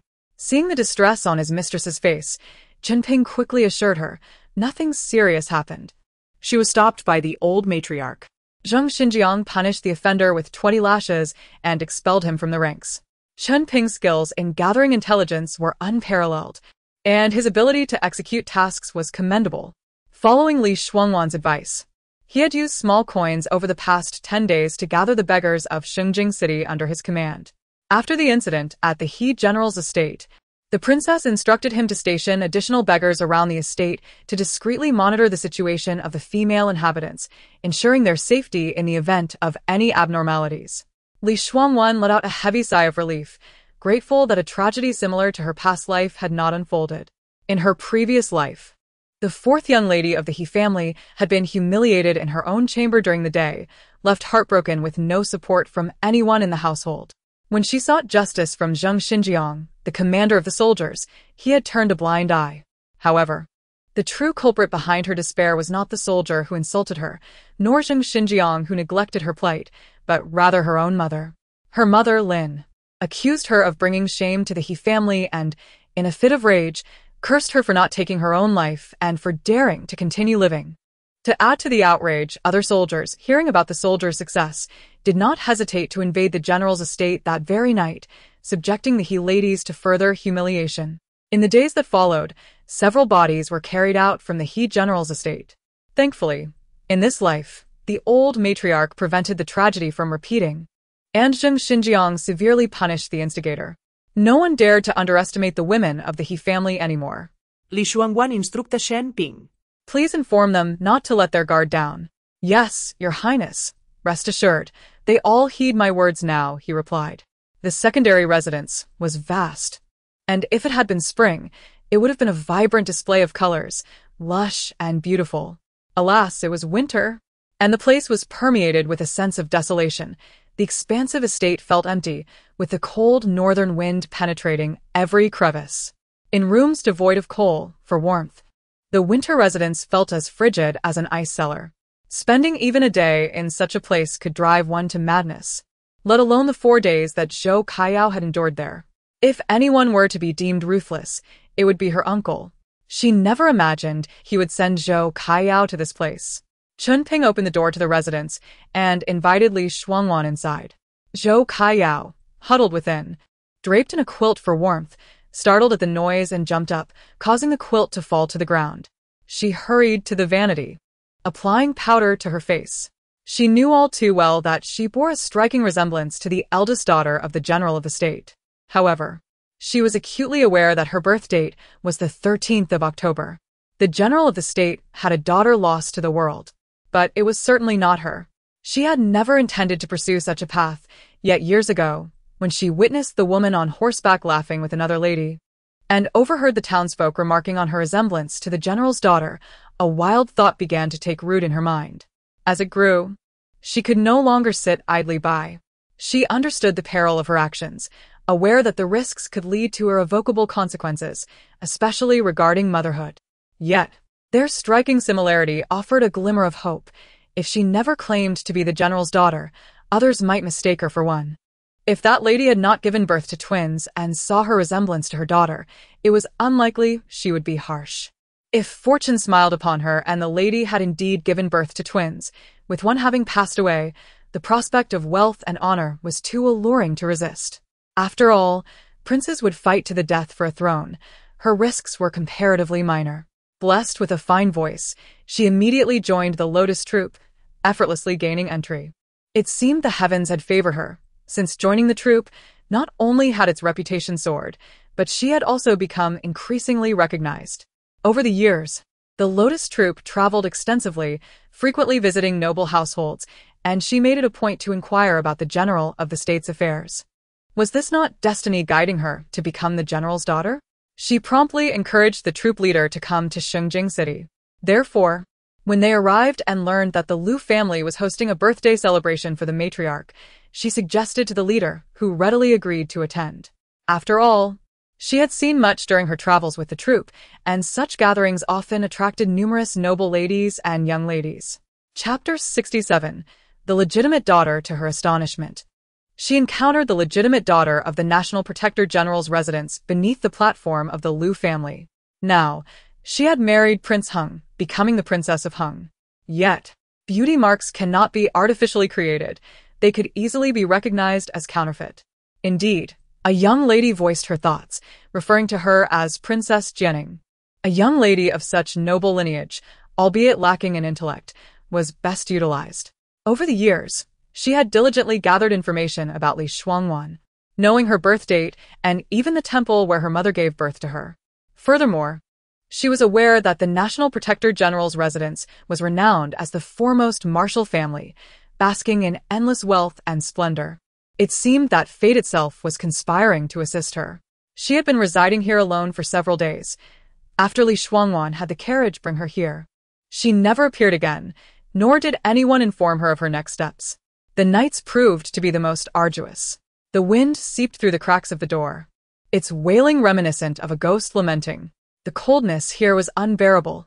Apart from 3 meals a day, she had nothing to occupy her time. Outside, the weather was frigid, with day and night indistinguishable, leaving her to pass the time indoors. She understood that Li Shuangwan would not easily accept her, which was why she was subjected to such trials. Why did this sister of hers act this way? Was it not out of fear that she might usurp the affection of the National Protector General and his wife? Was it not the concern that when she married, they would compensate for the years lost by providing her with a lavish dowry? Thus, they intended to impose such a daunting challenge upon her. The more Zhou Kaiyao pondered, the more convinced she became of this notion. Though she had yet to see the person, resentment had already taken root in her heart. Yet, she felt no fear, not in the slightest. In this world, poverty was the most terrifying of all. Zhou Caiyao's gaze fixated on the door. Initially, she intended to maintain a semblance of composure, but the moment the door swung open, her resolve shifted. If they deemed her the lost daughter of the National Protector General's residence, then she would embrace that identity. The hardships endured over the past years would not permit her to appear timid or fearful. The door creaked open, and someone entered. Zhou Kaiyao squinted, and as the afternoon sunlight enveloped the figure, she resembled a celestial being gracing the mortal realm. Dressed in a gown of soft lavender, adorned with a dark jade purple fox fur cloak, a circle of pristine white fox fur framed her delicate face, which appeared as small as a palm. Her skin as fair as snow. Her hair was styled in a celestial bun, secured with a golden hairpin, and a flowing ribbon danced in her hair. Her lips were naturally rosy, her cheeks untouched by powder, and her captivating autumn eyes were mesmerizing. Especially notable was the beauty mark nestled between her brows, making her appear as if she were a goddess descended to earth. Zhou Kaiyao fell to her knees. "I greet the Princess of Heng." Li Shuangwan hurried forward, gently lifting Zhou Kaiyao. "Sister, what are you doing?" "I am your sister. Such reverence is unnecessary."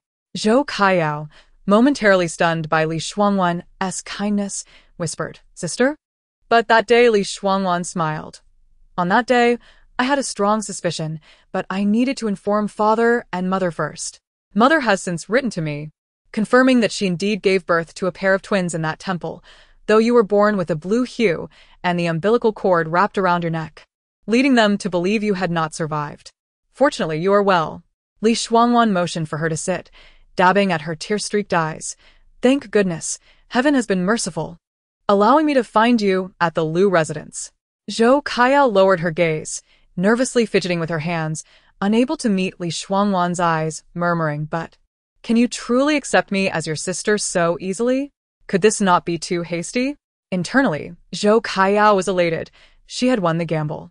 From this moment forth, she would be recognized as the legitimate second daughter of the National Protector General's residence. Whether it was wealth or marriage, she would embark on a life distinctly her own. Li Shuangwan pointed to the beauty mark between her brows. "Look, I have a beauty mark here. Mother told me you have one as well, located on your left side.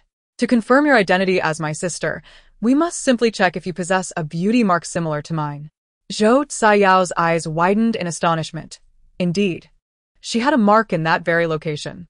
Though she could not say for certain it was a beauty mark, its presence was undeniable. Such a concealed spot, especially for a young lady, was known only to her parents. No one else could possibly know. Even the midwife who assisted at her birth had long since passed away.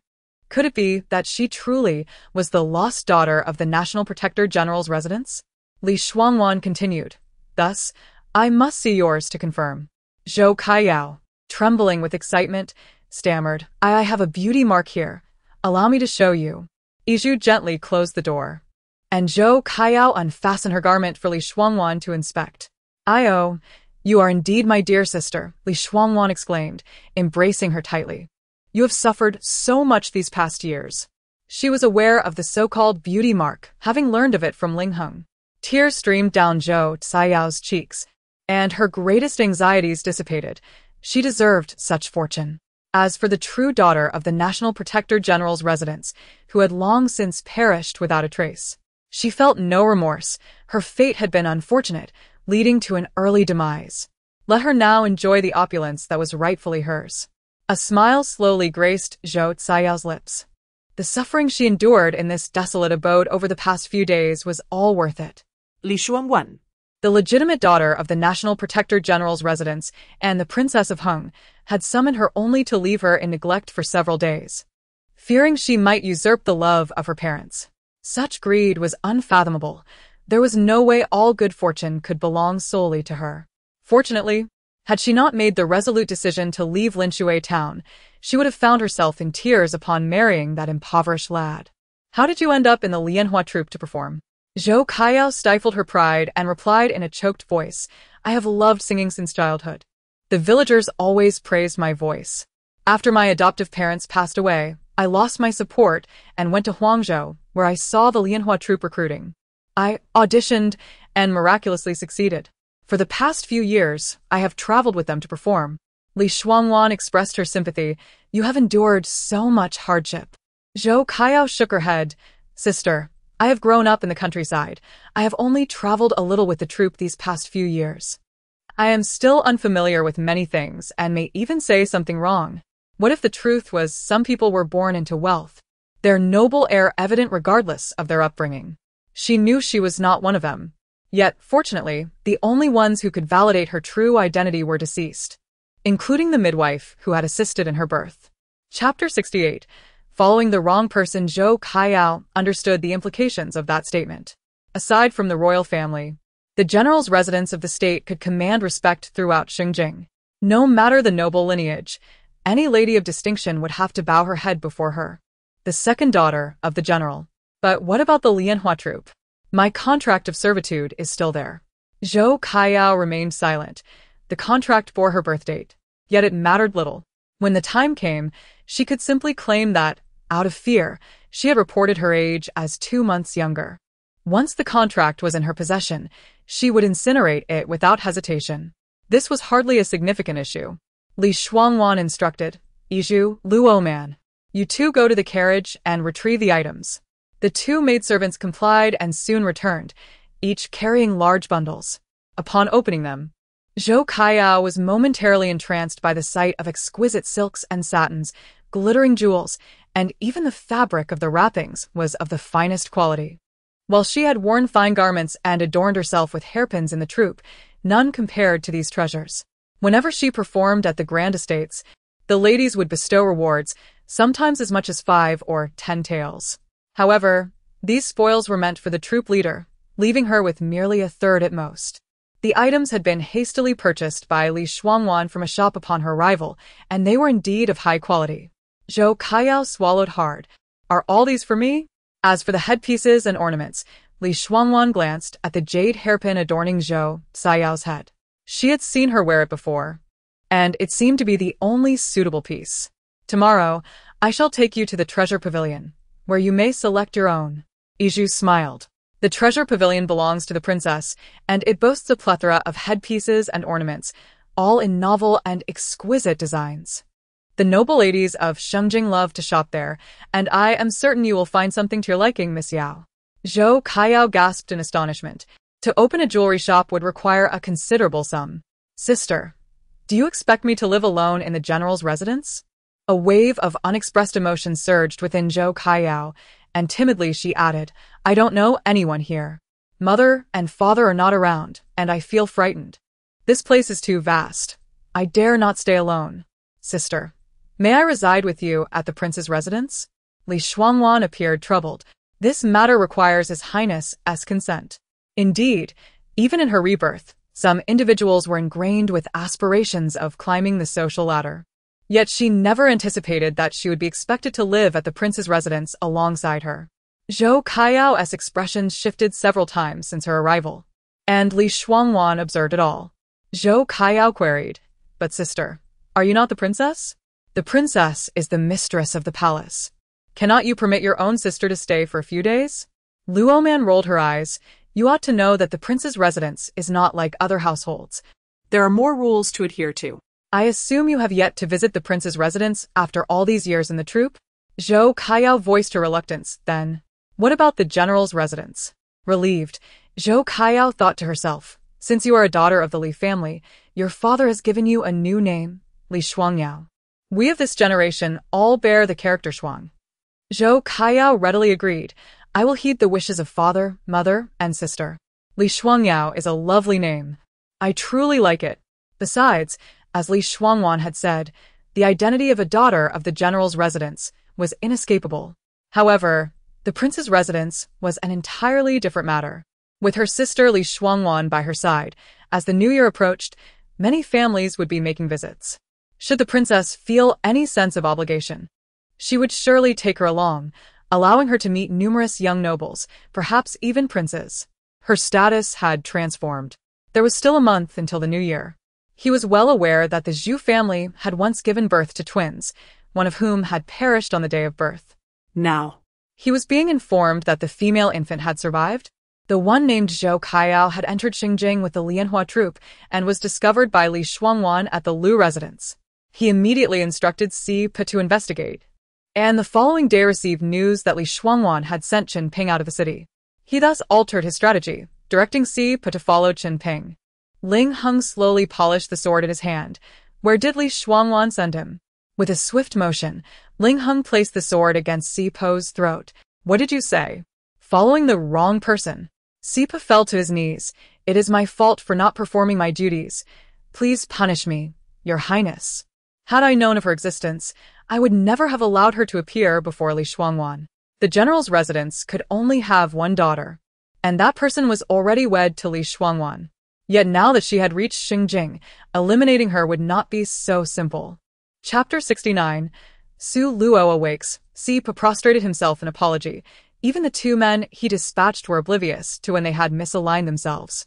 To avoid being discovered by Qin Ping, the duo maintained a cautious distance, tailing their target for 5 days before realizing the error. Upon rushing forward to unveil the figure's cloak, they were met not with Qin Ping, but it was already too late. 5 days had elapsed, and they were at a loss for where to search. As for their fate, Si Pa needed no prompting from Ling Hung to know the course of action to take. Do you know the origins of this individual? Linshui Town, Huanzhou Prefecture.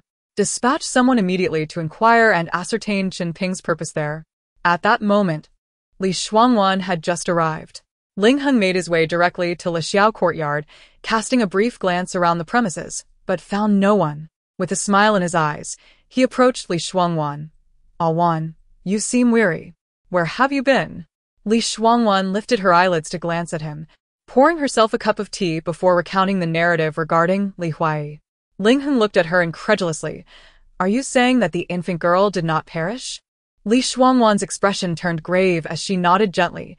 My sister has endured considerable hardship these past years. The Zhou family is impoverished, and she has suffered from hunger and cold. Moreover, she has spent these years in a theater troupe, facing numerous adversities.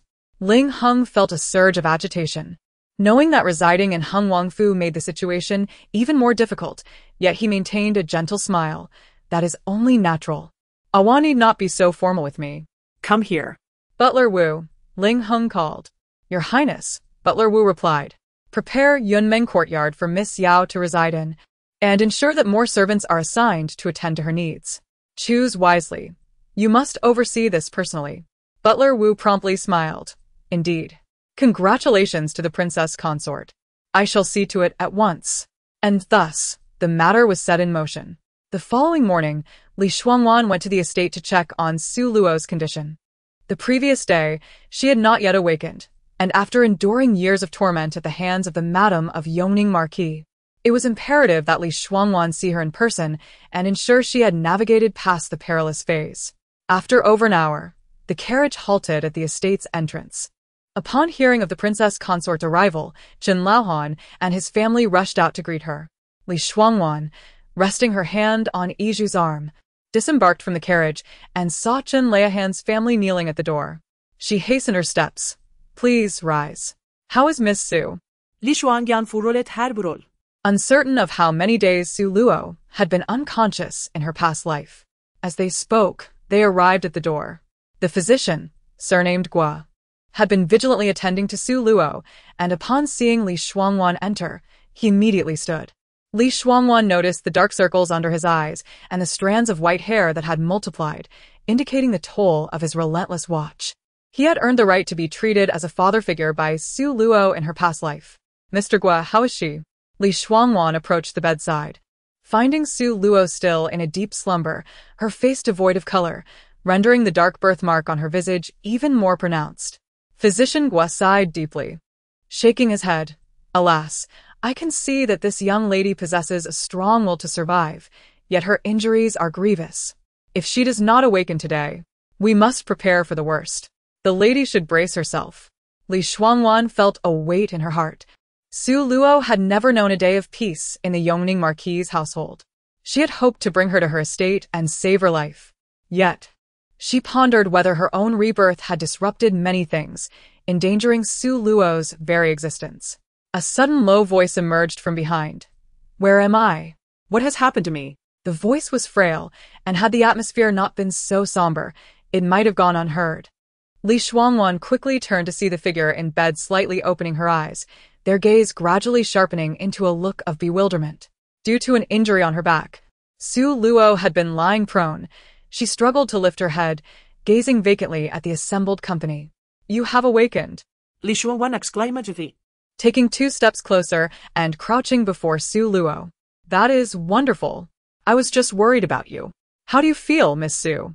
Physician Gua also exhaled a long breath, a smile deepening the lines on his face.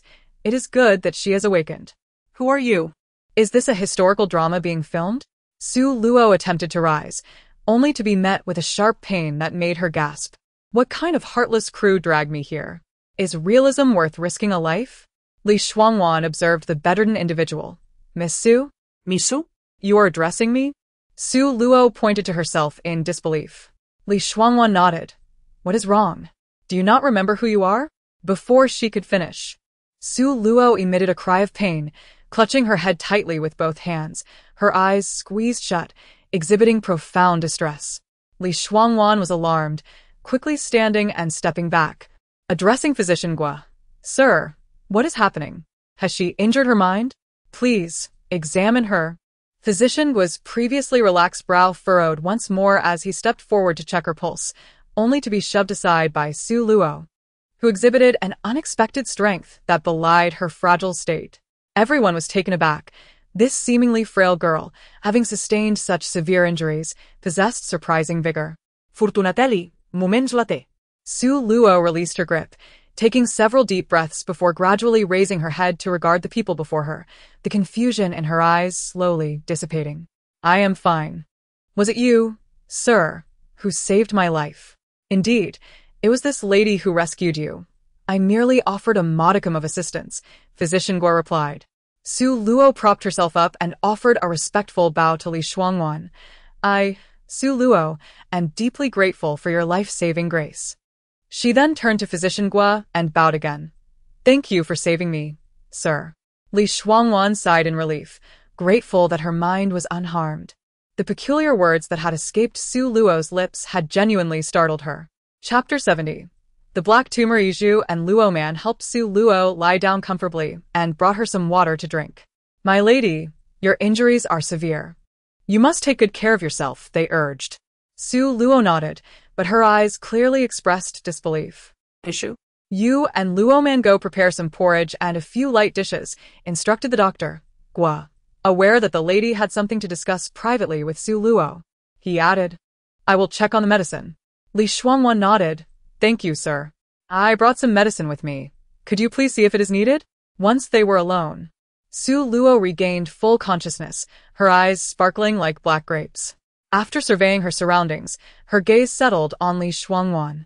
2 days prior, she had brought Su Luo here without consulting her, but ultimately, it was Su Luo's life that mattered, and her consent was necessary. Su Luo shook her head vehemently. That wretched place. I refuse to go. That old woman didn't even investigate before accusing me of marring her daughter's face. If I were to strike back, I'd ensure her visage was utterly ruined.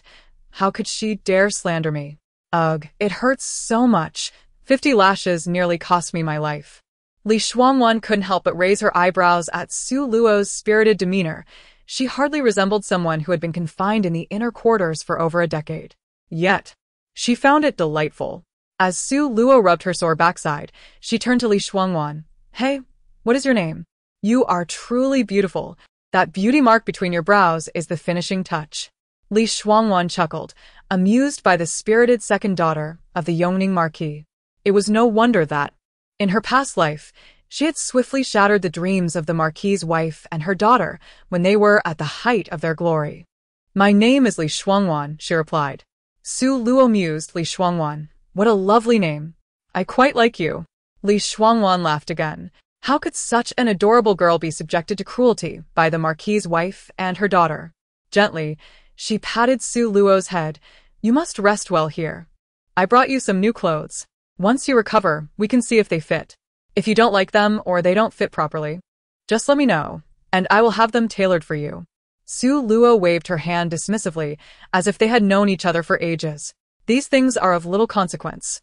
I like everything you give me, though she appeared quite thin.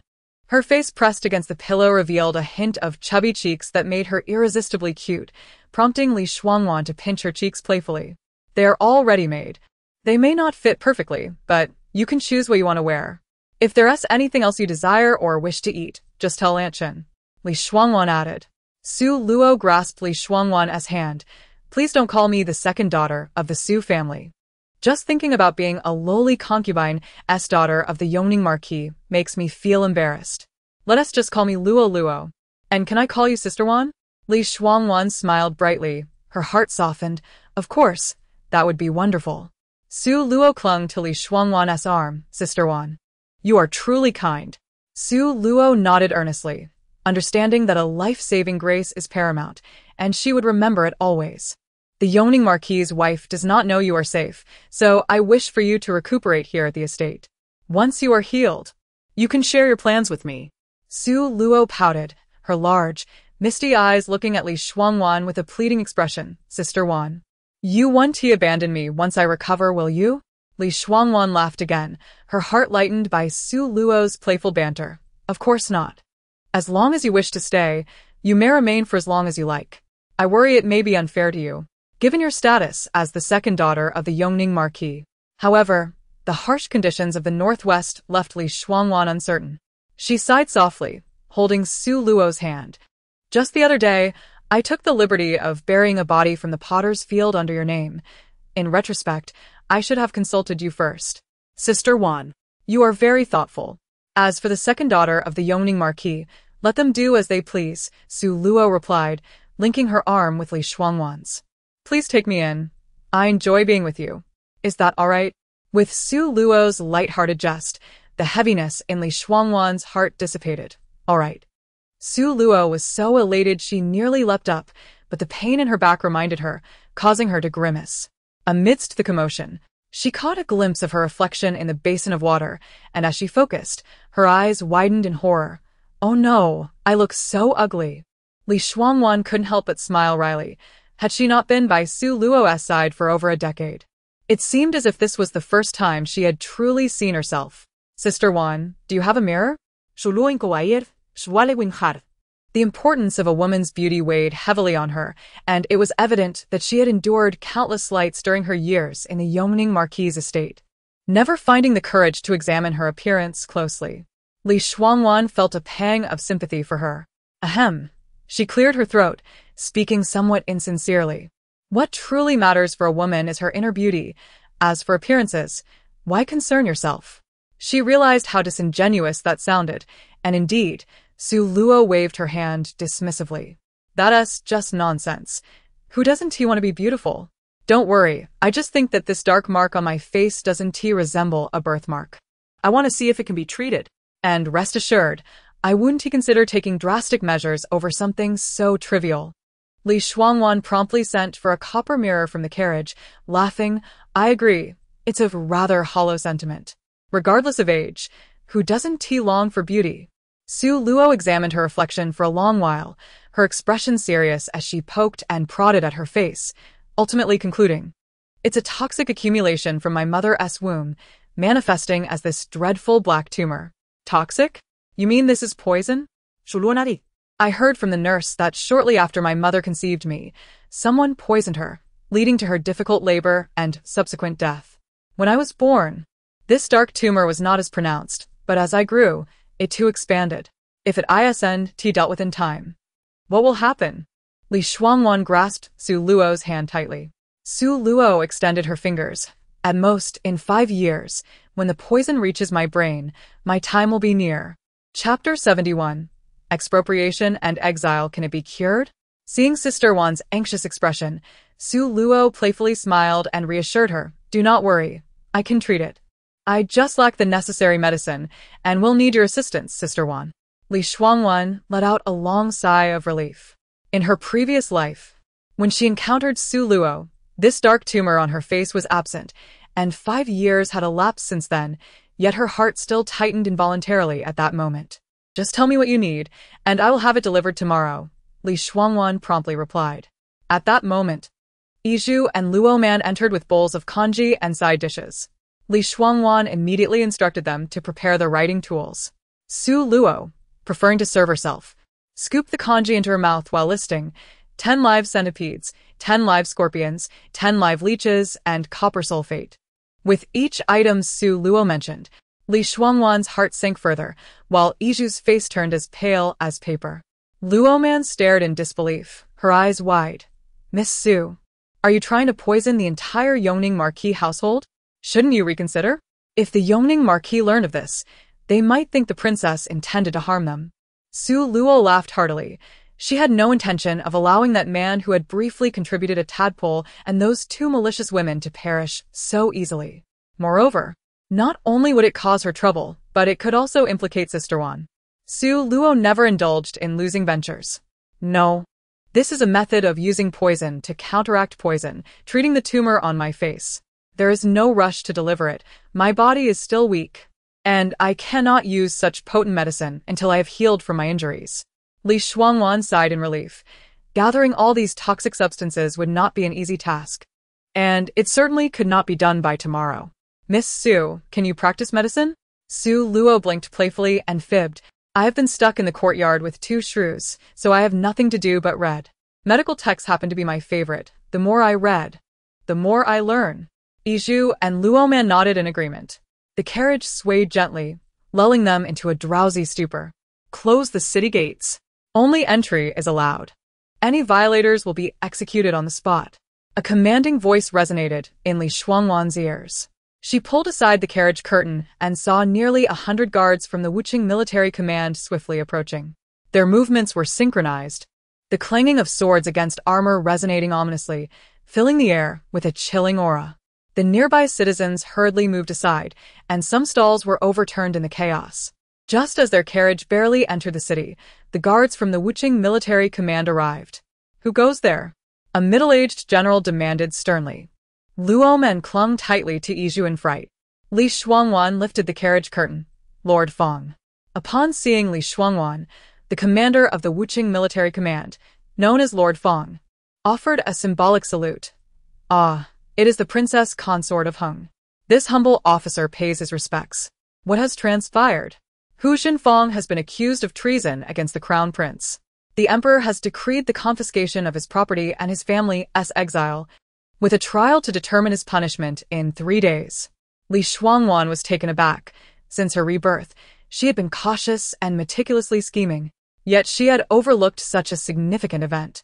The current crown prince, Ling Ji, was deemed lacking in wisdom and virtue, with numerous absurdities attributed to him, prompting a plea to the emperor to dethrone him and appoint a more virtuous prince as the heir.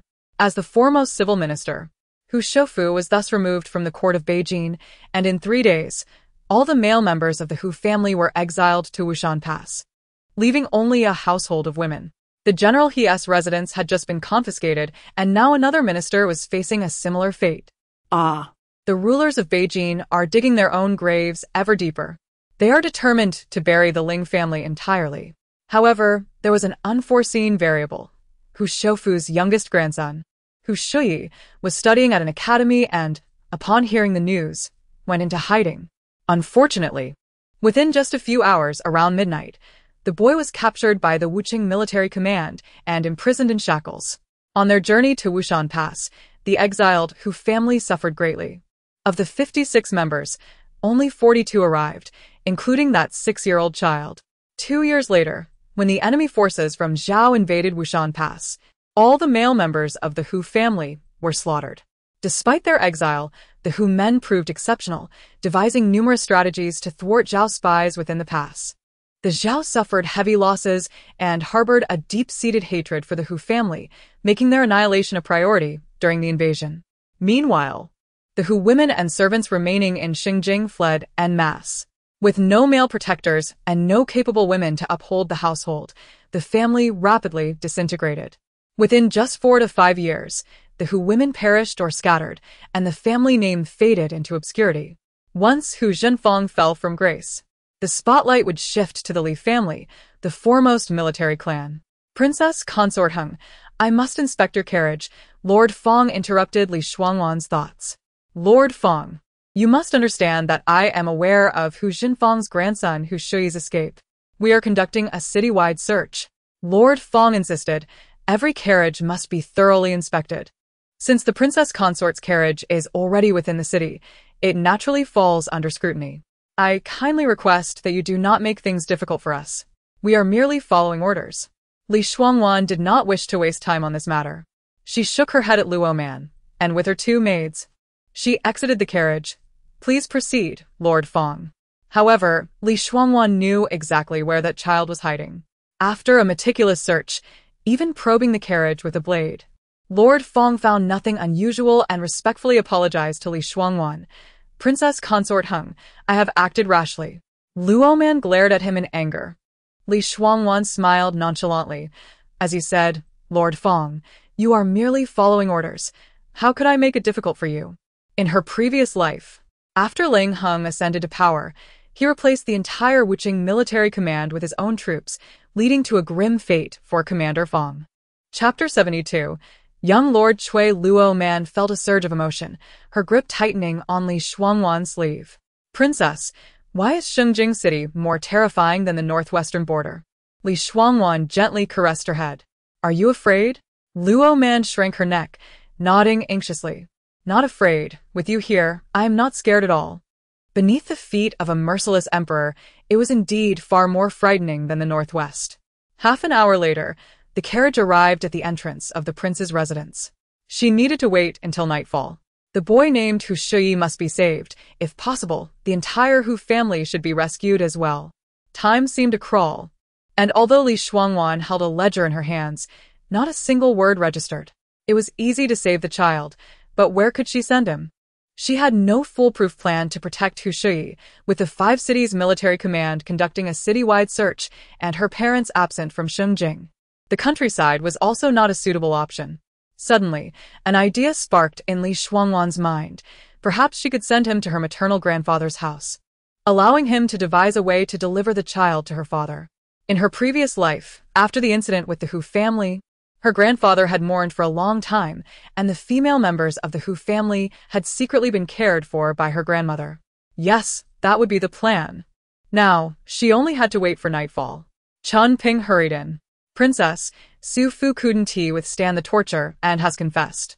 Over the years, He embezzled a considerable amount while managing the Mo Zhai, not to mention his wife, 2 concubines for sons, 2 daughters, elderly parents, and 25 servants, all residing in a 3-entry courtyard. We also found 10,000 taels in silver notes, 500 taels in cash, and countless silks and satins in his residence. Luo Man's eyes widened in disbelief. He embezzled so much? Chan Ping glanced at her. Indeed, all the proceeds of Mo Zhai over the years have lined this scoundrel's pockets. What did the Jingzhou prefecture decide? Li Shuangwan inquirat. They sentenced him to be executed after the autumn harvest, and the case has already been sent to the Ministry of Justice. His entire family has also been exiled to Wushan Pass. Autumn harvest? They intend to let him live that long? A waste of food. Luoman retorted indignantly. Li Shuangwan snapped the ledger shut, turning to Chen Ping. Luo Man is right. It is a waste of food. Chen Ping, convey this sentiment to those at the Jingzhou prefecture. Understood. During dinner, as Chen Rong laid out the dishes, she whispered, Princess, after you left this morning, I saw a woman sneaking into your room. Li Shuangwan raised her gaze. You did well to keep an eye on her. She seemed to harbor ill intentions, so you did not disturb her. After she left, you checked and found her incense burner had been tampered with. Excellent work. Just keep watch like today, and be mindful of your safety. Iju turned pale upon hearing this. The prince's residence truly was a place where one must be vigilant to discern the nature of its inhabitants. Princess, should we inform His Highness? These treacherous individuals could harm you. If His Highness finds out, he surely won't spare them. Li Shuangwan shook her head. There's no need. We have not caught her in the act, nor do we know what she has done with the incense. Even if we inform His Highness, it would be of no consequence. Arong, wrap the contents of the incense burner in paper and give it to your brother. Let him take it to the countryside for Luo to examine. Does Miss Su understand? Iju asked in surprise. Her medical skills are exceptional. The 2 young maidservants exchanged glances, then handed Chen Rong the list of several poisons that Su Luo requested.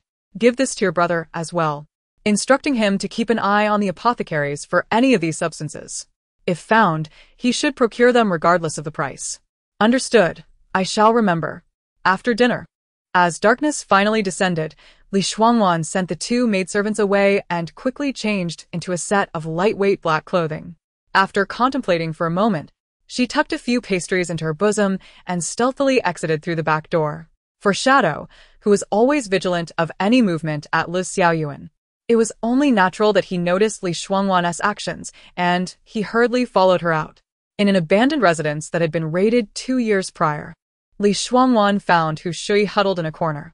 As she approached the child, he looked at her in sheer terror, trembling all over. Li Shuangwan took out the pastries from her bosom and gently offered them to Hu Shui. Don't be afraid. I am here to rescue you. Are you hungry? Please, take this and eat. The child swallowed hard, clearly starving, yet he hesitated to reach out. Li Shuangwan extended the pastries further. Please eat. Have you not eaten all day? You must be very hungry. She then retrieved a water pouch from her waist and handed it to him. Rest assured. Your grandfather and my father serve in the same court and are acquainted.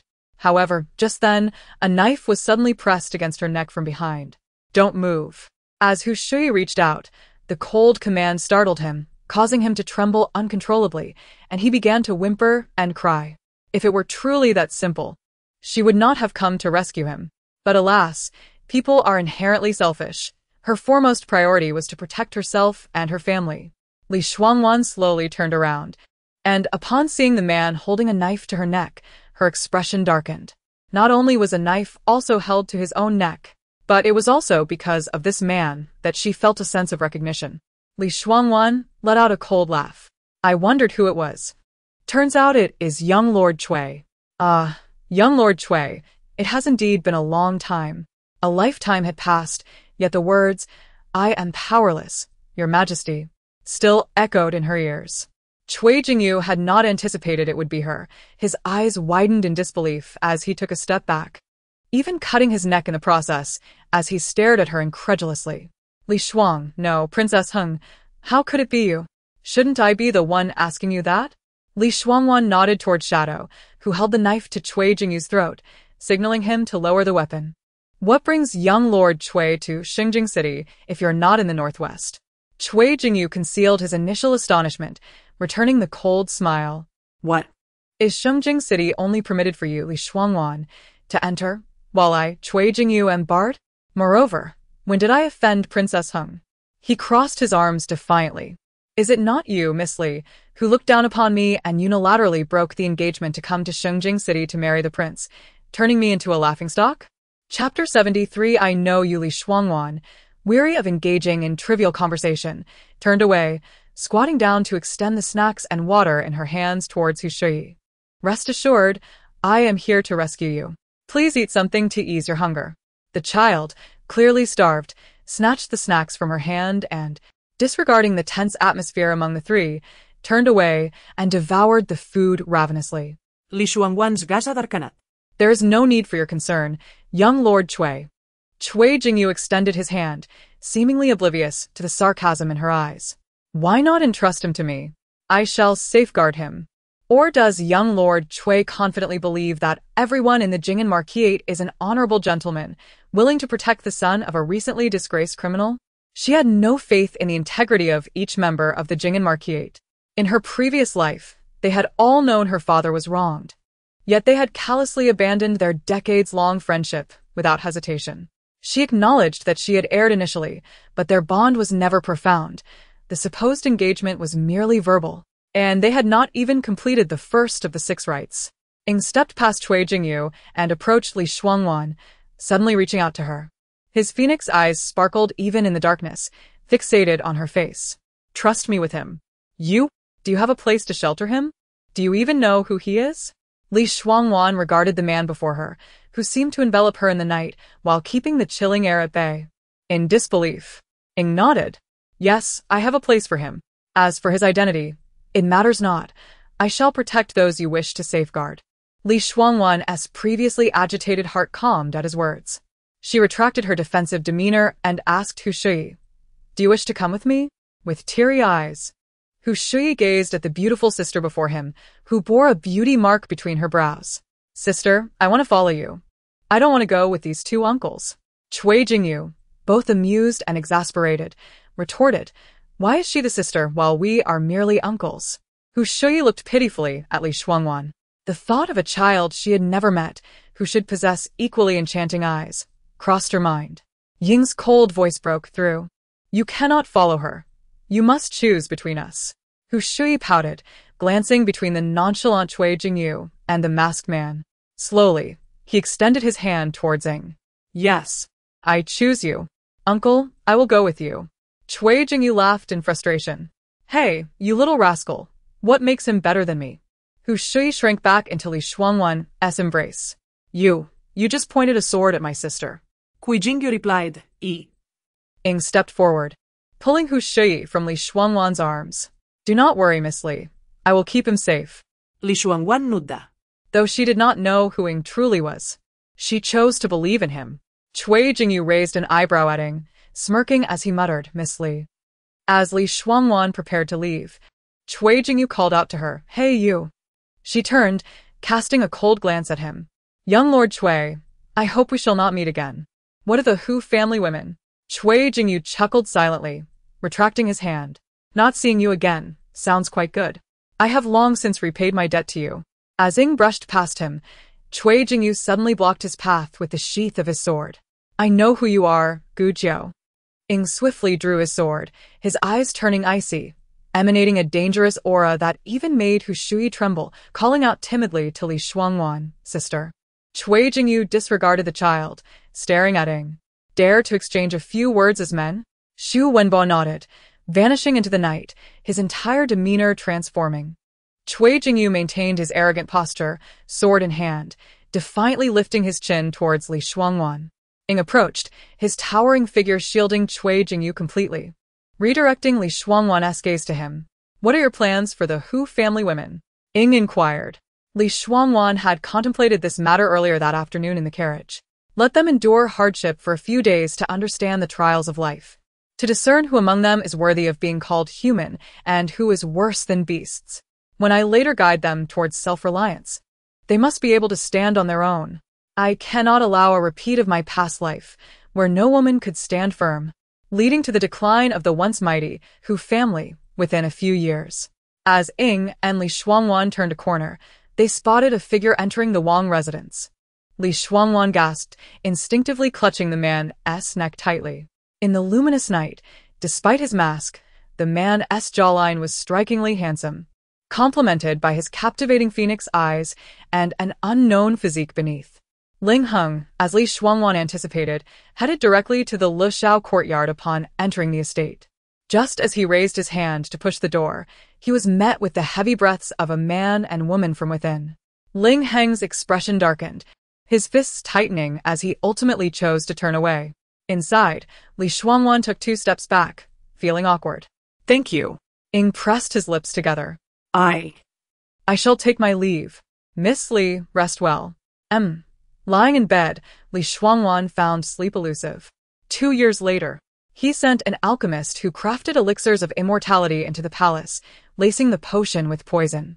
After 2 years of continuous consumption, the poison would gradually erode his internal organs, rendering him beyond the reach of remedy. Chapter 74. Kai Yao enters the mansion a year later. The elder brother discovered that the so-called elixirs of immortality were, in fact, lethal poisons. He gathered evidence and ultimately bestowed this monumental achievement upon Ling Heng. However, 2 years later, after Ling Heng ascended to that esteemed position, the former crown prince, who had been confined to the residence of the eldest prince, was executed, even in his madness, by Ling Heng, with his remains fed to the fish. This incident occurred a few years ago, and in this lifetime, Li Shuangwan would not allow her brother to relinquish this merit to Ling Heng. Li Shuangwan inquired, "What of Miss Luo?" The several maidservants, attentive and observant, quietly noted that they would henceforth refer to Su Er as Miss Luo. Turning her gaze to Li Shuangwan, they beheld her standing in the corridor, bathed in the golden rays of the setting sun, her beauty reminiscent of a celestial being descended to earth. Particularly striking was the beauty mark nestled between her brows, an exquisite detail that was simply enchanting. Chun Ping lowered his head, hesitant to gaze too long. From my observations, she appears to be recovering well. She can eat and sleep, though she will need time to fully recuperate. Dr. Gua is quite diligent, insisting on personally preparing her medicine. Li Shuangwan felt a wave of relief wash over her. What did you mix into the incense? Luoman gasped. Your Highness, what is that old woman up to? Why did she add such a substance to your incense burner? This treachery cannot stand. I must inform His Highness. Yi Zhu admonished Luo Man, without concrete evidence. Even if we report her to His Highness, it will amount to nothing. Let us not act rashly, for there have been enough disturbances in our courtyard these past few days. Though Luo Man simmered with indignation, she halted her advance. Suddenly, Yi Zhu recalled, Your Highness, on the day after the grand wedding, I discovered a box beneath the bed containing a mirror. Were you already suspicious that someone was tampering with your food, prompting you to seek a favor from His Highness to prepare your meals in the small kitchen? Indeed. Luo Man's complexion paled. The prince's residence felt more like a den of demons than a palace. The trials faced by His Highness were indeed formidable, despite his disinterest in the throne. His brothers remained wary of him. It was truly lamentable for the princess, who, even in such dire circumstances, hesitated to inform His Highness. Chun Ping interjected, Your Highness, Su Fu hanged himself in the prison last night. Li Shuangwan smiled faintly, noting the somber expressions around her. To lighten the mood, Chun Ping continued, Oh, I have curious news to share. Dr. Gua seems quite fond of Miss Luo, attending to her injuries with great care. Miss Luo also holds him in high regard and has recognized him as her adoptive father. Li Shuangwan shuklat. Relieved that her interference had not disrupted the bond between Dr. Gua and Luo. It seemed certain connections were indeed fated, and with Dr. Gua as her adoptive father, Luo's medical skills would flourish. Please make another visit tomorrow with some gifts to celebrate, she instructed. Chun Ping promptly agreed. Noticing that Chun Ping seemed to have more to say, she urged, Speak freely. There's no need for hesitation in my presence. Chun Ping quickly acquiesced, acknowledging his oversight. At that moment, Zhou Kai Yao had just arrived at the prince's residence, escorted by the carriage driver.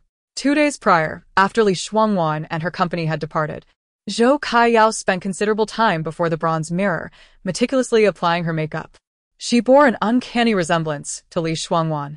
Even the maid who came to fetch her was momentarily taken aback by the striking similarity. It was unmistakable. She was undoubtedly the princess's twin sister. As the carriage came to a halt, Zhou Kaiyao lifted the curtain and, without waiting for assistance, leaped down. The maid behind her scoffed silently, thinking to herself that a performer was unworthy of such grandeur. Upon raising her gaze, Zhou Kaiyao's mouth fell agape at the sight before her. The grand entrance loomed, an imposing structure, with the words Prince hung emblazoned in gold, exuding strength and majesty. The crimson doors seemed to shimmer with a golden hue under the setting sun. Flanking the entrance were formidable stone lions, standing vigil, while the broad steps leading up to the door were paved with smooth blue stones, pristine and dustless. To either side, 2 guards wielding swords stood sentinel, exuding an air of authority.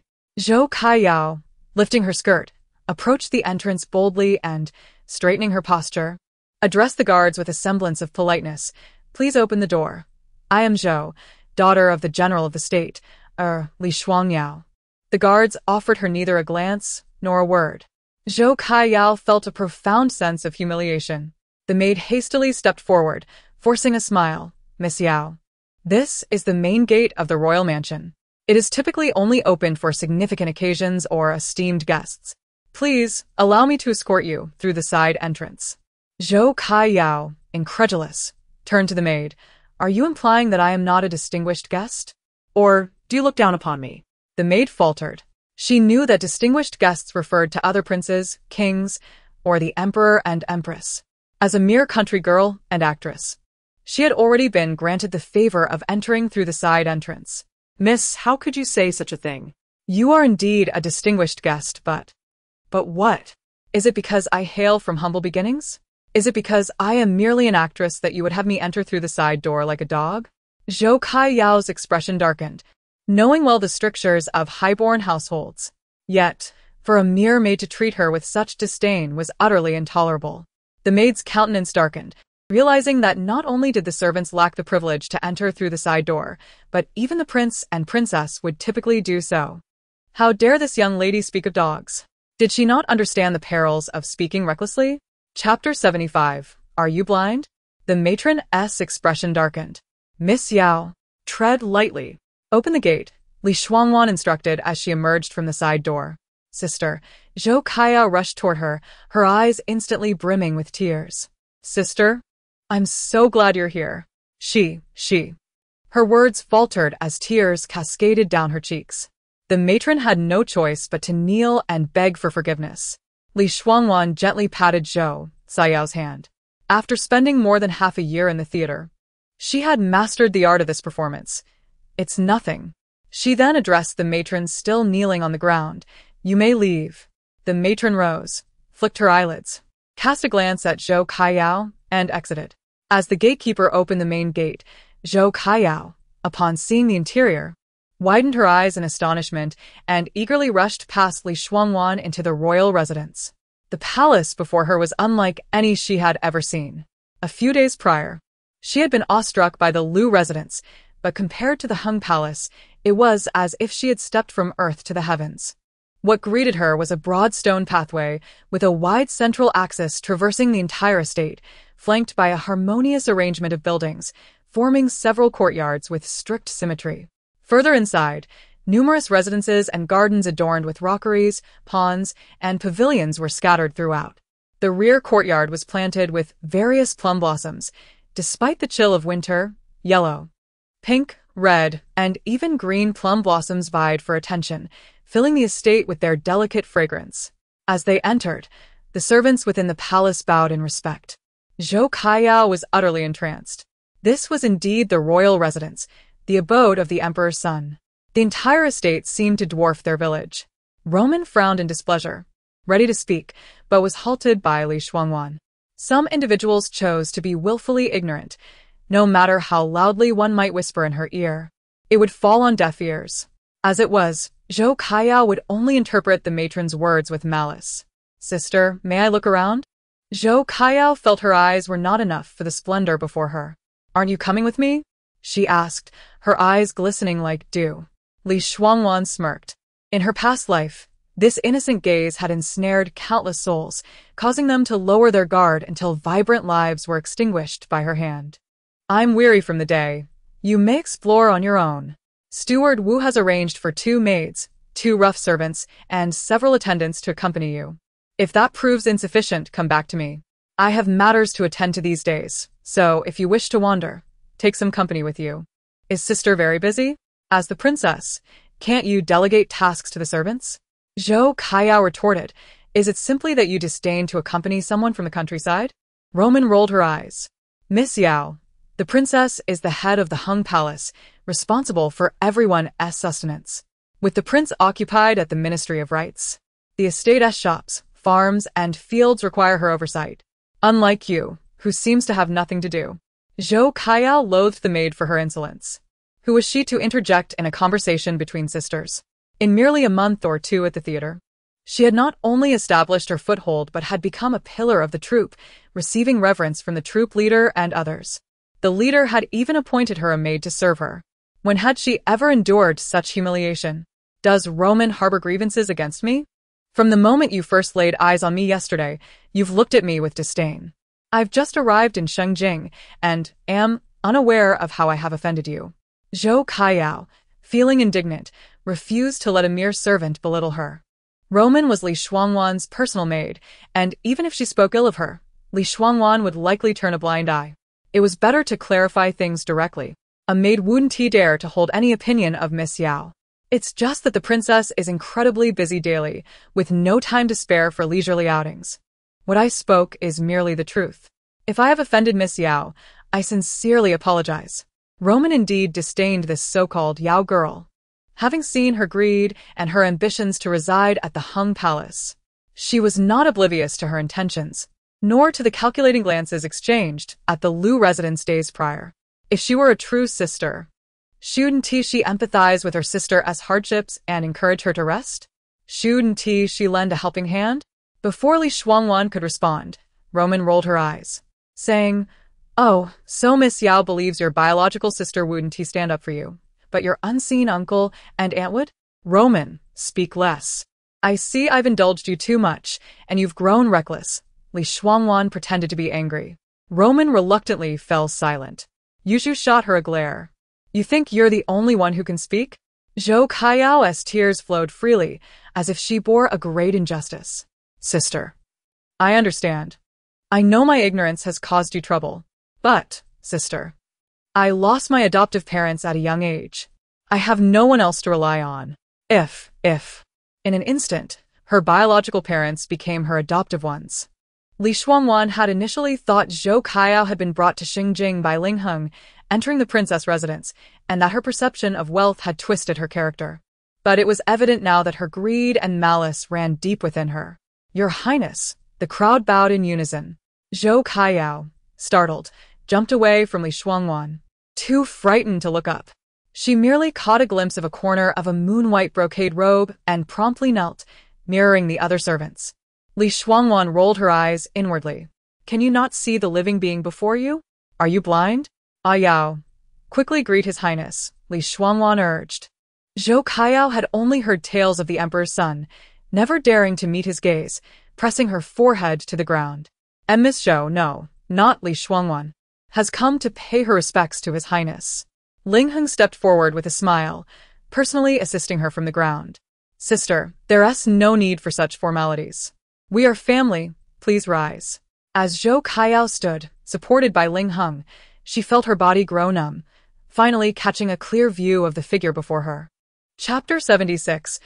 Difficult to portray the bones, Zhou Kaiyao had never encountered a man of such exquisite beauty in her lifetime. She had thought that the eldest son of the Liu family, whom she had seen days prior, was the epitome of handsome young gentleman, someone of an unattainable caliber. Yet, compared to the Prince of Hung before her, that gentleman was scarcely worthy of carrying his shoes. It would not be an exaggeration to liken him to a celestial being. Upon catching sight of Zhou Caiyao's face, Ling Heng was equally taken aback, for she bore an uncanny resemblance to another, Li Shuangwan. Aside from her slightly pale complexion, the absence of that innate nobility, and the beauty mark upon her brow, the similarities were striking. Their heights were even comparable. It seemed impossible that two individuals with no blood relation could look so alike. Thus, could this woman named Zhou Kaiyao truly be the other daughter that the Zhu family had once borne? He had already dispatched individuals to gather information, but now that he beheld her in person, Ling Heng felt no need to pursue further inquiries.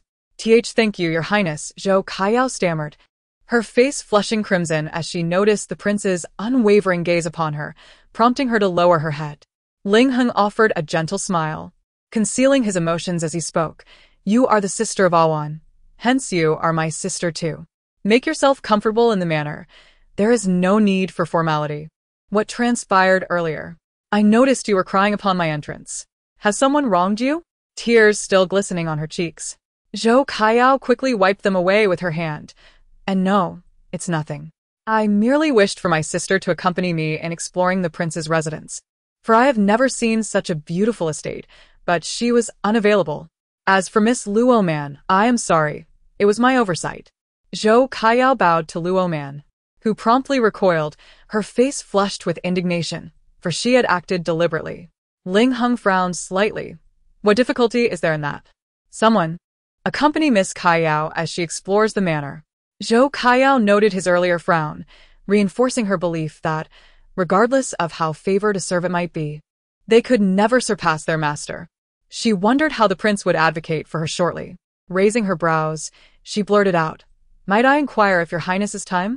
Realizing her abruptness, she added, I apologize. I have someone to accompany me, so it is no trouble.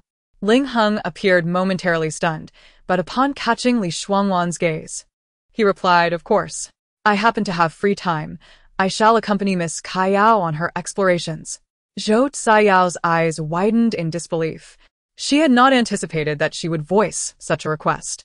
Even more astonishing was the fact that the esteemed prince exhibited no airs and agreed to her suggestion. Such a man was far superior to her sister.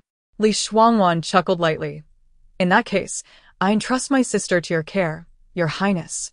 As Ling Heng prepared to lead Zhou Kaiyao away, Li Shuangwan suddenly interjected, Your Highness, I have nearly concluded my review of the shop's accounts. Tomorrow, I wish to visit a few estates, as I shall be quite occupied in the days to come. If you are free, perhaps you could join my sister for a stroll through the marketplace. Ling Heng paused, swiftly realizing that Li Shuangwan's words were laced with irritation. She feared that he might develop a fondness for Zhou Kaiyao. Ling Heng's gaze softened. I shall be occupied with ancestral rites at the White Horse Temple tomorrow. But fret not, I will have Steward Wu arrange for someone to accompany you. Awan, you may attend to your matters, and I will ensure that someone is there. Li Shuangwan turned to Zhou Kaiyao. Might you accompany me to the estates tomorrow? I would like to visit a few fields, and your knowledge would be invaluable. Zhou Kaiyao, understanding the implication, recognized that it suggested her humble origins as a country girl, despite her brief time in the city. She forced a smile. Sister, I wish to explore the marketplace tomorrow. Having just arrived in Shengjing, I am unfamiliar with the surroundings and wish to familiarize myself. Very well, Iju remarked, casting a glance at her lady's expression, scolding Luo Man, do refrain from speaking so much. Luo Man, on the verge of tears, exclaimed, What manner of people are these? The second miss is one way, and now we have this Miss Yao behaving similarly. Is there truly no other man in the world to fixate upon but the prince? Li Shuangwan remained silent, allowing Yizhu to assist her in changing into a fresh outfit, cleansing her face, and washing her hands before accepting the tea that Yizhu offered. Taking a delicate sip, Yizhu reassured my lady, Do not heed Luoman's nonsense. The prince is not of such character. Li Shuangwan replied, Iamaware. Luo Man, enough. I am fully cognizant of the situation. Ling Heng accompanied Zhou Kaiyao at a comfortable distance, occasionally offering her introductions to various sights. His strikingly handsome visage and warm demeanor presented an irresistible allure, especially given his noble status.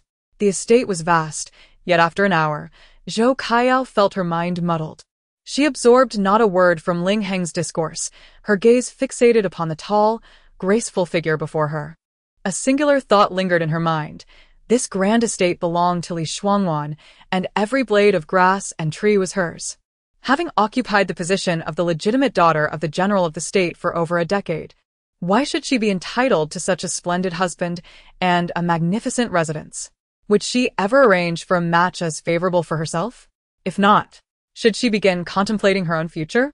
Indeed, she found the prince's residence most appealing.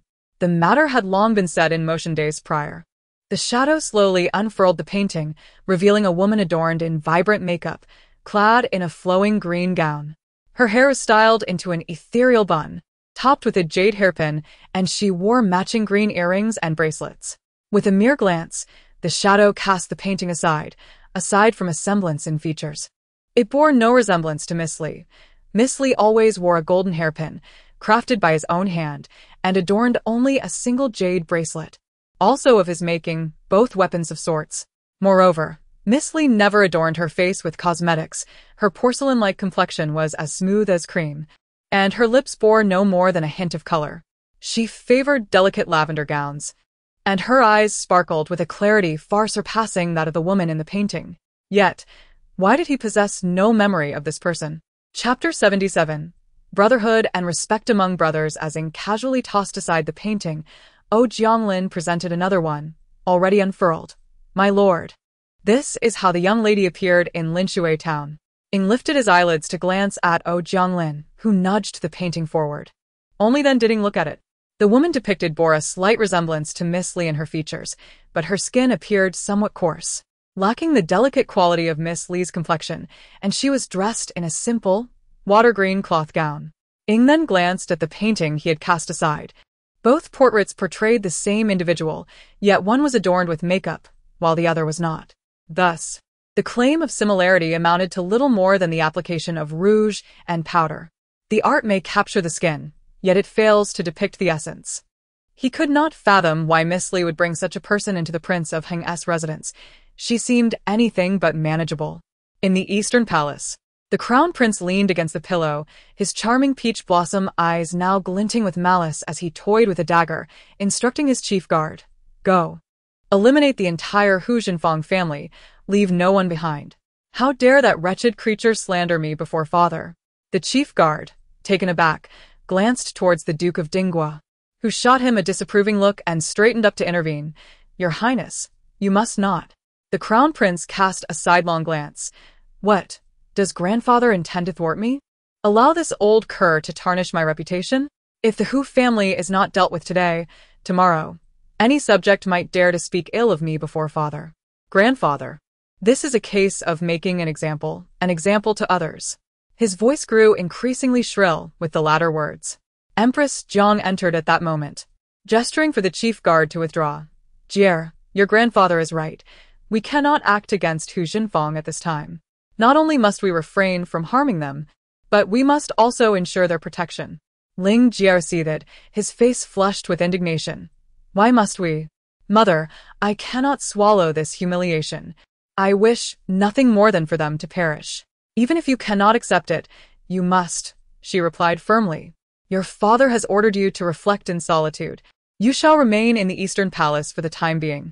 If Hu Jinfang and his entire family were to die in prison now, who do you think the blame would fall upon? Ling Jier clenched his teeth, recalling the moment during the Grand Court Assembly when Hu Jinfang had reported to the Emperor. He had been filled with a desire to flay him alive. Rest assured, Mother will not allow the Hu family to live long. The Duke of Dinghua furrowed his brow. What plans does the Empress have? Father, Jier cannot take action, but Yao can. The Duke pondered. That may be feasible, but we must ensure it remains undetected. The Empress sat gracefully. Do not worry, Father. Yao possesses a cadre of loyal assassins. This matter will not trace back to him. Meanwhile, at the fifth prince's residence, Ling Yan personally poured a cup of wine for the third prince, Ling Yao. Third brother, this is a 50-year-old daughter's red wine. I finally managed to procure a jar for you to taste. Ling Yao smirked faintly, raising the cup and downing the contents in one go. Fifth brother. Did you summon me for a reason? Ling Yan chuckled. Oh, third brother, we haven't enjoyed a drink together in ages. I thought of sharing this fine treasure with you. Alas, our elder brother the Crown Prince is under father's house arrest. Otherwise, the three of us could indulge in a merry revelry today. As Ling Yan spoke, He slyly glanced at Ling Yao and refilled his cup. Ling Yao drank another hearty gulp and slammed the cup down. The crown prince, huh? He commits acts without cleaning up after himself, and now he has caught red-handed before father. Ling Yan paused in his pouring. Surely, the crown prince could not have been so careless? Ling Yao lifted an eyebrow, fully aware of Ling Yan's intentions. With bloodletters and witnesses, what do you think? Fifth brother? He took another swig, savoring the exquisite vintage. The crown prince should not have been so reckless. A few coins could have smoothed things over. Or simply eliminating the witnesses would suffice. Why leave a trail of grievances? Ling Yao scoffed lightly, noticing Ling Yan had ceased to refill his glass. He took the wine jug and filled his cup again. Ling Yan quickly retrieved the jug from him. Allow me. Oh, third brother. You too are a legitimate son. It is a pity you were born 3 years later than our elder brother. I genuinely feel for you. Frankly, the crown prince merely has age on his side. In all other aspects, he cannot hold a candle to you. Ling Yao squinted at Ling Yan. Fifth brother, do you have something in mind? Ling Yan laughed heartily. You overestimate me, third brother. If you were to ask me which family has the most beautiful maidens or the finest wines, I would struggle to provide a definitive answer. However, I have heard that Lord, who has been suffering from a cold lately. Prisons are notoriously damp and cold, especially in winter, where one may not even find a decent quilt. Alas, Lord, who has dedicated his life to the northern Jin. Let us hope he does not suffer any misfortune. Ling Yao rose. Fifth brother, you make a valid point. I shall instruct the Minister of Justice, Zhang Maojing, to send Lord Hu a quilt. Ling Yan bowed. Among U.S. brothers, you are undoubtedly the most righteous, third brother. After Ling Yao departed, a staff member emerged from behind the screen. Your Highness, will the third prince take action against Hu Jinfeng? Ling Yan took the handkerchief offered by a maid to wipe his hands, and then tossed it heavily onto the spot where Ling Yao had just sat. Oh, he certainly will. After all, he crawled from the same womb as Jiang Empress. That fool Ling Jie has gained father's favor despite the evidence before him, while Hu Jinfeng suffers the consequences. How could the third prince be content with this? Brotherhood and respect? In the royal family, it is mere nonsense. The staff member nodded. Once Hu Jinfeng is dead, the ministers will surely suspect the crown prince's involvement. After such a ruckus in court, the ministers will petition for the crown prince's demise. At that point, we can unveil evidence of the third prince's alleged crimes. Even if he escapes punishment, no one will support his claim to the throne. The staff member bowed in admiration. A brilliant plan, Your Highness. Ling Yan laughed heartily. As Ling Yao exited the fifth prince's residence, his guard inquired, Your Highness, will you truly send a quilt to Hu Jinfeng? Unfortunately, Ling Yan was celebrating too early. Ling Yao was not the foolish and mindless Ling Jie. He was well aware of Ling Yan's ulterior motives today. Ling Yao sent a quilt, and indeed, he delivered only a quilt, even going so far as to announce in front of the assembled guards that the fifth prince was benevolent, asking him to assist in delivering a quilt to Lord Hu. After all, there were many witnesses present. Chapter 78. Ambush in the suburbs. Upon receiving the news, Ling Yan, consumed by fury, shattered the precious jar of 50-year-old daughter red wine that he had hesitated to drink. Ling Yao dares to deceive me, to mock me, that scoundrel. The aides stood in the corner, their faces ashen, too intimidated to utter a word. Ling Yao's countenance darkened. His hands clenched tighter and tighter until his entire body trembled, ultimately flipping the table over in a fit of rage. How dare they, my mother and grandfather? Are their hearts so biased? They send my loyal men to assassinate Hu Jinfeng and his ilk. What if it is discovered? They show no regard for my safety at all. The crown prince has his own loyalists, and the Duke of Dinghua has his as well. Why must they use my men? Why? The shadow guards remained silent. Tears slowly streamed down Ling Yao's face, chilling him to the bone. He sank heavily to the ground, having lived under the shadow of Ling Ji his entire life, as if his existence was merely to pave the way for the crown prince. Indeed, he was the eldest son, the firstborn of the empress, destined from birth to be the crown prince, compelling everyone else to become mere pawns in his ascent to power. Your Highness, please try to see this differently. One shadow guard ventured to advise. Ling Yao lifted his head. Someone had once told him that if he held his head high enough, the tears would not fall. However, that person had deceived him, and the tears continued to flow down his neck, soaking his clothes and penetrating his heart. The next morning, Li Shuangwan, after conferring with Steward Wu, set off with a group to inspect several estates of Lingheng. An hour later, their carriage had traveled approximately 20 miles beyond the city gates. As they were heading towards the outskirts, Steward Wu had stationed several guards on either side of the carriage for protection. Princess, we will reach the estate in another 30 miles. The 5 estates belonging to His Highness are interconnected. If we hurry, we can visit them all in one go, much like our previous outing to the shop, swift and efficient. All right, came Li Shuangwan's voice from within the carriage as she fiddled with the jade bracelet on her wrist, which contained gold needles made of black iron. Though slender, they were remarkably sturdy, intricately crafted, and held secrets within. Today, she had added several more gold needles to it. At that moment, the carriage entered a dense forest, where an eerie silence enveloped the surroundings. Li Shuangwan's pupils constricted as she suddenly raised her head. Princess, what is it? Yizu inhuited. In a swift motion, Li Shuangwan pressed the heads of her 2 maidservants down, just as a flurry of arrows whistled through the air, piercing the carriage windows and embedding themselves into the walls. Assassins! Protect the princess! Steward Wu shouted as he ducked behind the carriage. Li Shuangwan's eyes turned icy. These attackers were fierce and well-trained, evidently targeting her.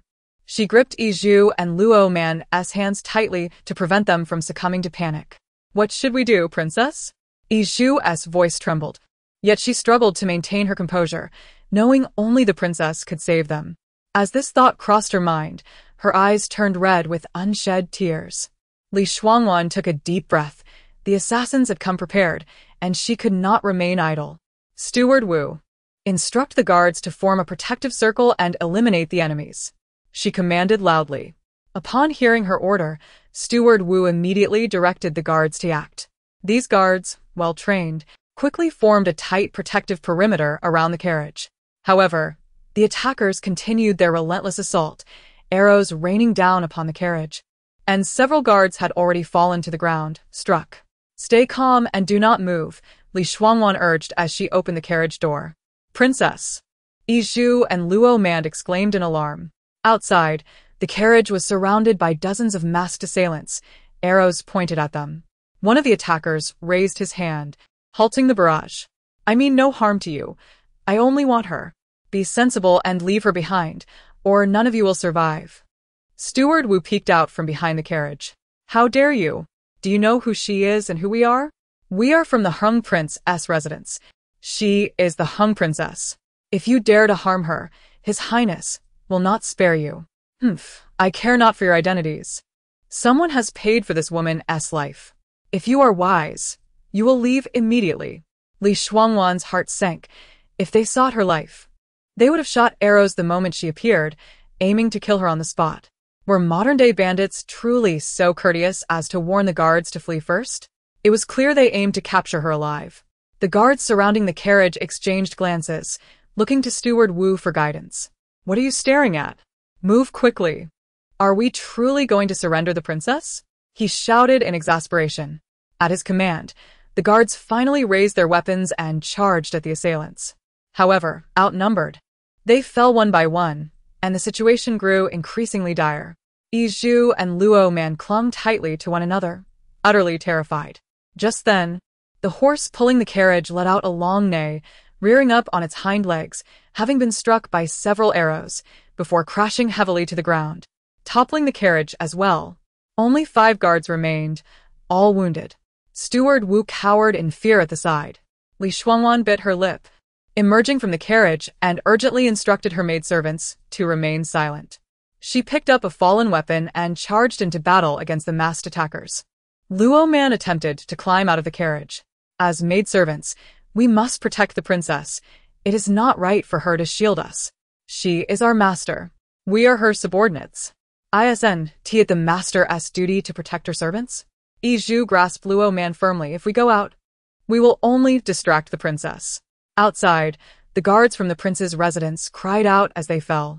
Li Shuangwan's eyes were cold, her grip on the weapon firm. After over a decade in the military, though her martial prowess had diminished, her skills in combat remained intact. With deft movements, she struck left and right, her agility preventing the masked assailants from overpowering her, even injuring two of them with her blade. Chapter 79. I come to kill him, of course. She was not in a much better state herself. Her arms, back, and even her legs bore numerous wounds, each one eliciting sharp gasps of pain. The leading figure in black, taken aback, did not anticipate that the seemingly helpless Shuangwan could be so ruthless, willing to harm two of his brothers without a care for her own life. With a furious shout, he cleaved through the bodyguards standing in his way and made his way towards Shuangwan. Shuangwan gripped the hilt of her knife tightly, panting heavily. 6 months prior, she had suffered grave injuries, rendering her martial prowess utterly useless. After 2 months of recovery, she had barely managed to rise from her bed. The wounds on her body throbbed painfully, blood oozing out profusely. Her palm-sized face was smeared with blood, her pale purple attire soaked in it. Some belonged to her adversaries. Yet far more was her own. With eyes sharp as a hawk's, she fixed her gaze on the man in black before her. Deep down, she understood that while she had managed to injure two of his companions through sheer cunning, she stood no chance against this man, let alone kill him. Today, it seemed, she would perish here. Yet, a sense of unwillingness surged within her. Ling Hung was still alive, and those who had wronged the Li family continued to thrive. Why was avenging her family proving to be such an insurmountable challenge? Oh, heavens, why must fate be so unjust? Her grip on the knife trembled, her body close to collapsing, yet she dared not release her breath. Gritting her teeth, she let out a cry and charged forward, her other hand resting on her jade bracelet, though she regretted not having poisoned the golden needles. With a swift whoosh, the needles shot forth. The black-clad man, unprepared for this hidden weapon, raised his sword to block. The needles clashed against the steel blade, producing a shower of sparks. A flurry of needles followed, yet the leader, being highly skilled, deftly parried them all. However, several of his subordinates were not so fortunate and fell victim to her onslaught. Yet, even the most plentiful of golden needles would eventually run out. The black-clad leader's martial prowess far exceeded hers, and without any skills to defend herself, Shuangwan was swiftly subdued. The blade was now pressed against her throat. Princess Hung, what's wrong? Out of needles? Shuangwan weakly closed her eyes, a wave of despair washing over her. When she reopened them, her gaze fell upon the scar on the man's right hand. Her sharp eyes locked onto the only visible feature of the black-clad man. It was him. Even after a decade, even after being reborn, she would recognize him even if he were turned to ash. This was the very person who had rendered her martial skills useless 6 months prior. Thus, these black-clad men were all sent by Ling Hung. Instantly, she grasped the reason. Ling Hung sought to use this method to compel her to relinquish her control over the household affairs of the Hung prince's residence. He wanted to deter her from approaching those estates. He was afraid. Did this mean those estates were indeed suspicious? He was willing to sacrifice the lives of numerous bodyguards to force her to give up. Ling Hung, you regard human life as nothing but straw. I truly find you contemptible. Take her away. The black-clad leader commanded coldly, and 2 men advanced to bind Shuangwan. In a flash, she yanked a golden hairpin from her head and thrust it at one of them, catching him by surprise and inflicting an injury. The black-clad leader's expression darkened, and with a disdainful grunt, he struck out, causing her hand to go numb and the golden pin to clatter to the ground. He then seized her chin. You little wench, I truly underestimated you. If it weren't for that order forbidding us from killing you, I would have slain you on the spot. Shuangwan felt an intense desire to tear him apart, to drink his blood, to consume his flesh. The black-clad leader shoved her to the ground, barking, bind her tightly. As 2 men approached to restrain her, suddenly, 2 arrows whistled through the air, striking true at the hearts of the 2 black-clad men preparing to bind her. They collapsed, lifeless. The black-clad leader turned in fury, only to see a magnificent steed galloping from the depths of the forest, its rider clad in a dark cloak, a wooden mask obscuring his face, exuding an aura of fierce authority. Behind him trailed dozens of black-clad men, all wearing similar masks. The sound of thundering hooves echoed, drawing nearer. Butler Wu gasped, "It's the prince's secret guards," he exclaimed, but then hesitated. How could they be the prince's secret guards? What were they doing here? Had the prince arranged for these men in addition to the ones he had already dispatched? Yet, he distinctly recalled the prince instructing Si Pa to only arrange for these black-clad men. Li Shuangwan, equally astonished, pondered how the Hung prince's secret guards had arrived. Did they not ally themselves with those who sought to bind her? The figure mounted on the horse surveyed the kneeling black-clad leader with a cold, disdainful glare, his thin lips parting to utter a single word: kill. The black-clad leader's pupils dilated in shock. This person. Butler Wu's warning that they could not kill was swallowed by the glint of the blade. In an instant, the secret guards surrounded the black-clad men with their weapons drawn, and Li Shuangwan seized the opportunity to retreat behind them. The tense standoff shifted in an instant. Moments later, save for the leader, the remaining black-clad men had been eradicated. Despite their formidable skills, the masked warriors dispatched them with ease, as though slicing through melons. Ultimately, the black-clad leader was defeated, captured by two masked figures who forced him to kneel. Li Shuangwan gazed in astonishment at the unfolding scene, then raised her eyes to the rider. No. This person, this was clearly Ying. Each time she had encountered Ying, it had been cloaked in darkness, within dimly lit rooms. She had never seen his face. But she recognized those eyes. Moreover, his voice had become familiar over the past few days, and even a single word was enough for her to identify him. It was Ying, who had come to rescue her. Possessing such an exceptionally capable team, he was indeed no ordinary secret guard of the Hung Prince's residence. But how had he entered the prince's estate, only to be fortuitously selected by Ling Hung to replace him and consummate their union? Who exactly was he? Amidst the carnage, Ying regarded Li Shuangwan, his expression softening as he noted her bloodied form. He swiftly dismounted and approached her, scanning her from head to toe. "Miss Li, are you injured?" His gaze was gentle, the earlier aura of menace dissipating. Li Shuangwan shook her head. "I am fine." Ying removed his cloak and draped it over her shoulders. The cloak, vast and imbued with his unique cold musk, enveloped her, providing warmth to her previously chilled body. Slowly, Ying turned to face the kneeling black-clad leader.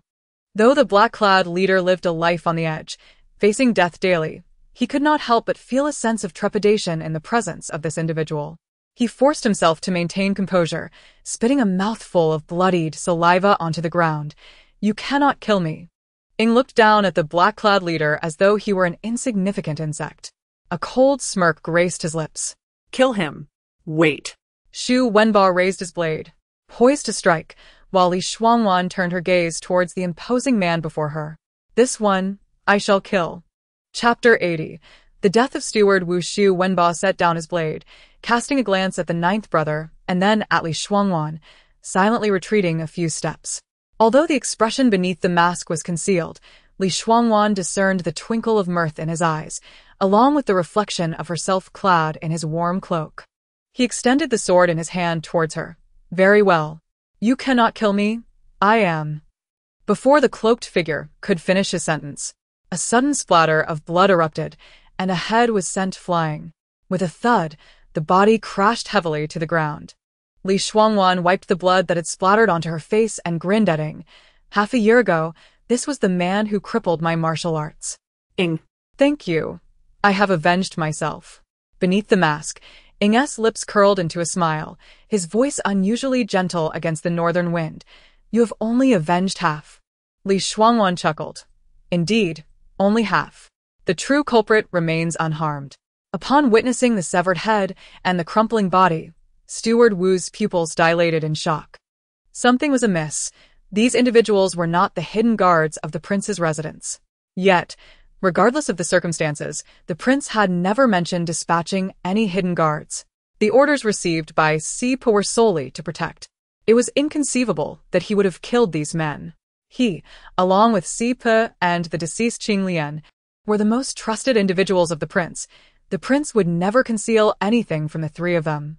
Steward Wu's complexion turned as pale as paper, his body trembling uncontrollably. Li Shuangwan was not at fault. She had long known, thus she, and they, felt the gaze of the two individuals nearby upon him. The steward's legs buckled, and he knelt on the ground. "No, Please don't kill me. I know nothing, truly nothing. Ing lowered his head, his dark eyes reflecting only the figure of the woman beside him. This man, shall you kill him, or shall I? Li Shuangwan replied, my hands are weary, you do it. Steward Wu's face turned ashen with fear, and he turned to flee. Li Shuangwan tucked her disheveled hair behind her ear. Perhaps we should inquire about Lin Shan first? Indeed, Liang Tianyu responded, fetch him at once. Understood. Liang Tianyu had long harbored disdain for this scoundrel, who tormented Miss Li daily. Steward Wu could not escape Liang Tianyu. In mere moments, he was seized by the collar and thrown before Ing. The blade in Ying's hand continued to drip warm blood as he lifted the tip of the sword to Wu's chin. Speak. Where is Lin Shan? The smell of blood overwhelmed Wu, making him nauseous. I do not know, I know nothing. Do not know? Ha, then you are of no further use. Kill him. Ing turned to leave. Steward Wu frantically bowed his head, crying out for mercy. What Lin Shan? I swear I've never even heard of it. Your Highness, noble warrior. Spare my life. Ing spun around abruptly, his sword slicing downwards, severing Wu's arm. Can you speak the truth now? Steward Wu writhed in agony on the ground. Xu Wenba stripped a garment from a corpse and hastily wrapped it around Wu's arm, forcing him to kneel before Ing. Surely, they could not allow the ninth brother to remain unanswered while he bled to death. Lin Shan is the secret training ground for the hidden guards of Lingheng. My patience is limited. If you do not speak the truth, I shall sever another of your limbs. Should you lose an arm, I shall take a leg. If you lose a leg, I shall take your ear, your nose, your eyes, until you confess. This threat sent Yi Zhu and Luo Man, who were huddling in the carriage, trembling in fear. Who is this man? He is terrifying. Steward Wu trembled uncontrollably, a pungent odor wafting from beneath him. I truly do not know. All I know is that the prince ordered Su Jianzhou to capture boys aged 5 to 12, to test their physical prowess. If they showed potential in martial arts, someone would come to transfer them for training. You are unaware of this? Then what about the poison controlling the hidden guards? Do you know of that? Poison? I know. It is concocted personally by the prince. Li Shuangwan stepped forward. Where is the antidote? The antidote? It is in the study. The prince gives obedient hidden guards an antidote each month. Li Shuangwan coldly replied. At this juncture, Steward Wu, you still dare to play games with me? Ing, sever another of his arms. At the mention of Ing, Wu's heart sank. There was only one hidden guard in the prince's residence named Ing, the one who replaced the prince in his bed with Li Shuangwan. So, the events of their wedding night were not as the prince believed. Wu's mind buzzed. The prince thought Li Shuangwan remained in the dark, but in truth. Yet, gazing at the hidden guards surrounding them, Wu dared not be certain, only to hear Ing state, very well, then sever another of his arms. No. I will speak. The poison was crafted by a skilled master. I heard him say that this poison is most suitable for controlling hidden guards. Taking an antidote each month ensures that the poison does not activate during that month. However, to cleanse the poison from one's body is impossible. Liang Tianyu, incensed, seized Wu and hurled him against a tree, delivering several resounding slaps that left Wu's face swollen. Pressing his elbow against Wu's neck, you are talking nonsense.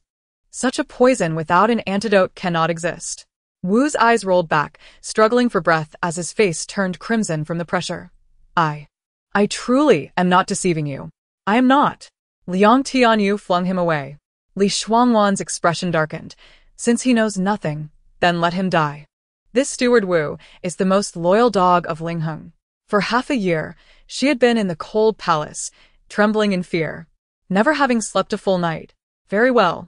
Ying's lips curved into a smirk as he launched a kick, sending the blade on the ground flying towards Steward Wu. With a resounding thud, the knife pierced through Wu's back and out his chest, and he collapsed forward, lifeless. Ing pointed at her face. You are covered in blood. Wipe it off. Li Shuangwan's lips curled into a smile, gradually widening, this being the most joyous and liberated moment she had experienced since her rebirth. She retrieved a handkerchief from her sleeve and haphazardly wiped her face, smearing the blood further. Ing chuckled, taking the handkerchief from her. Allow me. Chapter 81. Riding together, the two of them were situated in close proximity, the rough pads of his fingers resting gently upon Li Shuangwan's forehead, cheeks, and the tip of her nose, eliciting a slight sting and a hint of itchiness. His breath brushed against her hair, causing the strands to flutter softly, sliding down her neck in delicate wisps, inciting a growing sense of discomfort. Li Shuangwan could hear the powerful rhythm of Ying's heartbeat, which quickened with each pulse, resonating in her ears like a steady drumbeat. Unbeknownst to her, she remained oblivious to Ying's unusual demeanor.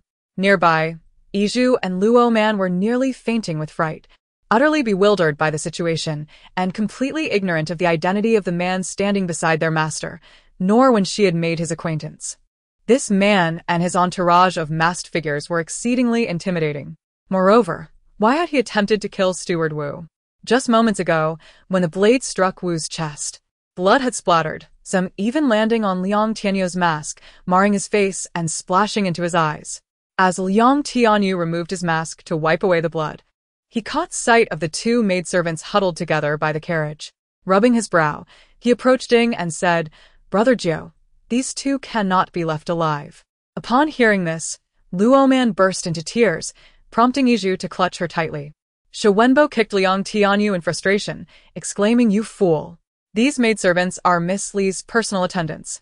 Have you not noticed how differently Brother Jiu regards Miss Li? Can we really kill them? Why did you kick me? Did I say something wrong? They know too much. Sparing them would invite disaster," he retorted, gesturing to his own face. At that moment, Shuangwan also removed his mask, causing the two maidservants to shut their eyes tightly in fear. Shuangwan was at a loss for words. Should we also kill Miss Li then? "I truly wish I could stitch your mouth shut, you fool," he thought, as he felt the piercing gaze of their master upon him. Li Shuangwan shot Liang Tianyu a disapproving glance before walking over to help the two young girls to their feet. "It's all right, don't be afraid. We didn't see anything." "My lady," they stammered. "Even if you did, it matters not. I will protect you," she assured them. "But who are they?" they questioned. "Friends," she replied. At that moment, Shuangwan and Liang Tianyu wisely retreated a few steps. "No, Brother Jiu is truly Miss Li's friend. They are not," he insisted. The remaining members of Ying's entourage dispersed swiftly. Li Shuangwan felt a surge of satisfaction. Yes, let His Highness Wang Heng be informed promptly of his losses today. She was eager to witness the sight of Ling Heng seething with rage. "What of your injuries?" he inquired. "Just superficial wounds. A few days of rest will suffice." Issue? Reassured that they would not be harmed, boldly approached, picked up a knife from the ground, and suddenly slashed it across her own arm. Blood gushed forth immediately, staining her already tattered pale garments a shocking crimson, causing tears to well up in her eyes from the pain. "Yizhu, what are you doing?" Li Shuangwan rushed over, snatching the knife from her hand and tossing it aside, tearing a piece of fabric from her clothing to bandage the wound. Yizhu gritted her teeth against the pain, beads of sweat rolling down her forehead in the cold wind. "My lady, I don't feel pain," she insisted. Shuangwan shook his head in disbelief. "You say you don't feel pain while tears stream down your face." Yizhu was not alone. Luo Man, gritting her teeth, imitated Yizhu and picked up a knife from the ground, slashing it against her own arm, tears pouring from her eyes as she cried out, "My lady, I don't feel pain either." Just a little bit. Li Shuangwan hurried to bandage Laoman's wound, unable to stem the flow of tears from her own eyes. She enveloped the two young girls tightly in her embrace, tears cascading down like pearls from a broken string. In that moment of rebirth, she had vowed to protect them, yet she had allowed them to be hurt. It was her fault. She should have known that Ling Heng, that despicable creature, would never allow her to take over the affairs of the Wang family. After committing so many vile acts, how could he allow her to glimpse even a fraction of the truth? Even the slightest suspicion would drive him to any lengths to make her retreat. Ying silently observed the scene, witnessing the torrent of tears cascading down Li Shuangwan's face. He turned his gaze away, looking towards the overcast sky. His eyes clouded with a darkness that obscured his thoughts.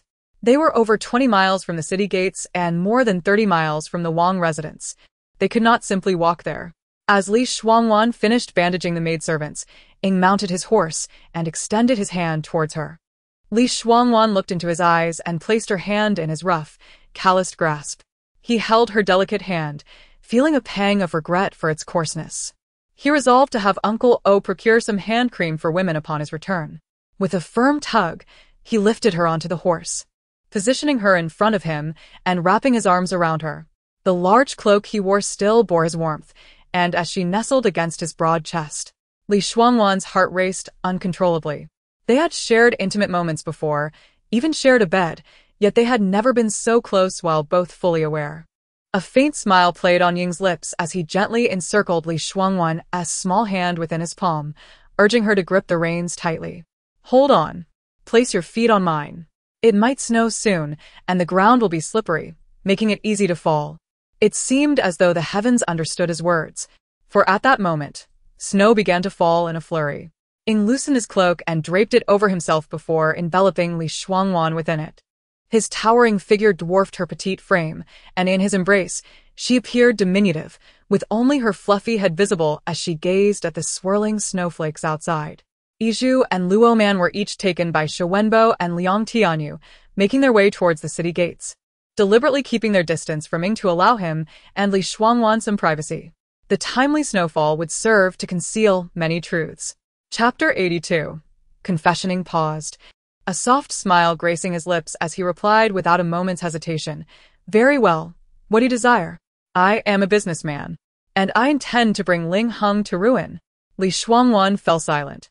His identity had been suspected by Miss Li days prior, and after today's events, any further concealment would only breed distrust. Ying resolved to reveal everything. You guessed correctly. I am indeed more than just a shadow guard of the prince's residence.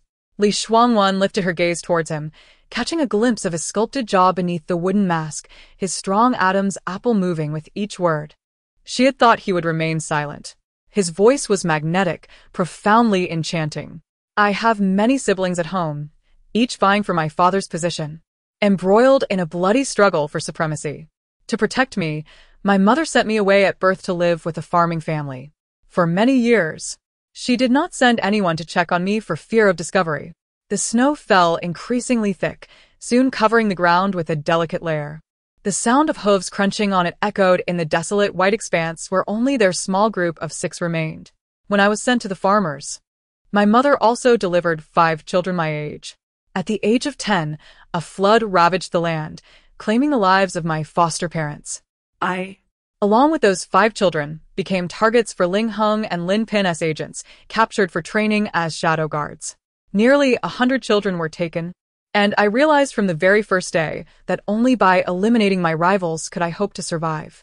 Though Xu Wenba and Liang Tianyu lacked Ying's exceptional skills, their prowess was nonetheless impressive, allowing them to survive the rigors of shadow guard training. Thus, despite the distance from Li Shuangwan and Ying, they could still catch snippets of their conversation. Yizhu and Luo Man, lacking martial abilities and nursing injuries, were pale and could hear nothing of the exchange. Xu Wenba and Liang Tianyu exchanged glances.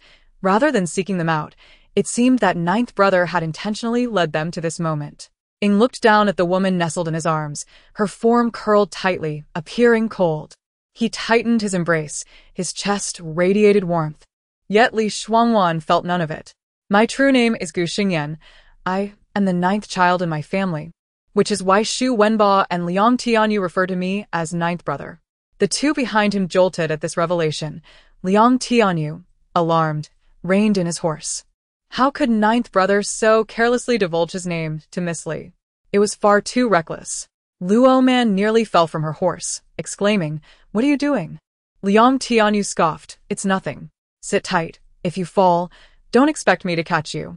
Had he not feared this man, Luo Man would have liked to strike him on the forehead. Li Shuangwan searched her mind for notable families bearing the surname Gu.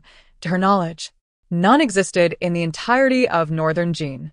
Thus, after she became pregnant in her previous life, Gu Xingyan had vanished from her life.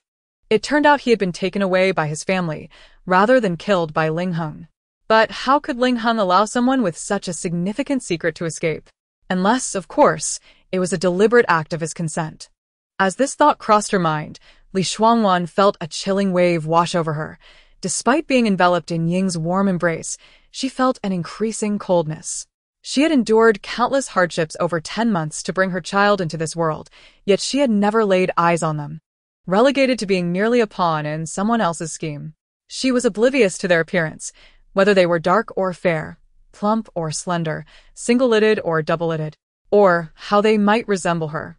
She didn't even know if her child was a boy or a girl. In her past life, everyone had been a victim. She could harbor no hatred towards him. However, if Gu Xingyan had indeed been saved by his family, and he never once returned to her side until her death, that would be unforgivable. Had he revealed everything sooner, events would not have escalated to such tragic ends. Or perhaps, she pondered, during their wedding night, had she not pushed him away, would he have acted as he did in her past life? Let me down. Shuangwan could no longer bear to ride alongside him and tighten the reins. The horse, caught off guard, neighed loudly, rearing its front hooves and nearly unseating them both.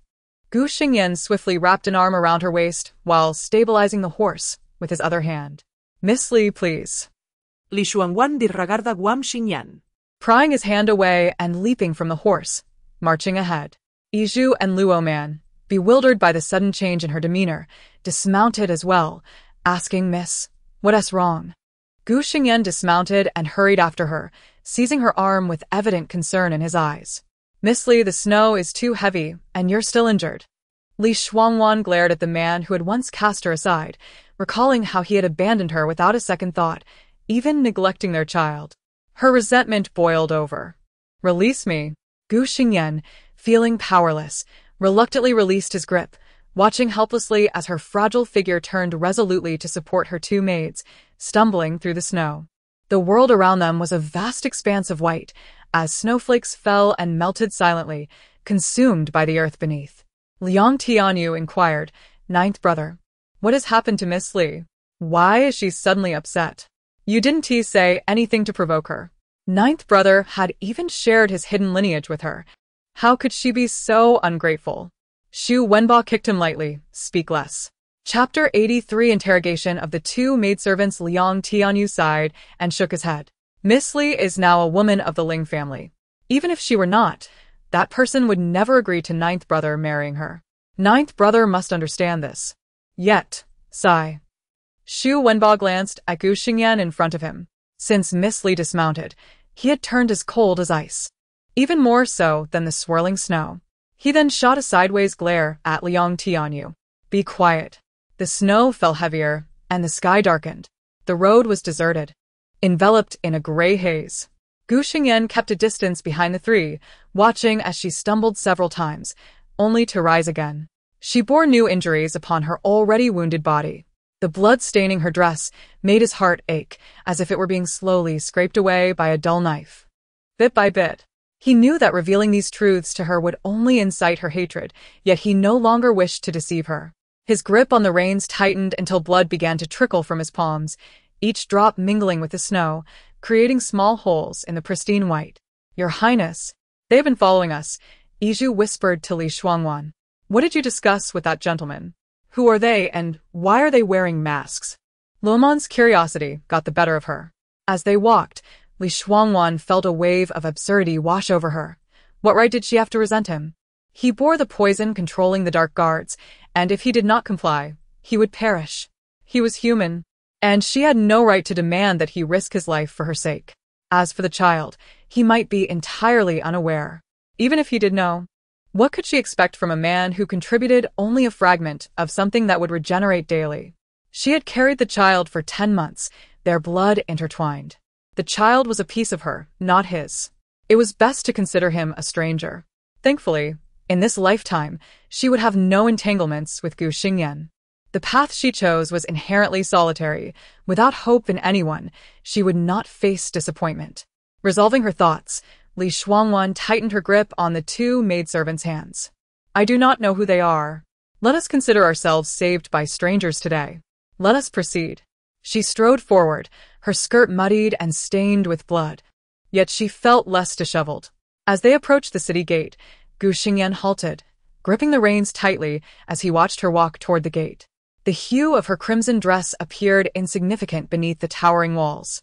Several soldiers rushed toward them, shouting, It is the princess consort. Quick, it seems she is in trouble. Inform His Highness. Then he witnessed Li Shuangwan collapse into the snow, followed by her two maidservants. Gu Xingyan struggled mightily to remain in place, resisting the urge to rush forward and gather her into his embrace. More soldiers emerged at the city gate, hastily lifting them inside. Shortly after, a carriage arrived, and the soldiers placed the three of them aboard. Liang Tianyu remarked, "The master is a formidable character, and his two maidservants are equally fierce." Gu Xingyan cast him a glance, prompting Liang Tianyu to immediately fall silent. Meanwhile, Zhou Kaiyao strolled through the streets, free from concerns of currency, purchasing whatever she desired. The four maidservants accompanying her were burdened with their acquisitions. Li Shuangwan lay quietly on the bed, her eyes tightly shut. Knowing the princess consort preferred not to be attended by other servants, the two maidservants had inflicted wounds with care, ensuring they only cut their left hands. Avoiding tendons and bones, the injuries appeared alarming, but did not hinder their ability to serve. Upon arriving at the prince's residence, they carefully assisted Li Shuangwan in changing into clean garments. Huang Sheng stood by, taking her pulse. Ling Heng walked anxiously up to Huang Sheng and inquired, "How is she?" "Your Highness, do not worry. She has only sustained superficial injuries. A few days of rest will suffice for her recovery." Ling Heng let out a long sigh of relief. "And her condition?" Huang Sheng understood the unspoken question. There is no cause for concern. Although her previous injury was severe, the general's residence provided ample resources for her recuperation. With no one around, Huang Sheng lowered his voice. "Your Highness, time is of the essence. The lady's health is precarious. We do not know how long she can endure. The optimal treatment window for the child is within a month after birth. Otherwise, it may lead to lasting ailments affecting longevity." "You mean she is not yet pregnant?" Ling Heng's frustration mounted. What has Ying been doing? They have been together for 2 or 3 encounters, yet Li Shuangwan remains unpregnant. Huang Sheng's expression stiffened. Even if she has conceived, it is too early to detect. Gazing at Li Shuangwan's still form, Ling Heng's eyes darkened. "I am fully aware." Exiting Li Shuangwan's chamber, the guards brought Yizhu and Luo Man before him. Ling Heng coldly regarded the two kneeling before him. "Relate the events in detail. Not a word should be omitted." Their faces remained pale. The occurrences of the past few days had surpassed all they had experienced in their previous years. "My patience is limited. You too failed to protect her, resulting in the princess consort's grave injuries. If you do not promptly confess, I shall have you executed on the spot." Luo Man, frightened by Ling Heng's imposing presence, burst into tears. Yizhu clutched her garment tightly. To claim she was unafraid would be false, however, having accompanied Li Shuangwan in the northwest. She had witnessed various scenes, and was more composed than Luo Man. Moreover, she had seen the princess consort's token still present during their recent change of clothing. What did that signify? She immediately warned Luo Man to remain silent. The gravity of the situation ignited Yizhu's clarity. The dark-clad figures had been dispatched by him, and Ling Heng did not interrupt. They demanded the princess consort surrender, which Butler Wu had vehemently opposed, resulting in a confrontation with the assailants. However, those dark figures were too formidable. In no time, all 12 guards had fallen to arrows. Chapter 84. The staff murder of 2 maidservants. The princess declared that the cloaked assailants intended to capture her alive and urged us to hide. Armed with a dagger, she charged out. Alas, her martial prowess had diminished, and before long, she was apprehended, sustaining several wounds in the process. At this juncture, Yizhu could no longer hold back her tears. Regaining her composure, Yizhu continued, her voice trembling. Indeed, just as the cloaked men were about to escort the princess away, a group of masked individuals, numbering 30 or 40, suddenly appeared from a distance. Their martial skills far surpassed those of the cloaked men. They swiftly dispatched them all. After their victory, they departed with great haste. Ling Heng gazed intently at her, seeking any hint of deception on her face. "You say there was a group of masked individuals?" "Yes." "What manner of masks did they wear?" "They were wooden, devoid of any markings, just blank visages with only their eyes visible, shrouded by hoods." "Who killed them?" "The masked individuals. And the leader of the cloaked men, who severed his head. That too was the work of the masked individuals."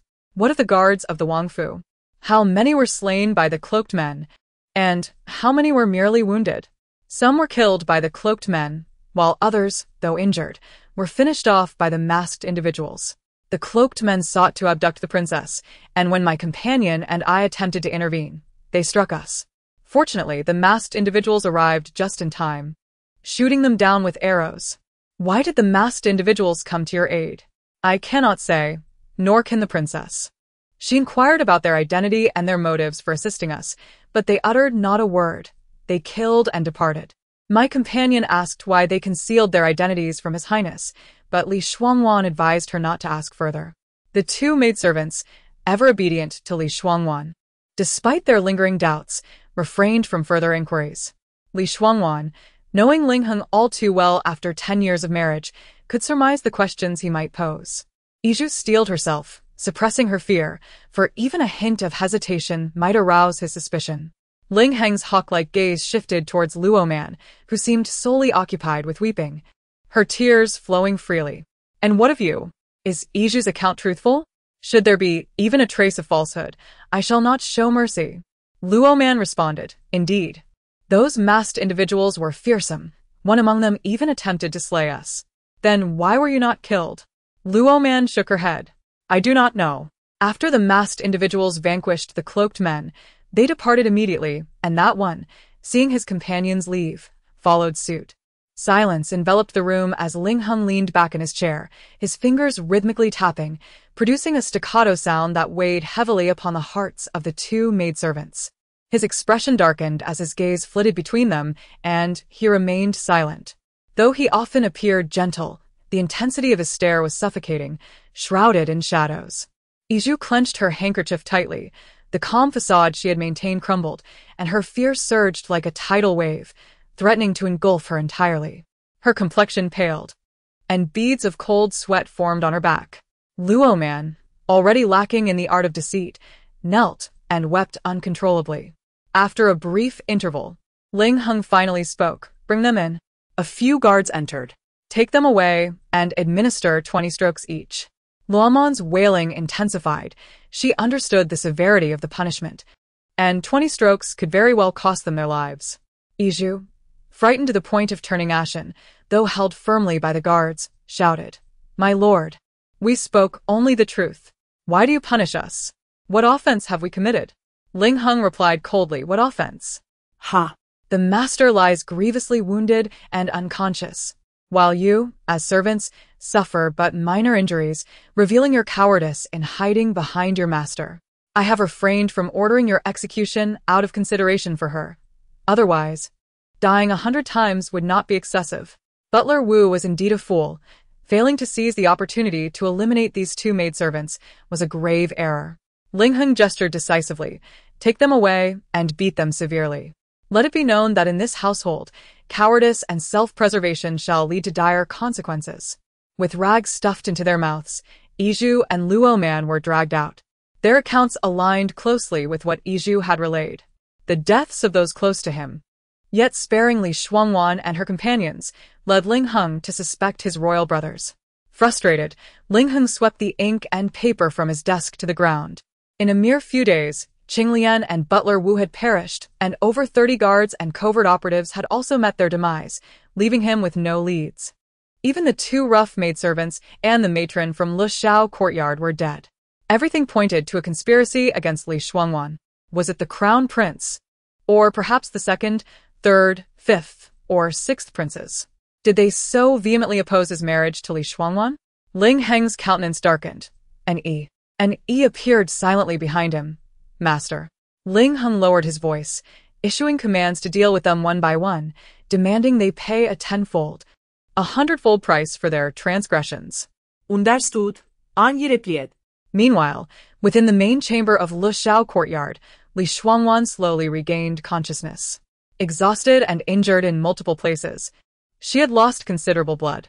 Coupled with Gu Xingyan's words, she felt utterly drained, collapsing at the city gate. Water. Li Shuangwan's voice was faint, her throat ablaze.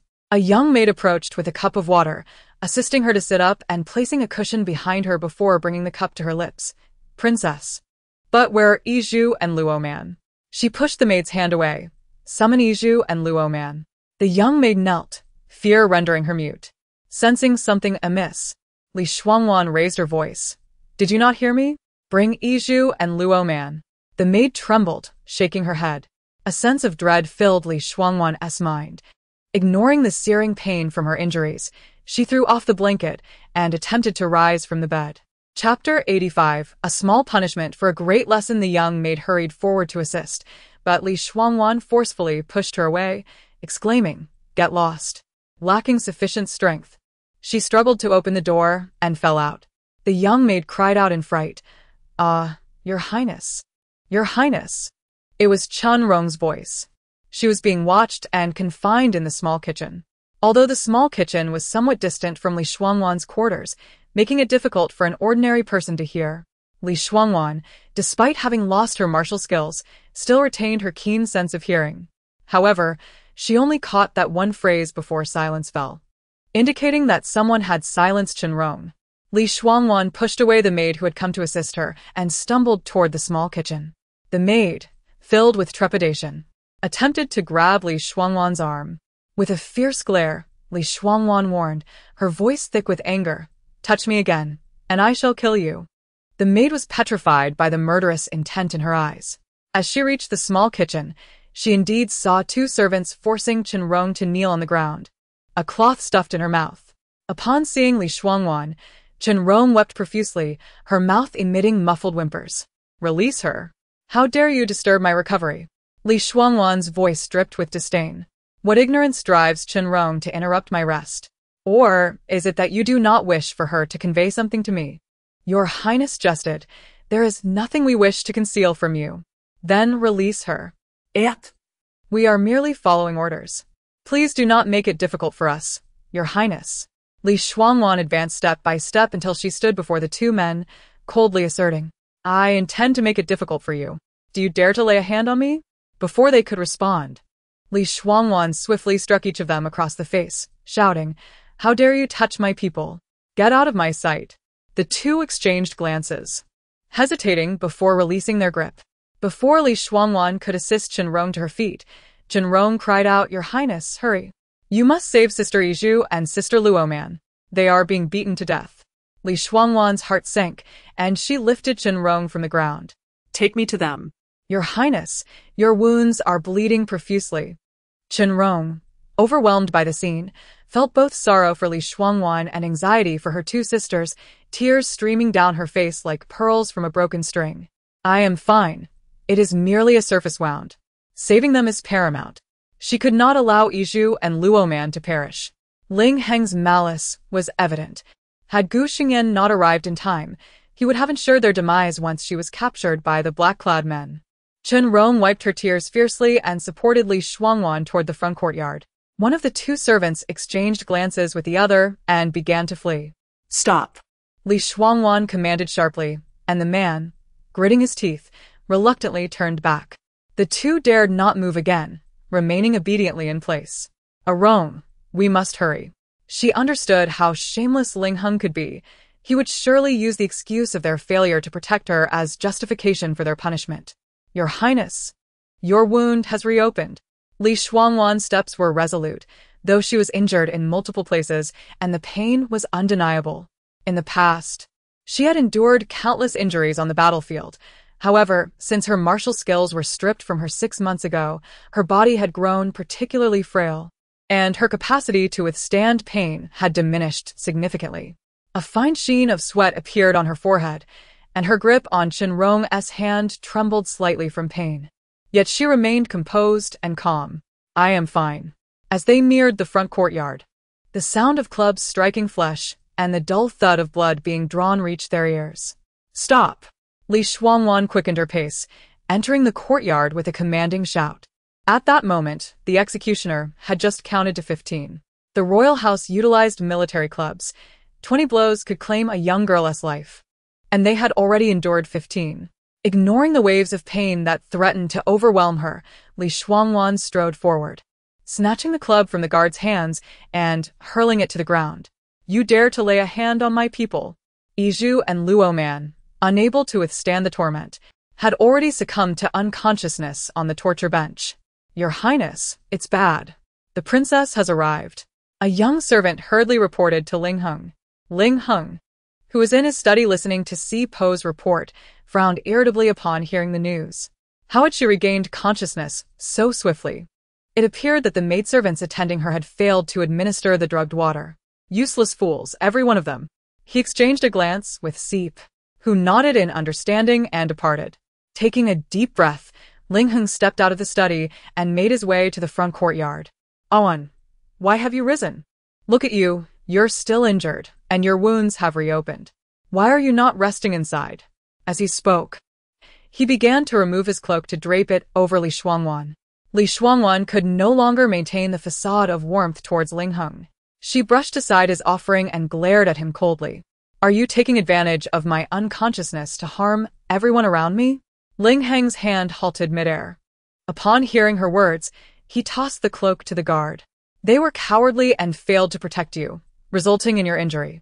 I ordered a few lashes as a minor punishment. Why should you be so enraged? Li Shuangwan pointed at the unconscious figures on the torture bench. Is this what you call a minor punishment? It seems you desire their lives. Ling Hung, realizing their condition for the first time, frowned. I may have been a bit heavy-handed, but rest assured, they managed the severity well. It may look frightening, but it is merely superficial wounds. They will recover in a few days. Li Shuangwan scoffed, finding him a hypocritical and repugnant man. Had she arrived even a moment later, he would have been responsible for their deaths, yet he would shift the blame to the executioners, claiming they had failed to exercise caution. Ling Hung, maintaining his patience, continued, moreover, they committed a grave error. If I do not impose punishment, others in the residence will follow suit, and loyalty will vanish. Awan. The art of leadership is rooted in this principle. If you are strong, they will be weak. Should you show weakness, they will dare to trample upon you. Li Shuangwan replied coldly, I instructed them to remain hidden in the carriage. Does this mean you would punish me as well? Awan, what are you saying? How could I ever bear to strike you? Ling Hung reached out, but Li Shuangwan forcefully pushed him away. Enough. Awan, it was my fault. I apologize. Chapter 86.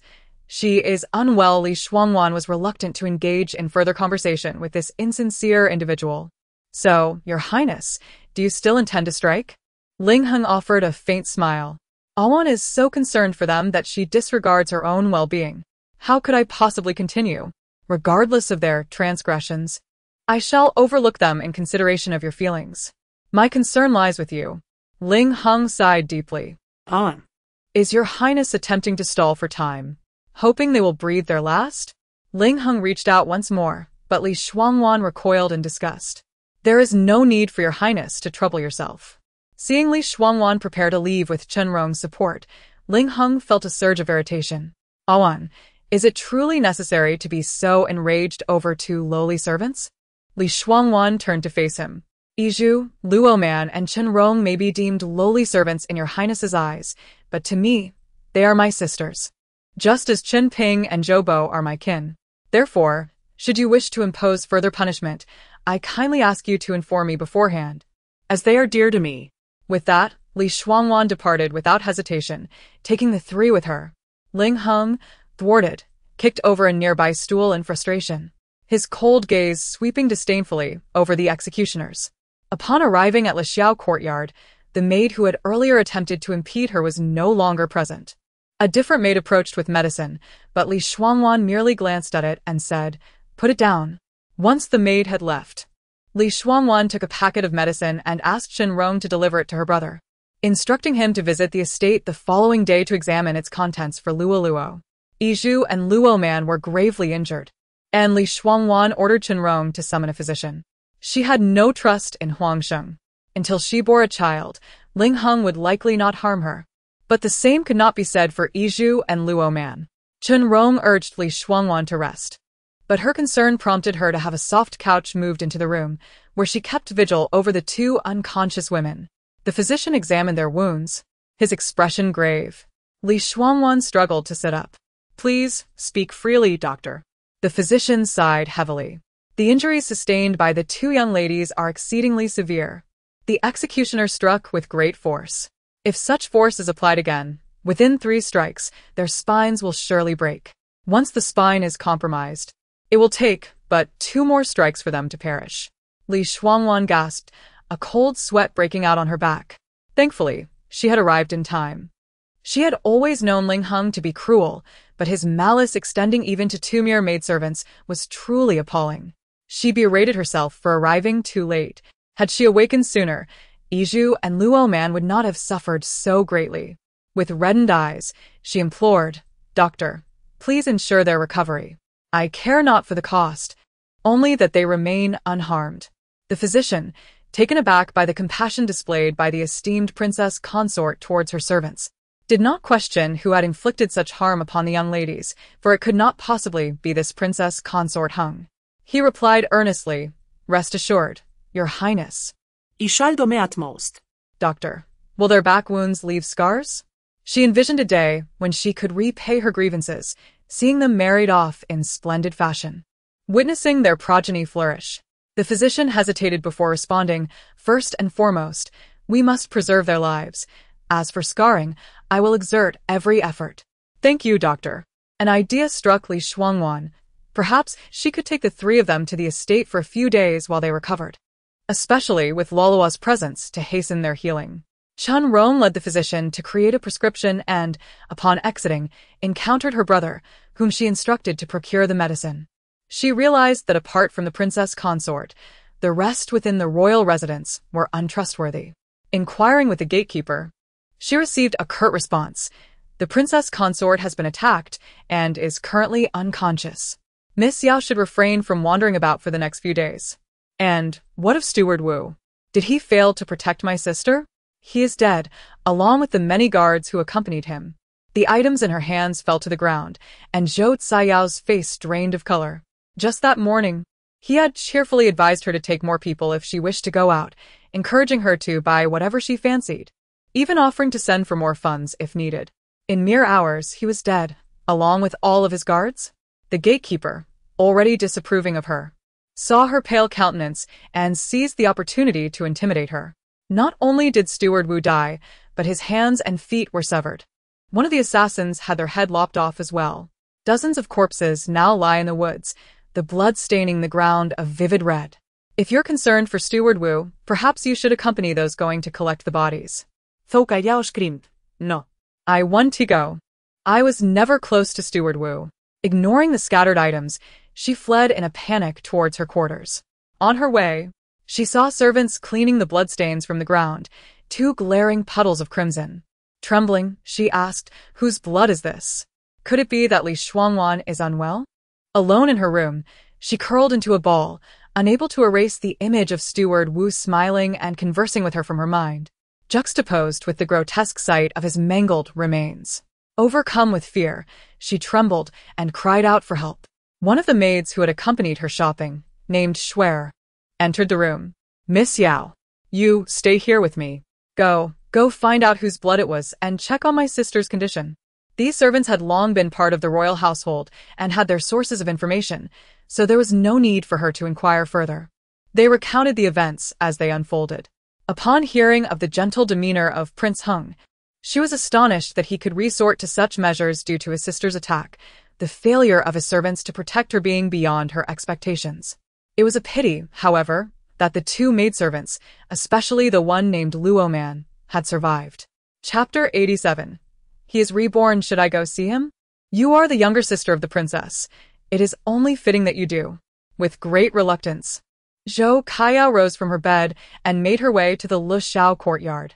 She was utterly baffled by Li Shuangwan, a princess of the Hengwang, whose esteemed status should have kept her in the safety of the rear courtyard, yet she had chosen to venture out to some estate. Surely, something must have gone awry. Li Shuangwan found herself alone in the dark of night, her mind tumultuous and restless. She had no one she could trust by her side. Logically, upon marrying into the Hengwang residence, she could have brought at least 4 maidservants, 2 personal attendants, and 3 to 6 young boys to assist her. However, during her time in the Northwest, she spent most of her days in the military camp, where no servants were needed. Upon returning to the general's residence in the Northwest, her only companions were Yizhu and Luo Man, along with an elderly woman named Zhao and the coachman Zhouwen. For any matters that arose, she could simply instruct any servant in the household. When she married Ling Heng, she was filled with hope and dreams. Thus, she chose not to bring many people with her. Yet, Li Shuangwan also felt a sense of relief, knowing that to extricate herself from the Hengwang residence, she could not have too many familiar faces around. Suddenly, the image of Gu Xingyan's phoenix-like eyes, reflecting her face within their dark pupils, surged into her mind. Tonight, Gu Xingyan would come, for she knew that Ling Heng was adept at playing the role. He would inevitably return this evening, feigning remorse, while Gu Xingyan would stand in for him, at her side.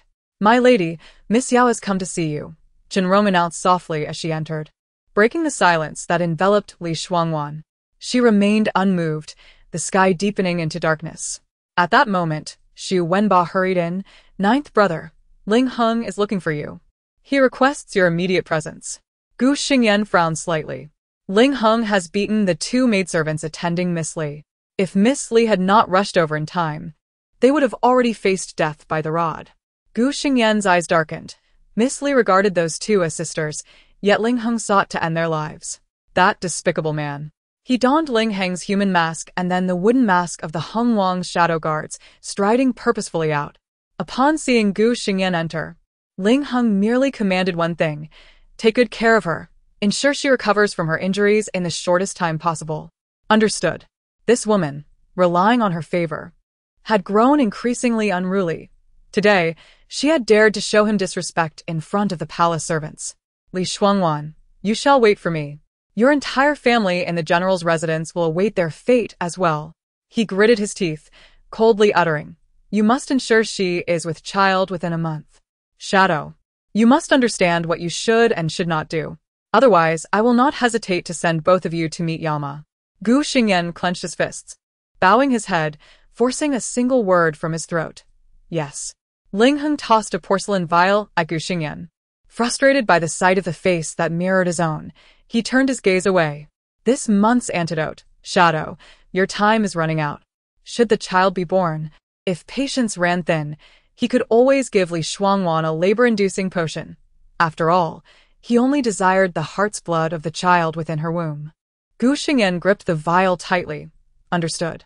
After leaving, Gu Xingyan proceeded to the Lushao courtyard, standing at the entrance for a long while. The lights within illuminated the room, where Chenrong was serving Li Shuangwan a light evening meal. Gu Xingyan's hand tightened and relaxed repeatedly. This evening, he would reveal everything to her. Whether it be life or death, the choice would be hers. After all, it was he who had wronged her. In the night, he stood like a statue. As Chenrong emerged with a tray, she noticed Gu Xingyan and bowed, "My lord." He glanced at the food on the tray, which had scarcely been touched, before taking it from her hands. Chenrong bit her lip and withdrew her gaze.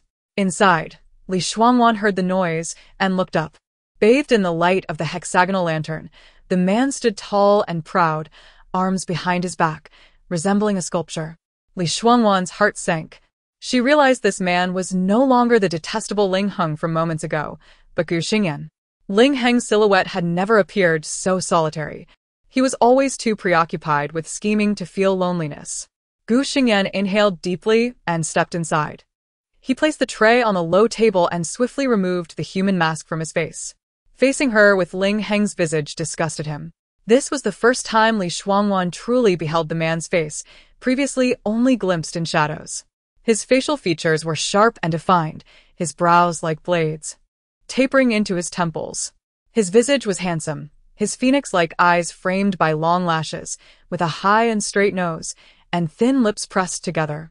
Tall and imposing, he stood like a pine tree. The candlelight cast a sheen upon his fair skin, as if gilding it. The royal attire accentuated his extraordinary handsomeness. Li Shuangwan recognized the inappropriateness of the moment, yet an involuntary phrase escaped her. "Jishur is like jade, the pines like emeralds, unmatched beauty, unparalleled in the world." Gu Xingyan remained a few steps away from the bed, and after a long silence, he finally spoke, his voice hoarse. "For those who wish to conduct business, Xu Wenba is already arranging matters. 5 individuals, and I have instructed them on their tasks. Should it prove insufficient, I can send more." Li Shuangwan's gaze was piercing. Her eyes rimmed with red. She fought back tears, lifting her chin to gaze directly at the man before her. the one she had finally come to understand across lifetimes. Gu Xingyan's heart twisted painfully, and he suddenly knelt halfway before her bed. Shuangwan abruptly blew out the lamp before her. In the darkness, Gu Xingyan could not discern her expression, nor could she see his. His throat tightened painfully as he spoke, his voice shaking. I am sorry. Shuangwan stubbornly smiled. After her rebirth, she vowed never to harbor hopes for those unconnected to her. This apology felt hollow and powerless, yet she had paid with her life in the past. Thus, it mattered little now, did it? Leave. If you have no business with me, do not appear before me again. I will handle the remaining matters myself. Turning her face away, tears fell silently, uncontrollable. She had promised herself she would not cry again in this life, yet knowing this man before her was also reborn, she could not hold back. Chapter 88. Rebirth of her Li Junong. Gu Xingyan felt a tightening in his throat. He understood that voicing these matters would merely serve as an excuse for himself. Yet, he could not conceal everything. His suffering would inevitably echo in her heart. He sought not her forgiveness, but merely wished for the bitterness within her to lessen. Too much hatred led only to anguish and exhaustion.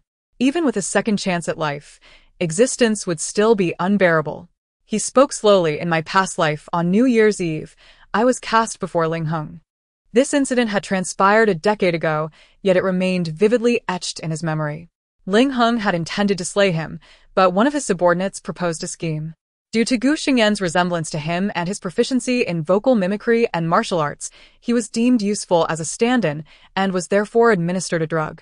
Upon ingestion, all his memories faded into oblivion. However, Lin Pin learned of this and chastised Ling Heng for his leniency, asserting that to eliminate potential threats, he must kill Gu Xingyan. Thus, despite his amnesia, 2 days later, he was stabbed through the chest and discarded in a mass grave. Shuangwan's fists clenched. Her nails digging into her flesh as silent tears cascaded down her cheeks, an unending stream. The human heart is inherently biased. Mine was even more so. Situated on the right side.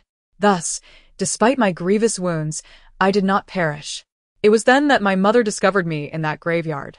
Shuangwan suddenly lifted her gaze to Gu Xingyan, recalling that the royal surname of the De Liang dynasty was Gu. Thus, he had those individuals behind him, wielding such power. I am the 9th prince of De Liang, Gu Xingyan. A wave of metallic sweetness surged in his throat, which he forcibly swallowed. And what else? Is there more you wish to reveal to me? Gu Xingyan shook his head. No more. By the time I recalled all of this, a decade had passed. Shuangwan felt a chill. She understood a crucial truth. In her previous life, during that month-long span, Ling Heng had allowed Gu Xingyan to substitute for him beside her only infrequently. Perhaps he feared she would catch on. Thus, in the midst of his official duties, he resorted to employing Butler Wu and Qinglian to hinder her movement, a tactic he frequently employed. Gu Xingyan lowered his gaze, unable to meet her eyes. His father was exceptionally prolific, siring 9 princes and numerous princesses. Yet, with so many heirs, only one throne existed. The political arena of De Liang was as treacherous as that of Beijing. The struggle for succession, marked by bloodshed and turmoil, was a matter of life and death. Consort Chen, in her quest for her son, had conspired with the powerful, leading to the demise of countless princes and grandsons.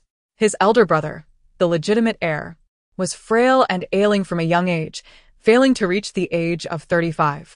As a legitimate son, his mother, Empress Su, became the target of Consort Chen's schemes from the moment she conceived him, enduring multiple near-fatal incidents. To protect him, shortly after his birth, Empress Su sent him to Beijing to be fostered by a peasant family. To avoid being targeted, she assigned several hidden guards to protect the family and sent 5 children of his age to safeguard him. Unfortunately, the court of Beijing grew increasingly corrupt, besieged by heavy taxes and natural disasters. A catastrophic flood struck, claiming the lives of his foster parents. Following such calamities, great plagues ensued. The hidden guards perished while attempting to shield the children, unable to send word of their plight. The entire village was swept away by the flood, with many succumbing to starvation or disease, leaving only a few survivors. At the tender age of 10, he, along with Wenbo and Liang Tianyu, fell prey to human traffickers, and was sold into the mountains. Thus began a life of daily struggles for survival against both men and beasts, until he was discovered by Ling Hung at the age of 20, entering the Wangfu of Hung 3 months later. In the Wangfu, he spent a month and 20 days, during which he met a young woman named Li Shuangwan. Her eyes sparkled like the brightest stars, and her voice was gentle. Whenever Ling Hung was preoccupied with a woman, he would don a mask and accompany her. As they shared a bed, her long hair intertwined with his, binding his heart in a delicate embrace that he could neither untangle nor sever. She called him Your Highness, mistaking him for Ling Hung. Countless times, he yearned to reveal the truth to her, yet Ling Hung had warned him that should he dare to speak, neither of them would survive. The night of the grand wedding haunted him like a nightmare, suffocating him with its grip. He was terrified, retreating in fear. She was the proud daughter of the general of the state. How could she endure such humiliation? Numerous words lingered on his tongue, yet he swallowed them down. He was oblivious to Ling Heng's intentions. However, by the time he recalled all of this within the imperial palace of Daliang, it was too late. He finally understood why Ling Hung had compelled him to consummate the marriage. Afterward, only hatred filled his mind. The entire household of the general of the state was annihilated. Li Shuangwan had perished, locked away in the cold palace, reduced to ashes, leaving no trace behind. Their child, born into a world of malice merely a day old, was drained of its lifeblood to serve as a catalyst for a child named Ting Ning. He had erred grievously so, yet time could not be reversed. Therefore, when his elder brother succumbed to illness, he ascended to the throne of Daliang, disregarding the objections of ministers and the watchful eyes of the court. Leading an army to ravage Beijing, setting ablaze the palace that had entombed his beloved Shuangwan. He sought to ensure that all of Beijing would accompany her in death. Yet, as he beheld the inferno consuming the palace of Beijing, he could not quell his resentment. His Shuangwan was lost forever. Such a remarkable woman, gone in an instant. It was he who had brought about her demise, exterminating the entire household of the general of the state. Thus, he paid with his own lifeblood, sacrificing nearly 2.5 lives to defy fate and grant Shuangwan a chance at rebirth. He succeeded. He believed that such an astute woman as Shuangwan would undoubtedly take vengeance upon her previous tormentors in this life. He intended to keep his remaining lifespan, which was fated to be merely 10 years, a secret from her. Yet, she, being such a clever woman, discovered within just a few days that they were both reborn souls. That was sufficient. Nothing else mattered, and she need not know more. The debts of his past life would be repaid across 2 lifetimes. Should she wish to slay Ling Hung, he would assist her. If she sought to upend the corrupt court of Beijing, he would lend his hand. Should she desire to protect the entirety of the general of the state's household, he would stand by her side. Li Junong, take good care of yourself. Gu Xingyan stood and walked away. Li Shuangwan ultimately wiped her tears away, gazing at Gu Xingyan's retreating figure, and spoke, "At present, I have no allies. Therefore, I shall utilize those you have gathered, but our dealings shall be strictly transactional. Any profits will be divided equally, settled every 6 months. The bonds forged through profit may be the most fragile, yet they remain steadfast in their own right." Gu Xingyan halted, understanding that Shuangwan was delineating a boundary between them. "If I require assistance in the future, I shall also seek your help, but I shall compensate you." Chapter 89. Interest. Seeing her silent, Gu Xingyan paused before turning around to say, "I have thoroughly investigated his enterprises in the shadows from my previous life. What you glimpsed a few days ago is merely the tip of the iceberg. Su Jianzhou manages his affairs, which are spread across various provinces in northern Jin. Moreover, Ling Hung possesses his own private army, approximately 30,000 strong. Where are they?" Gu Xingyan shook his head. "Like the training grounds for the secret guards. I only know they exist. I have not discerned their precise locations. In my past life, he had already infiltrated these individuals into the Imperial Guard and the Yulin army in batches, with some even penetrating the forces of the Li family." Li Shuangwan tightly closed her eyes. Indeed, the Li family's troops had long since infiltrated Ling Hung's private army. It was her, she was the sinner of the Li family.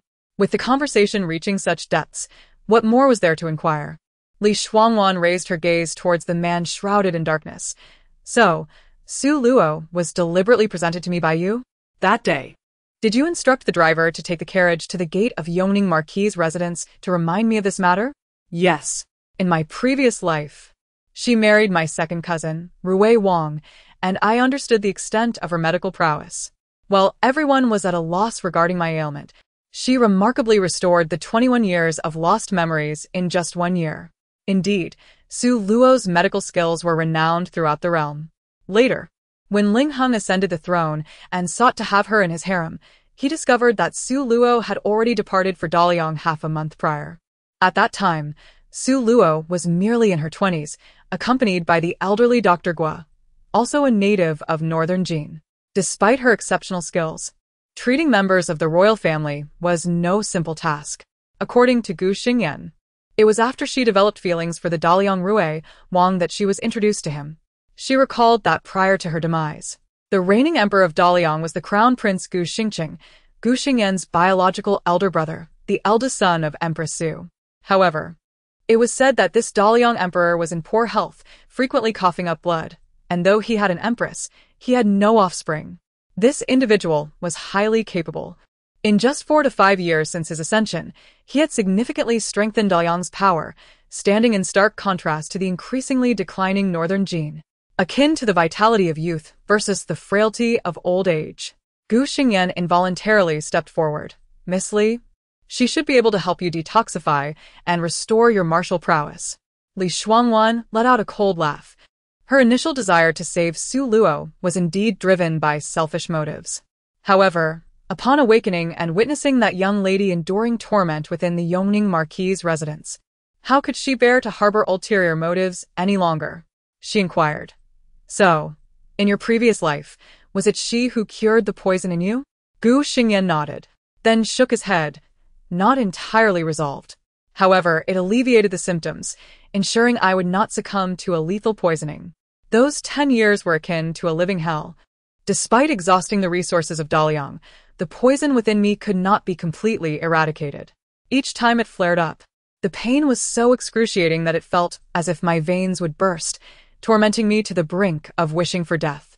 Yet as a prince, life was beyond my control, and death was even more so. These memories, steeped in blood and flesh, when unraveled, felt like 1,000 ants gnawing at the heart, rendering even the act of breathing a painful endeavor. When my second cousin introduced her to me, Su Luo took 3 months to concoct a remedy. It would only manifest symptoms every 6 months, yet to fully detoxify remained elusive without the final crucial ingredient. By the time I recalled everything and realized the poison within me was inflicted by Ling Heng, I no longer required that antidote. As for Xu Wenba and Liang Tianyu, shortly after Ling Heng pierced my chest with a blade, Ling Heng dispatched them on a mission, where they met their demise at the hands of Ling Yao. Li Shuangwan recalled something. Last time, you consumed the 100 herbs. Has the poison Ling Heng planted in you been resolved? Gu Xingyan nodded, then shook his head. It has been alleviated. For 2 years, I need not take the antidote Ling Heng provided. What Gu Xingyan did not mention was that the reason the 100 herbs could neutralize a multitude of poisons was that they themselves were toxic. Now, there was a temporary balance between the 2 poisons within him. When that balance would shatter, he could not say. Perhaps the moment that balance broke would be the very moment he succumbed to the poison. A life owed must eventually be repaid. Li Shuangwan closed her eyes deeply. Indeed, Ling Heng's poison was rare in the world. Even though the 100 herbs could counteract various poisons, they could not neutralize the toxin controlling the secret guards. Was it you who destroyed Qinglian's corpse? Yes. Gu Xingyan nodded. I knew you were searching for him. I happened to see him that day. Then, what about the 100 herbs? Did you also arrange for someone to throw them into the room? Li Shuangwan nearly exhausted all her strength to ask that question. If it truly was his arrangement, what did her act of self-sacrifice that day amount to? A mere joke? She summoned every ounce of strength to stand before Gu Xingyan, lifting her gaze towards the man in the night. In the darkness, she suddenly found it difficult to see him clearly, for she had extinguished the light. No, it was not me. Gu Xingyan stepped back in a fluster. How could it be? Miss Li, how could I? I investigated afterward, but the leads I found were extremely limited. I only know that at that time, the secret guards in the palace courtyard were reassigned. supposedly in response to a discovered assassin. Yet in the end, Ling Heng found nothing. Li Shuangwan gradually exhaled, leaving this mystery unresolved. In retrospect, the guards at Heng Wangfu had indeed increased from that day onward. Li Shuangwan steadied her emotions and slowly posed the final question. When did you reincarnate? At the hour of the rooster, I had just awakened when Ling Heng summoned me, instructing me to consummate with her, just as it had been in my previous life. What I could prevent was to do my utmost to ensure Li Shuangwan did not consume anything sent by Ling Heng, including the bowl of noodles that should have been delivered during the betrothal. What would their child be like? Gu Xingyan imagined countless scenarios. Would he be obedient while in her womb? Would he often disturb her? He had heard that she endured 3 days and nights before giving birth. Was it not excruciating? He refrained from asking. Such queries would only pierce Wanwan's heart deeply. Li Shuangwan understood. He was referring to Hu Shuyi and nodded slightly. As Gu Xingyan prepared to leave, Li Shuangwan said, "In the future, should I require assistance, I will still seek your help, but I will offer remuneration." Gu Xingyan closed his eyes deeply. This was preferable to having no further ties between them. "Very well. As you wish." He retrieved a bone whistle from his pocket and handed it to her. "Miss Li, should you need me in the future, simply blow this whistle. 3 short and 2 long, 2 short and 3 long, and I will appear." Li Shuangwan accepted the whistle without uttering a word, tucking it into her bosom. Chapter 90. The perfect body. She had intended to distance herself as much as possible from Gu Xingyan, yet fate, in its winding path, ensured their lives remained intertwined. Not one to be overly sentimental, she resolved to maintain their relationship solely on the basis of mutual benefit. Although Gu Xingyan, the esteemed 9th Prince of Daliang, held little regard for material wealth, the gravity of his presence and his extraordinary martial prowess had long piqued her suspicions. No matter how formidable or affluent Ling Heng might be, he could never have trained a shadow guard with such unparalleled skills. Such a person was destined to be above others, not serving beneath them. There were also Su Luo, the lifeless body of Qing Lian, and the sea eagle that had delivered her message. Yet uncertainty lingered. Mere days prior, he had merely been a shadow guard in her eyes. Until today, when he had come to her rescue with companions whose martial abilities eclipsed even those of Ling Heng's men. It was then she cautiously inquired about the people he commanded, and his unhesitating affirmation solidified her conviction that Gu Xingyan, like her, was a reincarnate. With a bitter smile, she closed her eyes. That night, sleep eluded her as she tossed and turned, drifting through dreams of the man who had traded 2.5 lifetimes to grant her rebirth. His solitary figure pierced by arrows, gazing into the distance. Yet, she could never discern his face. Was it Ling Heng? His subordinates referred to him as Your Majesty. And aside from Ling Heng, who ultimately ascended to the throne, she could think of no one else. The following day, Gu Xingyan indeed sent her a letter, delivered by Chen Rong, who was specifically instructed to inform her that if she required anything, she could seek out Xu Wenba. She had previously declared she wished not to see him, and he had respected her wish. The letter contained several pages filled with information, detailing the distribution of Ling Heng's assets across various sectors, devoid of any personal remarks from Gu Xingyan. His handwriting was robust and forceful, each stroke deliberate. As she meticulously read through the contents, it became evident that Gu Xingyan possessed far more knowledge than she had anticipated. The scale of his holdings, including estates, granaries, and even references to private salt and grain, could only be described as wealth rivaling nations.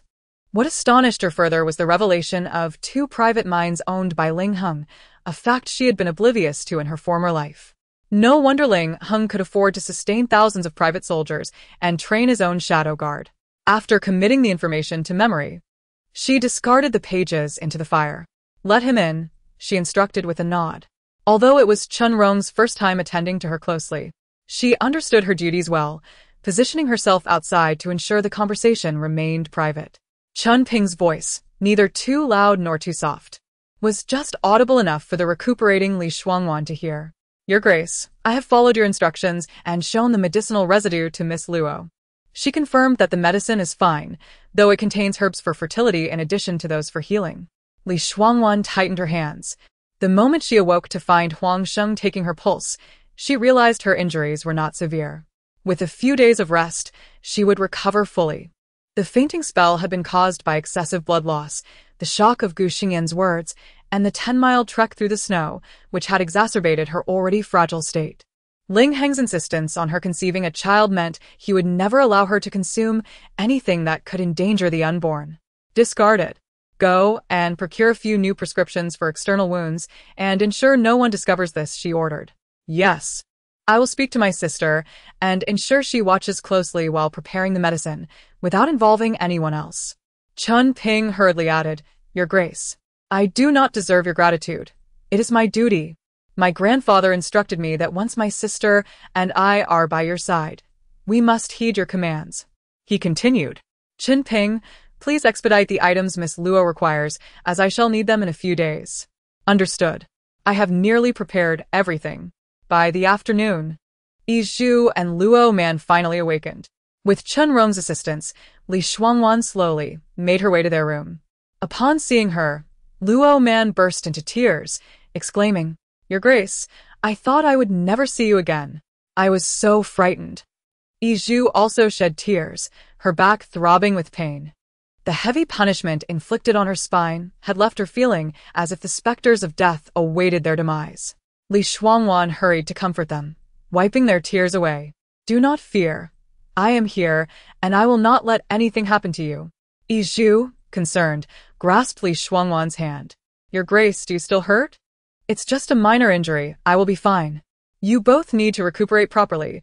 Do not let any remnants of illness linger. Before long, Chen Rong delivered their medicine, which had analgesic properties. Li Shuangwan took it upon herself to administer the medication to them. The two girls hesitated to let their mistress serve them, quickly taking the bowls to drink the medicine themselves.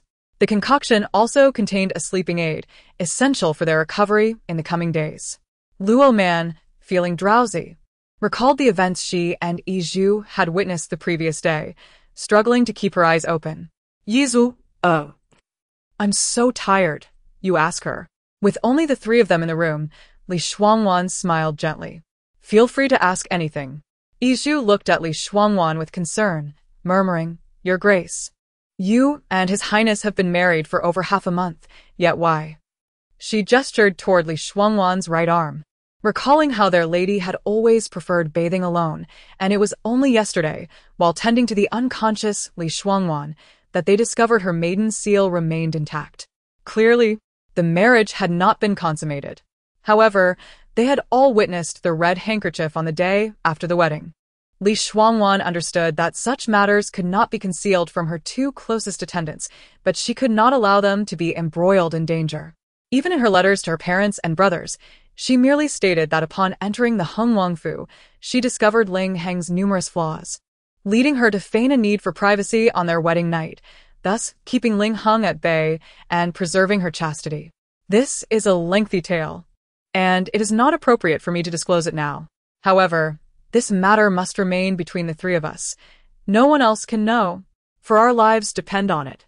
The pallor of their faces deepened even further. Chapter 91. A point of no return. As Luo Man felt herself drifting into slumber, the sudden remark jolted her awake, her eyes widening in astonishment. She propped herself up, only to wince in pain, and in a hushed tone, she whispered, Is the princess implying that the prince has some kind of affliction? Li Shuangwan responda. It does not seem entirely implausible. Indeed. This concerns the dignity of the royal family and the stability of the court. It is of utmost importance that no one else discovers this secret, even the palace. Luo Man nodded vigorously. The thought of a man being incapable was a tremendous blow to his pride. She dared not utter a word in front of the prince, otherwise her life would be in jeopardy. Yet, her young mistress was destined to live a widow's life. How could Prince Heng be so inconsiderate, knowing his own limitations yet still seeking to marry her? Therefore, was his threat to harm them merely a ruse to keep them from learning of his condition? How cruel-hearted he must be. Yi Zhu remained silent, her expression wrought with concern as she gazed at Li Shuangwan. Li Shuangwan sighed inwardly. Yi Zhu was astute, and there was no way to conceal anything from her. If she did not clarify matters, who knew what conclusions Yi Zhu might draw on her own? Luo Man, with her simple-mindedness, nodded off as the effects of the medicine took hold. Iju, struggling to maintain her composure, looked at Li Shuangwan with teary eyes, on the verge of spilling over. Li Shuangwan found herself at a loss with Iju's state. Seeing Luo Man asleep, she sighed. If you wish to inquire, do so. I will gauge what I can reveal. Iju choked out, Princess, do you not have feelings for the prince? I see how he treats you well. Otherwise, he would not have reprimanded us so harshly for failing to protect you yesterday. But why? Princess, I know what Luo Man said about the prince's condition is nonsense. Princes are taught about such matters by palace maids from the tender age of 14 or 15. If that were the case, it would not have remained hidden for so long. Please tell me the truth. Li Shuangwan gently patted Iju's head. There were many things she could not let these two girls know. Luo Man was blissfully unaware, while Iju would surely overthink it. Yet, she still could not divulge the truth. It was too perilous. Zhou Kaiao had already arrived. Had it not been for these events, her original plans would have been set in motion. With the year-end approaching, she would have to delay them. Before her departure, she could only entrust them to her grandfather. She recalled what Qin Rong had discovered from the incense burner days prior. Did Luo not mention it was laced with something? Iju's expression shifted dramatically. A soporific. So, the prince has been using this to lull you to sleep. Never actually touching you, and that so-called Yuanpo was merely a distraction, was it not? Li Shuangwan was taken aback by Iju's cleverness, then smiled slightly. Of course not, Iju. You are overthinking. I have uncovered some secrets in the Hengwang mansion, and I am now almost certain that there are spies within, and not just one. Even the prince has been deceived. Iju's face turned pale. If even Prince Heng was unaware, what kind of individuals were the masterminds behind these spies? Princess, what shall we do? We must inform the prince. Li Shuangwan shook her head. No, this matter must remain a secret. The fewer who know, the better. It is too dangerous, and I do not wish for the prince to be involved. Once this is resolved, I will disclose everything to him. Thus, Iju, until then, no one must know. One misstep, and we face irrevocable consequences. Princess, but this is too risky. Li Shuangwan's expression hardened, her brow furrowing. Iju? Have you ceased to heed my words? Iju, terrified by her mistress's demeanor, hastily replied, Of course not.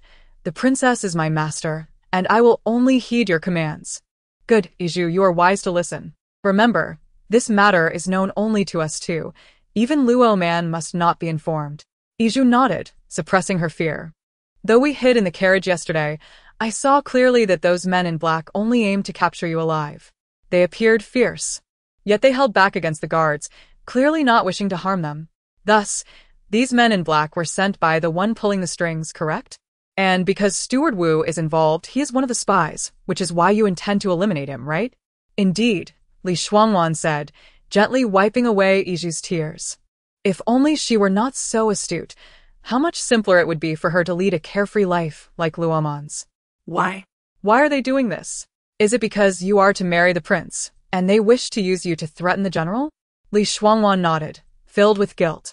It was not her intention to deceive Iju, but in her rebirth, she could not reveal the events surrounding the destruction of the general's house by Ling Heng. Iju? You are very clever, but there are matters that are not yet time for you to know. Unable to contain herself, Iju collapsed against Li Shuangwan's bedside, sobbing quietly. She had so many questions left unasked. Who were the ones who saved them, and why did the princess seem so familiar with that man?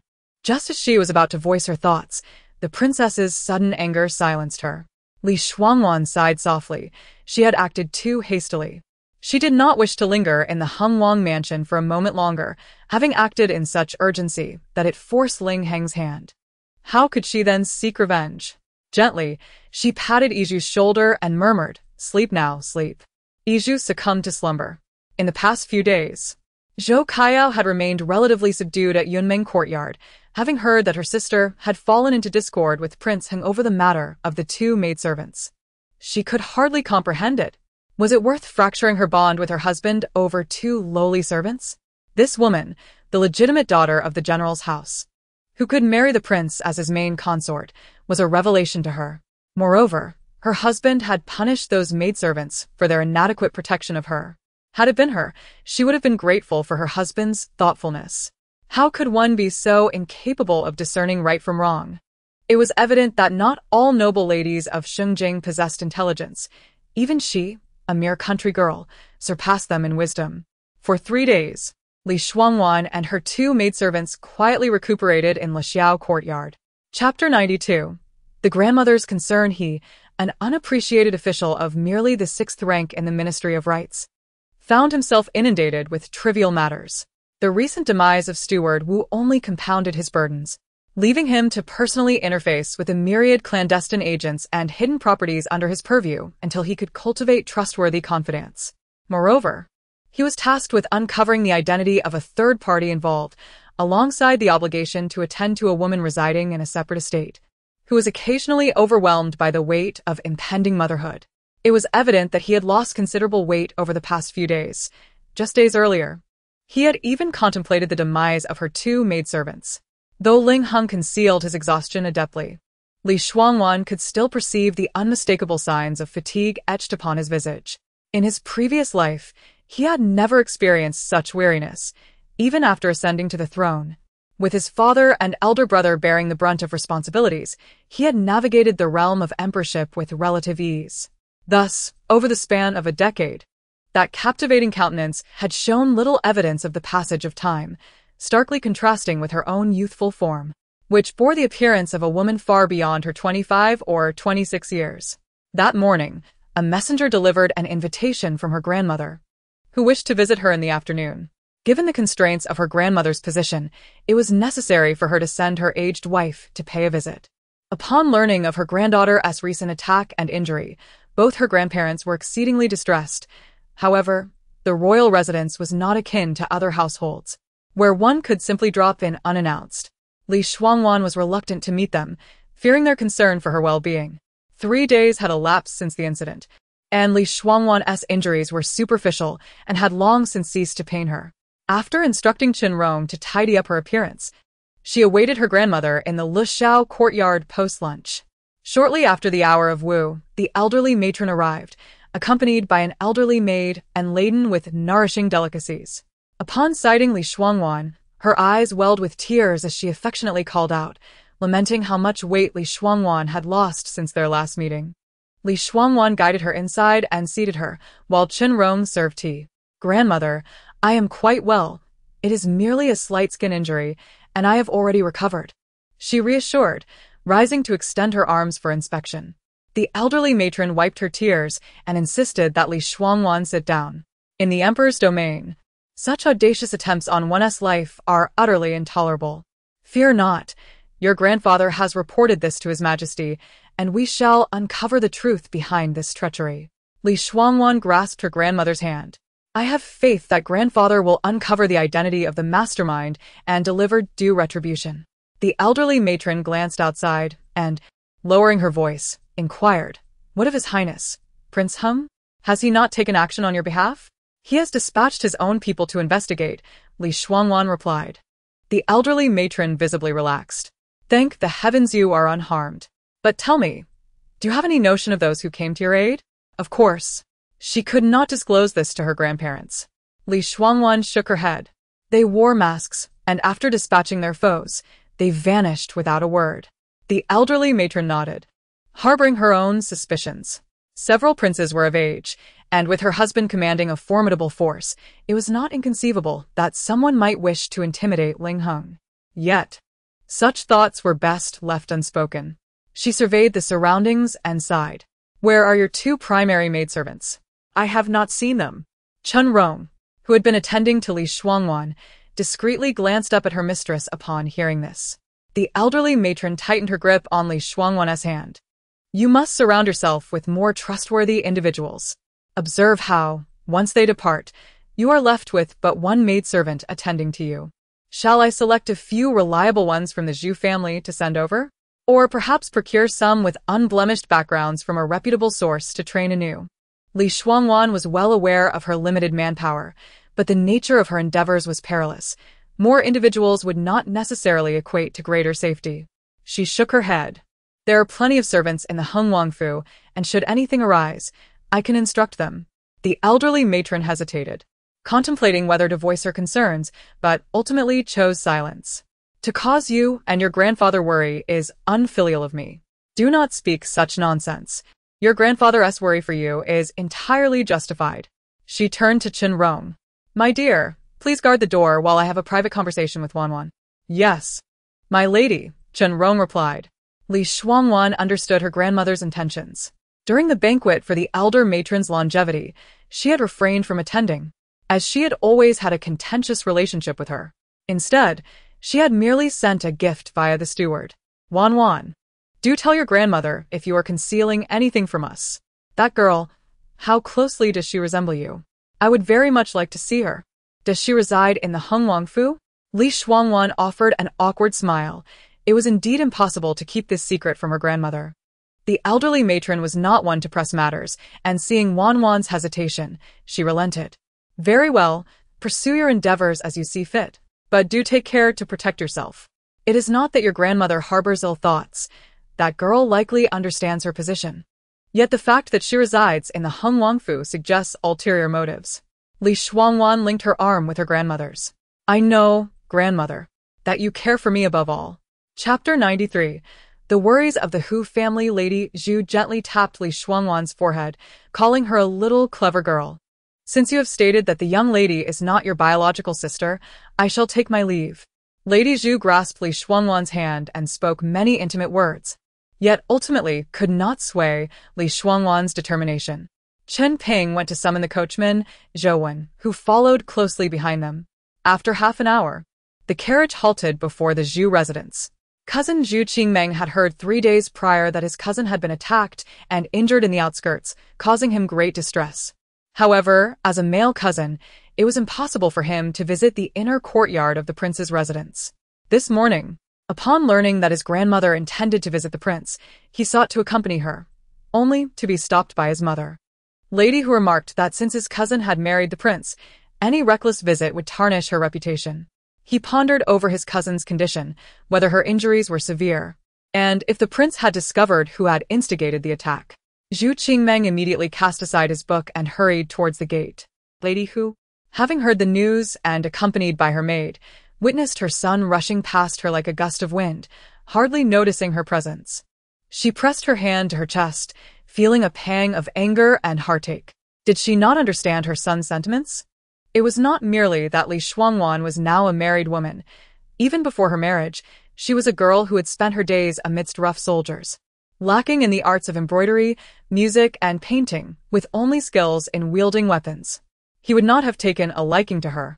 As Zhu Qingmeng approached the gate, he paused 10 paces away, took a few deep breaths, adjusted his attire, and then strolled towards the entrance. The young servant, Shunzi, followed closely behind, suppressing a smile. With a twinkle in his eye, Shunzi teased, Yes, I shall obey your command and remain silent about how delighted the young master was upon hearing of the princess's arrival. Zhu Qingmeng smirked, his lips curving upward, yet he pretended to kick Shunzi, who nimbly dodged the gesture.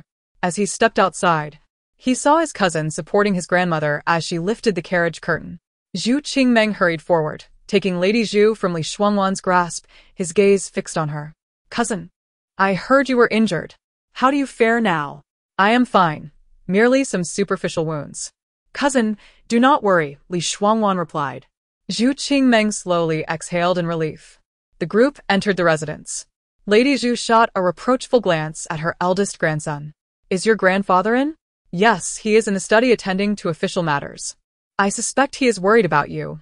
Hence you insisted on coming to see him. Zhu Qingmeng turned to Li Shuangwan. Cousin, I shall accompany you. Lady Hu interjected hastily. It is wonderful that you are well, Shuangwan.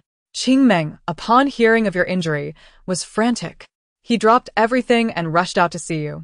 Lady Hu chuckled. This back and forth is quite unnecessary. Lady Zhu replied coldly. What is so unreasonable about it? Is there such a thing as a proper maternal uncle? Lady Hu dared not retort. Li Shuangwan said, Aunt, you speak truthfully. Grandmother, Zhou Bo and Qin Ping are accompanying me. We must not delay cousin from his studies. Lady Zhu gently patted Li Shuangwan's hand. In the study, the elder Zhu understood that since no report had been made to the authorities regarding Li Shuangwan's attack, the Ministry of Justice could not initiate an investigation. As the Minister of Justice, he could not intervene recklessly. A heavy snowfall had concealed many traces, leaving little for the dispatched personnel to uncover. As Li Shuangwan prepared to bow in respect, she was halted by the elder Zhu. You still bear injuries. Do not engage in such formalities. Please take a seat. Once seated, she heard the elder Zhu inquire, have you any suspicions regarding the assailants in black? Could they be connected to those who attacked you 6 months ago? Naturally, she could not disclose that those individuals were deathly soldiers raised by Ling Heng, who also had his private army. Should her grandfather persist in his inquiries, it was likely that Ling Heng would retaliate against the Zhu family. Shaking her head, she replied, I do not know, but fortunately my injuries are minor. Grandfather, the prince has already dispatched individuals to investigate this matter. The elder Zhu understood her implications and sighed heavily. I know you worry for your grandfather. Rest assured, I am not one to underestimate danger. Li Shuangwan recognized her grandfather's stubbornness. She needed to find a way to extricate herself from the prince's residence. After conversing for nearly half an hour, she stood to take her leave. Even when the elder Zhu offered her dinner, she politely declined. As soon as Li Shuangwan departed, Lady Zhu summoned Lady Hu to her presence.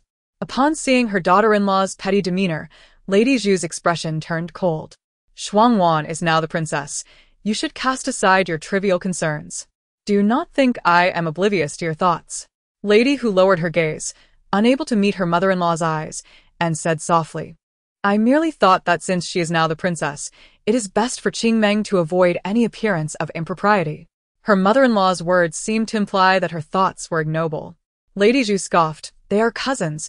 What harm is there in exchanging a few words? A pure heart does not conceive such vile thoughts. If Ling Heng were to perceive your sentiments, what would happen? You would not only harm Qingmeng, but also Shuangwan. Shuangwan was right. It was unwise to arrange a match for Qingmeng before the spring examination, as it would distract him. Lady Hu could only respond awkwardly. Upon returning home, Li Shuangwan appeared dazed, oblivious to the sudden influx of guards approaching from a distance.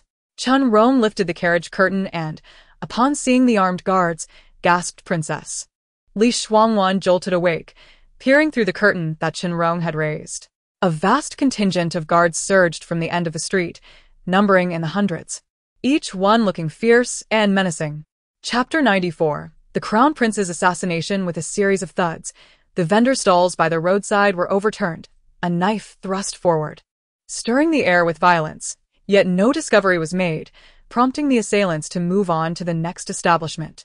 The sound of splintering doors echoed as a throng of armed men surged inside, creating chaos. A cacophony of overturned furniture and terrified screams from women and children resonated even from several streets away. With nothing to show for their efforts, they pressed on to the next target. In mere moments, the entire thoroughfare lay strewn with disorder. What calamity has befallen us?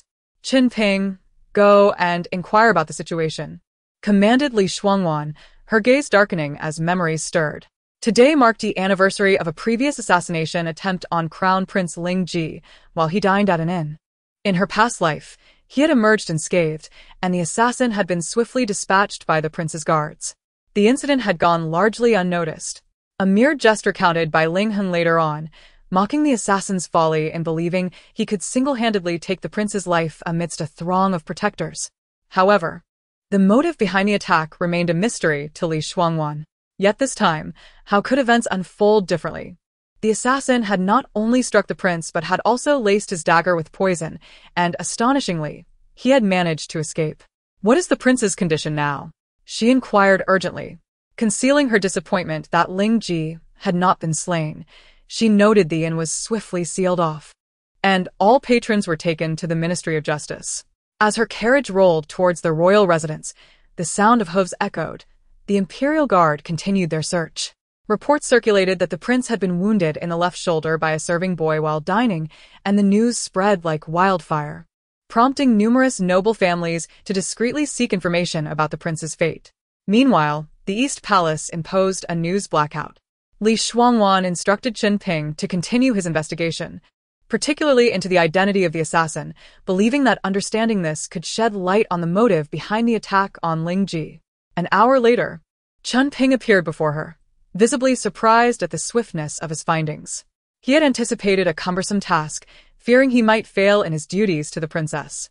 Yet, contrary to his expectations, the information had come to him with uncanny ease. The serving boy, Mou, had only been employed at the inn for less than a month.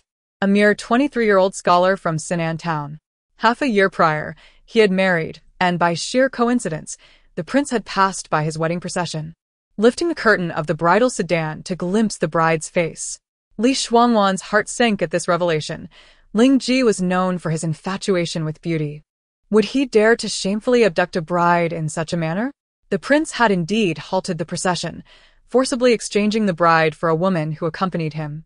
Naturally, Mou had protested, leading to a violent altercation with the prince's guards, resulting in a broken leg. Not only had the prince seized the bride, but he had also denied Mou the promise of another woman. What began as a joyous occasion had turned into a tragedy. And what of the bride? Li Shuangwan's expression darkened further. Ling Ji's shamelessness was appalling, but to publicly snatch a bride was beyond reprehensible. Such a man had held the position of heir apparent for years. How could the northern Jin endure? Brother! Chun Rong interjected, her face pale, reproaching Chen Ping for sullying the princess's ears with such sordid tales. Chun Ping hastily knelt in apology. Enough, rise, Li Shuangwan commanded, gripping her handkerchief tightly, her fury boiling over. To call Ling Ji a beast would be an affront to beasts themselves. So, Mou took the position at the inn because the prince frequented it? She asked.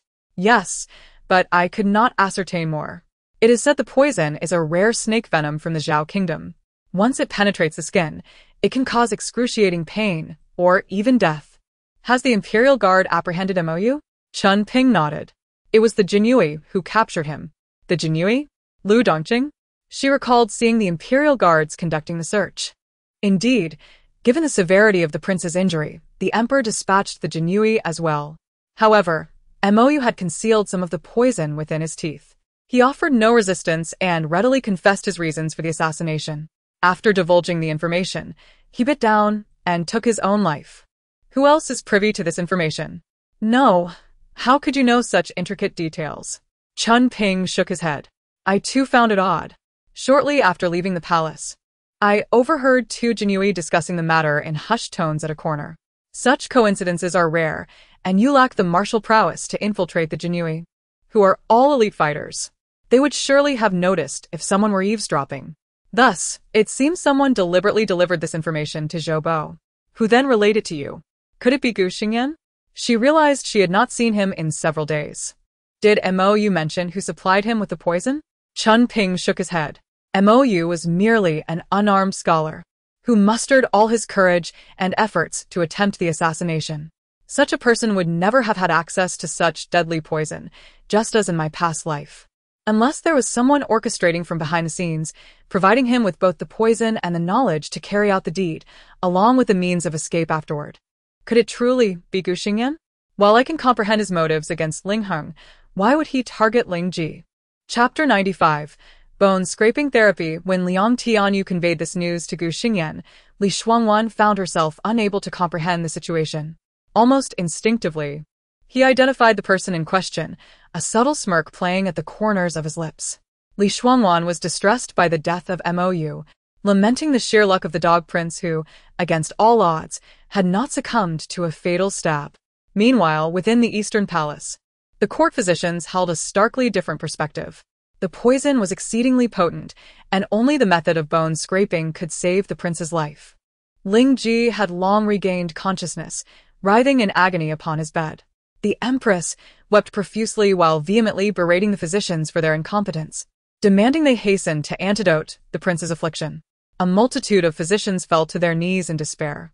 Boldly stepping forward, the chief physician Fong addressed the emperor. Your Majesty, the dagger that wounded His Highness was coated with a highly virulent snake venom, rendering all analgesics ineffective. We must urgently proceed with the bone scraping therapy. Hearing these words, the prince, tormented by the snake venom to the brink of madness, could scarcely fathom the impending ordeal. The pain of bone scraping would surpass his current suffering manifold. For one who would have a servant's hand severed for the mere tug of a hair, this agony could very well claim his life. Terrified by the prospect, the prince recoiled, exclaiming, No, Father, I cannot bear it. It will surely kill me. The Empress, upon hearing this, let out a piercing scream. Your Majesty, Jir cannot withstand such torment. Where is the assassin? Has that wretched fiend been apprehended? At that moment, Lu Dongqing strode forth, stepping back to free himself from the prince's grip before kneeling to plead. Your Majesty, the assassin took his own life.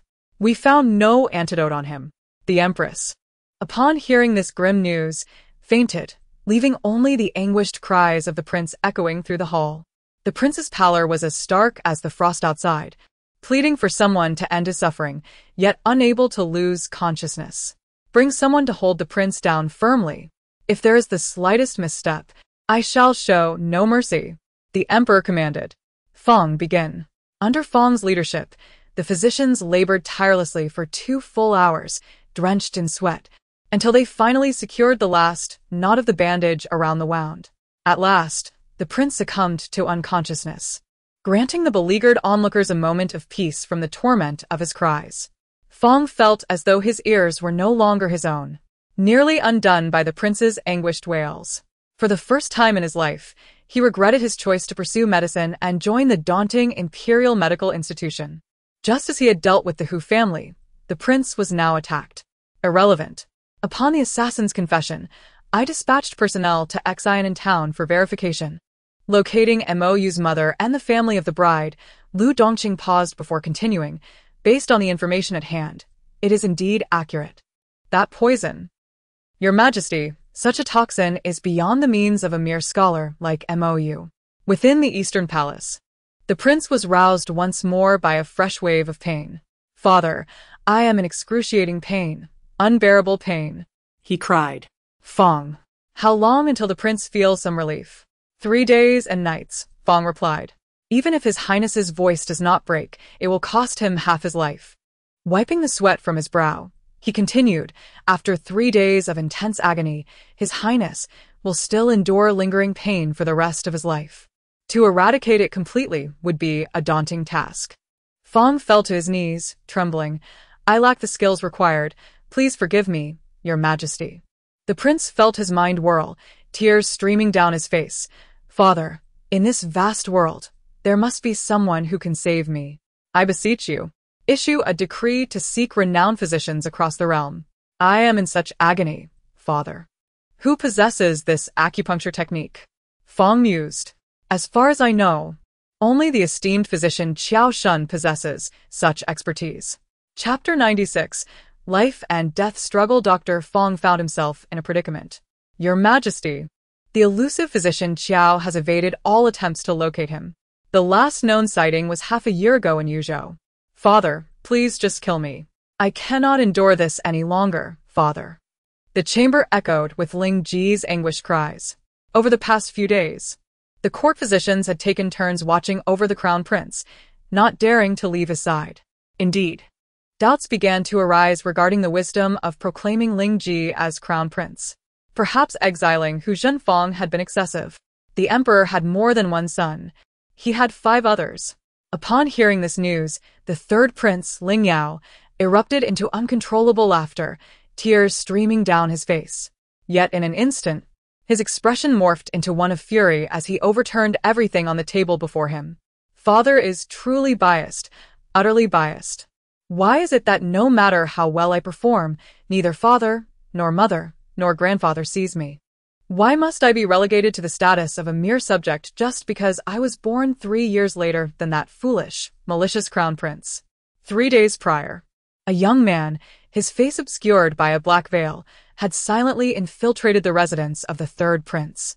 Ling Yao, taken aback, was about to shout for help when the masked figure chuckled softly, placing a dagger on the table before him and sitting down confidently across from him. Your Highness, would you care to test whether your guards can reach you faster, or if my blade can slice your throat quicker? Who are you? What do you want? Ling Yao's face drained of color. His residence was not easily breached, yet this individual had evaded numerous guards to stand before him, indicating formidable skills. The masked man lifted his eyelids to regard Ling Yao. My identity is of little consequence. What matters is that I have a tale to tell you, Your Highness. Who the hell wants to hear your story? The masked man did not wait for Ling Yao's consent and recounted the crown prince's scandalous deeds from half a year ago, revealing that a scholar named Mo Yu was now working at a tavern frequently visited by the crown prince. What do you mean? Ling Yao swallowed hard, struggling to articulate his thoughts. As a legitimate son, it is an unfortunate reality that such a vile person as the crown prince occupies the throne. I feel for you, Your Highness. Absolutely not. Ling Yao firmly rejected the idea. The crown prince was surrounded by countless skilled fighters. Even if he could injure him, it would be impossible to kill him. Moreover, a mere scholar, even if disguised as a server, could not possibly assassinate the crown prince. The masked man placed a vial of snake venom before him. Thus, with this, a mere scratch on the skin will suffice. MOU is filled with a thirst for vengeance, but lacks the means. You need not involve yourself directly. Even if MOU were captured, he could not expose you. What is there to fear? Does a rightful prince of the bloodline not aspire to that position? Then why not give the poison to MOU? The masked man turned to leave. Wait. Without hesitation, Ling Yao called out to him. The relentless ambition to usurp the crown prince finally prevailed, and he approached the masked man, seizing the vial of snake venom from his grasp. To his astonishment, when his chief steward handed the poison to MOU, he did so without a moment's thought, not only taking some for himself, but also filling a pouch with venom and placing it in his mouth in front of the steward. Here was a madman ready to wager his life, and Ling Yao was quite pleased. He thought his plan was foolproof. Yet, he was gravely mistaken. The guards urged, Your Highness, the crown prince has been attacked. It would be wise for you to visit the palace immediately. All other princes have already gone. As the crown prince's full-blooded brother, your absence would be frowned upon. Ling Yao took a deep breath. He would indeed go. He was eager to witness the sorrow of his mother and grandfather. In this world, aside from the emperor who pulled the strings, everyone else was merely a pawn, none more noble than the other. Prepare my attire. In the East Palace, the crown prince was in excruciating pain, unable to sleep for days, visibly deteriorating. From the crown princess to the lowly palace maids, everyone trembled in fear, anxious not to become the crown prince's outlet for his rage. However, half a day passed with many observers, yet none dared to speak up. It was a jest. That was the crown prince. If he did not meet the family's expectations, it could cost them their heads. Let him endure the pain. Meanwhile, in the residence of Prince Hung, Li Shuangwan understood that Luo Luo possessed exceptional medical skills and should be able to alleviate the crown prince's suffering. However, Ling Ji's transgressions were not solely his own, and with Luo Luo's injuries still unhealed, there was no need to involve her. Let him suffer, until he is terrified of the pain. He will never comprehend the anguish of those whose blood stains his hands. Had the shadow guards dispatched by grandfather ensured their safety? Gu Xingyan had already sent his people to scout for shops and potential business ventures.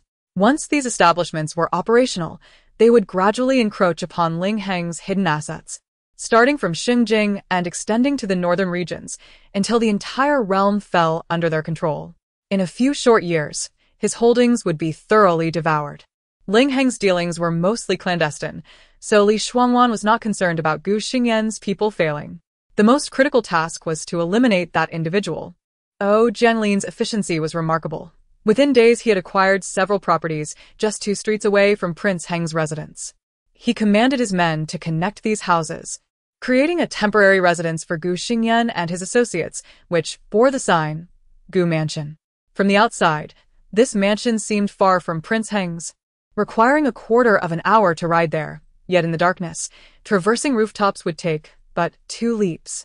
In the study, Xu Wenbo remarked, "Ninth brother, our people have discovered that Ling Heng has begun to target the 5th prince, Ling Yan. He believes that Ling Yan is responsible for the attack on Miss Li." Jianlin rested his chin on his hand. Ling Yan's maternal grandfather, Wan Liming, is the Minister of Personnel, and he has received substantial bribes during the recent evaluations of officials. Xu Wenbo nodded. Indeed, Ling Heng has gathered considerable evidence. And Ling Yan? What is his response? Gu Xingyan inquired. Chapter 97. The revealing of the divine healer. Gu Xingyan lifted his eyelids to glance at Xu Wenbo, pondering who Ling Yan's gaze had been directed towards. He toyed with the silk handkerchief in his hand, contemplating the implications of such actions. They suggested his involvement in the fierce struggle for supremacy. Ling Heng would not be foolish enough to let his brothers become aware of his maneuvers. Jianglin gave Shu Wenba a thumbs up, exclaiming, "Master Shu is exceptionally talented." Gu Xingyan cast a sidelong glance at the two of them, inquiring, "What of Ling Ji?" Shu Wenba scoffed, "That fool? He is nothing but a figurehead. Just the other day, he was attacked. The dagger was poisoned, causing him excruciating pain. It is a miracle he survived at all." TSK. What kind of intellect does the old emperor of Beijing possess to appoint such a dimwit as crown prince? Gu Xingyan raised an eyebrow. Yesterday evening? Has the assailant been identified? Shu Wenba's expression darkened. Has Uncle O discovered whom he serves? Jianglin exchanged a glance with Shu Wenba before turning to Gu Xingyan. Yes. It has been revealed that he serves Ling Heng. Gu Xingyan's eyes widened in surprise. Ling Heng had managed to recruit such a person? So, at that moment, Ling Heng happened to pass by, driving away the bandits and rescuing his granddaughter? Gu Xingyan furrowed his brow, questioning why Ling Heng would employ Huang Sheng when there was a healer like Qiao Shan available. Jianglin nodded. "You are correct, my lord. His medical skills far surpass those of Huang Sheng. Ling Heng intended to recruit him, but Qiao Shan declined, although he agreed to perform a single task for Ling Heng." "Only one task?" Indeed, just one. "This individual spends 300 days a year traveling, hence very few are aware of his agreement to assist Ling Heng." Gu Xingyan frowned slightly, pondering the improbability of such coincidences. "What of his granddaughter?" "She is his only apprentice and is currently in the palace with Qiao Shan." "And what of his son and daughter-in-law?" Jianglin shook his head. "There are no records. It seems they have long since departed this world." Aclu. "Investigate the bandit incident from 5 years ago." Jianglin looked surprised. "Are you suspecting?" "Yes, some occurrences are too coincidental, suggesting intentional arrangements." "Understood." Gu Xingyan stroked his fingers thoughtfully. Ling Ji's stabbing and the subsequent detoxification would have inflicted agonizing pain for 3 days and nights. The timing is indeed impeccable. Oh. And by the way, ninth brother, just a few days ago, Ling Yan attempted to incite Ling Yao to murder Hu Jinfang and frame Ling Ji for it, but ended up being outwitted. Gu Xingyan snorted coldly, instructing Jianglin, "Uncle O, ensure the safety of the Hu Jinfang family." "Of course." "Additionally, stir up the conflicts among the princes of Beijing further." "Rest assured, my lord, I know what to do." Gu Xingyan merely acknowledged with a soft hum. Having already set the stage for the contest, how it unfolded would be left to them. However, he harbored concerns, as Miss Li had yet to escape the confines of the Shuangwan residence, and Ling Heng could not be eliminated just yet. And ninth brother, I have come across an intriguing piece of information. Can you guess what it is? The mere thought of it brought a smile to Shu Wenba's eyes.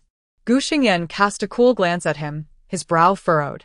Jianglin sensed that Shu Wenba was getting a bit carried away and felt it necessary to remind him with a gentle cough. Gu Xingyan carefully folded the handkerchief and tucked it away, feigning ignorance of Jianglin's protective instincts. Shu Wenba dared not prolong the matter, quickly standing straight. "It appears that the mother of Ling Xian, consort Duan, has an ambiguous relationship with Prince Gong, Ling Shizhong." Gu Xingyan raised an eyebrow. "Is the information reliable?"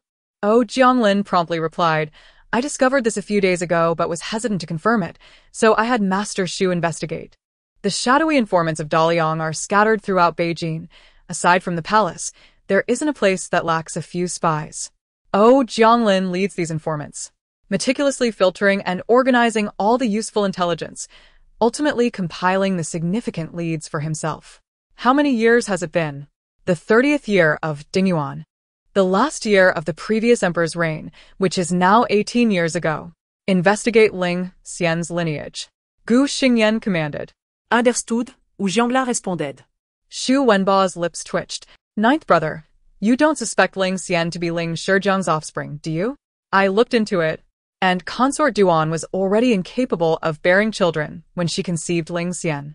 Chapter 98. To kill a man, what do you think? Do not forget that Ling Xian is precisely 18 this year. Gu Xingyan cast a glance at Shu Wenba. The Ling family of Beijing is becoming increasingly intriguing. Gu Xingyan slowly rubbed his thumb and index finger together. If this matter were true, he would not mind aiding Ling Yan. "And what of Liang Tianyu?" Shu Wenba could only shake his head and smile helplessly. After all, Liang Tianyu is the legitimate grandson of the Grand General of Daliang, and with such a capricious nature, one wonders who he takes after. Brother Jiao, are you looking for me? Liang Tianyu poked his head through the door. Yes, to kill a man. Gu Xingyan lifted his eyelids and glanced at him. Liang Tianyu emerged fully from behind the door. Yes, Brother Jiao commands. Who shall I kill? I assure you it will be done flawlessly. So much, so that even his father would believe he died laughing in his sleep. A faint smile graced Gu Xingyan's lips. Su Jianzhou. The three of them had been sold to the mountains to be trained as dark guards. And only they three had survived. Thus, Gu Xingyan had no doubt regarding Liang Tianyu's martial prowess. Su Jianzhou? Who is that? Gu Xingyan's lips curled into a cold smile. The mother and son duo, Ling Heng and Lin Pin, were indeed well concealed. Shu Wenba patted Liang Tianyu on the shoulder, although I do not comprehend. I must say, haste makes waste. Let us listen carefully. Liang Tianyu shook his head. I do not fancy tofu, whether hot or cold. The Lin family pondered. It would be fortunate if Lin Shi bore a daughter, but should a son be born, no matter how low-key they acted, they could not escape the fate laid before them. In light of this, it would be better to take control of their own destinies. Shu Wenba stole a glance at Gu Xingyan, for was it not true? Birth had already determined fate. To be born into royalty was a sin in itself. Brother Jiao had been sent to Beijing since birth, and he too could not escape. Are the Su family in agreement with dragging them into this? Liang Tianyu inquired. Oh, Jianglin scoffed. Hence, the old master of the Lin family eliminated Su Jianzhou's adoptive parents. Ah? That is quite ruthless. After all, they raised his son for over a decade. Without trade, there can be no harm. The Su couple purchased the child from human traffickers. Their demise is not unjust. Liang Tianyu nodded. I see. So the old master of the Lin family is aware that once his daughter enters the palace, as long as she bears a son, the question of succession arises. Therefore, to protect his daughter's grandson, he has deliberately squandered the majority of the Lin family's assets, while secretly delivering substantial sums to Ling Heng to pave the way for his claim to the throne. Liang Tianyu scratched his head. But why marry Miss Li? She is the legitimate daughter of the general who stabilizes the nation. General Li commands an army of 300,000. Is he not merely ensnaring himself? Oh. I remember now. It was not Ling Heng who sought to marry Miss Li, but rather she ran away to marry him, charmed by his handsome appearance. Gu Xingyan's expression darkened abruptly, a chill emanating from him that startled Liang Tianyu into retreating behind Shu Wenba. Brother, I was wrong. Oh, Jianglin silently offered him a sympathetic glance. He immediately dispatched someone to investigate. The findings were indeed startling. It was a dereliction of duty on the part of the dark operative dispatched by Daliang to Beijing. One could not deny the foresight of the old master of the Lin family, with his far-reaching plans. Regrettably, time was still too short. The locations of Ling Heng's Dark Guard training base and where he trained his private troops had yet to be uncovered. This man not only trafficked in salt, inflated grain prices during famines, and engaged in military provisions trafficking, but also abducted children and women, causing untold suffering. He had long deserved death. What? Was he not also abducted by traffickers? How could he engage in such activities himself? It is lucrative. Liang Tianyu kicked the pillar in anger, the pain nearly bringing tears to his eyes. Was it not he and Brother Jiao, along with their companions, who were sold to be trained as dark guards? Perhaps it was Su Jianzhou's doing that had led to the poison afflicting Brother Jiao and the others. Grinding his teeth, Liang Tianyu declared, Brother Jiao, leave this to me. Tonight, I shall ensure he meets his end in his dreams. Initially, he had desired for him to die smiling in his slumber, but now, how could he allow him such a reprieve? Gu Xingyan neatly folded the silk handkerchief he had been toying with and tucked it away. Yes, make it discreet. Should not a divine physician possess an ethereal and otherworldly demeanor? Chapter 99. The 9 cycles of rebirth. Why is this individual not only hunched and emaciated, with a head full of white hair, but what is he wearing? Those garments, patched and drab, are they truly clothing? They resemble layers of ragged fabric hanging loosely from his frame. And his face, 73 years of age? Furthermore, the hands, are they not the most treasured of a healer? Yet his hands bear numerous scars. Feng Su's lips twitched, and he dared not gaze upon the person seated on the dragon throne. Were it not for the emperor's decree that whoever unveiled the royal edict must present it before him, Feng Su would never have brought such a figure into the palace. This frail old man was not alone. He accompanied a youthful maiden who was strikingly beautiful, with large eyes, a slender waist, and skin so fair it seemed one could draw water from it. The sight of them together was peculiar, akin to that of a distinguished young lady standing alongside a destitute old beggar. Such a pairing seemed utterly implausible. What ultimately compelled him to lead them into the palace was the revelation that this withered elder was named Qiao Shun. Who is Qiao Shun, one might ask? He is a renowned healer, the kind who is seen only in whispers, elusive as a dragon. While he may not be a true divine physician, he possesses knowledge of the ancient art sufficient to make a living. Can you treat the crown prince's injury? Whether or not he can, the commoner must first ascertain. Feng Su awkwardly chuckled, gesturing towards the young woman behind Qiao Shun. Your Majesty, this young lady is Qiao the healer's granddaughter. She is also an apprentice and a medicinal assistant. Qiao Shun's mustache twitched with pride. At that moment, a young palace attendant rushed in with haste, his slender legs moving frantically. The young attendant wore a woeful expression. Master Zhang, the crown prince no longer suffers as intensely, but he claims an unbearable discomfort in his arm, as though ants are gnawing at his bones. He insists on tearing off the bandages to scratch at it, and the physicians cannot restrain him. Qiao Shun did not follow immediately. Instead, he inquired, Your Majesty, the royal edict states that if I can alleviate the crown prince's pain, I shall be rewarded with 1,000 taels of gold. Now that the crown prince's pain has lessened, yet he still experiences profound discomfort in his bones. If I can ease his suffering, does the reward still stand? Feng Su wished for nothing more than for the ground to open beneath him, allowing him to vanish. Qiao Shun, following behind, turned to his granddaughter with a grin. Child, did you hear? The emperor says the reward still stands. When your grandfather acquires the gold, I shall buy you double portions of meat, one for us to enjoy, and the other to admire. Qiao Shun chuckled. Golden needles are precious. I cannot afford them. Zhang Disheng hurriedly sent someone to retrieve the golden needles from the imperial hospital.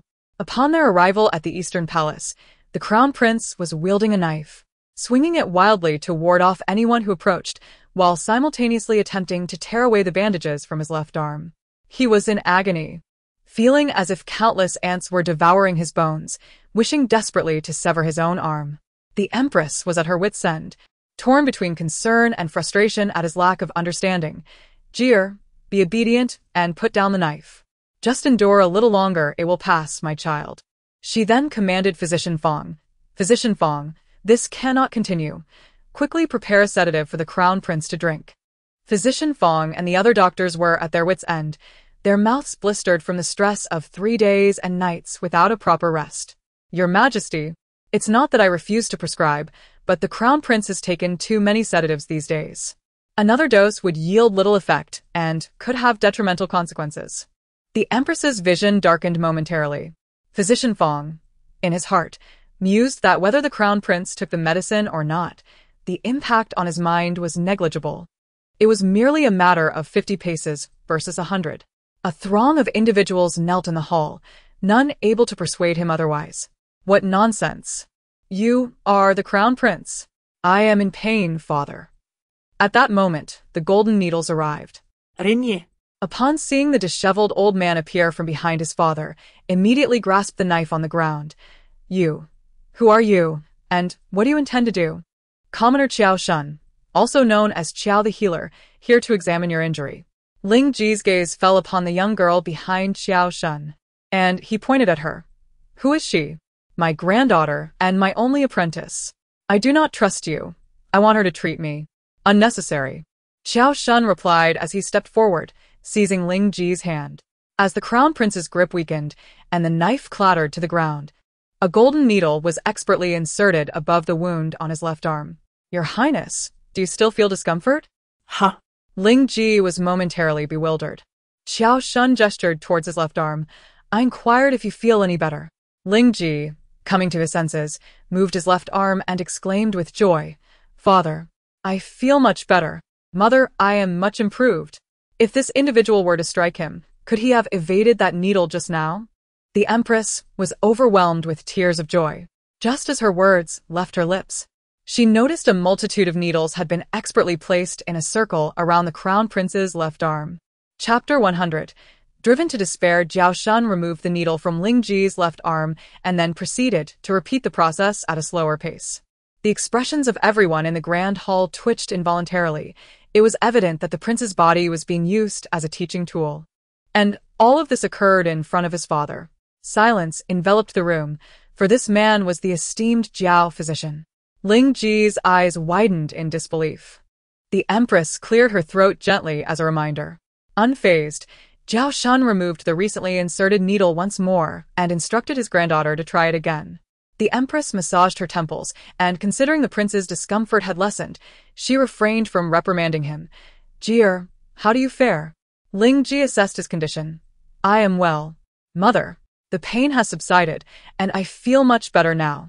It can be done, dear girl. Pay close attention and focus on the speed." The palace maids and eunuchs of the Eastern Palace trembled, thinking, "Oh, great ancestor Jiao, might you refrain from using the Crown Prince as a lesson for your granddaughter?" After the needle was removed, Ling Ji wondered how long it would take for discomfort to return. He did not ask Jiao Shun but instead directed his inquiry to his granddaughter. "Once a day for 10 days, and you shall eradicate it completely," she replied, her voice melodious. Ling Ji rejoiced. "Thank you, esteemed physician. Thank you, young lady. Father, may we let them stay in the Eastern Palace?" However, out of respect for the physician's successful treatment of the Crown Prince, he withheld his disdainful words. The Empress perceived a desire for advancement in the girl. Yet the young woman hardly glanced at the prince. Her interest lay more with his injured arm. If possible, she wished to practice a few more times. It was rare to witness such a living specimen in such a state. Jiao Shun glanced at the prince, hesitating to speak. "Esteemed physician, feel free to express your thoughts." "Your Highness, the prince has been afflicted by snake venom, and in the absence of an antidote, the method of scraping the bones to cleanse the poison was the only viable means of saving his life at that time. The imperial physicians acted without fault, however. This method has allowed some toxins to infiltrate the meridians, and it seems that the prince's hand may never fully recover."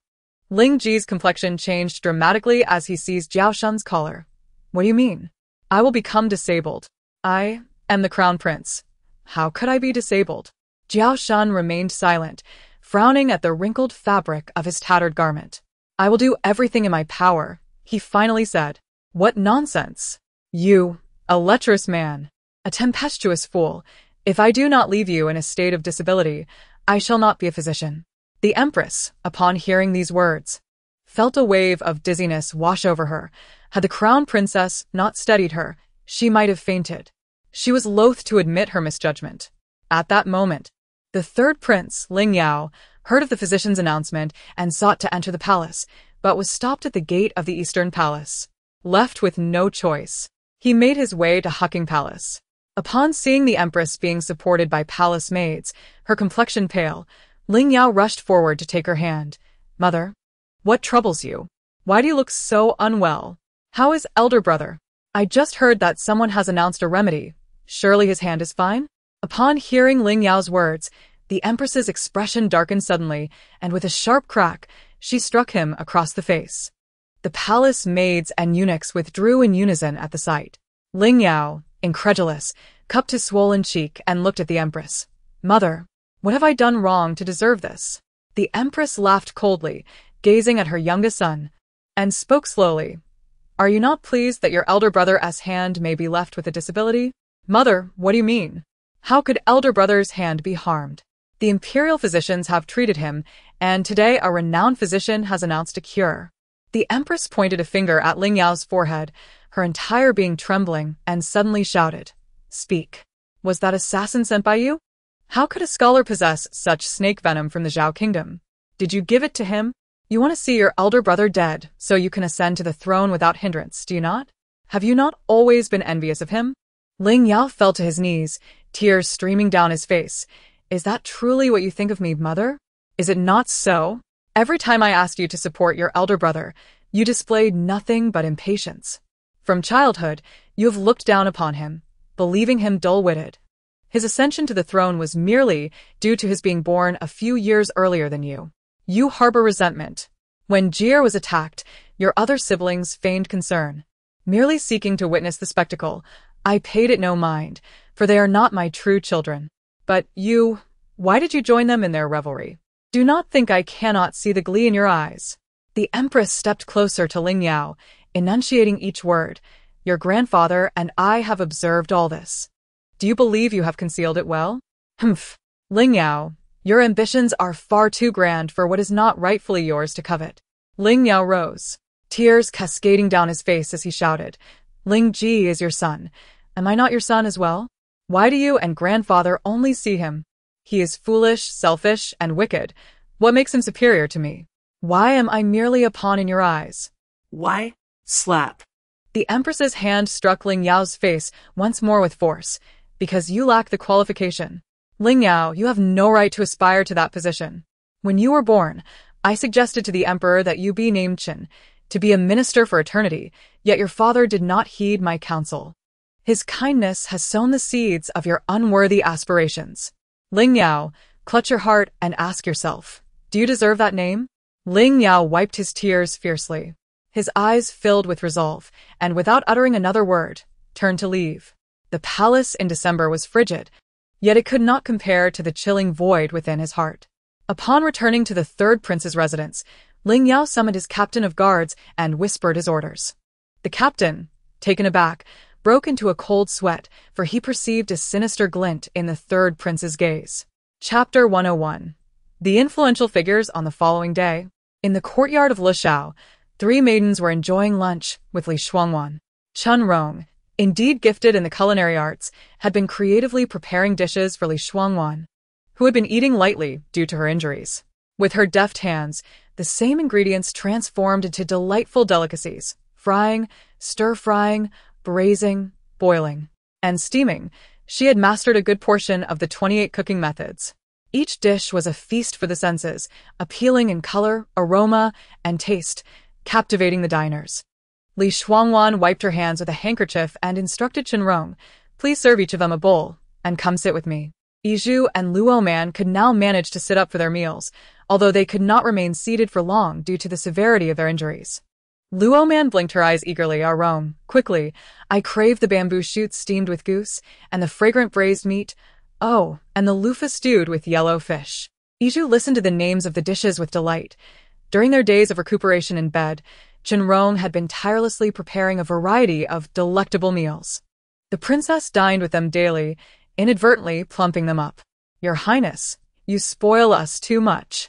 Look at Luo Man, she's completely disregarding decorum now, Yizhu remarked. Li Shuangwan shuklat. Decorum is defined by people. If I say it's permissible, then it is. You must recover swiftly so that you can assist me sooner, yes? I cannot possibly finish all these dishes. We must not waste Chenrong's heartfelt efforts. Chenrong blushed shyly, revealing 2 charming dimples as she smiled. I have no other talents. I simply enjoy experimenting with food. Back at the estate, I often snuck out to forage for wild vegetables. Luo Man, savoring the bamboo shoots and goose, found the delightful flavor so satisfying that her eyes narrowed in contentment. Aren't wild vegetables typically bitter? They can be delicious? Yes. After blanching and removing the bitter leaves, they taste incredibly fresh. My parents were initially against it, but my grandfather said, who says young ladies must remain confined? If you love cooking and foraging, then pursue it, but do take care of your safety. Luo Man and Yizhu envy Chenrong for having such a protective grandfather. Li Shuangwan added. Thus, bringing you from the estate to my side was indeed a wise decision. Luo Man rolled her eyes. Well, the esteemed Princess Jianing has an appointment, and off she goes without a care. Yizhu, with a serious expression, reminded, Your Highness, I believe it is prudent to find an appropriate time to speak with Miss Yao. One must be cautious in this grand household, as every word requires careful consideration. Luo Man scoffed, You are so tactful. Your Highness, this is something that both Yizhu and I have been holding back for too long. That Miss Yao does not seem to be well behaved. Since her arrival at the Hongwang residence, she has been out every day, either attending the plum blossom banquet or a tea gathering, mingling with the highborn ladies. Those young women have a knack for scheming, and given that Miss Yao was once a performer, we must hope she does not bring trouble to you or the General S household. Li Shuangwan felt gratified that her personal maids were so thoughtful. Just then, Chun Ping hurried in. Noticing Chen Ping's unusual demeanor, Li Shuangwan did not rush to inquire, "Have you eaten?" "Yes, our Rong saved some food for me." "And I have eaten," he replied. "You seem anxious to see me. What news do you bring?" "Your Highness, I have just received word that Su Jianzhou was found murdered this morning in a most gruesome manner." Li Shuangwan wished sharply. She was well aware of who Su Jianzhou was. The maidens huddled together in fright. Without needing to think, Li Shuangwan surmised that the concubine must have been drugged. Luomen gasped, "Oh, dear." Su Jianzhou has maintained his position as the wealthiest man in North Jin for decades. Surely, a family of such affluence would have ample guards and skilled fighters.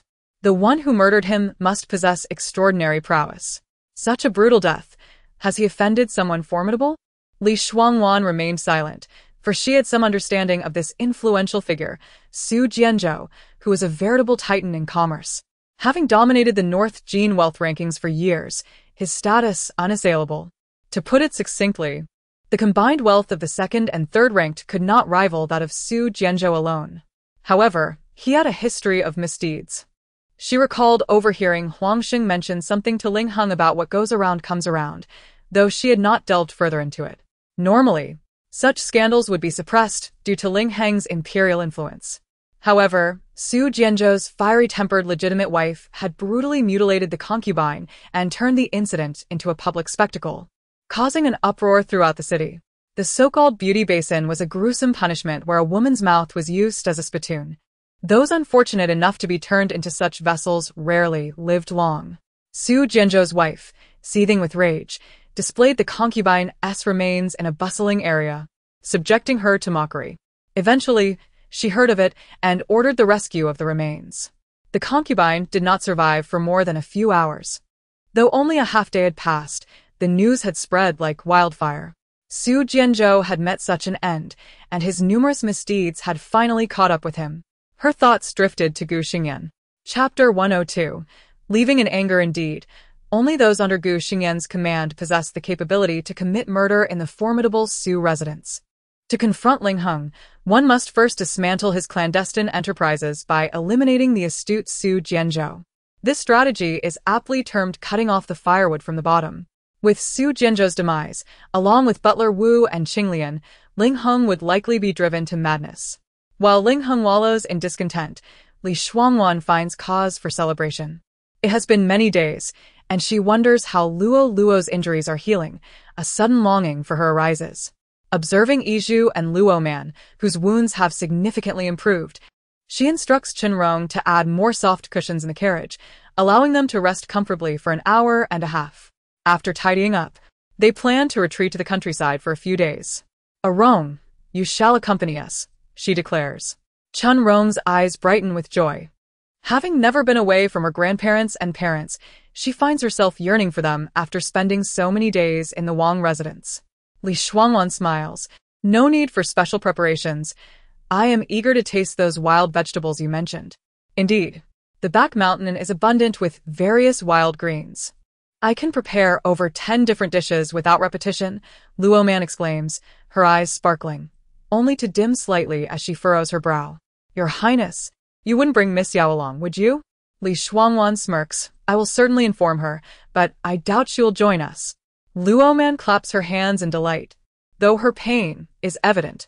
Yizhu chastises her softly. "Mind your manners. After all, Miss Yao is the princess's sister and our mistress." With a dismissive scoff, Luoman retorts, "Don't be so hasty. Everything must await the lady's arrival for confirmation." Chun Ping, nearly beaming, adds, "Perfect. I have gathered everything Miss Luo requested. I shall make a trip to the countryside to have my grandfather prepare a few rooms." "Very well," she replies.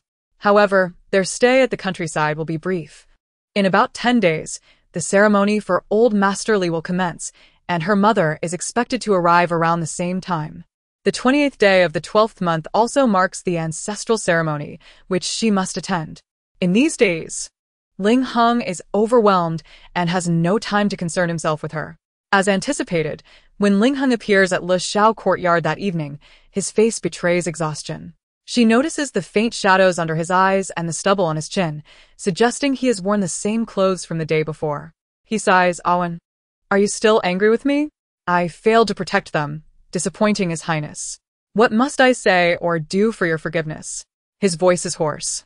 Seeing Li Shuangwan turn her face away in silence, he steps closer, placing his hands on her shoulders, compelling her to face him. If you wish to stay at the countryside for a couple of days, I do not oppose, but as husband and wife, we cannot harbor resentment. When Li Shuangwan remains silent, he exhales heavily. I will arrange for guards to accompany you and ensure sufficient attendance. The countryside is not like the residence, and I cannot rest easy without adequate protection. No need. Iju and the others will suffice, she states. They are injured and unable to serve you. This situation is all due to your highness. Ling Heng is momentarily at a loss for words, a surge of anger bubbling within. With Su Jianzhou dead and the Su elders dispatched by his maternal grandfather's orders, it is imperative that no one else from the Su clan learns of these events. Yet, he struggles to find a suitable replacement for Su Jianzhou.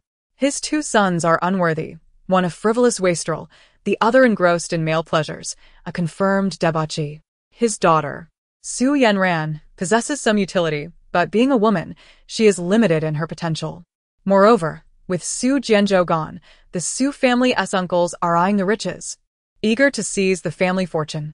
If Butler Wu were still alive, he could have been sent to manage matters, but now Ling Heng feels utterly overwhelmed, and yet Li Shuangwan is sulking over two lowly maidservants. How absurd it is that she considers herself significant. He strives to suppress his growing frustration. Yes, it is my fault. What do you wish to do now? Li Shuangwan meets his gaze with cold determination. I will only bring those I brought from the general of the state's residence. As for the people of the Hengwang residence, I will not require any. Awen. Ling Heng raises his voice. The last time you disregarded my warnings and insisted on patrolling the countryside, you were attacked. Is one incident not enough? Do you believe you will always be fortunate enough to have a group of masked individuals come to your rescue? Li Shuangwan regards him frostily. If your highness wishes to claim that, I have ample reason to suspect those assassins were sent by you. Ling Heng's heart leaps, but he conceals it well. Awen. What nonsense are you speaking? The Hengwang residence barely has sufficient resources to support its 100-odd staff. How could I afford to employ assassins? Your words truly wound me. My concern for your safety led me to arrange for guards. Ha! And what use are the guards if they all end up dead? Butler Luo, newly appointed by Ling Heng after Butler Wu's demise, is around 40 years of age. Yes, he responds. Ling Heng clenches his fists, taking a long moment to quell his anger. He cannot afford to alienate Li Shuangwan. He has not yet acquired what he desires. Moreover, he is utterly drained, with pressing matters at the Ministry of Rites demanding his attention. His father has whimsically decided to hold a ceremony for the ancestral emperor, truly a waste of time. Li Shuangwan turns to leave, fully aware that Ling Heng will send someone to follow her.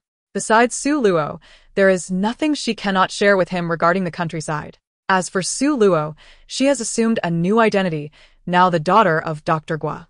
In the evening, Liang Tianyu visits, informing her that the newly promoted Butler Luo was arranged by ninth brother, thus trustworthy. Therefore, she need not worry about the guards accompanying her to the countryside. They can follow, without concern. Chapter 103. A worthy death. Li Shuangwan gazed in astonishment at Liang Tianyu. To her knowledge, the newly promoted Butler Luo had been serving beside Ling Heng for over a decade. In her previous life, this man named Luo was the most capable assistant to Butler Wu, unwaveringly loyal to Ling Heng. How could someone of such caliber be so easily swayed? Liang Tianyu wasted no time in clarifying. Ninth brother has imprisoned the real Butler Luo. The current Butler Luo is one of us, merely donning a human mask. Ling Heng was notoriously suspicious. Should he discover the truth, Butler Luo would be in grave danger. Liang Tianyu made a gesture across his throat. Thus, Miss Li, can you surmise why ninth brother has not eliminated the real Butler Luo? With this revelation, Li Shuangwan felt completely reassured. As the carriage came to a halt at the estate's entrance, she immediately spotted Su Luo, who was being assisted by the old farmer's wife, Chen. Li Shuangwan instructed her guards to remain outside, forbidding their approach. They had received Butler Luo's orders earlier that morning, stating that upon arriving at the estate, they were to heed the commands of the princess. Consequently, they maintained a respectful distance. Upon seeing her, Su Luo waved enthusiastically. Sister Wan. Li Shuangwan. Noticing the fervor in her eyes and the eagerness to leap into her arms, hurried forward to take Su Luo from Chen's grasp. Chen was taken aback, hesitant to allow the princess to support Su Luo. Your Highness, you are injured. Not at all, I am quite recovered. You may leave now. Yes, Your Highness. The room is ready. Your quarters are in the eastern wing, while the rooms for the two young ladies are adjacent to yours in the west. Thank you for your efforts, Andy. Chen, flustered, quickly replied, I am not worthy of such a title. It is merely my duty. With that, she released her hold and, along with her mother-in-law, assisted Iju and Luo Man down from the carriage. Having been bedridden for several days, they wished to bask in the sunlight outside.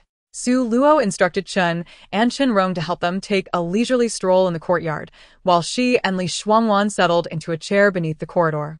Su Luo, her brow knitted with concern, gazed at Li Shuangwan. Sister Wan, are you truly unhurt? Indeed, it is but a few superficial wounds. Injuries are commonplace on the battlefield. The initial pain was severe, but once I learned of my injuries, I had the son of old Qin deliver me some medicinal ointment, which proved far more effective than my father's usual remedies. Gu Xingyan also had Liang Tianyu send over a considerable amount of healing salves, and my wounds have nearly healed. Su Luo lowered her voice. But what of Iju and Luo Man? I can't shake the feeling that something is amiss. Sister Wan, does King Hung truly hold sincere feelings for you? Li Shuangwan pressed Su Luo's hand, signaling her to remain discreet. Sister Wan, should you require anything from me, please do not hesitate to ask. Very well. I will check on their injuries shortly. Yes, I intend to stay here for a few days. I shall be relying on you during this time. What are you saying, Sister Wan? Li Shuangwan gently touched Su Luo's arm. How are you feeling now? Is your back still painful? Have the medicines helped? Su Luo wrapped her arms around Li Shuangwan's, her eyes sparkling with affection. It hurts. Truly it does. Sister Wan, could you blow on it for me? Li Shuangwan playfully scolded her with a smile, finding it amusing that a skilled healer should act so childlike. Very well. I shall blow. She then leaned in and blew gently on the back of Su Luo's neck. The sensation made Su Luo giggle uncontrollably, playfully dodging her. All right, sister, stop. I'm no longer in pain. I haven't felt it for ages. The poisons you requested have been gathered. Chun Ping, bring them forth for Miss Luo to see. Su Luo's eyes sparkled with excitement as Chen Ping carried a large barrel from the carriage and carefully opened a crack. Miss Luo, take a look at these. Are they satisfactory? Upon seeing the contents, Su Luo's expression lit up as if she had discovered treasures. She immediately dismounted from Li Shuangwan, removed the lid, and peered inside. Chen Ping, startled, quickly closed the lid. Miss Luo, those are all poisons. Please be cautious not to get bitten. Unfazed, Su Luo reached in, pulling out a scorpion and holding it up before Chen Ping. Look at this one. Yes, Brother Chen, you've certainly done well. This is no easy find. Thank you. Gripping the scorpion, Su Luo expressed her gratitude to Chen Ping, who instinctively stepped back in alarm. Chen Rong and her mother rushed over, having abandoned Iju and Luo Man and pulled Li Shuangwan away. Only Li Shuangwan regarded Su Luo with a smile that concealed a hint of sorrow. What a wonderful girl she was. How could the Duchess of Yongning be so ruthless as to harm such an innocent child? Having examined the scorpion, Su Luo proceeded to inspect the other items. It was clear to Li Shuangwan that she found great satisfaction in these discoveries, her eyes gleaming with delight. After a thorough inspection lasting nearly half an hour, Su Luo reluctantly instructed Chen Ping to take the items to the backyard. Li Shuangwan hørte her to sit. Lulu. Once you have recovered, I would like to request your assistance. Su Luo shot her a teasing glance. What assistance? Sister Wan, just speak your mind. Li Shuangwan recounted the matters concerning General He's estate without withholding any details. They had left behind no intact corpses, only a few bones charred by fire and a suit of armor. Who could bear such a blow? Wouldn't the estate of General He collapse under the weight of such tragedy? Yet she was resolute in her desire to thwart their intentions. Su Luo's expression darkened. Having grown up sheltered under a red banner and basked in the gentle spring breeze, she had never experienced war, let alone the brutal realities of ancient battlefields where lives were exchanged in hand-to-hand combat. All peace is a product of the sacrifices made by fearless soldiers, who traded their blood and lives for it. They deserve every ounce of respect, regardless of the era. Therefore, their families are equally deserving of honor. A general who dies in battle should do so with dignity. Rest assured, Sister Wan, I will ensure I recover swiftly. I will take good care of the old matron, He, and all the ladies of the He household, ensuring no harm befalls them. Yes, but first and foremost, you must prioritize your own recovery. Though Su Luo nodded, she had already resolved to change her habits. Previously, she had not been fond of meat, but starting from today, she would indulge in hearty meals daily, aiming to regain her strength in the shortest time possible. At that moment, Dr. Gua arrived with 2 wild rabbits. Upon seeing Li Shuangwan, he quickly bowed. I pay my respects to the Princess of Heng. Noticing his foster daughter making a playful face at him, a smile spread across his features as he added, Thank you, Princess of Heng. Chapter 104. The twin dragons and phoenix. Li Shuangwan gently assisted Mr. Gua, urging him to rise. Please, Mr. Gua, allow me to express my gratitude for your care of Luo Luo. I can see that her injuries have improved significantly. Doctor. Gua gazed at Su Luo, his eyes brimming with paternal affection. I am indeed fortunate. In my old age, I have been blessed with such a wonderful daughter. Forgive me for the jest, but though Luo heir hails from the Yongning Marquis household, she is rather unfortunate. Our bond as father and daughter is fated, and I have taken quite a liking to this child. She possesses an extraordinary talent for medicine, surpassing my own skills by leaps and bounds. Su Luo smiled shyly, her striking black and white eyes sparkling as she asked, Godfather, what do you have in your hands? A wild rabbit? Dr. Gua lifted 2 rabbits higher. Indeed, they emerged from the same litter. Observe how identical they are, much like a pair of twins. I brought them to nourish you. Although you do not particularly relish meat, the flesh of these wild rabbits is exquisite, and I am certain you will enjoy it. Thank you, Godfather. Oh, they truly resemble each other. They must have been born at the same time. Chen Rong also leaned in, poking one rabbit and then the other. They really are identical. I wonder how their parents distinguish between them. Su Luo raised an eyebrow. In this world, nothing is truly identical. Even leaves are never perfectly the same. Look closely. Their ears are shaped differently. Dr. Gua examined them. Ah, you are correct. Luo Man slowly approached, leaning in to observe.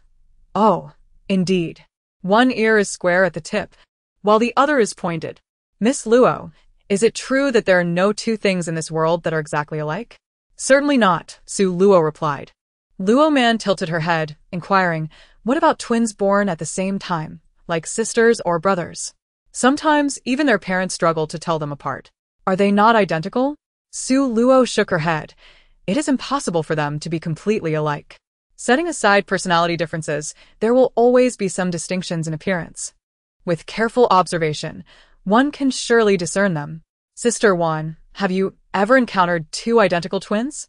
Li Shuangwan smiled faintly, recalling Zhou Kaiyao, and for some reason, she found it difficult to like her. With a pout, Luo Man remarked, the princess herself has a twin sister. Su Luo's eyes brightened. Ah, it seems Sister Wan has a great chance of giving birth to twins in the future. How wonderful it would be if Sister Wan could bear a pair of dragon and phoenix twins, 1 boy and 1 girl, completing the set. Issue. Who had been basking in the sun, suddenly changed complexion, raising her voice. Miss Luo, you must not speak such words. You risk bringing harm to our princess. Su Luo. Startled by Iju's reaction, asked, what is wrong? Isn't it good to have dragon and phoenix twins?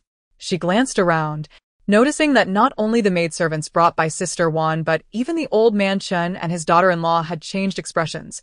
Miss Luo, although your words may be innocent, you must never utter them again. It is a grave taboo.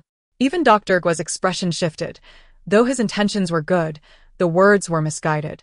This child had been sheltered by the Madam of Yongning Marquis, leaving her somewhat naive.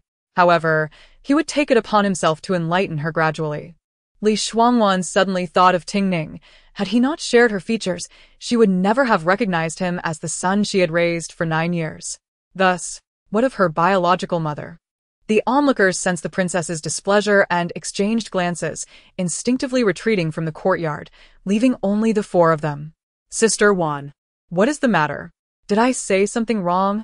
Su Luo looked from one to the other, feeling an unease in her heart. Iju whispered, Miss Luo. You are unaware that if a set of sisters or brothers is born, it is naturally a cause for joy for both the husbandess and wife's families. However, if dragon and phoenix twins are born, it is regarded as an ominous sign, believed to bring misfortune upon the parents and their entire lineage, potentially leading to calamity. Thus, it is foretold that one of the children is destined to perish. Luo Man nodded in agreement. Yes, indeed. And the ones sacrificed are not solely the girls. No family would forsake a son for a daughter. I have never heard of such a thing. What will happen to them? Su Luo's complexion paled. She had never heard of such matters, gazing intently at Li Shuangwan. Li Shuangwan's expression turned grave. Those female infants are either smothered at birth or drowned. Moreover, mothers who give birth to dragon and phoenix twins are sometimes also cast away, even drowned. Luo Man emphatically nodded. Therefore, Miss Luo, you must never speak of this again. It is a grave omen. Su Luo suddenly raised her voice, slamming her hand on the table in exasperation. What kind of logic is that? Dragon and phoenix twins? Producing a son and daughter in one birth is something many desire, yet cannot attain. She panted, her indignation palpable. Furthermore, why should this concern women? A woman can only bear 1 or 2 at most in a month. 3 or 4 is the limit. Men can produce millions in a day. The determination of gender rests with them. Why should the blame fall solely upon women? Such feudal superstitions are utterly absurd. Iju, confused, asked, What do you mean, Miss Luo? Nothing, Su Luo retorted angrily. In her time, if a family bore dragon and phoenix twins, they would certainly celebrate with a grand feast lasting 3 days and nights. Suddenly, Luo Man recalled something, slapping her thigh, which inadvertently aggravated her back injury, causing her to gasp. I once heard my grandmother recount an incident from 19 years ago. It was said that the royal astronomers observed the stars and predicted that the Ziwei and Long Tan stars would descend, foretelling the birth of dragon and phoenix twins in Shengjing, signaling the decline of the northern Jin's fortunes. To avert this, the twins must be killed to ensure peace and prosperity. How ridiculous! Su Luo interjected, hands on her hips, fuming. Iju, astonished, asked, Is that true? Why was I unaware? Princess, did you know? Li Shuangwan nodded. This matter had stirred considerable turmoil in the noble families at the time, but it was ultimately suppressed by the late emperor. Luo Man covered her mouth in alarm. Oh no, my grandmother forbade me from speaking of this. Su Luo pried her hand away. You are almost finished. Do not hold back. Speak freely. It is better to reveal everything. Luo Man gazed pleadingly at Li Shuangwan. There are only a few of us. It is fine. Go ahead. Very well, but you must promise to keep it a secret. This event has long since passed, and it was conducted with great discretion. The others nodded in agreement. Luo Man lowered her voice cautiously. I heard that 19 years ago, all pregnant women in Shengjing were monitored by the royal guards. Any twins born, regardless of whether they were dragon and phoenix twins, were executed, resulting in the deaths of many children. Did no one suspect anything? Her face pale. Who would dare to speak up? Chapter 105. The Antidote Pill. Su Luo nodded, acknowledging the truth. In this era where imperial power reigns supreme, the common folk expend all their strength merely to survive. She had a rough idea of who Ting Ning's biological mother was, but it was not yet the time to uncover her identity. Firstly, Ting Ning had not yet been born, and secondly, in the previous lifetime, she had perished shortly after giving birth. The woman was not her enemy. Time was scarce, and she had numerous matters to attend to. After the two departed, Li Shuangwan accompanied Su Luo to her room. Upon entering, Li Shuangwan promptly closed the door. Luo, there is something of utmost importance that I need your assistance with. Seeing the seriousness in her expression, Su Luo straightened her posture. Sister Wan, please speak. I would like to ask you to concoct a medicine that can conceal the mark of my maidenhood on my arm. As she spoke, Li Shuangwan rolled up her sleeve, revealing the mark at her elbow. Su Luo was taken aback, her eyes widening in disbelief as she gazed at Li Shuangwan. Sister Wan Yu. She wanted to ask how this mark could still exist if she had already married. Li Shuangwan nodded. Can it be done? Yes, it's quite simple. Please wait for me for half an hour. There's no rush, I have another matter. Indeed, go on. Li Shuangwan pointed at the beauty mark between her brows. I wish to have this beauty mark removed, leaving no trace of a scar. Is that possible? Certainly. It can be done, Li Shuangwan replied. However, this medicine is not easily prepared. First, allow me to concoct the remedy to cover your mark.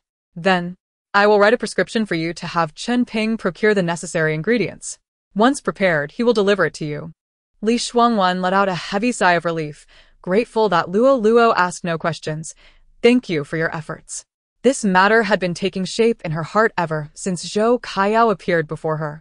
If Zhou could remain honest, then all would be well. But should she dare entertain thoughts that jeopardized the peace of the general's residence, she would not let her off easily. In any case, it was better to be prepared than to be caught unawares. Half an hour later, Su Luo returned with a porcelain vial. Apply the ointment inside this vial over the mark. It will last for 3 days. This bottle will suffice for a month. A month would be ample time. As Su Luo spoke, she rolled up Li Shuangwan's sleeve and applied the ointment. The mark faded away before their eyes, disappearing completely. How marvelous! Luo, you are incredible!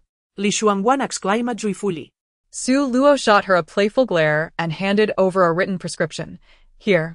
This contains the ingredients needed to remove your beauty mark.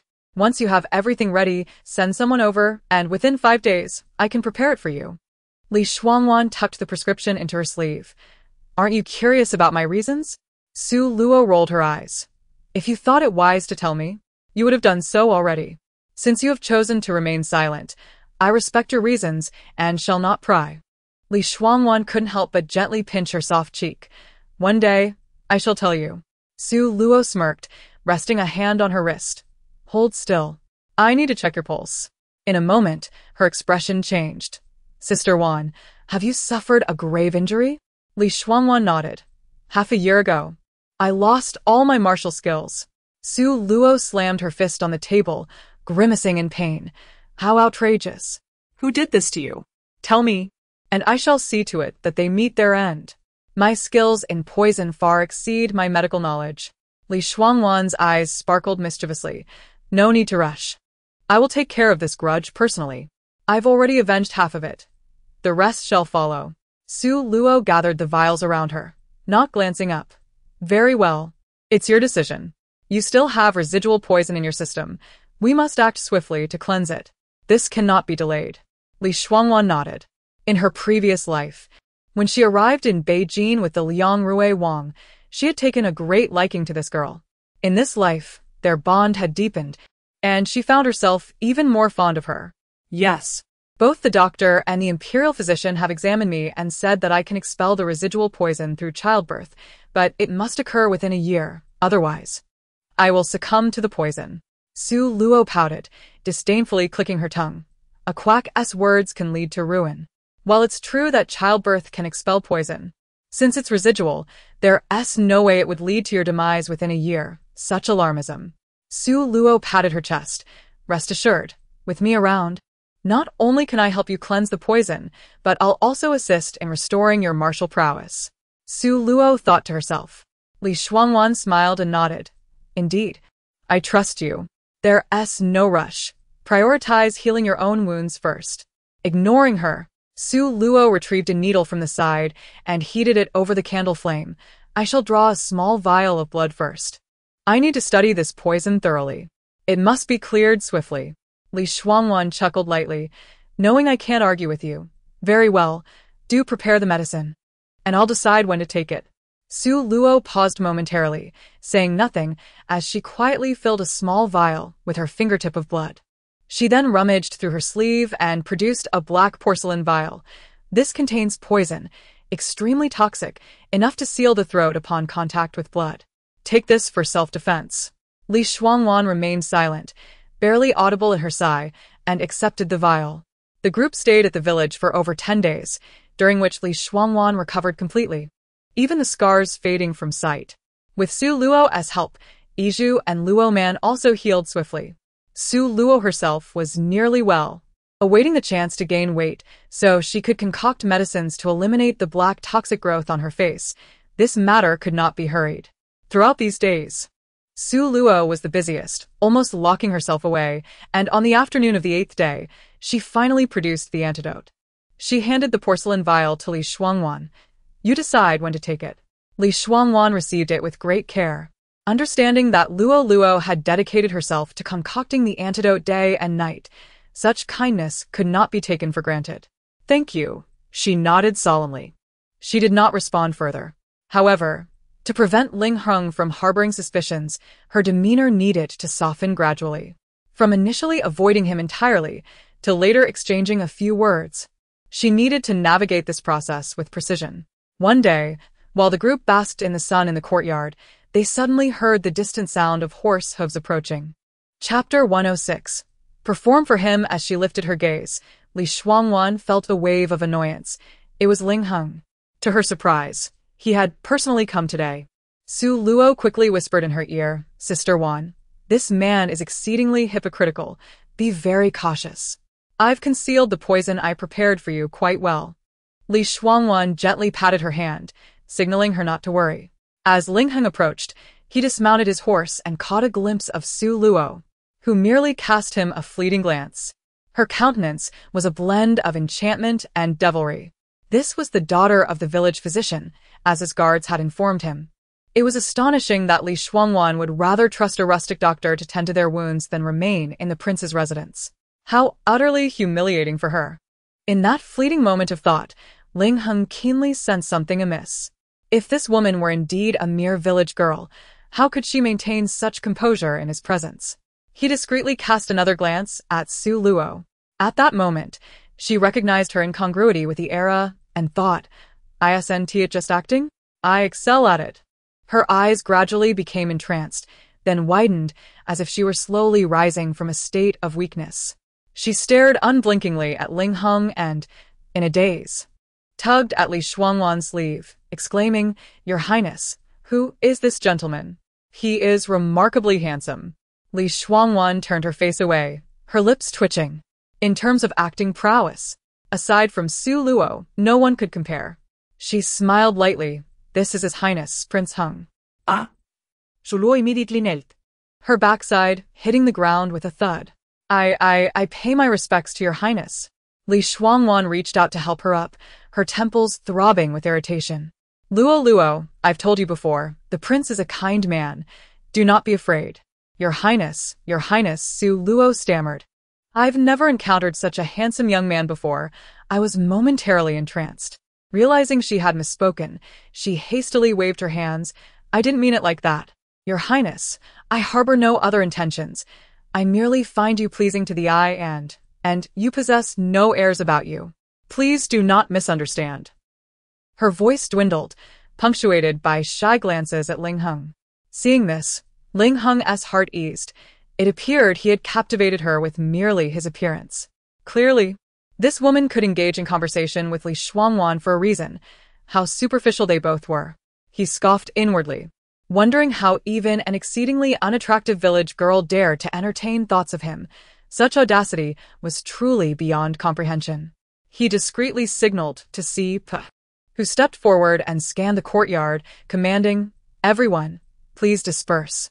Su Luo continued to gaze at Ling Heng, appearing entranced by his celestial presence, unaware that she had mentally berated him for being two-faced towards Sister Wan.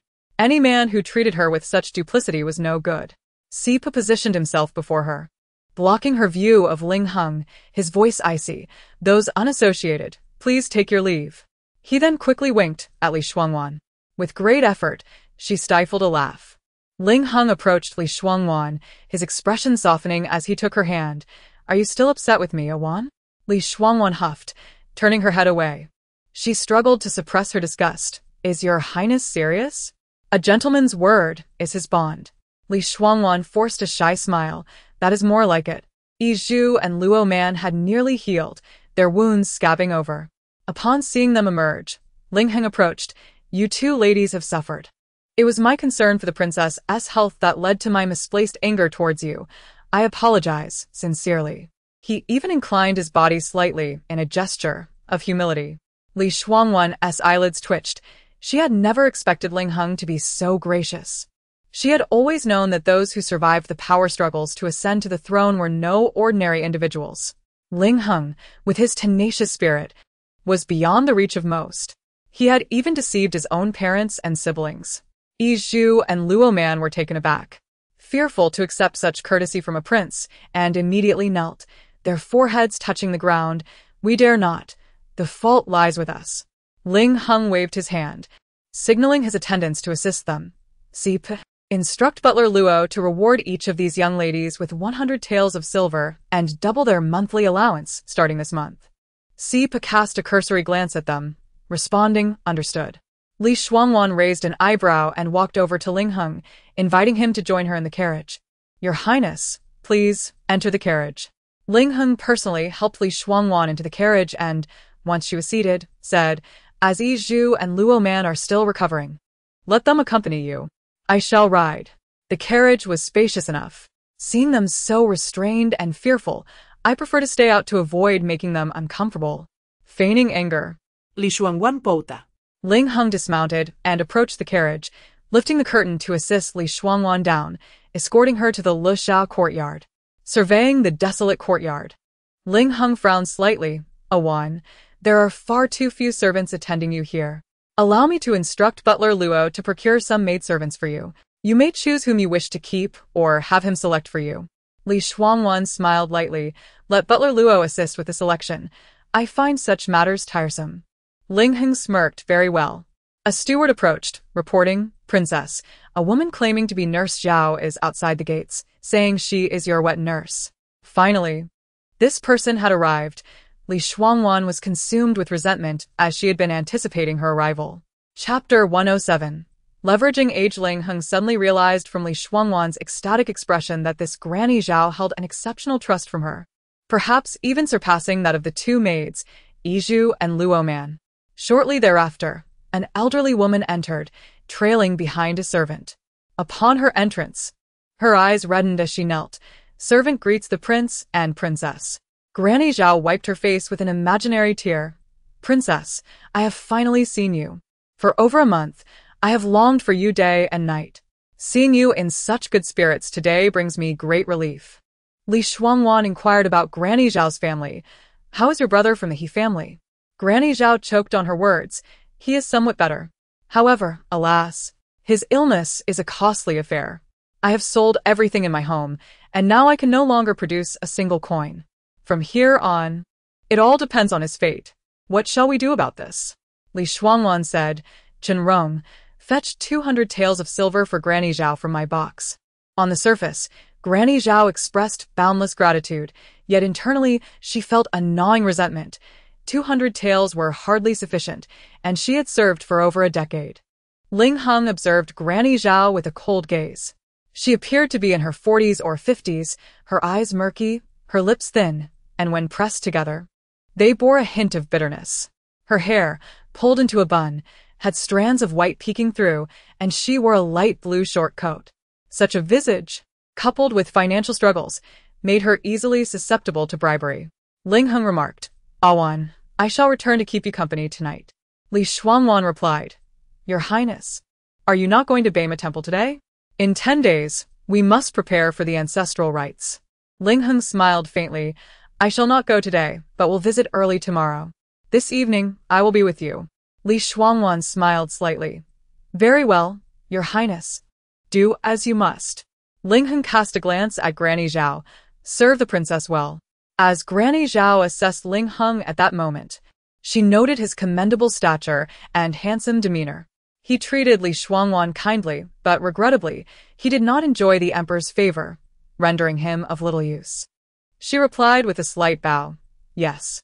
Ling Heng departed from Luxiao courtyard, followed closely by Si Pu. Your Highness, we have gathered some information about Granny Zhao. Proceed. Ah. Her son is a wretched creature, lacking any sense. He has barely recovered from his injuries and has returned to gambling, accruing even more debt. The gambling house has given him a 7-day deadline. If he fails to repay, they will break his legs and take away his lineage. If he still cannot pay, he will owe his life. Ling Heng frowned slightly. How much does he owe this time? 5,000 taels.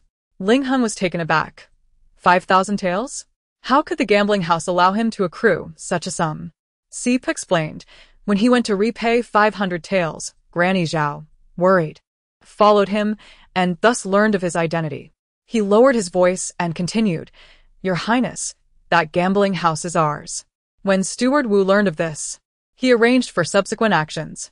Originally, he planned to report this matter to you in a few days, but unforeseen events occurred. Ling Heng pinched his fingers together thoughtfully. The individuals brought from the Zhangguo general's residence were few. Only Yizhu, Luo Man, the coachman Zhou Wen, and this wet nurse. Yizhu and Luo Man were born into the family, their parents and brothers residing in the Zhangguo general's estate, making it too risky to bribe them. Zhou Wen was merely a coachman. Even if he were bought off, he would be of little use. Chen Ping and Chen Rong were siblings whom she had brought into the household after marriage. They knew little of Li Shuangwan's circumstances, and their family was affiliated with the Zhangguo general's estate as well. Only Granny Zhao had a husband and a son, and knowing her son was a gambler, Ling Heng planned to let him taste a bit of fortune before gradually tightening the noose until he owed 5,000 taels, which he would be unable to repay. Unfortunately, before Steward Wu could elucidate the situation, he had been killed. Seep added, with interest accumulating, it has now reached 7,000 taels. The gambling house has granted him 7 days, and there are 5 days remaining before the deadline.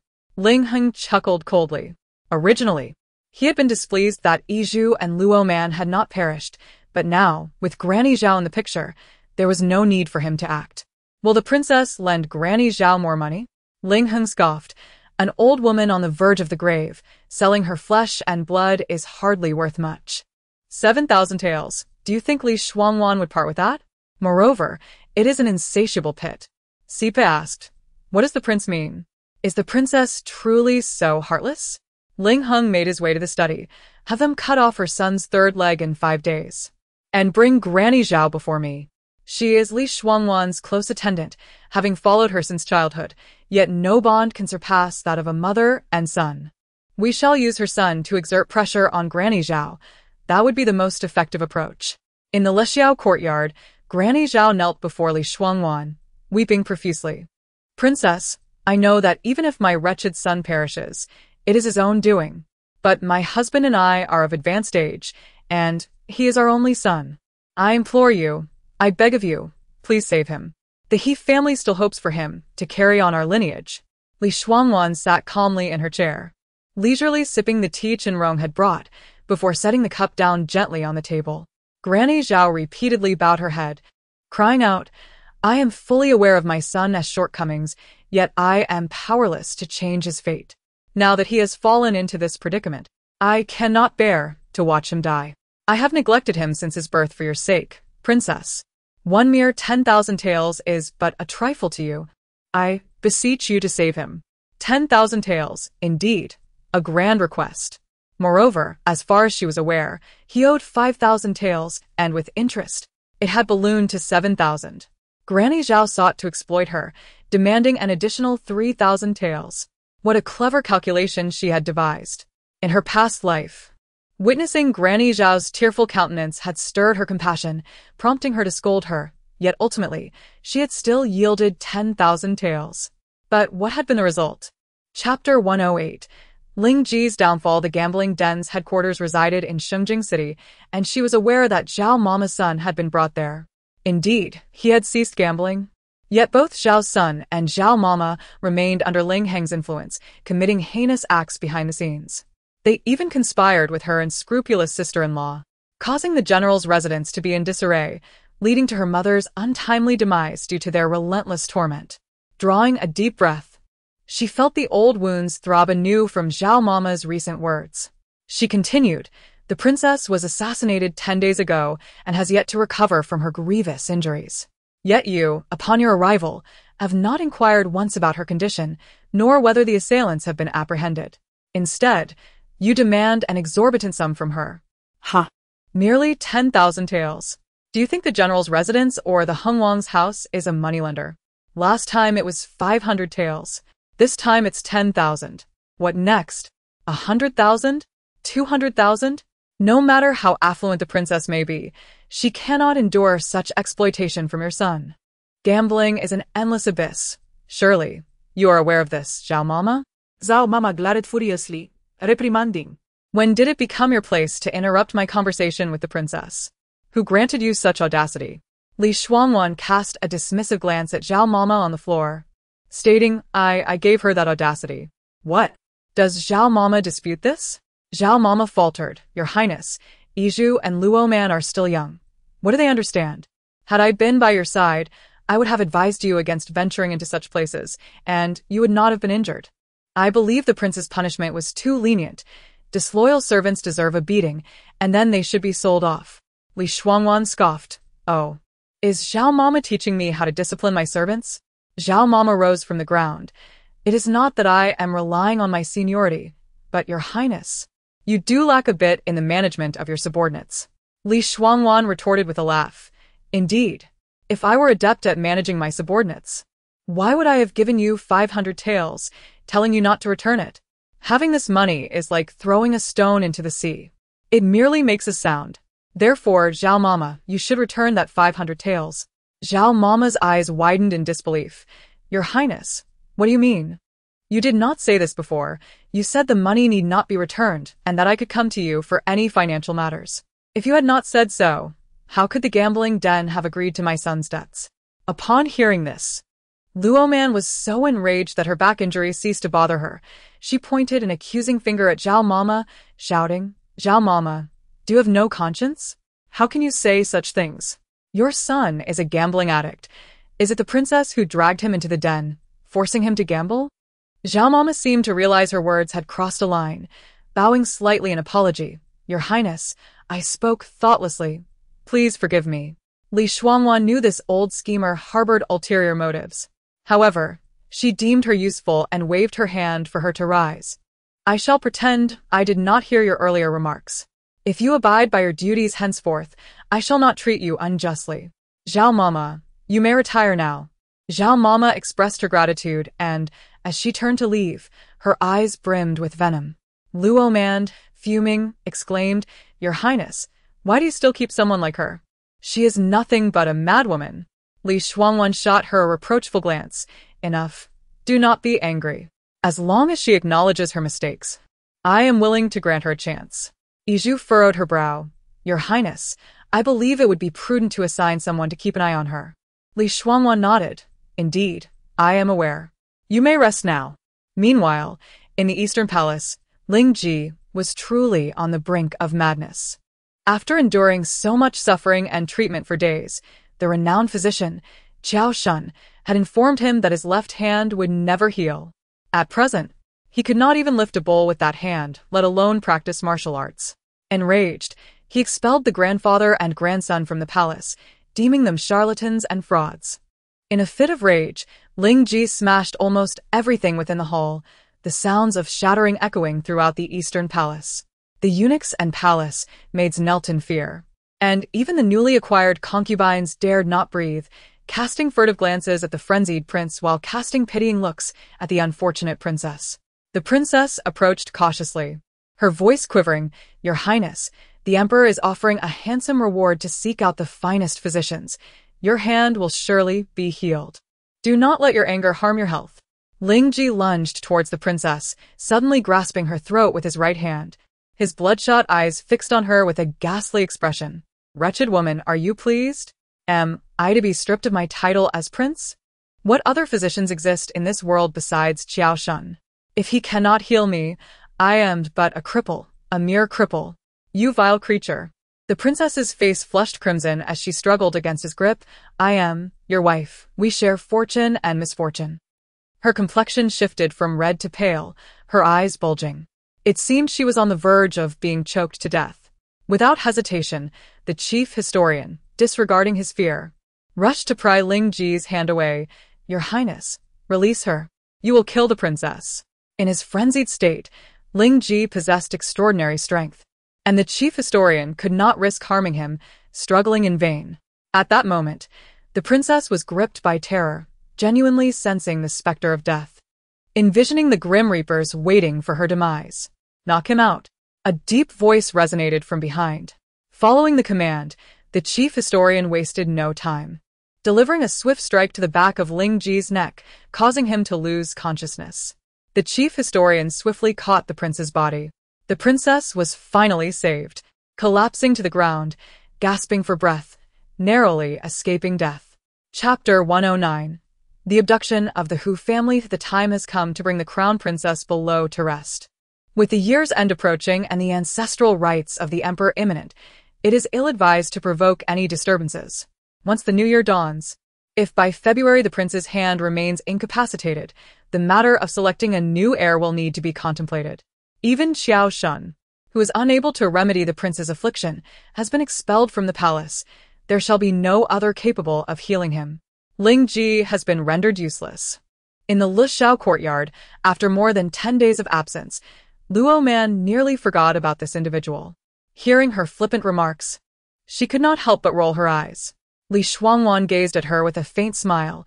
In just over 10 days, Zhou Kaiyao had transformed as if reborn, shedding the timid demeanor she had upon entering the residence.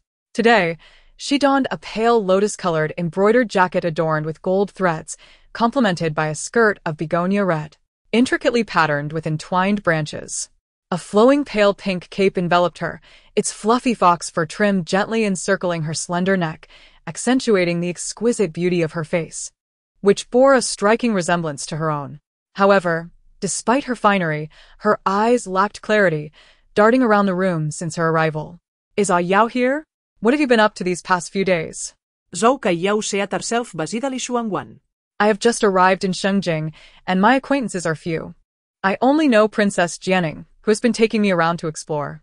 Li Shuangwan regarded her with a serious expression. Oh, the princess seems quite warm towards you. What have you been doing together? Who else has been in your company? What do you converse about? Zhou Kaiyao felt a pang of guilt under her gaze, releasing Li Shuangwan's hand and casually arranging her loose strands of hair. Oh, we just play some leaf cards, sip tea, and listen to music. The princess is kind-hearted.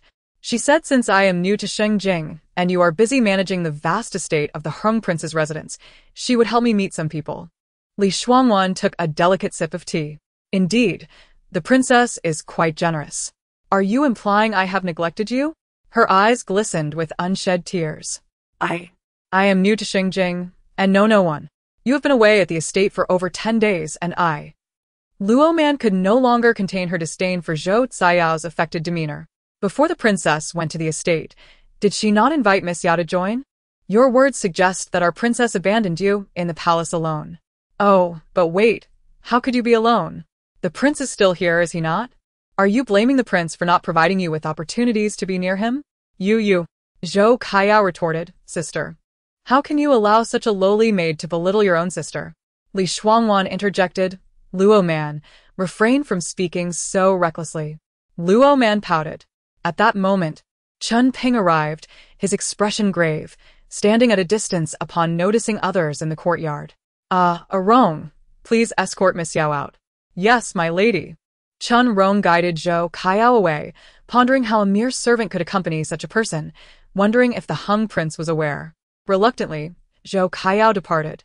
Chun Ping addressed Li Shuangwan, my lady, the prime minister whose family was abducted yesterday near Liangshan Pass. Li Shuangwan was taken aback. Just over 20 days prior, the charges against Hu Jinfang's family had been settled, sentencing all male members of the clan to exile at Wushan Pass, with officials escorting them away that very day, leaving behind a household filled with women. The case had been presided over by the sixth prince, Ling Xian, who personally escorted the exiled men out of the city. After Ling Xian's departure, she had discreetly sent a sum of silver to the officials stationed 50 miles outside the city, imploring them to take good care of the Hu family during their journey, hoping to prevent a repeat of the tragic events of the past. Yet, she never anticipated that bandits would intervene. In her previous life, such an incident had not occurred. Could it be that her rebirth had altered the course of events? The affair between Consort Duan and the Prince of Gong remained concealed, The sixth prince Ling Xian was alive and well, and she had saved Hu Shui, resulting in numerous changes. Had this incident also been affected? Urgently, she urged. Elaborate further. Certainly, but my knowledge is limited. The news arrived this morning. Yesterday afternoon, officials escorted the Hu family into the Liangshan area, as you are aware. That region has never been peaceful. Li Shuangwan nodded. There exists a band of outlaws in that vicinity. Despite the court's repeated attempts to eradicate them, the terrain of Liangshan is easily defensible, and the bandits are cunning, with various strongholds, rendering them elusive.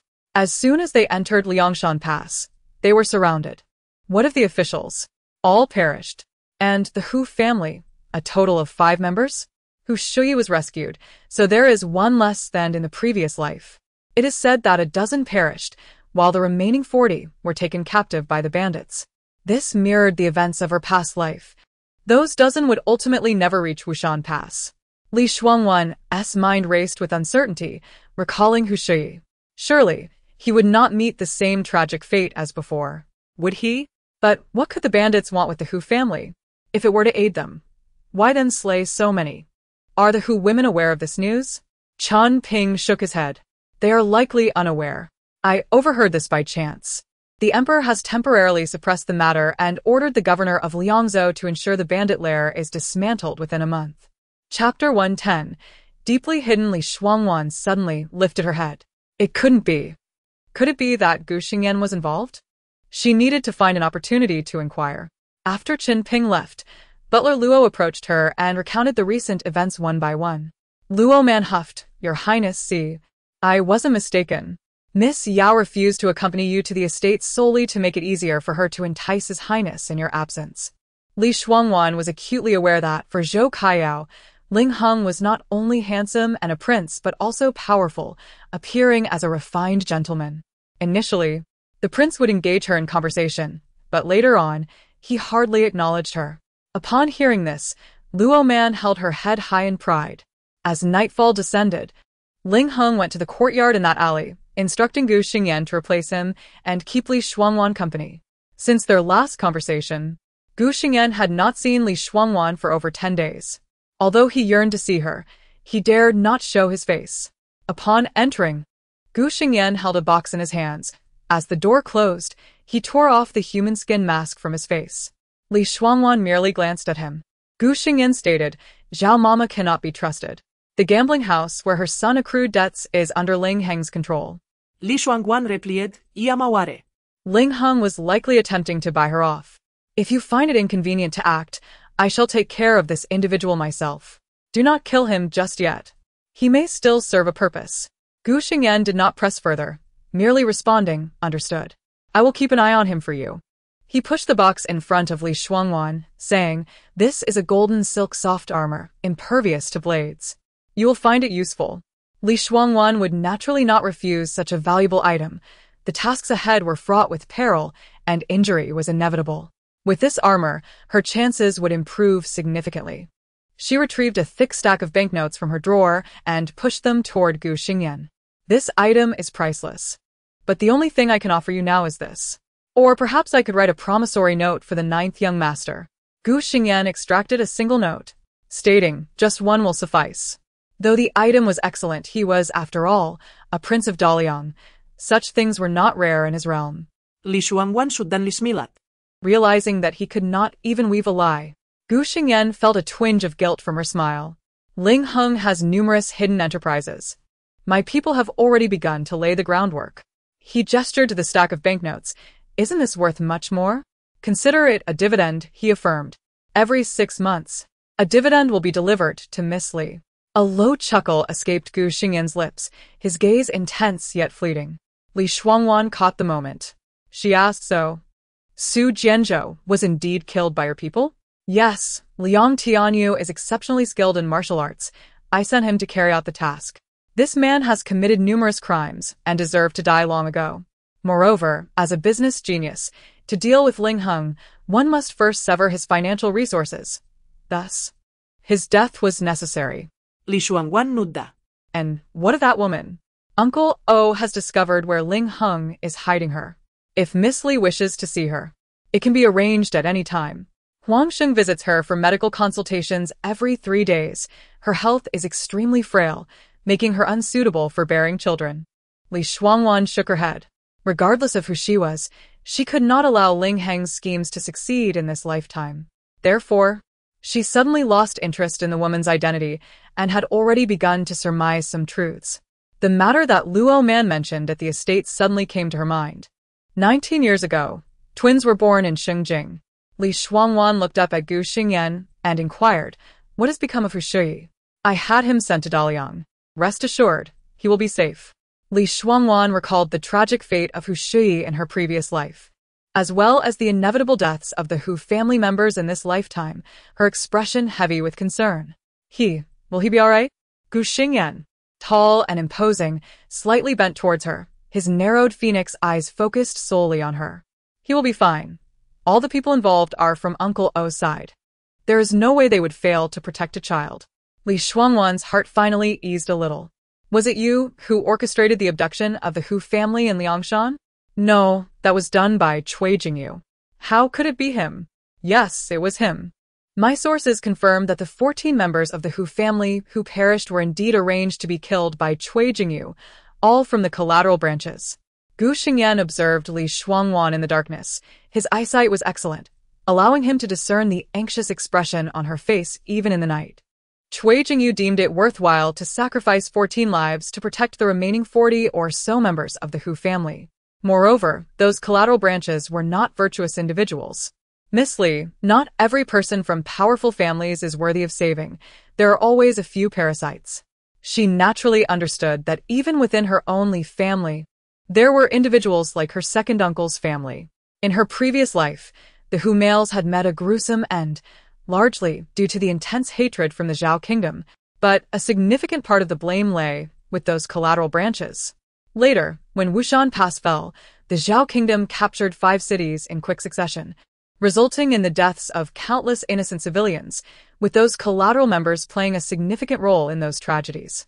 But I recall that all the male members of the Hu family were slaughtered by the Zhao kingdom's people. How could it be that they spared the lives of these collateral branches? If they could betray their own country and kin so thoroughly, how could the Zhao kingdom possibly leave such scum alive? Shuangwan nodded in agreement. What other purpose did he have in doing this? To frame Ling Yao. Shuangwan's eyes sparkled with realization before a cold snort escaped her lips.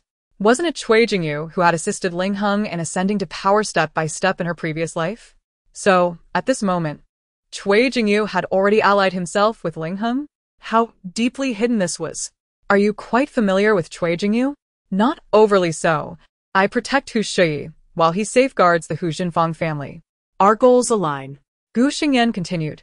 "The women of the Hu family are living in dire straits. When the Hu family was confiscated, they were allowed to take nothing but the clothes on their backs. Most of the servants fled, and those who remained have endured days of hunger along with their mistresses. They have now banded together and decided to escape with what little they have left.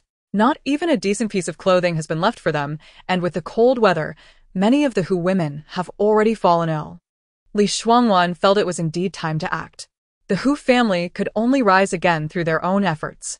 Sometimes, when one is not pushed to the edge, they will end up like in her previous life, dying or scattering, leading to the entire Hu family facing annihilation within just a few years. "I wish to meet the eldest daughter of the Hu family. 9th young master, could you assist me?" Gu Xingyan, pleased that she referred to him as 9th young master rather than 9th prince, smiled slightly. "Very well, I have said before, whatever you wish to do, I shall support you."